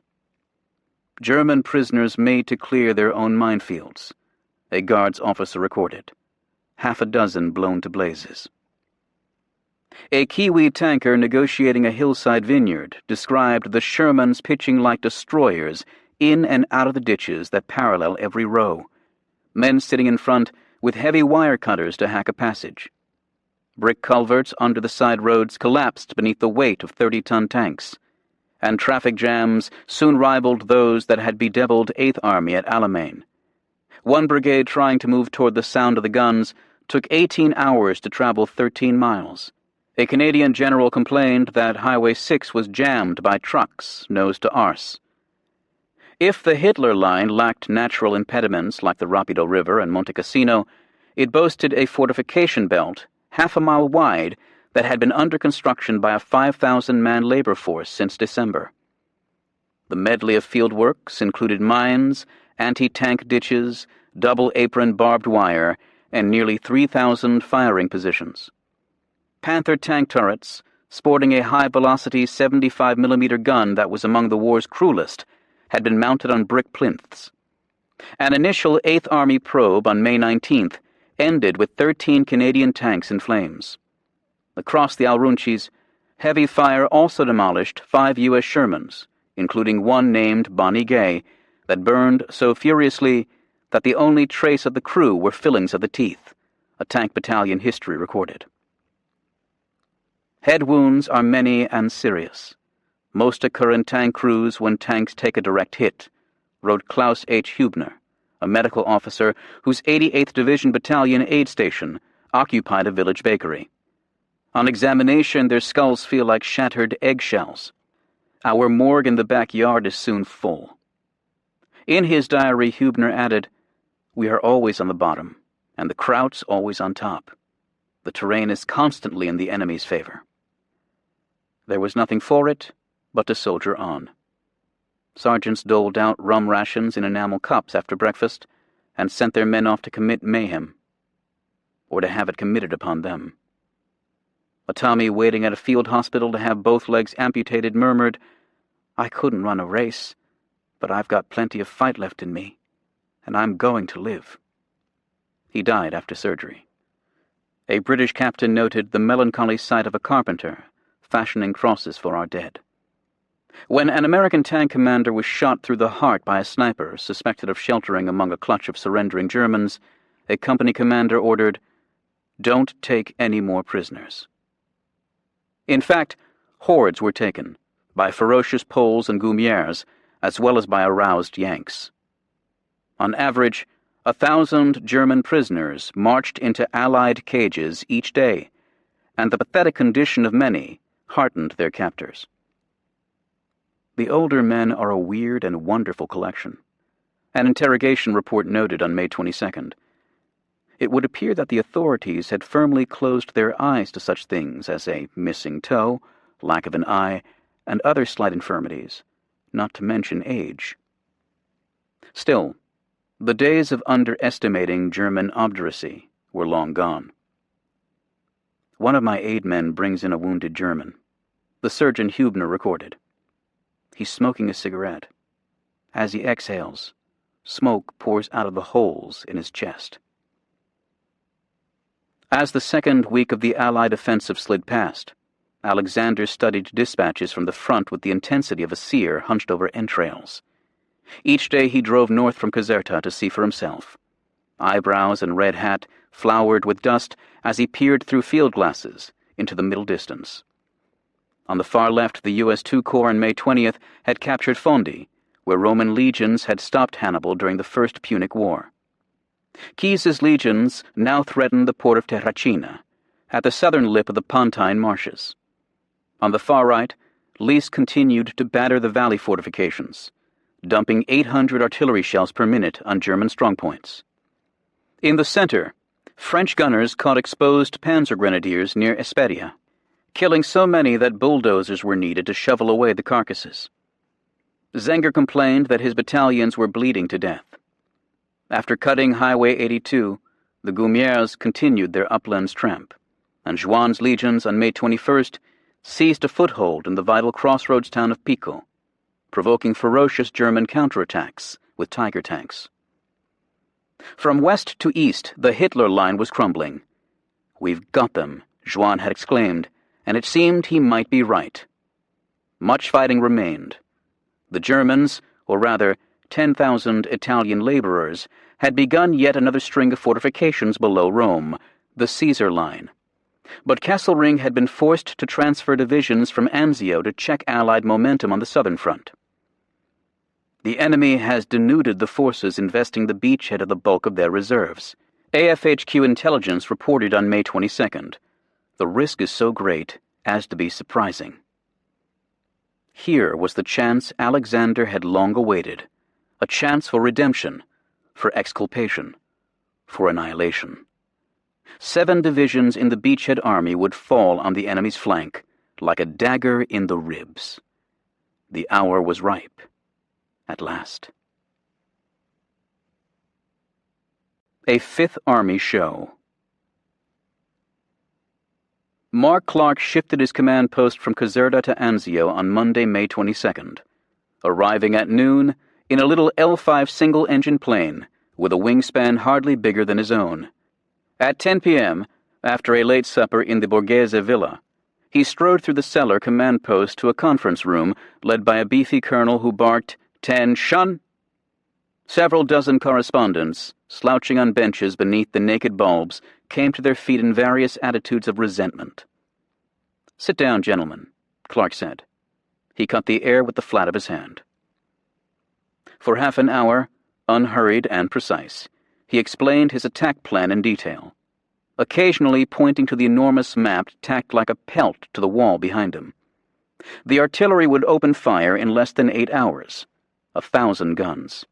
General Truscott's Sixth Corps had grown to an army within Fifth Army, 7 divisions, plus Brigadier General Robert Frederick's 1st Special Service Force. The host included the U.S. 36th Infantry Division, which had secretly arrived by sea over the last 4 days as part of General Alex's plan to dribble them in unseen. Clockwise around the beachhead perimeter, the attacking force included the British 5th and 1st Divisions on the left, then the U.S. 45th Infantry, the 1st Armored, with a regiment from the 34th Infantry, and the 3rd Infantry Divisions. The forcemen protected the right flank, while the 36th and the bulk of the 34th remained in reserve. Opposing this juggernaut, Mackenzie's 14th Army comprised 5.5 divisions. Under Operation Buffalo, the main impetus of our attack would be to seize Cisterna, Clark continued. No easy task, since the town had been heavily fortified after the Rangers' disastrous assault in January. The spearhead would then stab northeast through Cori to cut Highway 6 at Valmontone, with the ultimate objective of destroying as many Germans as possible. He intended to bottle up the main body of the German army from the Cassino front, Clark said. The attack didn't have as its purpose to capture Rome, but he intended to keep a flexible mind. After a glance at the map, he seemed to correct himself. "We're going to take Rome," he said. As the correspondence shuffled from the cellar, staff officers confided that the press could assure the public that General Clark was in personal command. To drive home the point, Clark radioed Grunther at Caserta. "There is no restriction placed on disclosing my whereabouts," he advised his chief of staff. "You tear anybody to pieces who attempts to change this." Moreover, Grunther was to ensure that any communique announcing the attack is properly worded and that it is a Fifth Army show. "I do not want the first announcement of this to come out to the effect that Alexander's troops have attacked from the bridgehead." If Clark had disclosed much of his plan, he also kept much to himself. Internecine bickering over the timing and direction of the attack had only intensified. Alexander remained adamant that once the beachhead army stood athwart Highway 6 at Valmontone, fast mobile patrols could cut other German escape routes to the east. Clark just as vigorously insisted that trapping 10th Army couldn't be done. He also noted that under Buffalo, the enemy would still occupy the Colli Laziali, with the usual high ground advantages. A face-to-face meeting at Caserta on May 20th had failed to resolve their differences.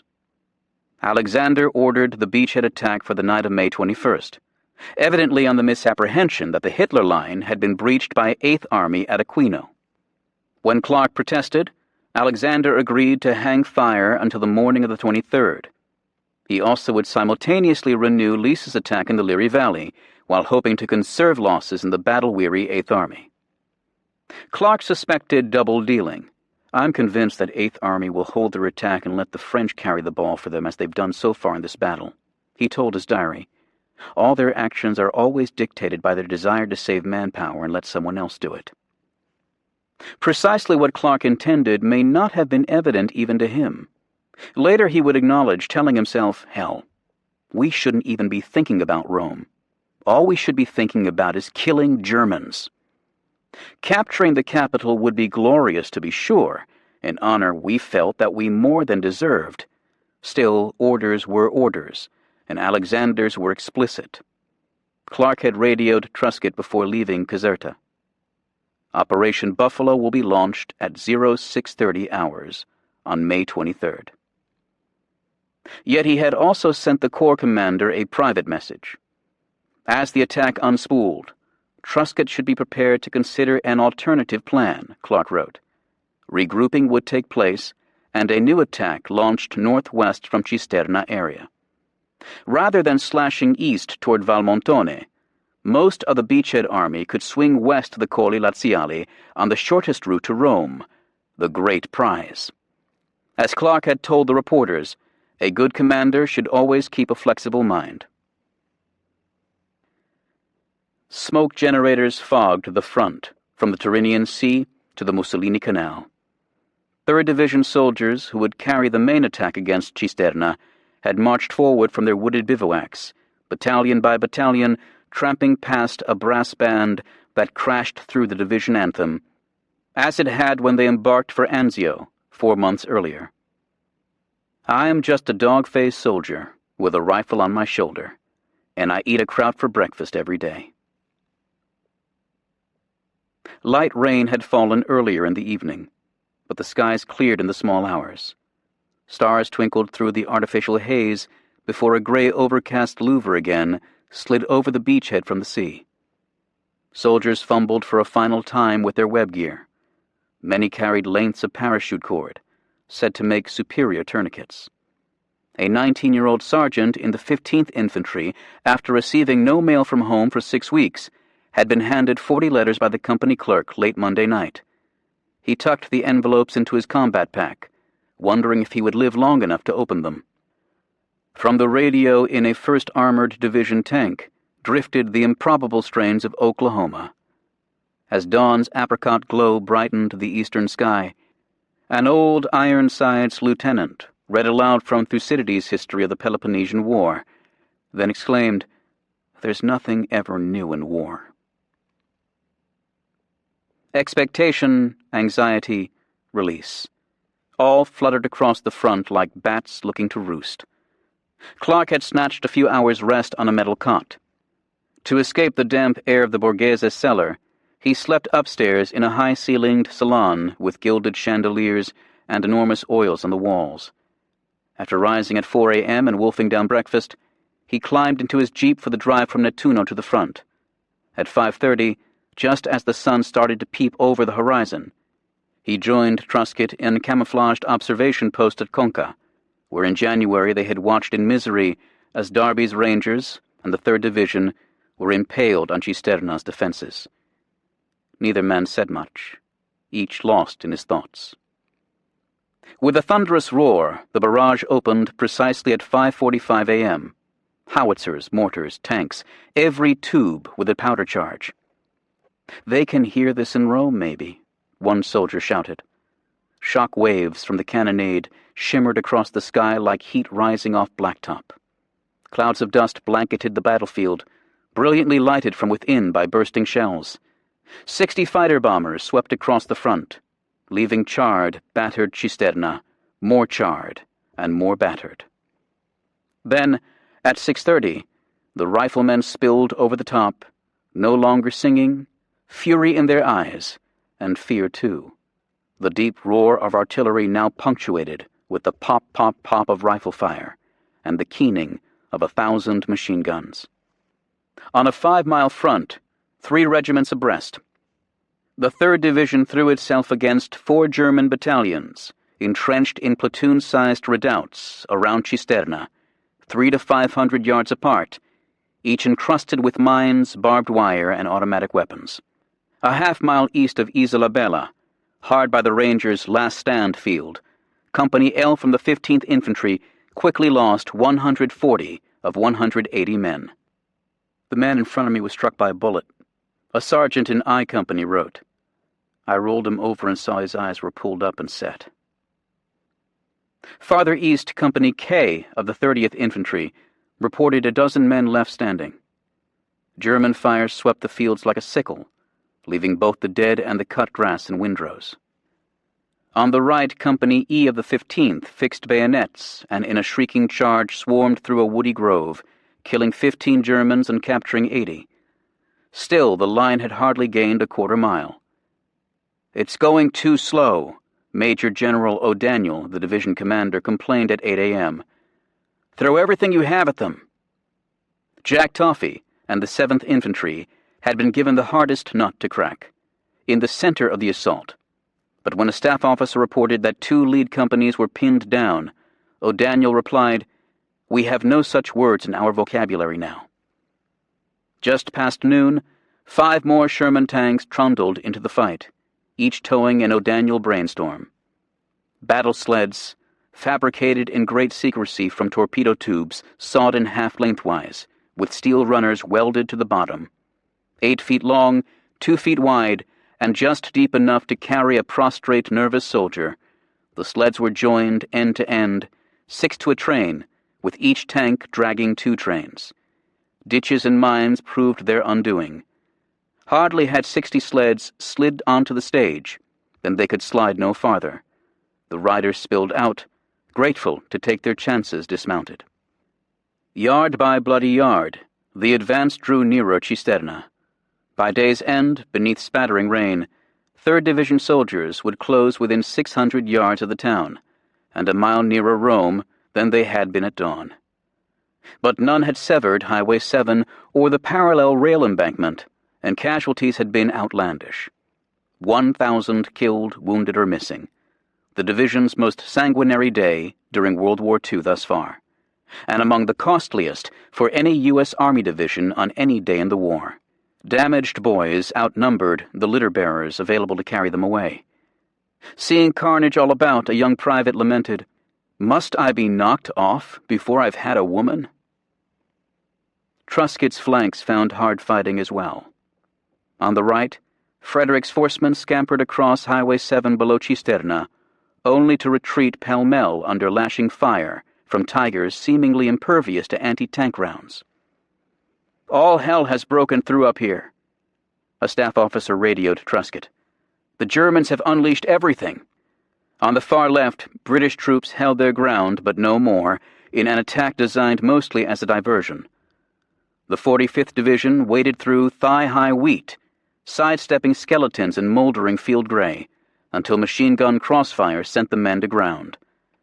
German gunners traced the trails carved through the grain by low-crawling GIs, and the dull thud of bullets hitting home carried across the golden fields. A counterattack by more than a dozen Tigers flayed one battalion caught in the open and chewed into another before artillery fire shooed them off. By nightfall, the 45th reported 458 casualties, and aid stations were so taxed that wounded soldiers were forced to share cots. The fellow in the bed next to me had been hit in the back with shrapnel and kept begging the doctors to let him die. One artilleryman later recalled. A captain who'd stepped on a mine studied the stump where his foot had been and reflected. That's the one that was always getting cold anyway. The day's last best hope fell to the 1st Armored Division, attacking with 232 tanks on a 3-mile front east of Cisterna. Whether or not we can get our tanks through remains a question. I expect to lose heavily. Ernie Harmon had written a friend a week earlier.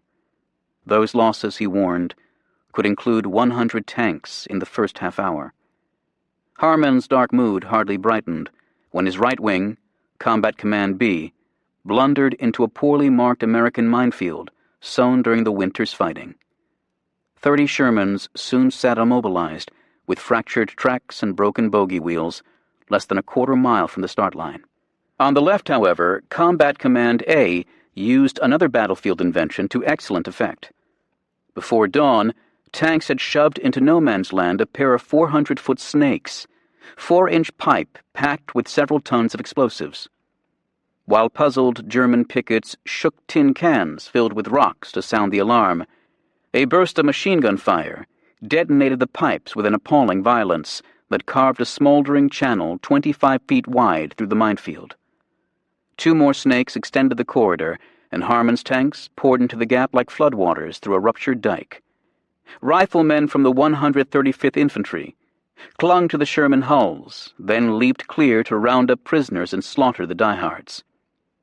By 1 p.m., U.S. tanks had crossed the cinder brow of the rail embankment, provoking a frantic flapping of white flags, and an infantry battalion held the high ground, 500 yards to the north. Combat Command B, which had eschewed the snakes for fear that a premature detonation would alert enemy defenders, belatedly blew its own gap and sallied within main gun range of Highway 7 before lagering for the night. Infantrymen slept on their arms behind sandbags hauled forward on the tanks. The day had cost Harmon 86 tanks and tank destroyers, most of them crippled by American mines. He quickly made good the wastage from his reserves. Other losses were harder to fix. 5th Army casualties for this Tuesday totaled almost 2,000, the highest single-day tally in the Italian campaign, with 334 killed in action, a life snuffed out every 4 minutes. By midnight, the olive-drab crescent of men struggling to break free of the beachhead was dyed black with blood. Yet across the front, 1,500 enemy prisoners had been taken, and Cisterna was in danger of envelopment from the northeast. The German 362nd Division had lost half its combat strength. 2 regiments from the 715th Division were hurt almost as grievously, and the 94th Division, shifted to beachhead defense after a drubbing in the Auruncis, reported only 200 fighters left. In a phone call at 8 p.m. on Tuesday, Kesselring told Wiedinghoff, "Things do not look good on Mackensen's front. Keep this to yourself." In his own late-night dispatch to Clark, who'd returned to the Borghese cellars, Truscott pared the news to 10 words. All attacks jumped off on schedule. Attack meeting moderate resistance. By Wednesday afternoon, May 24th, that resistance was crumbling. Harmon's tanks looped behind Cisterna from the east, fighting off the field gray wraiths who popped from laurel thickets to shoot the passing Shermans in the rear grills.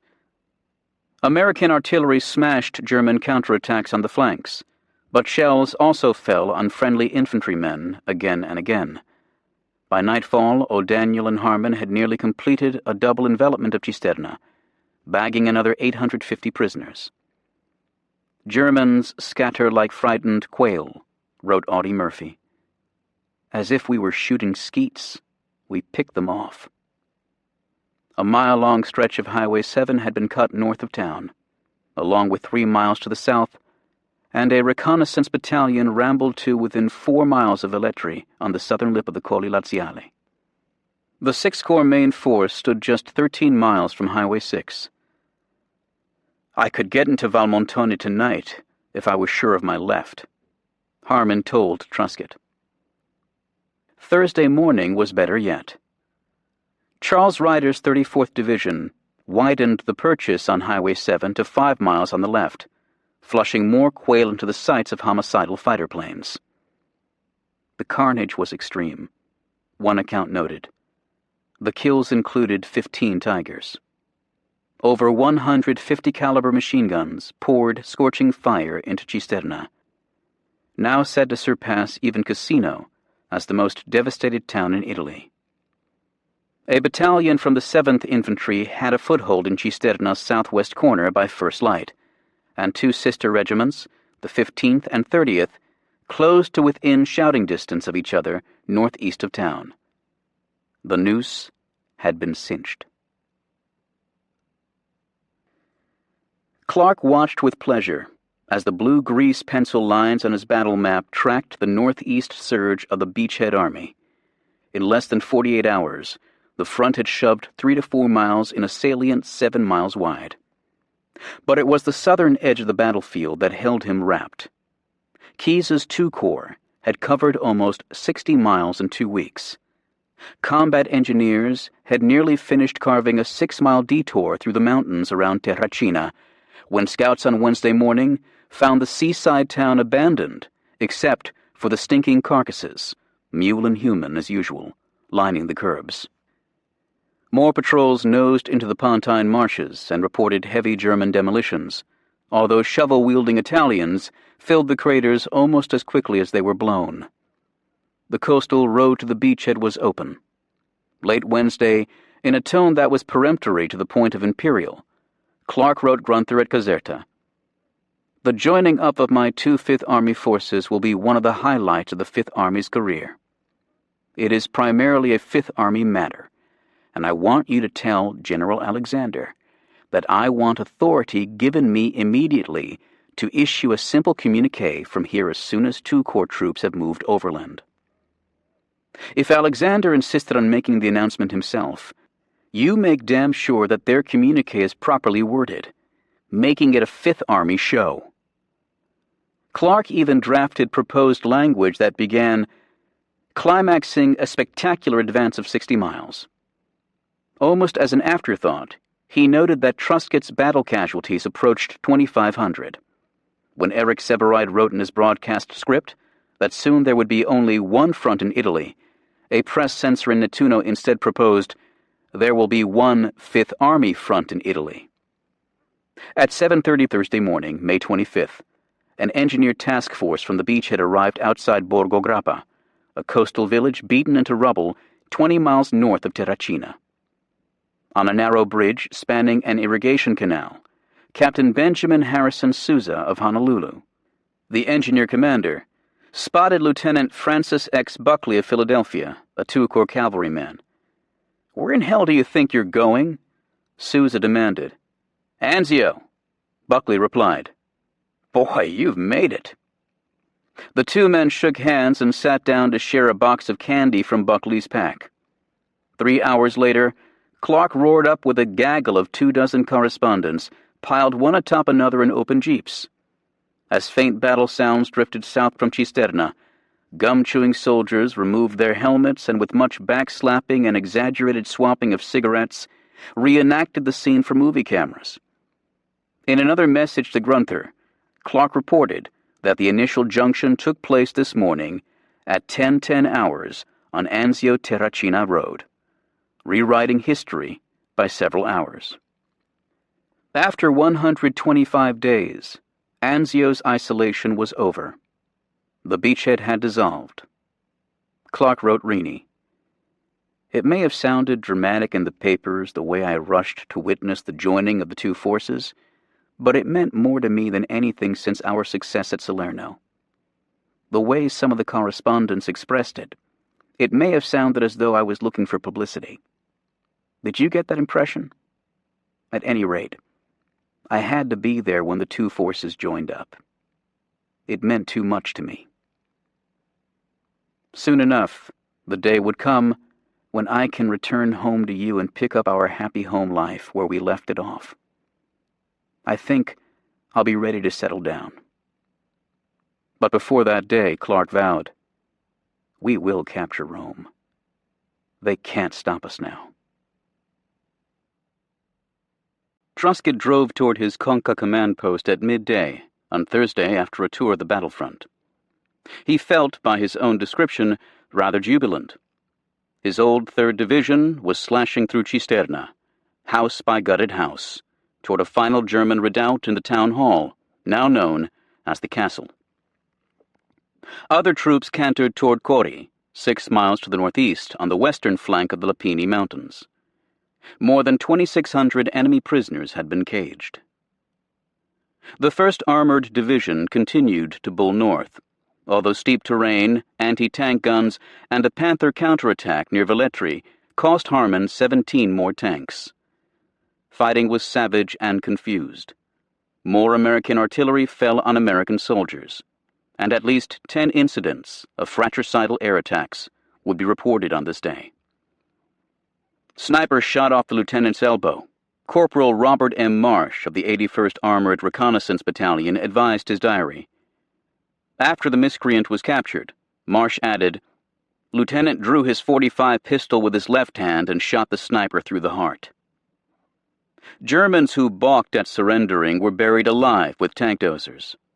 Tankers found a huge wine barrel standing on end with the top end bashed in, Marsh noted. They drank lots of wine until they found a dead German in it. At the point of the 6-Corps Spear, a 4-battalion force led by Colonel Hamilton H. Hauser sidled through olive orchards and deserted crofts into the handsome valley between the Colli Laziali on the west and the stony Lapinis to the east. Soon enough, a dozen Sherman tanks would close to within half a mile of Highway 6. I'm in a soft spot, Hauser reported. For Pete's sake, let the whole 1st Armored Division come this way. Truscott believed that sometime Friday, his entire corps would be astride the German line of withdrawal through Valmontone. That agreeable vision dissolved the moment Truscott walked into his Conca war room. There, standing with 5 somber 6-Corps colonels, was Clark's operations officer, Brigadier General Donald W. Brann. The boss wants you to leave the 3rd Infantry Division and the Special Force to block Highway 6, and mount that assault you discussed with him to the northwest as fast as you can, Brann said. Truscott was dumbfounded. While the Forcemen and O'Daniel's troops plowed ahead to Valmontone, most of the corps was to pivot 90 degrees to the left. That put them on the shortest path to Rome, west of the Colli Laziali, but the route angled into the most formidable segment of the Caesar Line, now manned by 1 parachute corps. Operation Buffalo was succeeding. Why switch to the old Operation Turtle? I discussed this with General Clark several days ago, Truscott said, and I told him this was not to be done, in my opinion, unless there's a significant weakening on the left.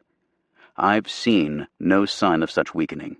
I need to talk to General Clark. Where is he? He's not at the beachhead, Brann replied evenly. Clark had flown back to Caserta and couldn't be reached by phone or even radio. Truscott protested, his raspy voice thickening. This was no time to change direction, he told Brann. Conditions weren't right. Untangling the current attack and swinging the 45th, 34th, 36th, and 1st Armored Divisions off in a new direction would take time. A more complicated plan, Truscott warned, would be difficult to conceive. Then he fell silent. Later, Truscott insisted that he had protested in the most vigorous possible terms, but believed that subordinate fealty required acquiescence. His staff now had responsibility for drafting the new attack plan, and any hint that he lacked confidence would evince poor leadership. He considered Clark an able tactician, who was loyal to his lieutenants and ceded them autonomy even if he declined to offer public credit. No underling commanders were ever named in Fifth Army dispatches. A subordinate's duty demanded reciprocal fidelity. Whatever misgivings Truscott had initially voiced about the new scheme, he soon professed full support. At 4 p.m., Bran radioed Clark, suddenly communicado again, and reported that the Sixth Corps commander was entirely in accord.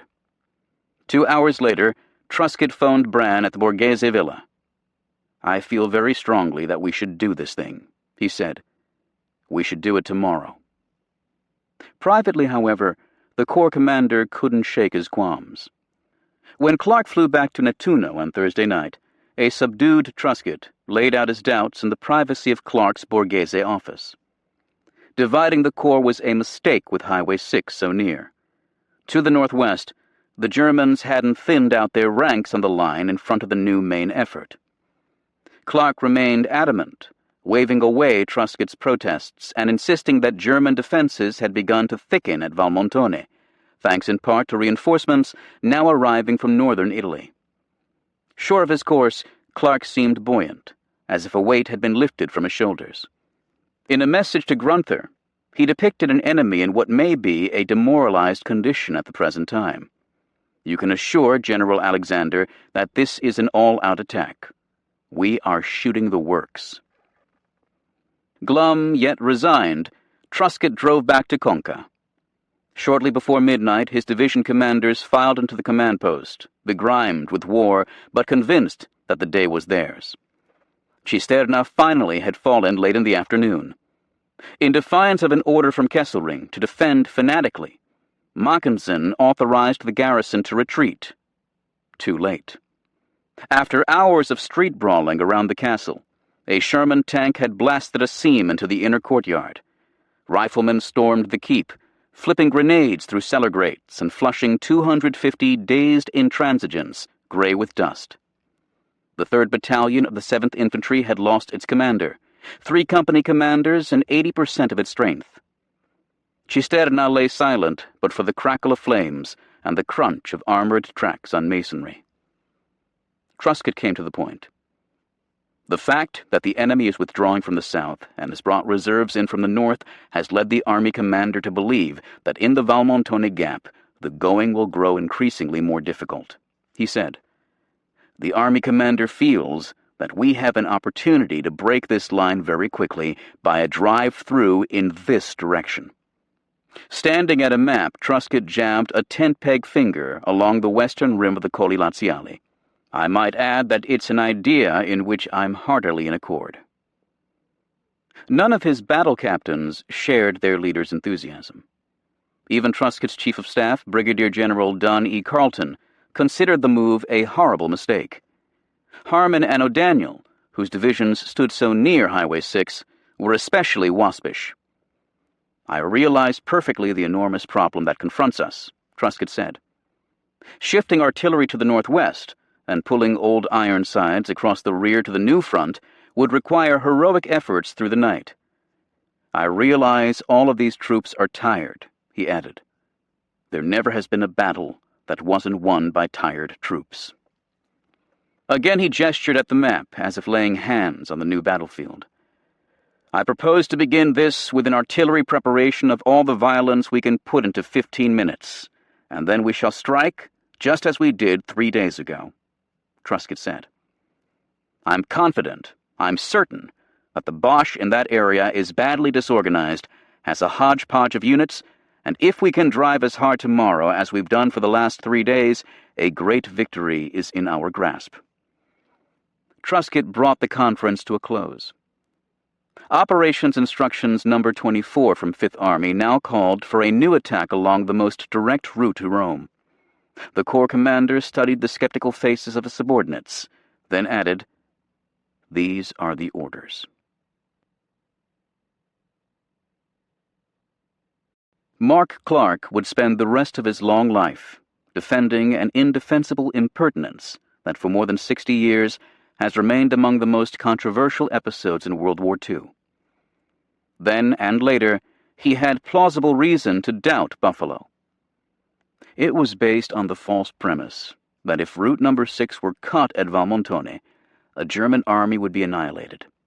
Clark told his diary on May 27th, "This is ridiculous, for many roads lead to the north from Arce, Frosinone, and in between." True enough, Zenger subsequently confirmed that his 14 Panzer Corps retreated on a road that branched from Highway 6 at Frosinone, well south of Valmontone, to snake through the Zimbruini foothills. A parallel road also wound through Palestrina, and other tracks led to Highway 5, the lateral route from Rome to Pescara on the Adriatic. Clark also feared that German artillery and panzers hidden in the Colli Laziali would debouch from the mountains to counterattack Truscott's left flank as he galloped toward Valmontone. From ultra and field reports, he believed that Kesselring's last mobile reserve in Italy, the Hermann Göring Panzer Division, would soon congeal along Highway 6. These, too, were legitimate anxieties, although the staggering artillery, air, and armored firepower available to Truscott would surely punish any attack from Mackensen's battered legions. 14th Army tallied 108,000 Allied shells on Thursday, then stopped counting. Allied air attacks on the same day destroyed 655 of Mackensen's vehicles. Moreover, only the Hermann Göring Reconnaissance Battalion would reach Valmontone by Friday, May 26th. The rest of the division, forced to travel by day for 250 miles on exposed roads through a murderous gauntlet of Allied warplanes, would arrive piecemeal and in tatters. Two final points must be conceded to Clark. No less an authority than George Marshall had urged the capture of Rome before Overlord, now less than 2 weeks away. With a second front opening in Normandy, the Italian theater would surely see a sharp decline in ammunition, supplies, troops, and public attention. Finally, Operations Instructions No. 24 attempted to sugar the pill for Alexander by keeping more than 20,000 Sixth Corps troops pounding for Highway 6, and they soon would be reinforced by Keyes's 2 Corps. Yet, the harsh truth remains. With duplicity and in bad faith, Clark contravened a direct order from a superior officer. His assertion to Keyes on May 28th that the British are scheming to get into Rome the easiest way was predicated on no substantive evidence. His thirst for glory, as the official British history would later conclude, spoiled the fulfillment of Alexander's plan in order to obtain for himself and his army the triumph of being the first to enter Rome. Clark acknowledged as much in his post-war memoir. Not only did we intend to become the first army in 15 centuries to seize Rome from the south, but we intended to see that the people back home knew that it was the Fifth Army that did the job, and knew the price that had been paid for it. This fixation, no doubt compounded by stress and exhaustion, marred his usually astute military judgment. He failed to see that Mackensen at Valmontone on May 26 would face at least 3 Sixth Corps divisions with only an eviscerated Wehrmacht division and at most a single Hermann Göring regiment.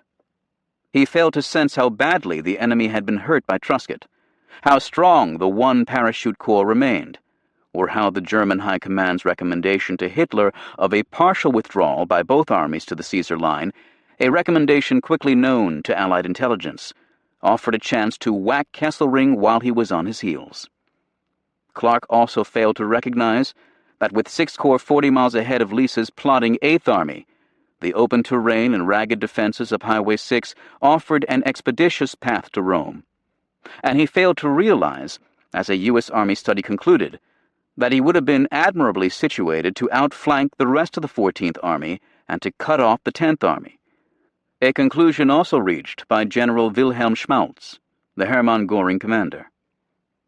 Juan warned Clark of a terrible congestion of itineraries as 8th Army, 2 Corps, 6 Corps, and the FEC converged on the Liri Valley and its northern extensions.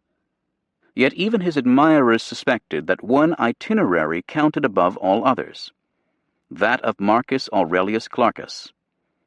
His habitual antipathy toward the British surely was aggravated by the lackluster performance of the two beachhead divisions appended to Truscott's corps. "There's no attack left in them," Clark complained. But his actions went beyond battlefield frustration and petty xenophobia. He appears never to have accepted Alexander as his real commander, wrote W.G.F. Jackson, an author of the official British history. Later, Clark claimed he'd warned Alexander that he would order Fifth Army to fire on the Eighth Army should Leese attempt to muscle in on Rome. Shocking, if true. General Alex disputed the story.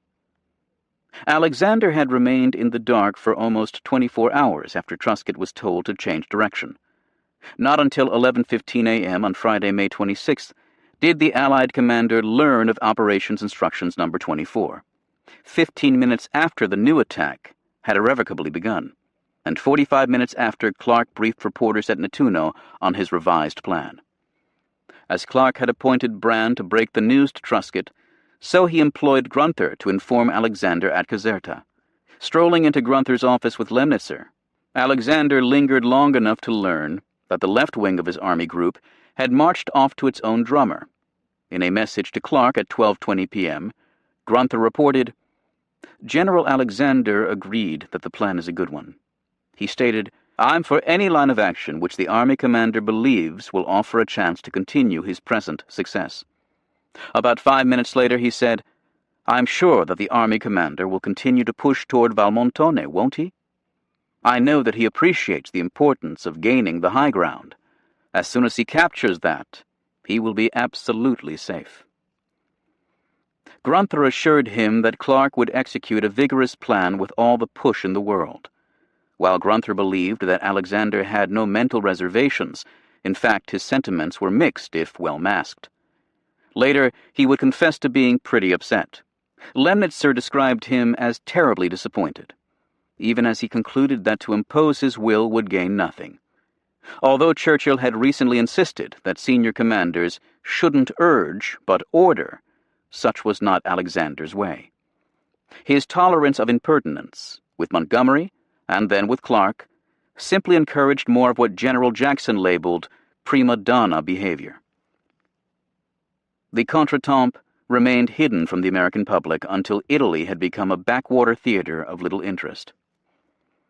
When Severide wrote that there's a question whether the two aims, capturing Rome quickly and annihilating Germans, are compatible or mutually exclusive. Fifth Army censors scotched the line. Clark also remained niggardly in sharing public credit for his army's exploits. Marshall himself noted on May 26th that this hurts Clark in this country.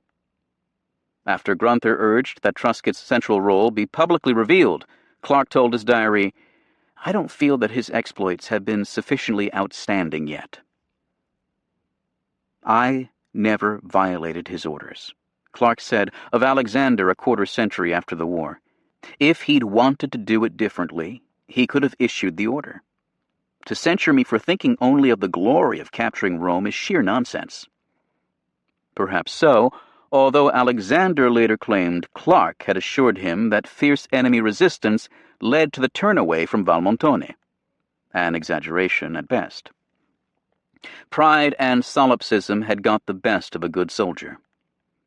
Perhaps Livy's observation of the Punic Wars still obtained, that the power to command and readiness to obey are rare associates.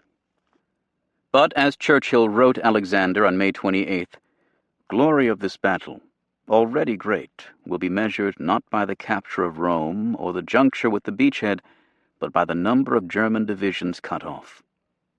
It is the Kop that counts." It was no small irony that even Clark's rivals wished him well for the sake of a greater good. "He's terrified that we might get to Rome first, which is the last thing we now want to do," wrote Leese, whose casualties in Diadem were approaching 14,000.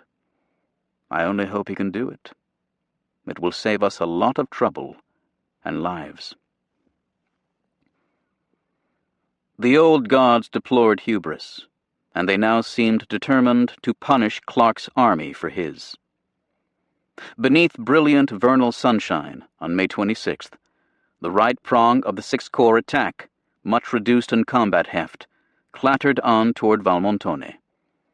Led by 3 battalions under Hamilton Hauser, who carried a red-leather copy of Clausewitz's Principles of War as something to cling to, the column enjoyed a brief triumph. "There's infantry coming in through the wheat in our direction," a tank battalion commander radioed Hauser. "Are they friendly infantry?" "Hell no," Hauser bellowed. "Shoot them up." He dashed forward by jeep in time to see Sherman broadsides and machine gun fire rip apart Hermann Göring grenadiers on a hillside 300 yards away. Like drowning men, the Germans thrashed and flailed in the shot-torn wheat until the field grew still. The day soon darkened. Behind Hauser, 5 confused P-40 Warhawks heeled over in a bombing and strafing run against the 3rd Division, which they mistook for retreating Germans. More than 100 men were killed or wounded. Other planes bombed Quarry, also in friendly hands. So many fratricidal air attacks occurred, despite copious yellow smoke intended to demarcate U.S. Army positions, that engineers were ordered to paint huge American flags on occupied rooftops along the front. What the pilots missed, gunners seemed to find.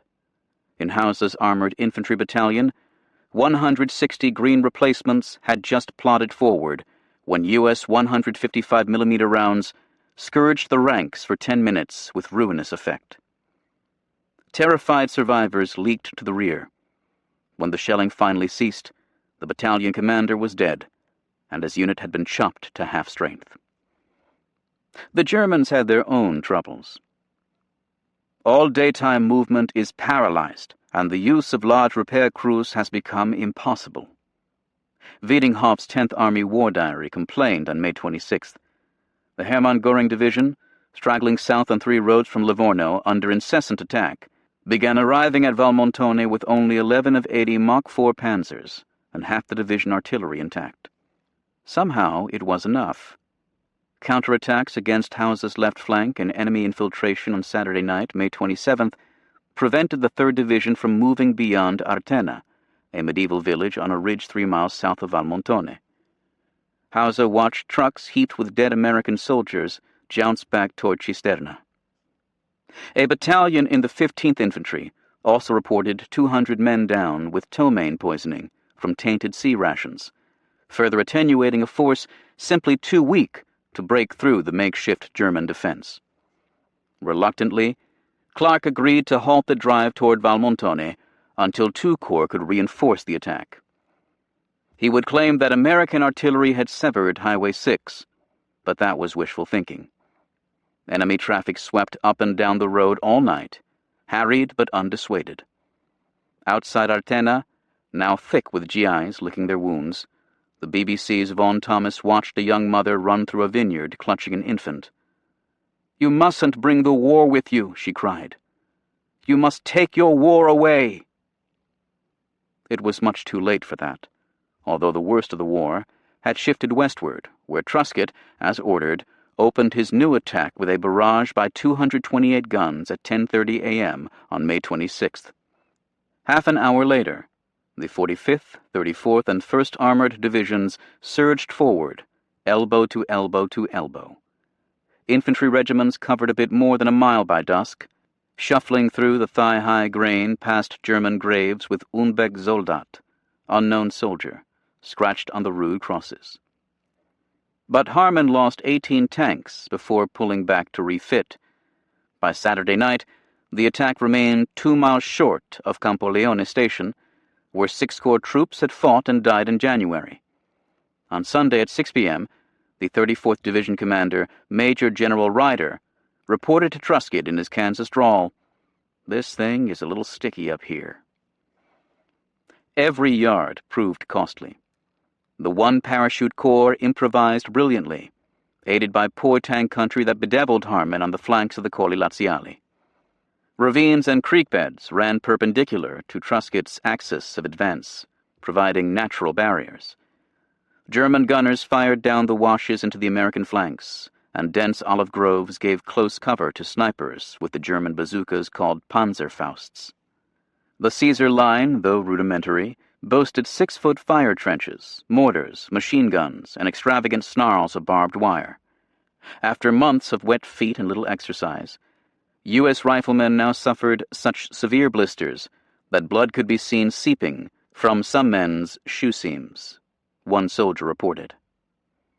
Before dawn on Monday, May 29th, Truscott pushed Harman's division up the Albano Road with gunfire support from a French cruiser in the Tyrrhenian shallows. By mid-afternoon, the tanks had bypassed German strongpoints and far outrun the infantry, exposing tanker and foot soldier alike to murderous fire from the rear and both flanks. An 88mm round blew up the Sherman in front of us, and we could hear the screaming inside, a tank sergeant later recalled. It was terrible to listen to men being burned to death and not being able to help. For negligible gains, Harman's losses would grow to 60 tanks. The 45th Division took such heavy casualties that a lieutenant commanded a battalion until he too was killed. The day's attack, a dispatch from Old Ironsides reported, was costly and fruitless. Charred bodies hung from charred vehicles, the grisly bric-a-brac of war. Among those killed, Lieutenant Allen T. Brown, a tank platoon leader, shot in the head by a sniper while standing in his turret hatch near Campoleone. As a 12-year-old in 1930, young Brown had encouraged the marriage of his widowed mother Catherine, once a prominent Shakespearean actress, to the widower George C. Marshall. Now it would fall to Marshall to tell his wife that her younger son was dead. British troops on the left flank managed to cross the Moleta River, but on a 25-mile front from Artena to the sea, Truscott rued that his offensive had been halted at every point. Sixth Corps intelligence now calculated that 30 German battalions held the Alban Hills and the Valmontone Gap, a sharp increase from earlier estimates. Kesselring, fighting to save his armies rather than to keep Rome, had in truth been pummeled. In a report to Berlin, he put his losses during Diadem at 25,000 men or more already, along with 2,500 machine guns, 248 tanks, and nearly 300 guns. Many vehicles not blown apart were immobile for want of tires and spare parts. Still, he held the high ground, and he held the capital. A reproachful Clark phoned Truscott and his division commanders, then told reporters that this attack doesn't have Rome as its primary objective. In his war diary, however, he yet again fretted that the British have their eye on Rome, notwithstanding Alexander's constant assurance to me. To Rini he wrote, "We are in as desperate a battle as Fifth Army has ever been in. If it were only the battle I had to worry about, and not many other matters, it would be easy. But I am harassed at every turn on every conceivable subject, political, personal, and many others. I pray for early results." Perhaps the most plaintive cry came from Peter Tompkins, the OSS chief, still awaiting deliverance in his Roman hideout. "I don't think I've ever been so depressed," Tompkins told his diary. "The offensive has bogged down." The Cuckoo Song. It had bogged in the south, too, despite a final shattering of the Hitler line that cost the Canadian 1st Infantry Division nearly 900 casualties on May 23rd alone. So intense was the carnage that a private from Calgary reflected, "I just don't know how I lived." A Canadian major wounded 4 times calmed his men by singing Alouetta as bullets hummed counterpoint overhead. Survivors buried the dead after gathering pay books and identity discs, and engineers mass-produced white wooden crosses. "Bodies keep coming in," an exhausted chaplain wrote on May 25th. "I go to bed but not to sleep." Staggered by losses in his regiment, the commander of Princess Patricia's Canadian Light Infantry told another officer, "Those were fine boys. They're gone. I haven't anybody left. They are all gone." 8th Army had long lacked the instinct to finish off a maimed foe, as one British historian later observed, beginning with the elusive Rommel at Alamein. Now Lys demonstrated the same incapacity. As Wiedinghoff's 10th Army staggered back up the Liry Valley and abutting hills, Lys insisted on further wedging 2 corps abreast, the 1 Canadian on the left, the British 13 on the right, into a narrow funnel that boasted a single decent road, Highway 6. He imprudently chose an armored vanguard to lead his host through poor tank country, seamed with hedges, walls, sunken lanes, and creeks and spate. With fields high and untended, and trees and vineyards in full leaf, visibility often dropped to 100 feet. After months of static warfare and monotony, we were thrusting northwards once more. An optimistic British diarist wrote, "In truth, the pursuit turned into a ponderous stern chase, harassed at every turn by pernicious German rear guards. In 6 days after the Hitler line ruptured, 13 corps covered but 11 miles. Lys not only seemed determined to cram all 1,300 8th Army tanks into the valley, but also, in a set-piece fashion, he methodically built supply bases and trundled forward his artillery after every incremental gain. Radio failures, farm tracks made fluvial by spring rains, and fields fecund with mines added to the misery. Brute force again revealed its limits. Nearly 700 8th Army guns dumped 92 tons of high explosives on Aquino simultaneously, pulverizing the hometown of Thomas Aquinas and the Roman satirist Juvenal. German defenders, apparently unimpressed, refused to decamp until outflanked. Worse yet, poor march discipline and shabby staff work led to monumental traffic congestion. The road was hidden in dust as we edged into the northbound convoy and came to an immediate standstill, one observer reported. A British study cautioned that the staff must not put more traffic on a road than the road will stand. Yet, by one authoritative tally, inessential vehicles accounted for more than half of 8th Army's total, and roads were clogged with the sort of supernumeraries who, in the Crimean War, had been styled traveling gentlemen. Units advanced slowly. Units withdrew slowly. Supply lorries lumbered up and back very slowly. Traffic criminals of every kind rejoiced. The British official history lamented. Inching Tommies sang, "I don't toil all day, simply because I'm not made that way." On May 28th, just as Canadian engineers completed a 120-foot bridge across the Liry, the entire span broke apart and sank. The Zaco River Valley beyond the Liry also proved inhospitable, with wooded ridges and 1,000 ditches. On a sprightly day, touched by the spur, the Army covered 4 miles, liberating another hilltop hamlet or two amid chortling villagers who spilled into the streets. "You're welcome," they yelled in rehearsed English. "Kill all Germans." Italian flags flapped from the rooftops, and red and green Savoy bunting draped the balconies. Flowers were strewn, and local eminences presented the commanding officer with a rose and an egg. Canadian troops would enter Frosinone on May 31st, but the advance remained muscle-bound, in the sorrowful phrase of the official history, which concluded that Wiedinghoff was in very little danger from 8th Army. Valmontone still lay 25 miles to the northwest. Without doubt, Clark's failure to provide an anvil on which to flatten 10th Army was compounded by the feebleness of Lys's hammer. The lurching convoys lurched on. Every soldier listened for the stutter of machine guns or the whip-crack of sniper bullets.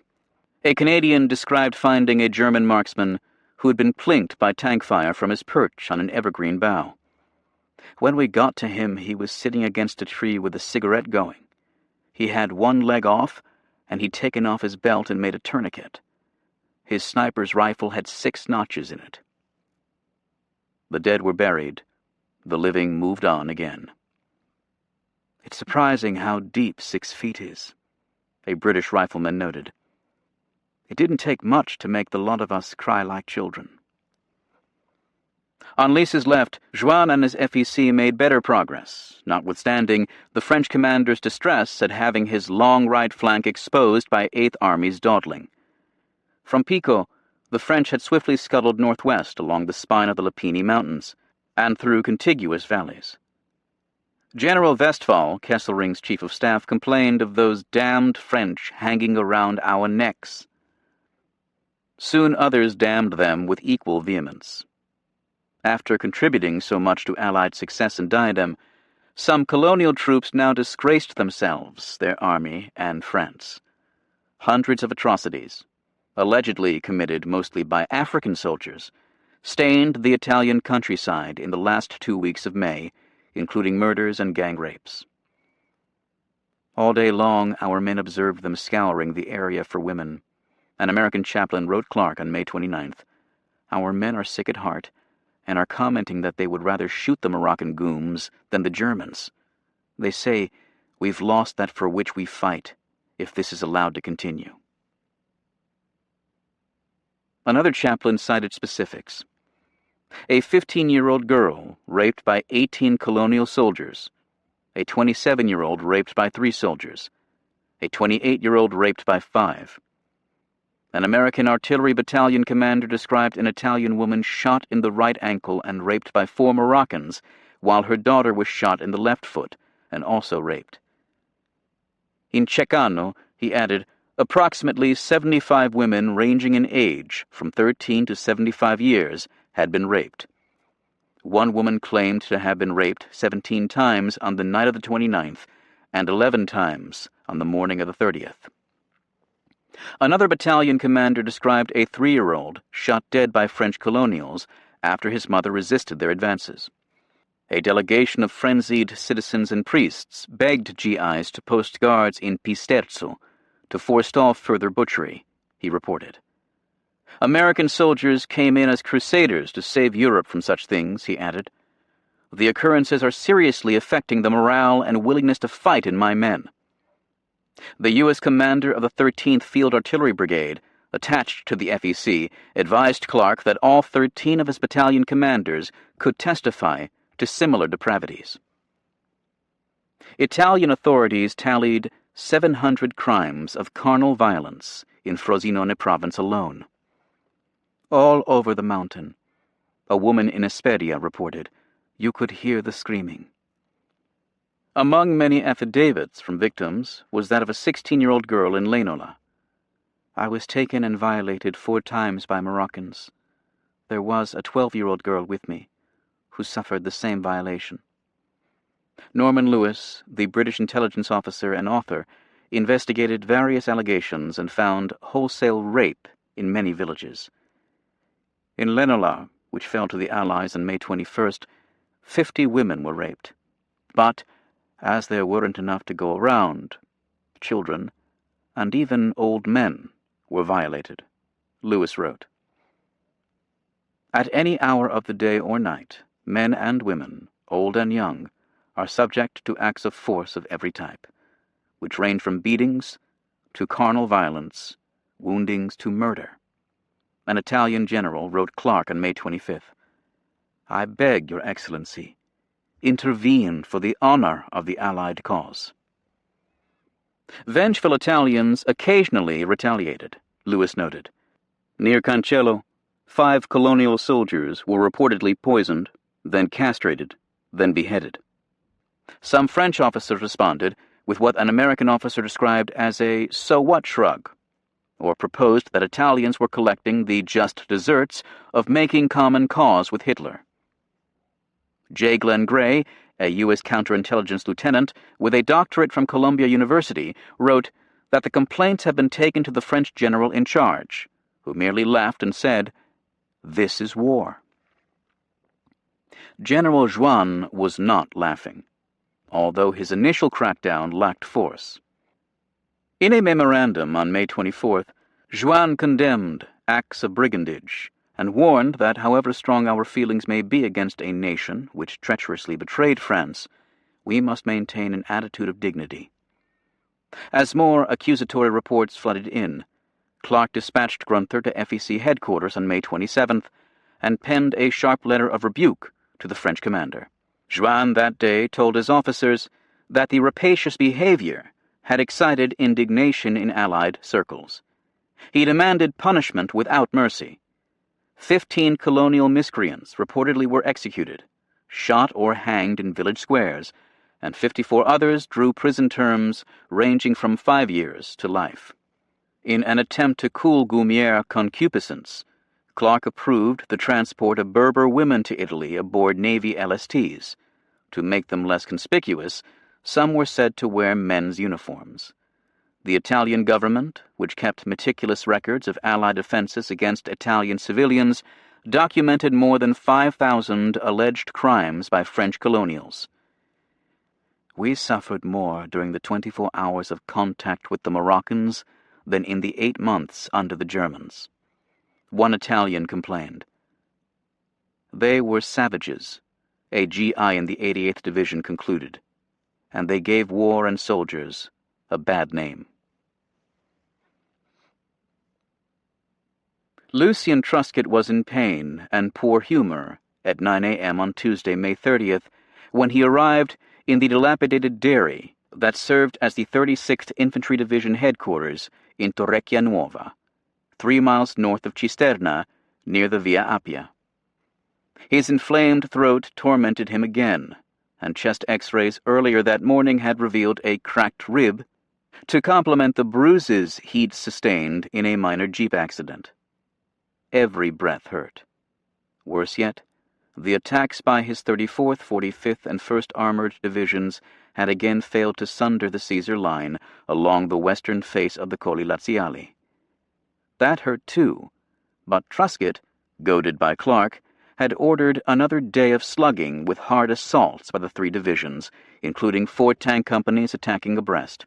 If 6th Corps could just reach the high ground beyond Lanuvio, near Lake Albano, the thing is cinch, Truscott promised. Still, he knew that old Ironsides was nearly spent. Harmon calculated that the division had but 1 day's fight left in it, and other units were almost afraid. The usual camp smells of canvas and stale coffee mingled with a sharp bovine odor in the command post, where staff officers milled about in the abandoned barn stalls. Truscott hardly knew the 36th Division, which had arrived in Anzio just a week earlier, yet he was wary of his fellow Texans, whose travails at Salerno, San Pietro, and the Rapido had earned the unit a hard-luck reputation. Truscott had hoped to give the 3 infantry regiments an easy assignment to avoid a crushing blow to their morale, but 4 days of brutal combat quashed such sensibilities, and he'd ordered the 36th to prepare today for an imminent attack into the line. To the stocky officer at Truscott's elbow, squinting at the large map of the Colli Laziali, it all seemed too familiar. Another frontal assault, not unlike the one he'd been ordered to make at the Rapido. You can't always trust the higher command, Major General Fred Walker had told his diary a few days earlier. You have to watch them all the time to keep from being imposed upon. In his bunk late at night, Walker had been reading Lee's Lieutenants, the vivid group portrait of Civil War generals by Douglas Southall Freeman. When Walker studied the blue icons on the map showing 6th Corps dispositions, he could only wonder, was this how Lee would have fought the battle? In the 5 months since leaving hundreds of his soldiers to rot in the Rapido bottoms, Walker had struggled to keep his equilibrium. He had expected Clark to sack him, as so many other staff officers and subordinate commanders in the 36th had been sacked. "I'm fed up with the whole damn mess," he told Jeff Keyes, who replied, "The fact that you're commanding a National Guard division means you have 2 strikes against you from the start." Yet here he was, still the Army's oldest division commander in the field, still concealing the headaches, tachycardia, and arthritis that plagued him, still doing his duty. The division had been pulled from the casino line in late February for several months of refitting and mountain training near Avellino. Walker seems a new man, full of enthusiasm and optimism, Keyes wrote in late spring. Now the new man was determined to find an alternative to bludgeoning an entrenched enemy who held the high ground. On the far right of the 6th Corps line, 2 miles east of Velletri and Highway 7, patrols on Saturday had reported an old shrubbery-covered cart path up a steep ridge called Monte Artemisio. No enemy fieldworks or outposts could be seen. Walker scouted the area from a Piper Grasshopper on Sunday afternoon, then late in the day sat in a thicket below the heights, studying the terrain with the eye of the mining engineer he'd once been.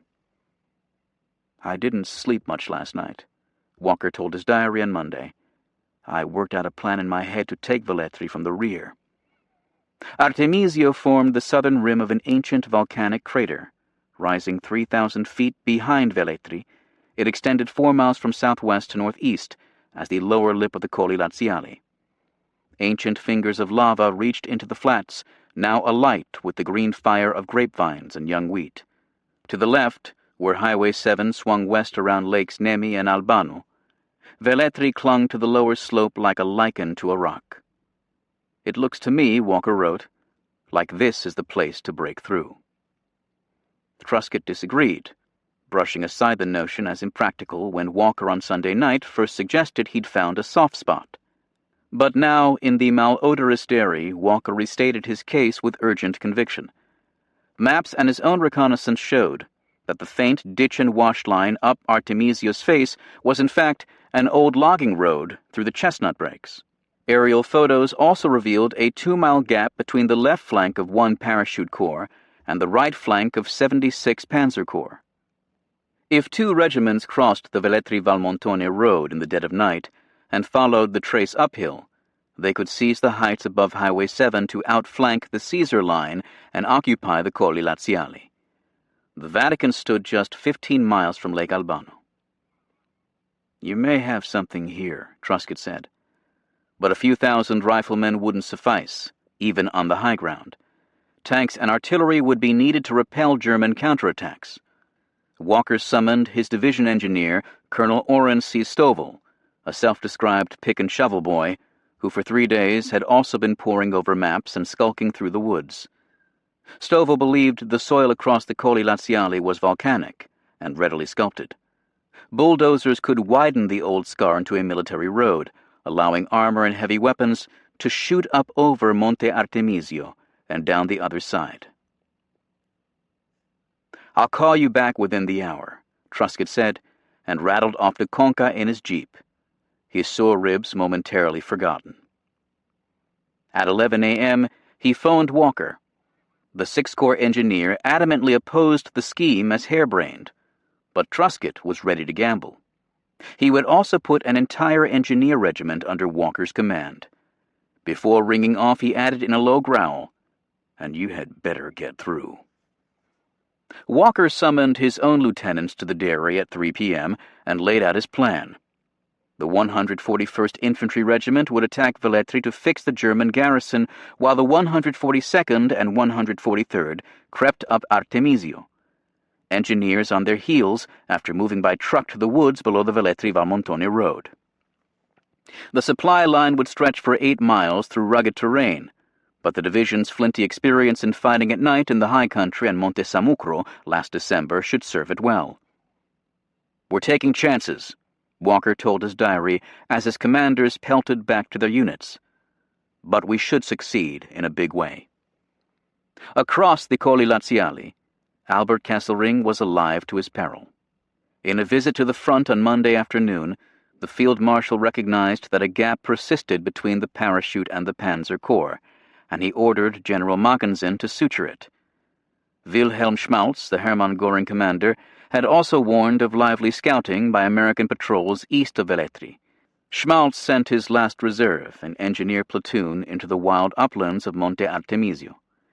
He repeatedly asked Mackensen's headquarters to compel the 362nd Infantry Division, now holding the western rim of the Colli Laziali, to send a detachment to literally shake hands with Schmaltz's platoon, sealing the seam. It never happened. The 362nd had lost half its fighting strength on May 23rd alone, just as the Hermann Görings had lost 2/3 of their infantry in the past week. 14th Army's functioning panzer fleet consisted of 33 tanks. The Army was bleeding to death. Disorder and misapprehension carried the day. Mackensen, inattentive and resentful of Kesselring's meddling, believed that the porous boundary between the corps had been fused. Even if a few rifle companies slipped across Artemisio, surely no tank could scale that volcanic shoulder. Cuckoos sang in the night woods. Just enough pale light seeped from the new moon for shadows to spread beneath the chestnuts. "Douse that cigarette," a voice snarled, "or I'll blow your head off." The offending glow proved to be the luminous face of a soldier's wristwatch. For 4 hours on Tuesday evening, the assault regiments gathered in the forest, stacking bedrolls, filling canteens, fixing bayonets. Congested roads had delayed the truck convoys as one battalion after another slipped from the line along the Via Appia for the 16-mile loop back through Cisterna, before swinging northeast past Cori to dismount east of Velletri. I may not be able to write very often in the near future. Don't think anything of it, for it's just routine. A private in the 142nd Infantry scribbled in a note to his mother. No news here, just the same old grind. Blued by starlight, sergeants padded through their platoons, vowing to court-martial any man who fired a shot without orders. Colonel George E. Lynch, the 142nd commander, confessed to feeling breathless anticipation. At 11 p.m., an hour late, the great column surged forward. A dog barked. Another howled. A jackass brayed in the night. "We expected to meet the enemy in every shadow," a soldier later wrote. By 1:30 a.m. on Wednesday, May 31st, scouts had scurried across the Valmontone Road, darting past the wall tombs of a local cemetery and through grapevines that twined up leaning poles to form leafy cones. Artemisia loomed like a shadow cast against the sky, black and silent, but for the cuckoos. Far to the left, distant machine gun fire, like corn popping in a deep kettle, Seberide wrote, signaled the 141st Infantry's diversionary attack against Velletri. The soldiers were climbing now, up the thin, steep scratch of the logging trace, each man chuffing so that the column seemed to suspire like a dark, winded serpent. At 3 a.m., the drone of a plane drew anti-aircraft fire near Velletri. Then chandelier flares blossomed, drenching the mountain in silver light. The men fell flat as one, lying motionless for 10 minutes. 20. The flares winked out and they scrambled to their feet. The climb resumed. The first gray wash of dawn at 4:15 soon leached out the stars, but haze swaddled the slope to keep the men concealed. At 6:35, 3 German artillery observers were captured unawares, including one found bathing in a creek. Through the morning, American soldiers spread across the ridgeline, shooing away Schmaltz's engineer platoon with a spatter of rifle fire. The midday sun burned off the haze, revealing a panorama. Valmontone and Highway 6, 7 miles to the east. Anzio, Nettuno, and the glittering sea, 20 miles to the southwest. And directly below, Velletri and Highway 7. Tiny figures in field gray strolled about in the German rear, unaware that 6,000 American soldiers were behind them. Behind the column came the bulldozers, roaring and rearing along a strip of white engineering tape that demarcated the route, 3 dozers at first, and eventually 15, each adding another foot of width to the graded road. Blue sparks sprayed from the blades as they shoved rocks and saplings from the trail, slashing hairpins wide enough for a tank to turn without throwing a track. "Don't spare the horses," a captain told the lead dozer operator, Corporal John Bob Parks. Sappers blew over trees too big to bulldoze, or felled them with 2-man timber saws. On the steepest grades, small dozers were hauled up with snatch block and cable, then slashed their way down while soldiers with shovels manicured the verges. Up, up, up all the time, Parks later recalled, with the captain reminding him again and again that I was holding up the whole damned Fifth Army. I lost track of time and everything else except that damn white tracing tape that was always in front of me. Through the night and the following day they toiled, scraping and grading until a one-way boulevard led to Artemisio's crest. Behind them came the tanks, self-propelled guns, and artillery observers with optics and field phones, chortling at the vista from the high ground that was finally theirs. The 143rd Infantry reported so many observers flocking to the heights that they resembled crows on a telephone line. Kesselring learned that the enemy was in his rear when a German artillery officer on Artemisio reported GIs storming his command post. The field marshal had already lambasted Mackensen for neglecting to seal the Corps boundary across the mountain. Yet, the fog of war persisted even as the haze lifted. Mackensen discounted his jeopardy after a dispatch from the front at 11 a.m. on May 31st claimed that only 80 enemy soldiers had infiltrated. A subsequent report asserted they had been mopped up completely. Reports to the contrary simply thickened the fog. The 14th Army battle log on May 31st recorded that the enemy managed to infiltrate 2 battalions, but Mackensen continued to estimate American strength on the mountain at no more than 1.5 battalions. Kesselring at 9 p.m. on May 31st ordered Mackensen at all costs to extirpate the Allied salient at Artemisio, now 5 miles deep. Privately, he feared the game was up. One parachute corps that same evening warned that the front was ripe for collapse. Desperate for reinforcements, Mackensen summoned a police battalion from Rome to plug the gap. Equally desperate and ineffectual, Kesselring ordered a Luftwaffe unit arriving in Livorno to hie for the front. The men were mounted on bicycles. Ambushes and precise artillery now began to tear apart German convoys lumbering down Highway 7 from Rome. Bazooka teams struck a tank column pushing out of Velletri. The German commander flew from his turret like a cork out of a champagne bottle. When enemy snipers in mottled camouflage signaled one another with cuckoo calls on Artemisio's flanks, GIs raked the woods with a blistering fire, shooting up birds and Germans alike. After a captain with a Tommy gun killed a gargantuan enemy soldier, his men lay beside the corpse as if comparing themselves to a sleeping Gulliver. "I only came up to his armpit, and I was 6'2", one GI reported. "I measured him and removed his watch." Canteens taken from the dead were found to be filled with cognac. By dawn on June 1st, Velletri was surrounded, and American scouts stood on the highest peaks in the Colli Laziali, staring down at Lake Nemi and at Castel Gandolfo, on the far shore of Lake Albano. Through the haze on the northern horizon floated the domes and spires of Rome. Only 11 36th Division soldiers had been killed. Outside Velletri, Walker paced beneath a rail trestle in a state of perturbation, urging his men to smarten the pace. When a column of captured enemy soldiers shuffled past, he gave one his boot, then regretted the impulse. "Most unbecoming of a major general to kick a German prisoner," he wrote. Through Thursday afternoon, tanks and infantrymen bulled through Velletri's rubble, battling diehards house to house and hand to hand. Those who tried to break the cordon by fleeing on foot or in trucks careering up Highway 7 drew sleeting fire that left the roadbed tiled with bodies.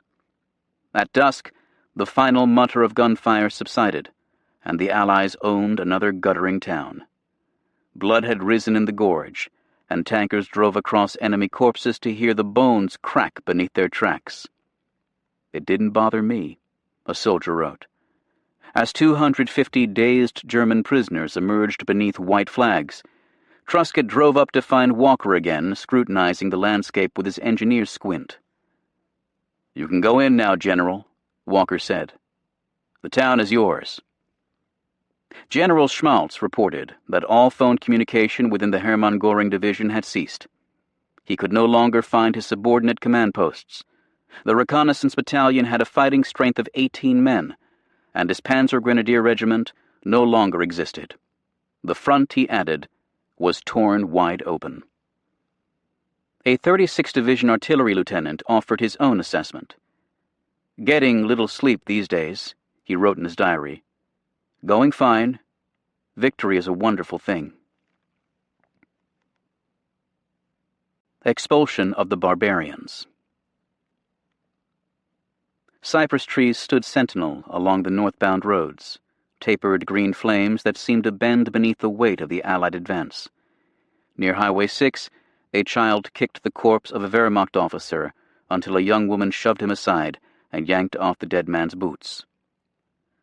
German caisson teams sprawled in the roadbed, butchered by Spitfires. The horses had fallen in harness, with their heads high in the air, eyes opened and distended in terror, wrote J. Glenn Gray. There were many of them in columns, and the strafing bullet wounds were hardly visible. GIs scratched their initials on the gun carriages. Outside Valmontone, ranks of dead American soldiers lay within the garden walls of a Franciscan convent transformed into a mortuary. Over each one of them we placed a blanket under which stuck out the shoes in the sun, giving the impression of being extremely large, an Italian witness later recalled. German snipers popped away across hill and dale. When a GI abruptly pitched over, a tanker yelled to a crouching rifleman, "Is he hurt bad?" The rifleman shook his head. "No, he ain't hurt. He's dead." Clark took nothing for granted, even as the breakthrough on Monte Artemisio caused all of us to turn handsprings. Ubiquitous and intense, aware of the imminent invasion at Normandy, he lashed the troops with unsparing urgency. 11 of his divisions pounded north along 5 trunk roads that converged on Rome from the lower Boot. Alexander on Friday, June 2nd, shifted the inter-army boundary north of Highway 6 to give Fifth Army, now 369,000 strong, a wider attack corridor. General Harding, Alexander's chief of staff, phoned to Grunther with effusive praise. He stated it with such a sincere tone that I'm certain he meant what he said. Grunther told Clark, "For my part, I'm throwing my hat in the air and yelling hip hip hooray." Clark's peaked cap remained on his head. "I'm disappointed in the 45th and 34th today. They've not gotten any place," he told Don Carlton in a call to Sixth Corps early Friday evening. "They got a lot of prisoners and killed a lot of Germans," Carlton replied. "But they haven't gone any place," Clark said. "I want to take ground." With casualties climbing, and Harmon's 1st Armored Division losing over 200 tanks in 8 days, Clark fretted that another delay likely meant waiting for 8th Army to get into the act. Indeed, Alexander on Friday night privately mused that if Clark failed to finish routing the enemy within 48 hours, we shall have to stage a combined attack by both 5th and 8th Armies when the latter gets up. Even Clark's mother urged alacrity. "Please take Rome soon," she wrote her son from Washington.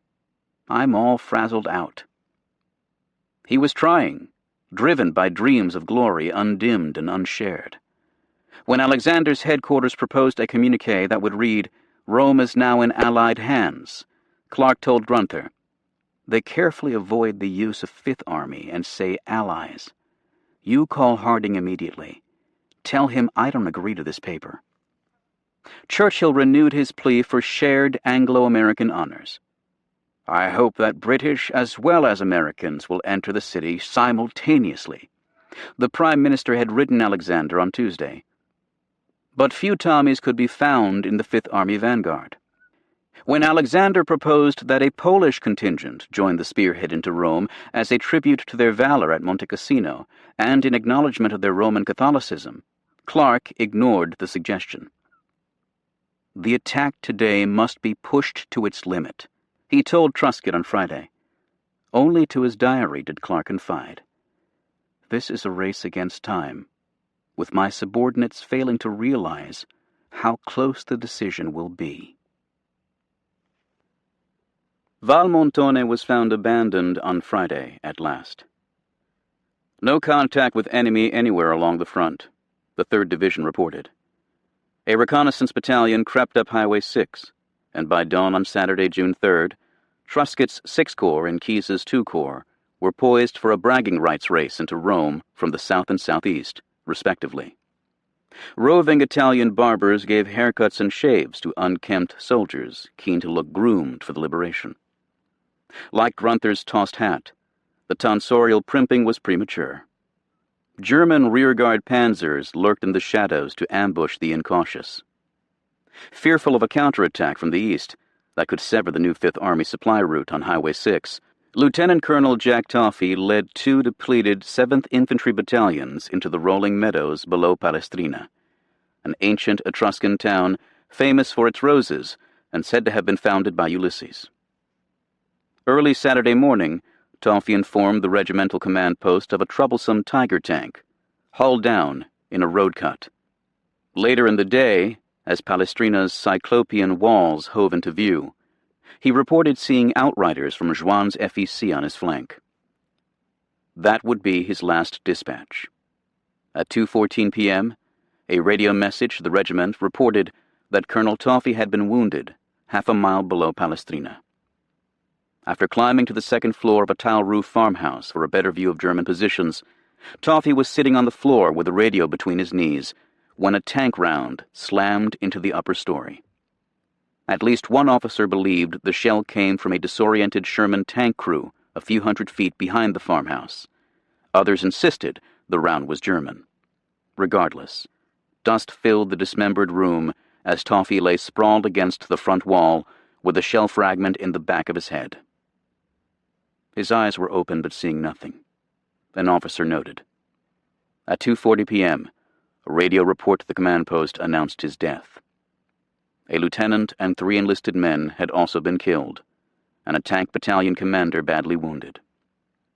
Veiled with a blanket, Toffee's mortal remains were laid on a stretcher and driven by jeep to the rear. Since landing on the beaches of Morocco 19 months earlier, he'd fought as faithfully as any battle commander in the U.S. Army. Now his war was over, his hours spent. A short time later, Juan's troops relieved the 7th Infantry, which wouldn't fight in Italy again. The 3rd Division history lamented the passing of a mad, genial Irishman, among the best-loved and most colorful characters in the division, if not our entire army.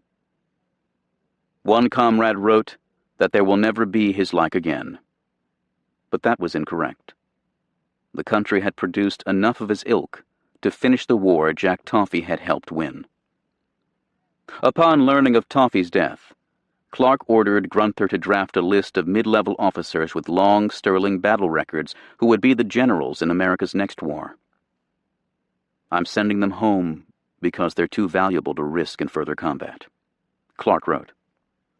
For Toffee, the gesture came too late. In a note to General McNair in Washington, a grieving Truscott called him one of the finest officers I've ever known. But the most poignant epitaph came from a former comrade in the 15th Infantry. Perhaps he was kept overseas a little longer than his odds allowed. Even before the American thrust across Monte Artemisio, Albert Kesselring doubted whether the indefensible terrain below the Tiber River could be held much longer. Of 540 German anti-tank guns in Italy, 120 remained. On June 2nd, he advised Berlin that in 3 weeks his armies had suffered 38,000 casualties. Among his divisions still fighting, only 2 were even 50% combat effective.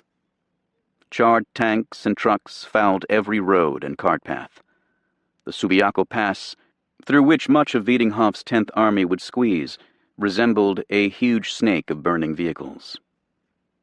Wiedinghoff himself was a casualty. Sick and spent, he handed command to his chief of staff and stumbled off to a hospital in northern Italy. A few hours later, Kesselring's own staff chief, Siegfried Westphal, collapsed from nervous exhaustion. Mackensen, too, was finished. Hitler approved Kesselring's demand that he be cashiered as 14th Army commander for incompetence in defending the Colli Laziali, among other alleged failings. Kesselring had earlier proposed a scorched earth retreat that included the demolition of all Tiber River bridges, as well as power, rail, and industrial facilities around Rome. Hitler demurred. Roman bridges had considerable historical and artistic merit. Moreover, the capital held little strategic value, and leaving it in ashes would merely enhance Allied political and propaganda gains.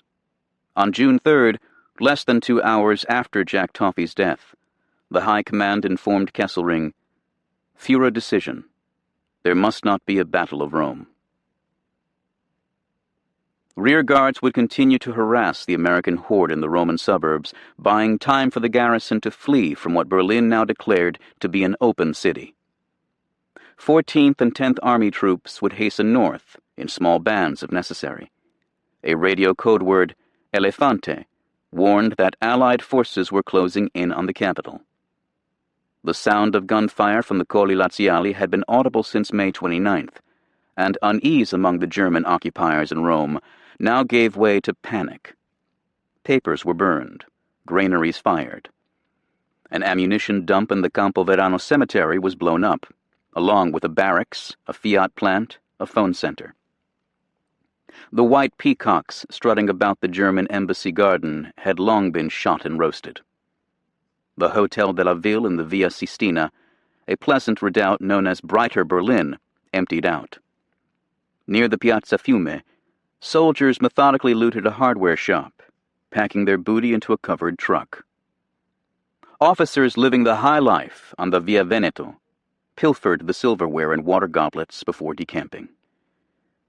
Germans streaming through the city, pushing carts, trying to swipe cars, marching on foot. Peter Tompkins, the OSS operative, wrote in his diary. The cafes were still open and doing big business. A 6 p.m. curfew was imposed, but it isn't quite clear who's giving the orders. Tompkins filled his bathtub just before the city's water pipes ran dry. As Romans watched from behind shuttered windows, convoys streamed out of the city, vehicles 3 and 4 abreast, on the Via Cassia, the Via Salaria, and abutting sidewalks. Wild-eyed, unshaven, unkempt, on foot, in stolen cars, in horse-drawn vehicles, even in carts belonging to the street cleaning department, one witness reported. Some of them dragged small ambulances with wounded in them. Fascist black shirts pleaded for rides or trotted north, furtively looking over their shoulders. Tompkins, the dutiful spy, recorded it all. Germans fleeing on bicycles, Germans hobbling on crutches, Germans on motorcycles with flat tires, Germans near the Piazza Venezia, trying to get away with cars that no longer have any tires, driving on the rims. And in the Gestapo cells beneath Via Tasso 155, prisoners cocked an ear to the distant grumble of Allied guns. In hushed whispers, eyes agleam, they debated with urgent intensity the variables of ballistics and wind direction, trying to gauge just how far away their liberators might be. Not far. 11 months after the Allies first waded ashore in Sicily, the titanic battles between army groups that characterized the Italian campaign now subsided into niggling suburban gunfights between small bands of pursuers and pursued. 17 major bridges spanned the Tiber along an 8-mile stretch, linking eastern Rome not only to Vatican City and the capital's West Bank, but also to the highways vital to Fifth Army's pursuit up the peninsula to the northwest. Flying columns of tanks, engineers, and infantrymen began to coalesce with orders to thrust through the city and secure the crossings. Looks as if the Boche is pulling out, and Truscott wants you to get up there and seize the crossings over the Tiber as fast as you can, Carleton told Ernie Harmon early Saturday afternoon. Make all the speed you can. A few hundred feet above Highway 6, Keyes, from his observation plane, dropped a penciled message to the armored task force led by Colonel Hauser. Get those tanks moving. Hauser put the spurs to his men, only to blunder into yet another chain of ambushes. In a few minutes, the lead tank would stop and burst into flames. Hauser later wrote, forcing the cavalcade to idle until the enemy blockages could be outflanked and routed. Such petty inconveniences hardly diminished the swelling euphoria. The command post has gone to hell, Grunther radioed Clark from Caserta at 4:15 p.m. on Saturday. No one is doing any work here this afternoon. All semblance of discipline has broken down. According to 2 Corps intelligence reports, Germans were withdrawing in such confusion and speed that their retreat has assumed proportions of a rout. Clark sternly reminded his lieutenants to keep killing. Your orders are to destroy the enemy facing Fifth Army. he told the Corps commanders shortly before 5 p.m. Rome and the advance northward will come later. Precisely who first crossed Rome's city limits early on Sunday, June 4th, would be disputed for decades. Various units claimed the honor by filing affidavits and issuing proclamations and protests. An 88th Division reconnaissance troop and Frederick's 1st Special Service Force, which had been merged with Howe's task force, had the strongest claims, but Clark subsequently wrote that it's impossible to determine with certainty the unit of the Fifth Army whose elements first entered the city. Patrols darted into the city, only to be driven out by scalding gunfire. German paratroopers holding a strong point at Centocelle, just east of Rome, knocked out 5 American tanks before slipping away. On Highway 6 near Tor Pignatara, an anti-tank gun shattered 2 more Shermans, then vanished into a warren of alleys.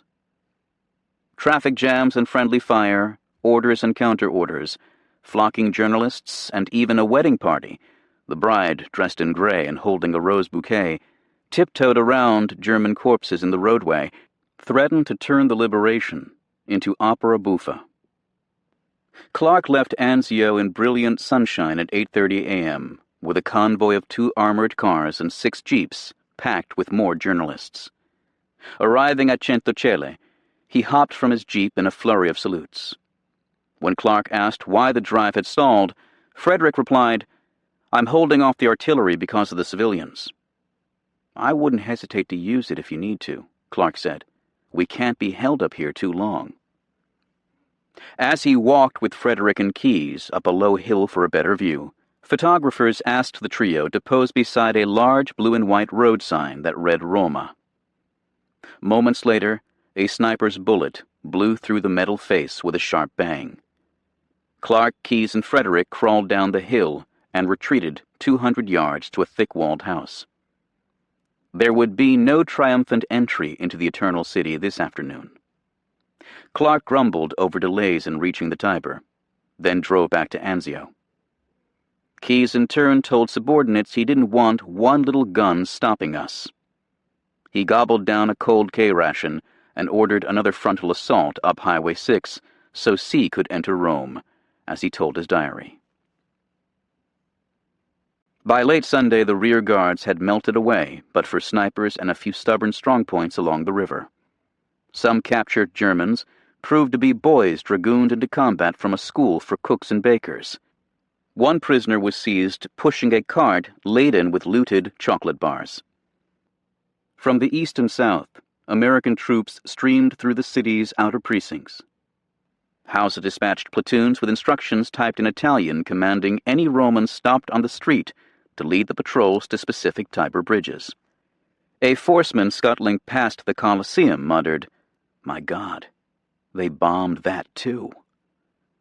An 88th Division soldier who peeked inside said, "I wasn't impressed by the interior. Too small, too cluttered." Puzzled by the SPQR, Senatus Populusque Romanus, stamped on monuments and manhole covers, a GI speculated that it stood for Society for the Prevention of Cruelty to Romans. He was crestfallen to learn that cruelty was not spelled with a Q. Hausa at twilight led a tank company toward the central rail station to find boulevards empty and windows shuttered. Then a sash flew open, a voice shrieked Americano, and Romans by the thousands swept into the streets, despite the occasional ping from a sniper round. Delirious citizens flung themselves onto Hausa's jeep and kissed me until I threatened to shoot some of them, he reported. Vino offered in glasses, in pitchers, in bottles, and even in kegs, the 88th Division noted. Kisses were freely bestowed by both male and female citizens, and suffered or enjoyed by the recipient accordingly. Signoras offered plates of spaghetti and bowls of hot shaving water. Italian men with ancient rifles and red sashes clapped their liberators on the back, then stalked off in search of Germans and fascists. Communists and blackshirts traded potshots, and the pop of pistol fire near the Colosseum signaled another summary execution. It still won't be hard to be killed here, an American officer wrote in his diary on June 4th. Frederick set out for the Tiber shortly before 10 p.m., with 7 men and a radio car. Just west of the Piazza del Popolo, he found the triple arches of the Ponte Regina Margherita, intact in the moonlight, but a stay-behind German squad sprayed tracers across the dark river. A wild melee grew wilder when a confused battalion from the 88th Division blundered into the scrap and also fired on the forcemen. Bullets struck Frederick in the knee and elbow. His driver was killed. With 8 Purple Hearts by the end of the war, Bob Frederick would be described as the most shot-at and hit general in American history. From the baths of Caracalla to the Quirinal, jubilation now grew full-throated, a complete hysteria, as the 1st Armored Division reported. Romans in nightshirts and slippers poured into the streets, braying whatever scraps of English they could recall, including one old man who repeatedly shouted, "Weekend, weekend." At 1:30 a.m. on Monday, June 5th, both the U.S. flag and a Union Jack were raised on staffs above the Piazza Venezia. A banner draped the Pantheon. "Welcome to the Liberators." Shrieking crowds ransacked the flower stalls below the Spanish Steps to garland those liberators or to pelt them with roses and irises. Young men sporting hammer and sickle armbands marched up the Corso Umberto, singing Bandiera Rossa and other socialist anthems. Romans stormed the Regina Coeli prison to fling open the cells. Others searched the yellow house at Via Tasso 155, where the walls and floors were flecked with blood. "Brothers," someone called into the cellar gloom, "come out."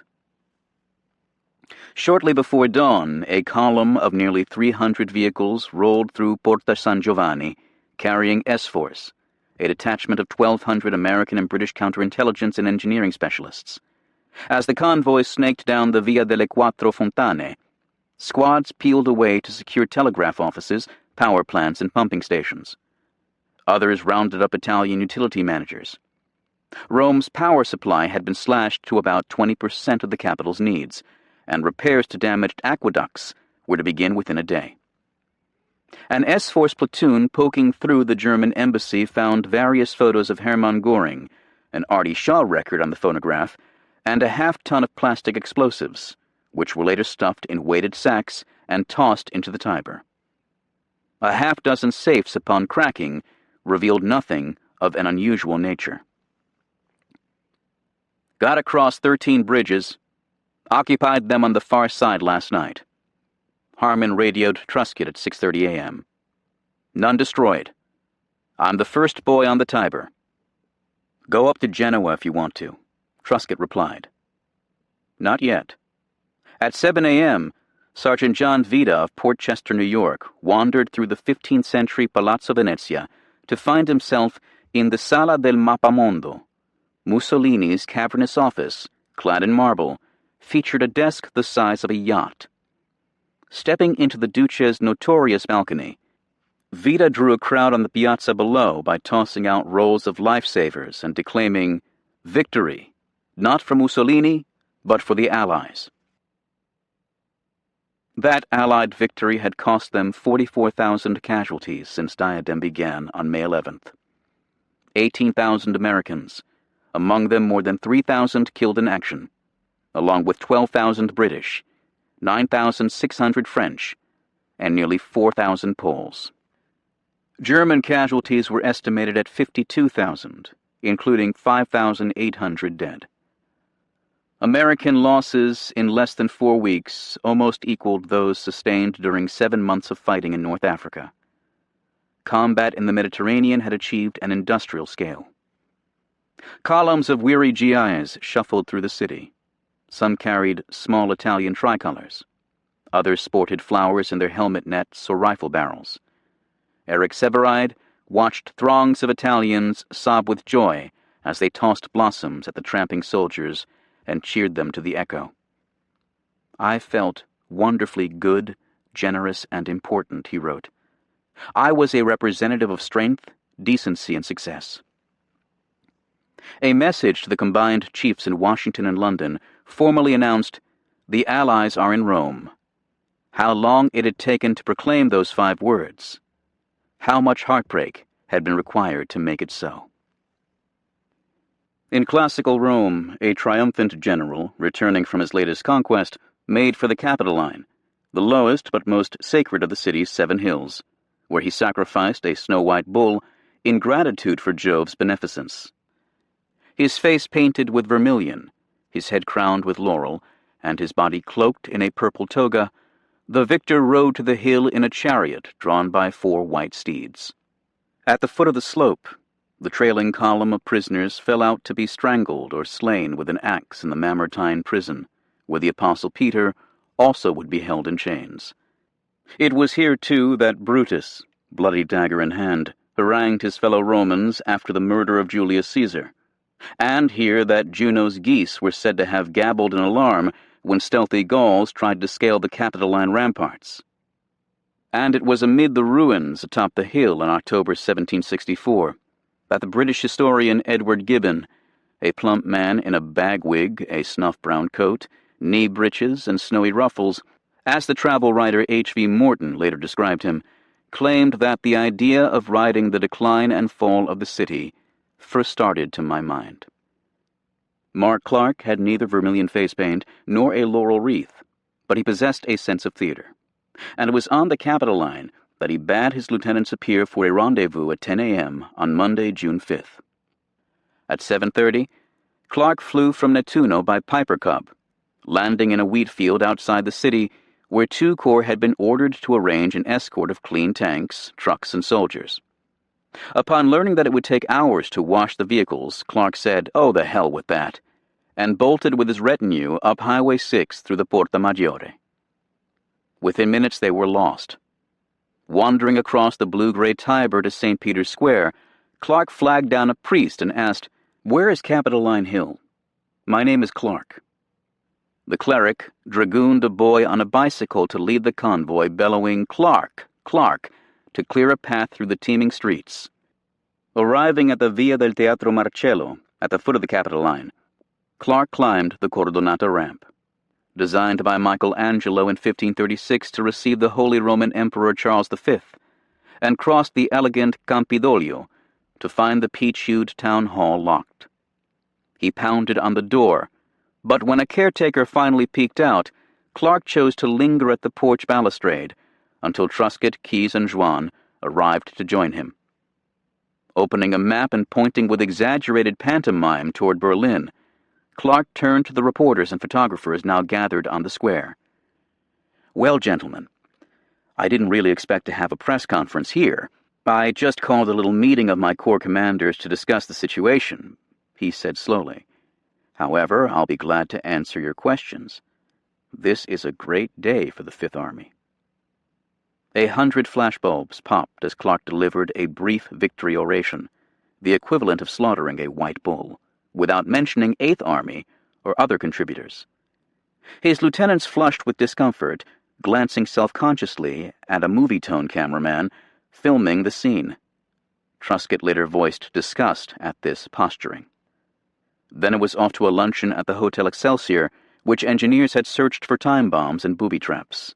In starched black and white livery, the hotel staff lined the lobby to greet the new occupiers, having said arrivederci to the Germans only a day before. Clark gave another short address from a second-floor balcony, then slipped into a suite for a private moment. Kneeling on the bedroom floor, he thanked God for victory and prayed for the souls of his men. A hand gently touched his shoulder. Clark turned to find Juan behind him.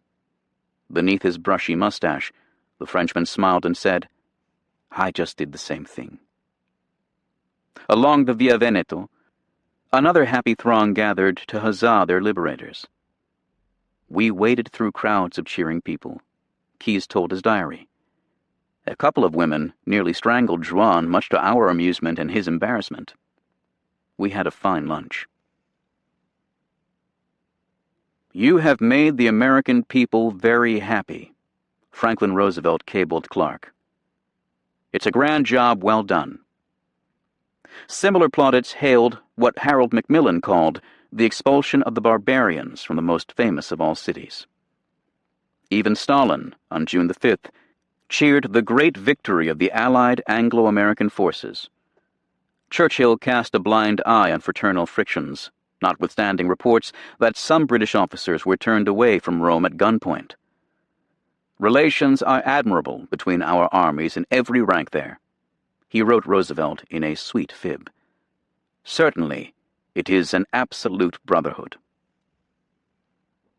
Across the capital, the celebration continued through Monday afternoon. The San Carlo restaurant offered GIs the very finest cuts of horse meat. An army doctor wrote home of beautiful girls wearing lipstick, silk stockings, and for a change, also shoes. Many people weep. At the Hotel Majestic, a porter greeted a Life magazine reporter with the fascist salute, then apologized. A habit of 20 years, he explained. One soldier awoke next to an Italian prostitute who wished him good morning, auf Deutsch. Today I had my hair cut in Rome and drank gin and vermouth in the Excelsior. A British signaller wrote his family. The Italians all said, "We're so happy to see you at last. Why did it take you so long?" Exhausted soldiers wrapped themselves in blankets and dozed on the hoods of their half-trucks or in stone-dry fountains. They slept on the street, on the sidewalks, on the Spanish steps, the curator of the Keats Shelley House reported. Some felt deflated. We prowl through Rome like ghosts, finding no satisfaction in anything we see or do, wrote Audie Murphy. I feel like a man reprieved from death, and there is no joy in me. Yet others found redemption in the city they'd unchained, a gleaming symbol of the civilized values for which they fought. Every block is interesting, beautiful, enchanting, a 3rd Division officer wrote. The very city fills the heart with reverence. At 5 p.m. on Monday, 100,000 Italians jammed St. Peter's Square. Bells pealed. Priests offered tours of the Vatican to GIs in exchange for American cigarettes. Pius XII appeared on his apartment balcony in brilliant white robes, then later met with reporters as flashbulbs exploded and photographers shouted, "Hold it, Pope! Attaboy!" The Holy Father advised Roman girls to behave and dress properly and win the respect of the soldiers by your virtue. A papal secretary added with a shrug, "It's just another changing of the guard." At 6 a.m. on Tuesday, June 6th, an aide woke Mark Clark in his Excelsior suite with the news that German radio had announced the Allied invasion of Normandy. Clark rubbed the sleep from his eyes. "How do you like that?" he said. "They didn't even let us have the newspaper headlines for the fall of Rome for one day." At the Albergo Città, a BBC correspondent burst into the Allied press headquarters. "Boys, we're on the back page now," he said. "They've landed in Normandy." Eric Severide later recalled that every typewriter stopped. We looked at one another. Most of us sat back, pulled out cigarettes, and dropped our half-written stories about Rome on the floor. We had in a trice become performers without an audience, a troupe of actors who, at the climax of their play, realize that the spectators have all fled out the door. On June 6th, Alexander ordered the 5th and 8th Armies to make all possible speed for Pisa and Florence, respectively. Some 170 miles separated the Allied front from the next chain of German redoubts, the formidable Gothic line. But many rivers and hills lay in between. If only the country were more open, Alexander lamented. We could make hay of the whole lot. Howitzers barked wheel to wheel in the Villa Borghese gardens above the Via Veneto. Wreathed in smoke, the guns banged away at the retreating enemy north of the Tiber. Soldiers crowded around platoon radios with heads cocked and mouths agape, listening to the latest news from France and laying bets on when the war would end.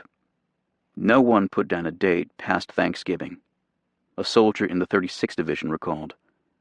I often wondered what happened to that money. Weary sergeants ordered them to fall in and move out. "Come on, man, come on," Ernie Harmon urged the Sherman commander. "There are places to go."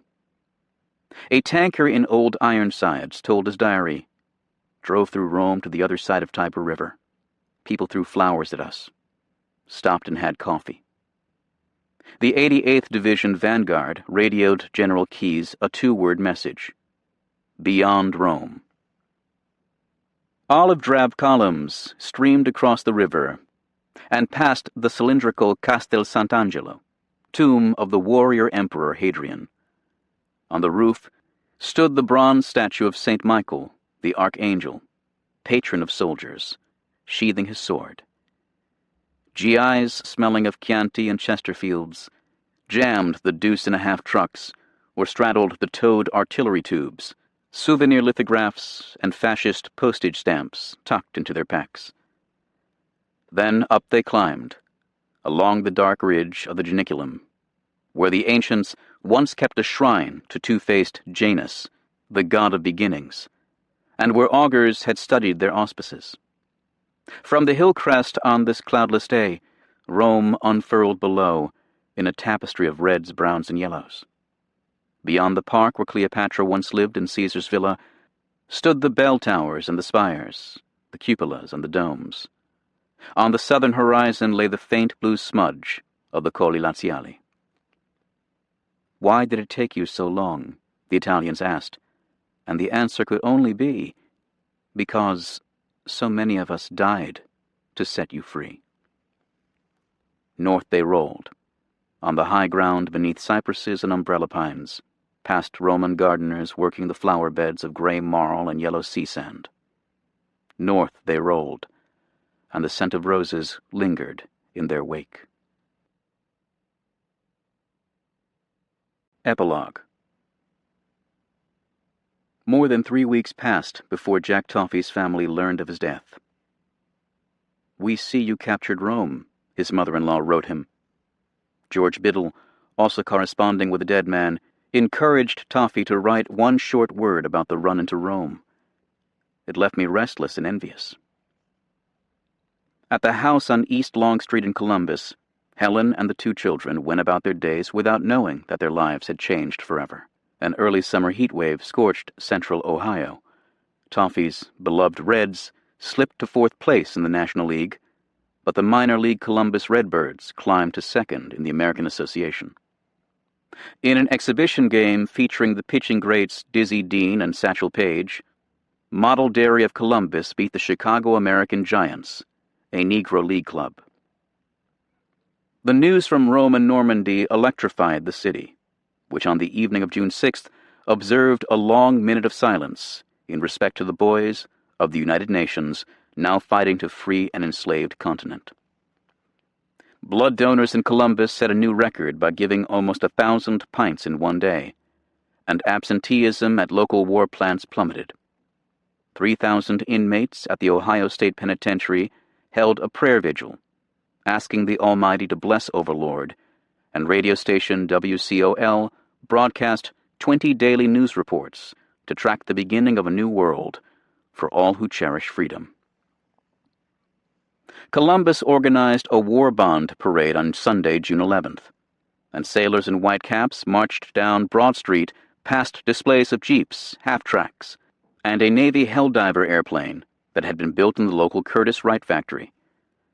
Rationing stamps were still required to buy sugar, shoes, gasoline, and liquor, but the nation suddenly had 3 billion surplus eggs, and every family was urged to eat an extra dozen. Paley's Pants Shop on West Broad Street offered Father's Day slacks for as little as $4, while Roy's Jewelry Store advertised diamond rings from $65 to $225, including the 20% federal tax. Recalling the giddy rampage that followed the armistice announcement in November 1918, downtown merchants announced a victory plan that included locking their doors and boarding up windows when word arrived that World War II had ended.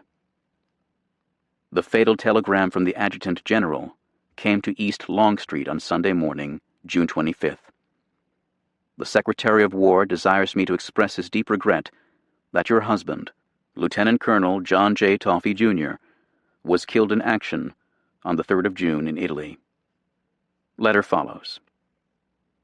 Helen received his posthumous Purple Heart, which was Toffee's third of the war, and a posthumous Silver Star, his second. Eventually, a footlocker of personal effects arrived, including his pen and pencil set and a blood-stained glasses case. As for Colonel Toffee himself, he would never get home. Instead, he was buried among comrades in Section J, Row 4, Grave 25, in the Nettuno Cemetery, which had first opened 2 days after the Anzio landings. The muddy field, redeemed with bougainvillea and white oleander, soon became the Sicily-Rome American Cemetery, a 77-acre sanctuary where almost 8,000 military dead would be interred. Here, on Memorial Day in 1945, just 3 weeks after the end of the war in Europe, a stocky, square-jawed figure would climb the bunting-draped speaker's platform and survey the dignitaries seated before him on folding chairs. Then, Lucien Truscott, who'd returned to Italy from France a few months earlier to succeed Mark Clark as the Fifth Army commander, turned his back on the living and instead faced the dead. It was, wrote eyewitness Bill Malden, the most moving gesture I ever saw. In his carbolic voice, Truscott spoke to Jack Toffee, to Henry Wasco, and to the thousands of others who lay beneath the ranks of Latin crosses and Stars of David. As Malden later recalled, he apologized to the dead men for their presence here. He said everybody tells leaders it is not their fault that men get killed in war, but that every leader knows in his heart that this is not altogether true. He said he hoped anybody here, through any mistake of his, would forgive him. But he realized that was asking a hell of a lot under the circumstances. He promised that if in the future he ran into anybody, especially old men, who thought death in battle was glorious, he would straighten them out. The fall of Rome proved but a momentary interlude in a campaign that soon swept past the capital. Alexander's optimism was unbounded. Morale is irresistibly high, he wrote Churchill. Neither the Apennines nor even the Alps should prove a serious obstacle.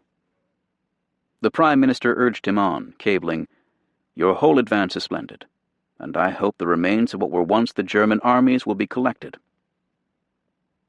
Late on June 7th, a South African reconnaissance squadron found Kesselring's headquarters on Monte Sorate ablaze. The field marshal and his staff had fled, though a storeroom full of fine sherry and French wine was seized intact, along with German maps depicting escape routes to the Gothic line. Kesselring had tried to persuade himself that the Allied legions might succumb to the demoralizing influence of a capital city. Yet for 2 weeks after Rome's capture, the 5th and 8th armies bounded up the peninsula, averaging 8 miles a day. Then the retreating Germans stiffened under Kesselring's order to conduct demolitions with sadistic imaginativeness. By June 17th, the familiar pattern of blown bridges and anti-tank ambushes had slowed the pursuit to 2 miles a day, and vicious little firefights erupted across central Italy. When an artillery captain in the 36th Division was killed in mid-June, one of his lieutenants wrote, "Damned shame that after living through all the hell of Salerno, Altavilla, and Cassino, he should be killed in a skirmish that no one will ever hear of." Alexander's blithe dismissal of the Apennines and the Alps suggested an enduring delusion about the road ahead, where the mountains grew steeper and enemy supply lines grew shorter. Moreover, profound strategic changes would redraw the Mediterranean campaign, leaving Italy a bloody backwater. The American High Command in Washington, supported by Eisenhower in London, remained intent on a late summer invasion of southern France to reinforce the Normandy landings. A British proposal to launch an amphibious landing in the northern Adriatic for an attack through the Balkans toward Austria and southern Germany drew skepticism, if not scorn. General Charles de Gaulle also insisted that French forces in Italy participate in the liberation of France. No French soldier, de Gaulle warned, would fight beyond Siena. On July 5th, AFHQ ordered that an overriding priority be given in the Mediterranean to assembling 10 divisions for the invasion near Marseille, codenamed Anvil. Just as he had given up 7 divisions after the fall of Sicily, Alexander now forfeited 7 more, including Truscott's 6th Corps and Juin's FEC, as well as substantial air support and many logistical units. By mid-August, 5th Army would shrink by more than half, to 171,000 troops, even as the total American force in the Mediterranean peaked at 880,000 troops. Alexander deemed the denuding of his force disastrous, and blamed Eisenhower for halting the triumphant advance of my armies in Italy at a key moment. Clark, abruptly in harmony with General Alex, considered the move one of the outstanding political mistakes of the war. Their disappointment was understandable. Yet the strategic judgment of Alexander and Clark remained suspect. Hitler had decided to rebuild Kesselring's army group with 8 more divisions and to continue fighting for Italian real estate, while construction battalions turned the Gothic Line into a barrier as formidable as the Gustav Line had been. Although Allied intelligence revealed that 4 German divisions had retreated from Rome as mere shells and 7 others were drastically depleted, the Allied pursuit, even before the decimation of Alexander's host, was neither strong nor quick, as a U.S. Army assessment concluded. Night continued to give the retreating Germans a privileged sanctuary, since Allied air fleets had only a few dozen aircraft capable of night attacks. The cloak of darkness saved the German armies from destruction, an Air Force study later concluded. The stress in Fifth Army on capturing Rome led to a palpable deflation once the capital fell. Doctors in the 1st Special Service Force reported that men in the unit were listless, perilously close to exhaustion, and infested with lice, a diagnosis valid for many other units as well. On July 4th, the 1st Armored Division reported that barely half of Old Ironside's tanks remained battle-worthy, and that the division in 6 weeks had lost 38 company commanders. If the past year had been among the most catastrophic in Italian history, with invasion, occupation, civil strife, and total war, the forthcoming year would hardly be less bitter. Partisan ambushes and assassinations increased, as did brutal reprisals. Under Kesselring's orders, 10 Italian deaths were exacted for every German killed. By early fall, an estimated 85,000 armed partisans roamed the mountains, with another 60,000 in Italian towns. Atrocities became commonplace. Alexander in late August would shift 8th Army back to the Adriatic in an effort to unhinge Kesselring's defenses. But autumn rains and heavy casualties halted the Allied drive toward the Po River, and even Churchill realized that the Italian theater could no longer produce decisive results. In W.G.F. Jackson's words, "As the days grew shorter, an American officer wrote, 'I wished that I were dead, if I had to stay in Italy another winter.' Alas, another miserable winter would pass, another wretched deadlock in which the campaign sank to the level of a vast holding operation, as the official U.S. Army history put it. Alexander's armies grew increasingly polyglot, comprising troops from 29 nations speaking a dozen languages, including Brazilians, Belgians, Cypriots, and Palestinian Jews, as well as 2 American forces, 1 white and 1 black.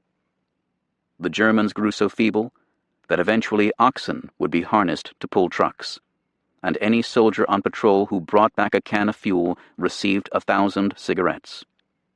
Yet not until April 1945 would the Gothic Line collapse, leading to capitulation 20 months after Allied soldiers had first made land at Reggio di Calabria.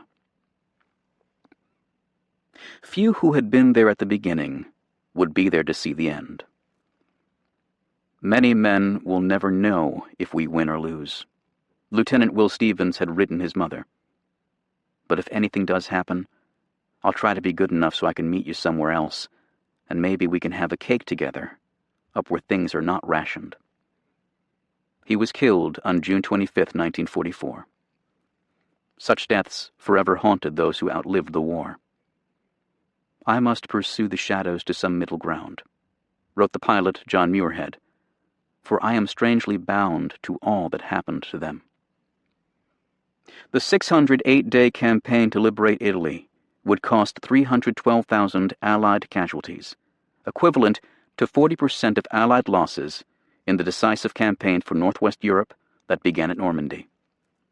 Among the 750,000 American troops to serve in Italy, total battle casualties would reach 120,000, including 23,501 killed.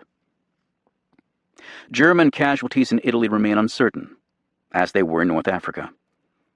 Alexander put German losses at 536,000, while the official U.S. Army history tallied 435,000, including 48,000 enemies killed and 214,000 missing, many of whom were never accounted for. Fifth Army alone reported 212,000 prisoners captured in the campaign. An OSS analysis of obituaries in 70 German daily newspapers found a steady increase in the number of 17 and 18-year-old war dead. Moreover, by late summer 1944, nearly 1 in 10 Germans killed in action was said to be over 38 years old. As the war moved north, Italian refugees returned home to find their towns obliterated and their fields sown with landmines. The Pontine marshes again became malarial, and 9 out of every 10 acres around Anzio were no longer arable. The 10 miles between Ortona and Orsogna held an estimated 500,000 mines. Those straggling home carried hepatitis, meningitis, and typhus. Ancient San Pietro was a ghost town, and a ghost town it remained. A shambles of plinths, splintered roof beams, and labyrinthine rubble. Only about 40 San Pietrans returned to the old village. Other survivors moved away or inhabited a new town that would be built down the slope a bit closer to Highway 6. Some who outlived the war died violently from mines or while trying to disarm live shells to sell the copper and brass for scrap. Sant'Angelo refugees first returned in June 1944 to harvest wheat along the Rapido River. Mines quickly took a toll here too, and continued to take a toll for years.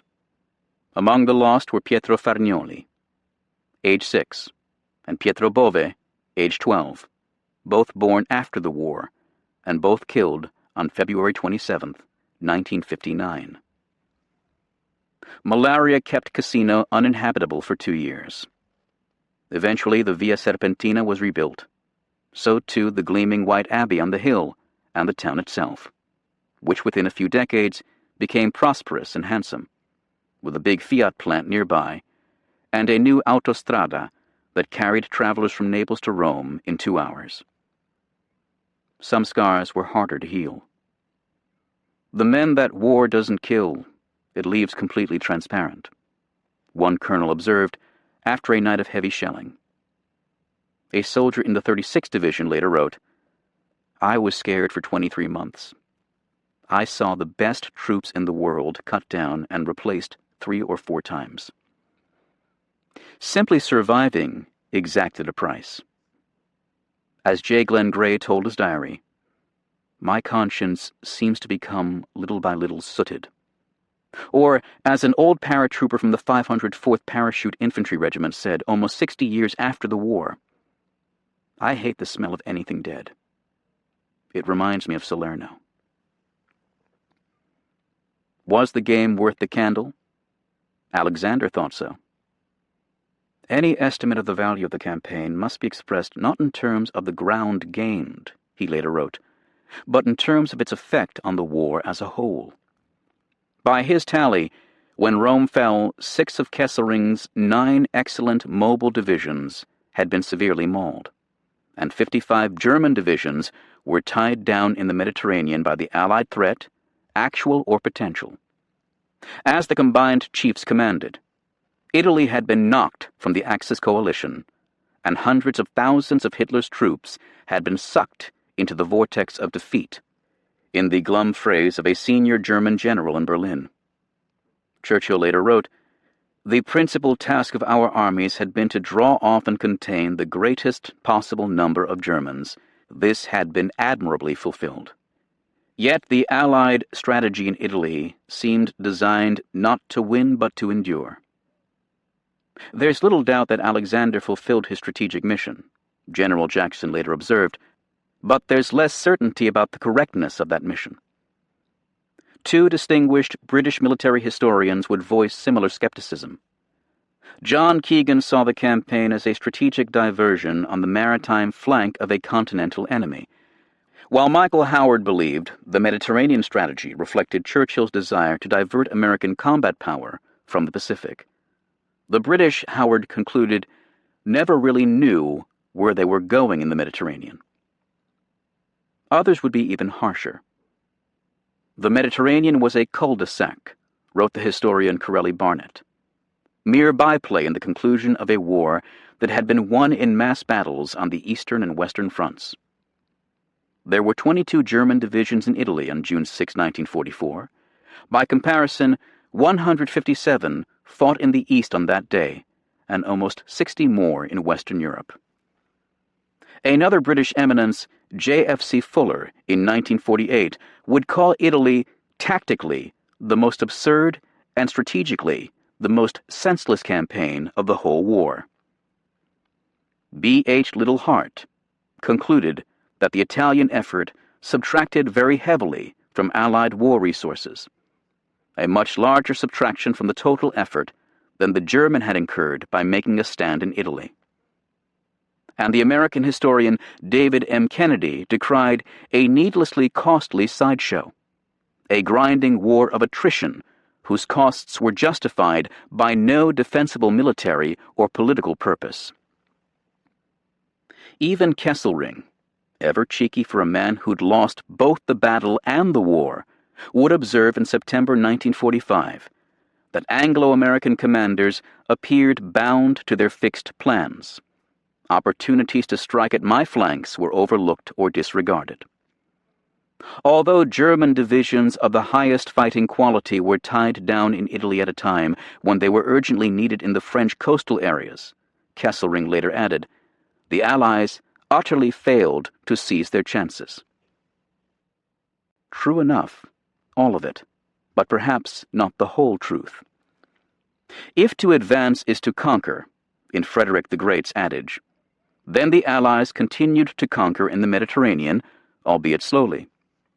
When Rome fell, only 11 German U-boats still operated in the entire Mediterranean, and no Allied merchantmen would be sunk there for the rest of the war. Controlling the Middle Sea proved vital in liberating Europe, and in guaranteeing another route for Lend-Lease material to Russia via Persia. The bomber offensive continued apace from Italian fields that crept ever closer to the Reich. A sustained and ultimately fatal campaign against German oil production facilities included 6,000 15th Air Force sorties in the summer of 1944 that targeted vital refineries around Ploiești, Romania. As the historian Douglas Porch wrote, one mustn't lose from view the Mediterranean's importance in breaking the offensive power of German arms and forcing the Reich onto the defensive, after which any hope of victory eluded them. Moreover, all criticism of the Italian strategy butts against an inconvenient riposte. If not Italy, where?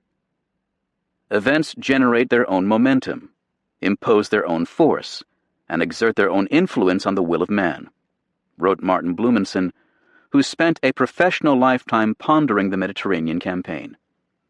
We went into Sicily and Italy because we had been in North Africa. No ocean-going fleet was available to move 500,000 men from the African littoral to England or anywhere else, nor could British ports, rails, and other facilities already overwhelmed by the American hordes staging for Overlord have handled such a force. Moscow wouldn't have tolerated an idling of Allied armies during the 10 months between the conquest of Sicily and the Normandy invasion, a 10-month respite the Germans badly needed. The Italian campaign, wrote the naval historian Samuel Eliot Morrison, was fought because it had to be fought. Historical tautology may be suspect, and opportunism lacks the panache of grand strategy. From beginning to end, Allied war-making in the Mediterranean tended to be improvisational. The decision to continue pounding north after the capture of Rome remains especially difficult to justify. Yet the American commander-in-chief had grown comfortable with a campaign that in Italy, more than in any other theater, resembled the grinding inelegance of World War I. Our war of attrition is doing its work, Franklin Roosevelt said a week after the invasion of Sicily, and he never renounced that strategy. Certainly, lessons learned in Sicily and southern Italy paid dividends later in the war. Notably, the expertise gained in complex amphibious operations and in fighting as a large multinational coalition. Kesselring went so far as to posit that without the Mediterranean experience, the invasion of France would have undoubtedly become a failure. Many other lessons were prosaic but sterling, such as the realization that the truck hauling ammunition to the front was no less vital than the gun firing it. For the U.S. Army, which would shoulder the heaviest burden in Western Europe for the balance of the war, there was also the priceless conviction that American soldiers could slug it out with the best German troops, division by division, and prevail. A Japanese-American soldier in the 100th Battalion wrote from Italy, "I really belong to the great American Army here, and feel that I'm part and parcel of the forces that are fighting for the kind of America we always dreamed of back home." On the day Rome fell, that great American Army numbered 8 million soldiers, a 5-fold increase since Pearl Harbor. It included 1,200 generals and nearly 500,000 lieutenants. Half the Army had yet to deploy overseas, but the U.S. military already had demonstrated that it could wage global war in several far-flung theaters simultaneously, a notion that had seemed outlandish in 1942, as the historian Eric Larrabee later wrote. Of those 8 million American soldiers in June 1944, about 1 in 10 were in the Mediterranean. Most who were still in Italy, it may be surmised, would have endorsed a ditty circulating through the ranks. "I'm glad that I came and damned anxious to go. Give it back to the natives. I'm ready to blow." Some would blow. Kesselring continued to command German forces in Italy until October 1944, when he was badly injured in a collision between his staff car and a mobile gun. Hospitalized for months, he would eventually take command of the faltering Western Front in an hour when catastrophic defeat loomed ever closer for the Reich. Some blew to other fronts. Charles Ryder left the 34th Division, which he'd led since before the Torch invasion, and would end the war as a corps commander in the Philippines, staging for an invasion of Japan. Fred Walker, awarded the Distinguished Service Cross for his heroics with the 36th Division on Monte Artemisio, was sent home soon after Rome's capture to become commandant of the Army's infantry school in Georgia. "I don't want to leave the division," he wrote, "but I won't be sorry to leave this theater and this army." Others were fated to remain in Italy for the duration. General von Zenger would fight to the end before his capture, struggling to preserve his humanity in the midst of relentless carnage. "You can never quite get over it," he reflected long after the war. The puppet dictator Mussolini lived near Lake Garda, where he read Tolstoy, played tennis, opponents still let him win, and pedaled about on his bicycle, trailed by a truckload of German soldiers. After moving his rump government to Milan in the spring of 1945, Mussolini would be captured by partisans while trying to escape to Switzerland, disguised in a German greatcoat and helmet. With his mistress, Clara Petacci, he was executed on April 28, 1945. The Duce's body, badly mangled and hoisted upside down in a gas station, would be stolen by neo-fascists in 1946, recaptured 3 months later by Italian police, and hidden in a convent for 11 years before final interment in the Mussolini family crypt, where the faithful still signed their names in the guest book. Alexander received a field marshal's baton for the capture of Rome, and a few months later succeeded Wilson as supreme commander in the Mediterranean, with responsibility for Italy, Greece, and the Balkans. The limitations of his ability began to appear when the forces under his command became so huge that their manipulation required weeks and months of forethought, not hours or days, observed John Harding, his shrewd chief of staff. Elevated to the peerage as a viscount after the war, Alexander would serve for years as the Governor-General of Canada. Geoffrey Keyes continued to command 2 corps, receiving his 3rd star in April 1945, and eventually serving as the post-war Allied High Commissioner for Austria. Bill Darby's life remained a compelling blend of the felicitous and the star-crossed. After a stint as a staff officer in the War Department, he returned to Italy as assistant commander of the 10th Mountain Division, only to be killed near Lake Garda by a German artillery shell on April 30th, 1945. Among the last casualties of the long campaign, Darby was posthumously promoted to brigadier general. He was 34. In an exchange of letters with Sarah after the fall of Rome, Lucian Truscott was astonished to find her unaware that he'd commanded the Anzio beachhead. "I tried to tell you in every way I could," he wrote on June 15th. "What in the world did you think I was doing?" He lamented being far removed from the softening touch of woman and home, adding, "I'm a bit on edge. It's my belief that much hard fighting lies before us." He was right. Truscott would lead his 6th Corps through southern France to the Vosges Mountains before succeeding Clark as the 5th Army commander in December 1944. In post-war Germany, he would serve as the military governor of Bavaria. Clark also felt on edge. In letters to Rini, he complained about her failure to send a congratulatory telegram after he captured Rome, then confessed that he was badly in need of a rest. Never needed one more. An intestinal infection had caused him to lose weight until he was nearly skeletal, despite a bracing regimen of sulfa drugs. Worse yet, on June 10th, he was nearly killed when his Piper Grasshopper collided 1,000 feet up with a barrage balloon cable. "It wrapped around the wing and we couldn't get loose," Clark wrote. Finally, in spiraling the 3rd time, losing altitude rapidly, the cable became disengaged, although it tore the wing and ripped open the gas tank. We miraculously got down into a cornfield. I never had a worse experience. On July 4th, he wrote Rini, "You asked the question, what after Italy? Perhaps you can tell me." Italy would be with him for the rest of the war and beyond. He succeeded Alexander as commander of the Army Group and received his 4th star in March 1945 at age 48, becoming by far the youngest of the 13 U.S. officers to wear that rank during World War II.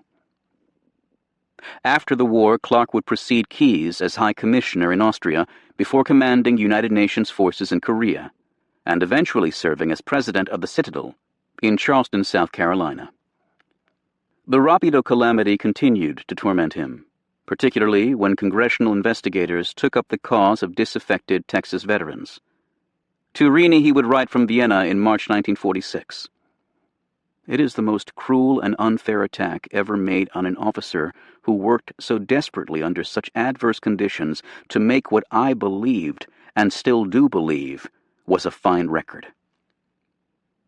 Lamenting Eisenhower's silence on the subject, and suspecting his former 36th Division commander of provoking the Texans, Clark added, "I believe Walker is the snake in the grass." To help commemorate that fine record, he commissioned an immense history of Fifth Army in 9 volumes.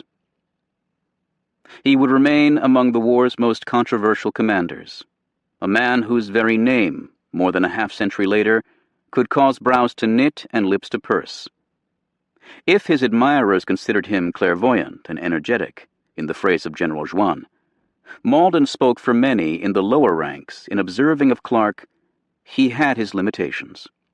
But I think a lot of the criticism of him occurred because he was associated with a bad time. Those who fought and suffered in Italy, that tough old gut, as Ernie Powell called it, were left to extract from the bad time what redemption they could. Few of us can ever conjure up any truly fond memories of the Italian campaign, Powell wrote in Brave Men in late 1944.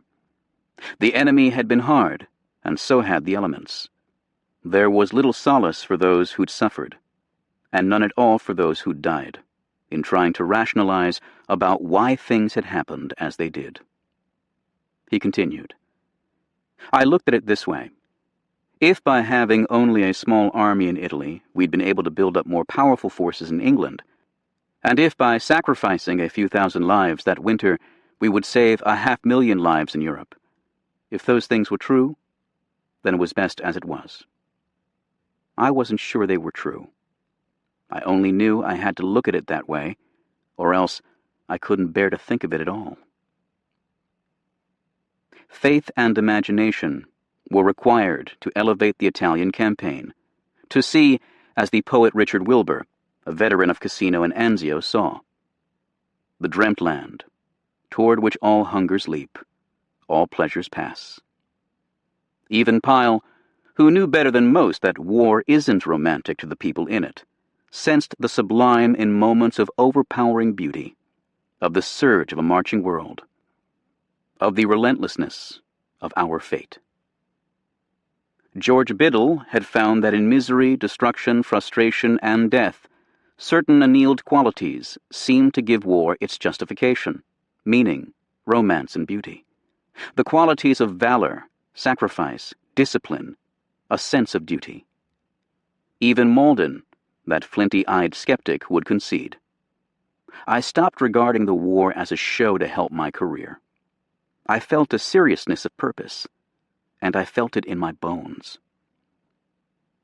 A medic who'd landed at Salerno later wrote his wife, "This is something that is born deep inside us.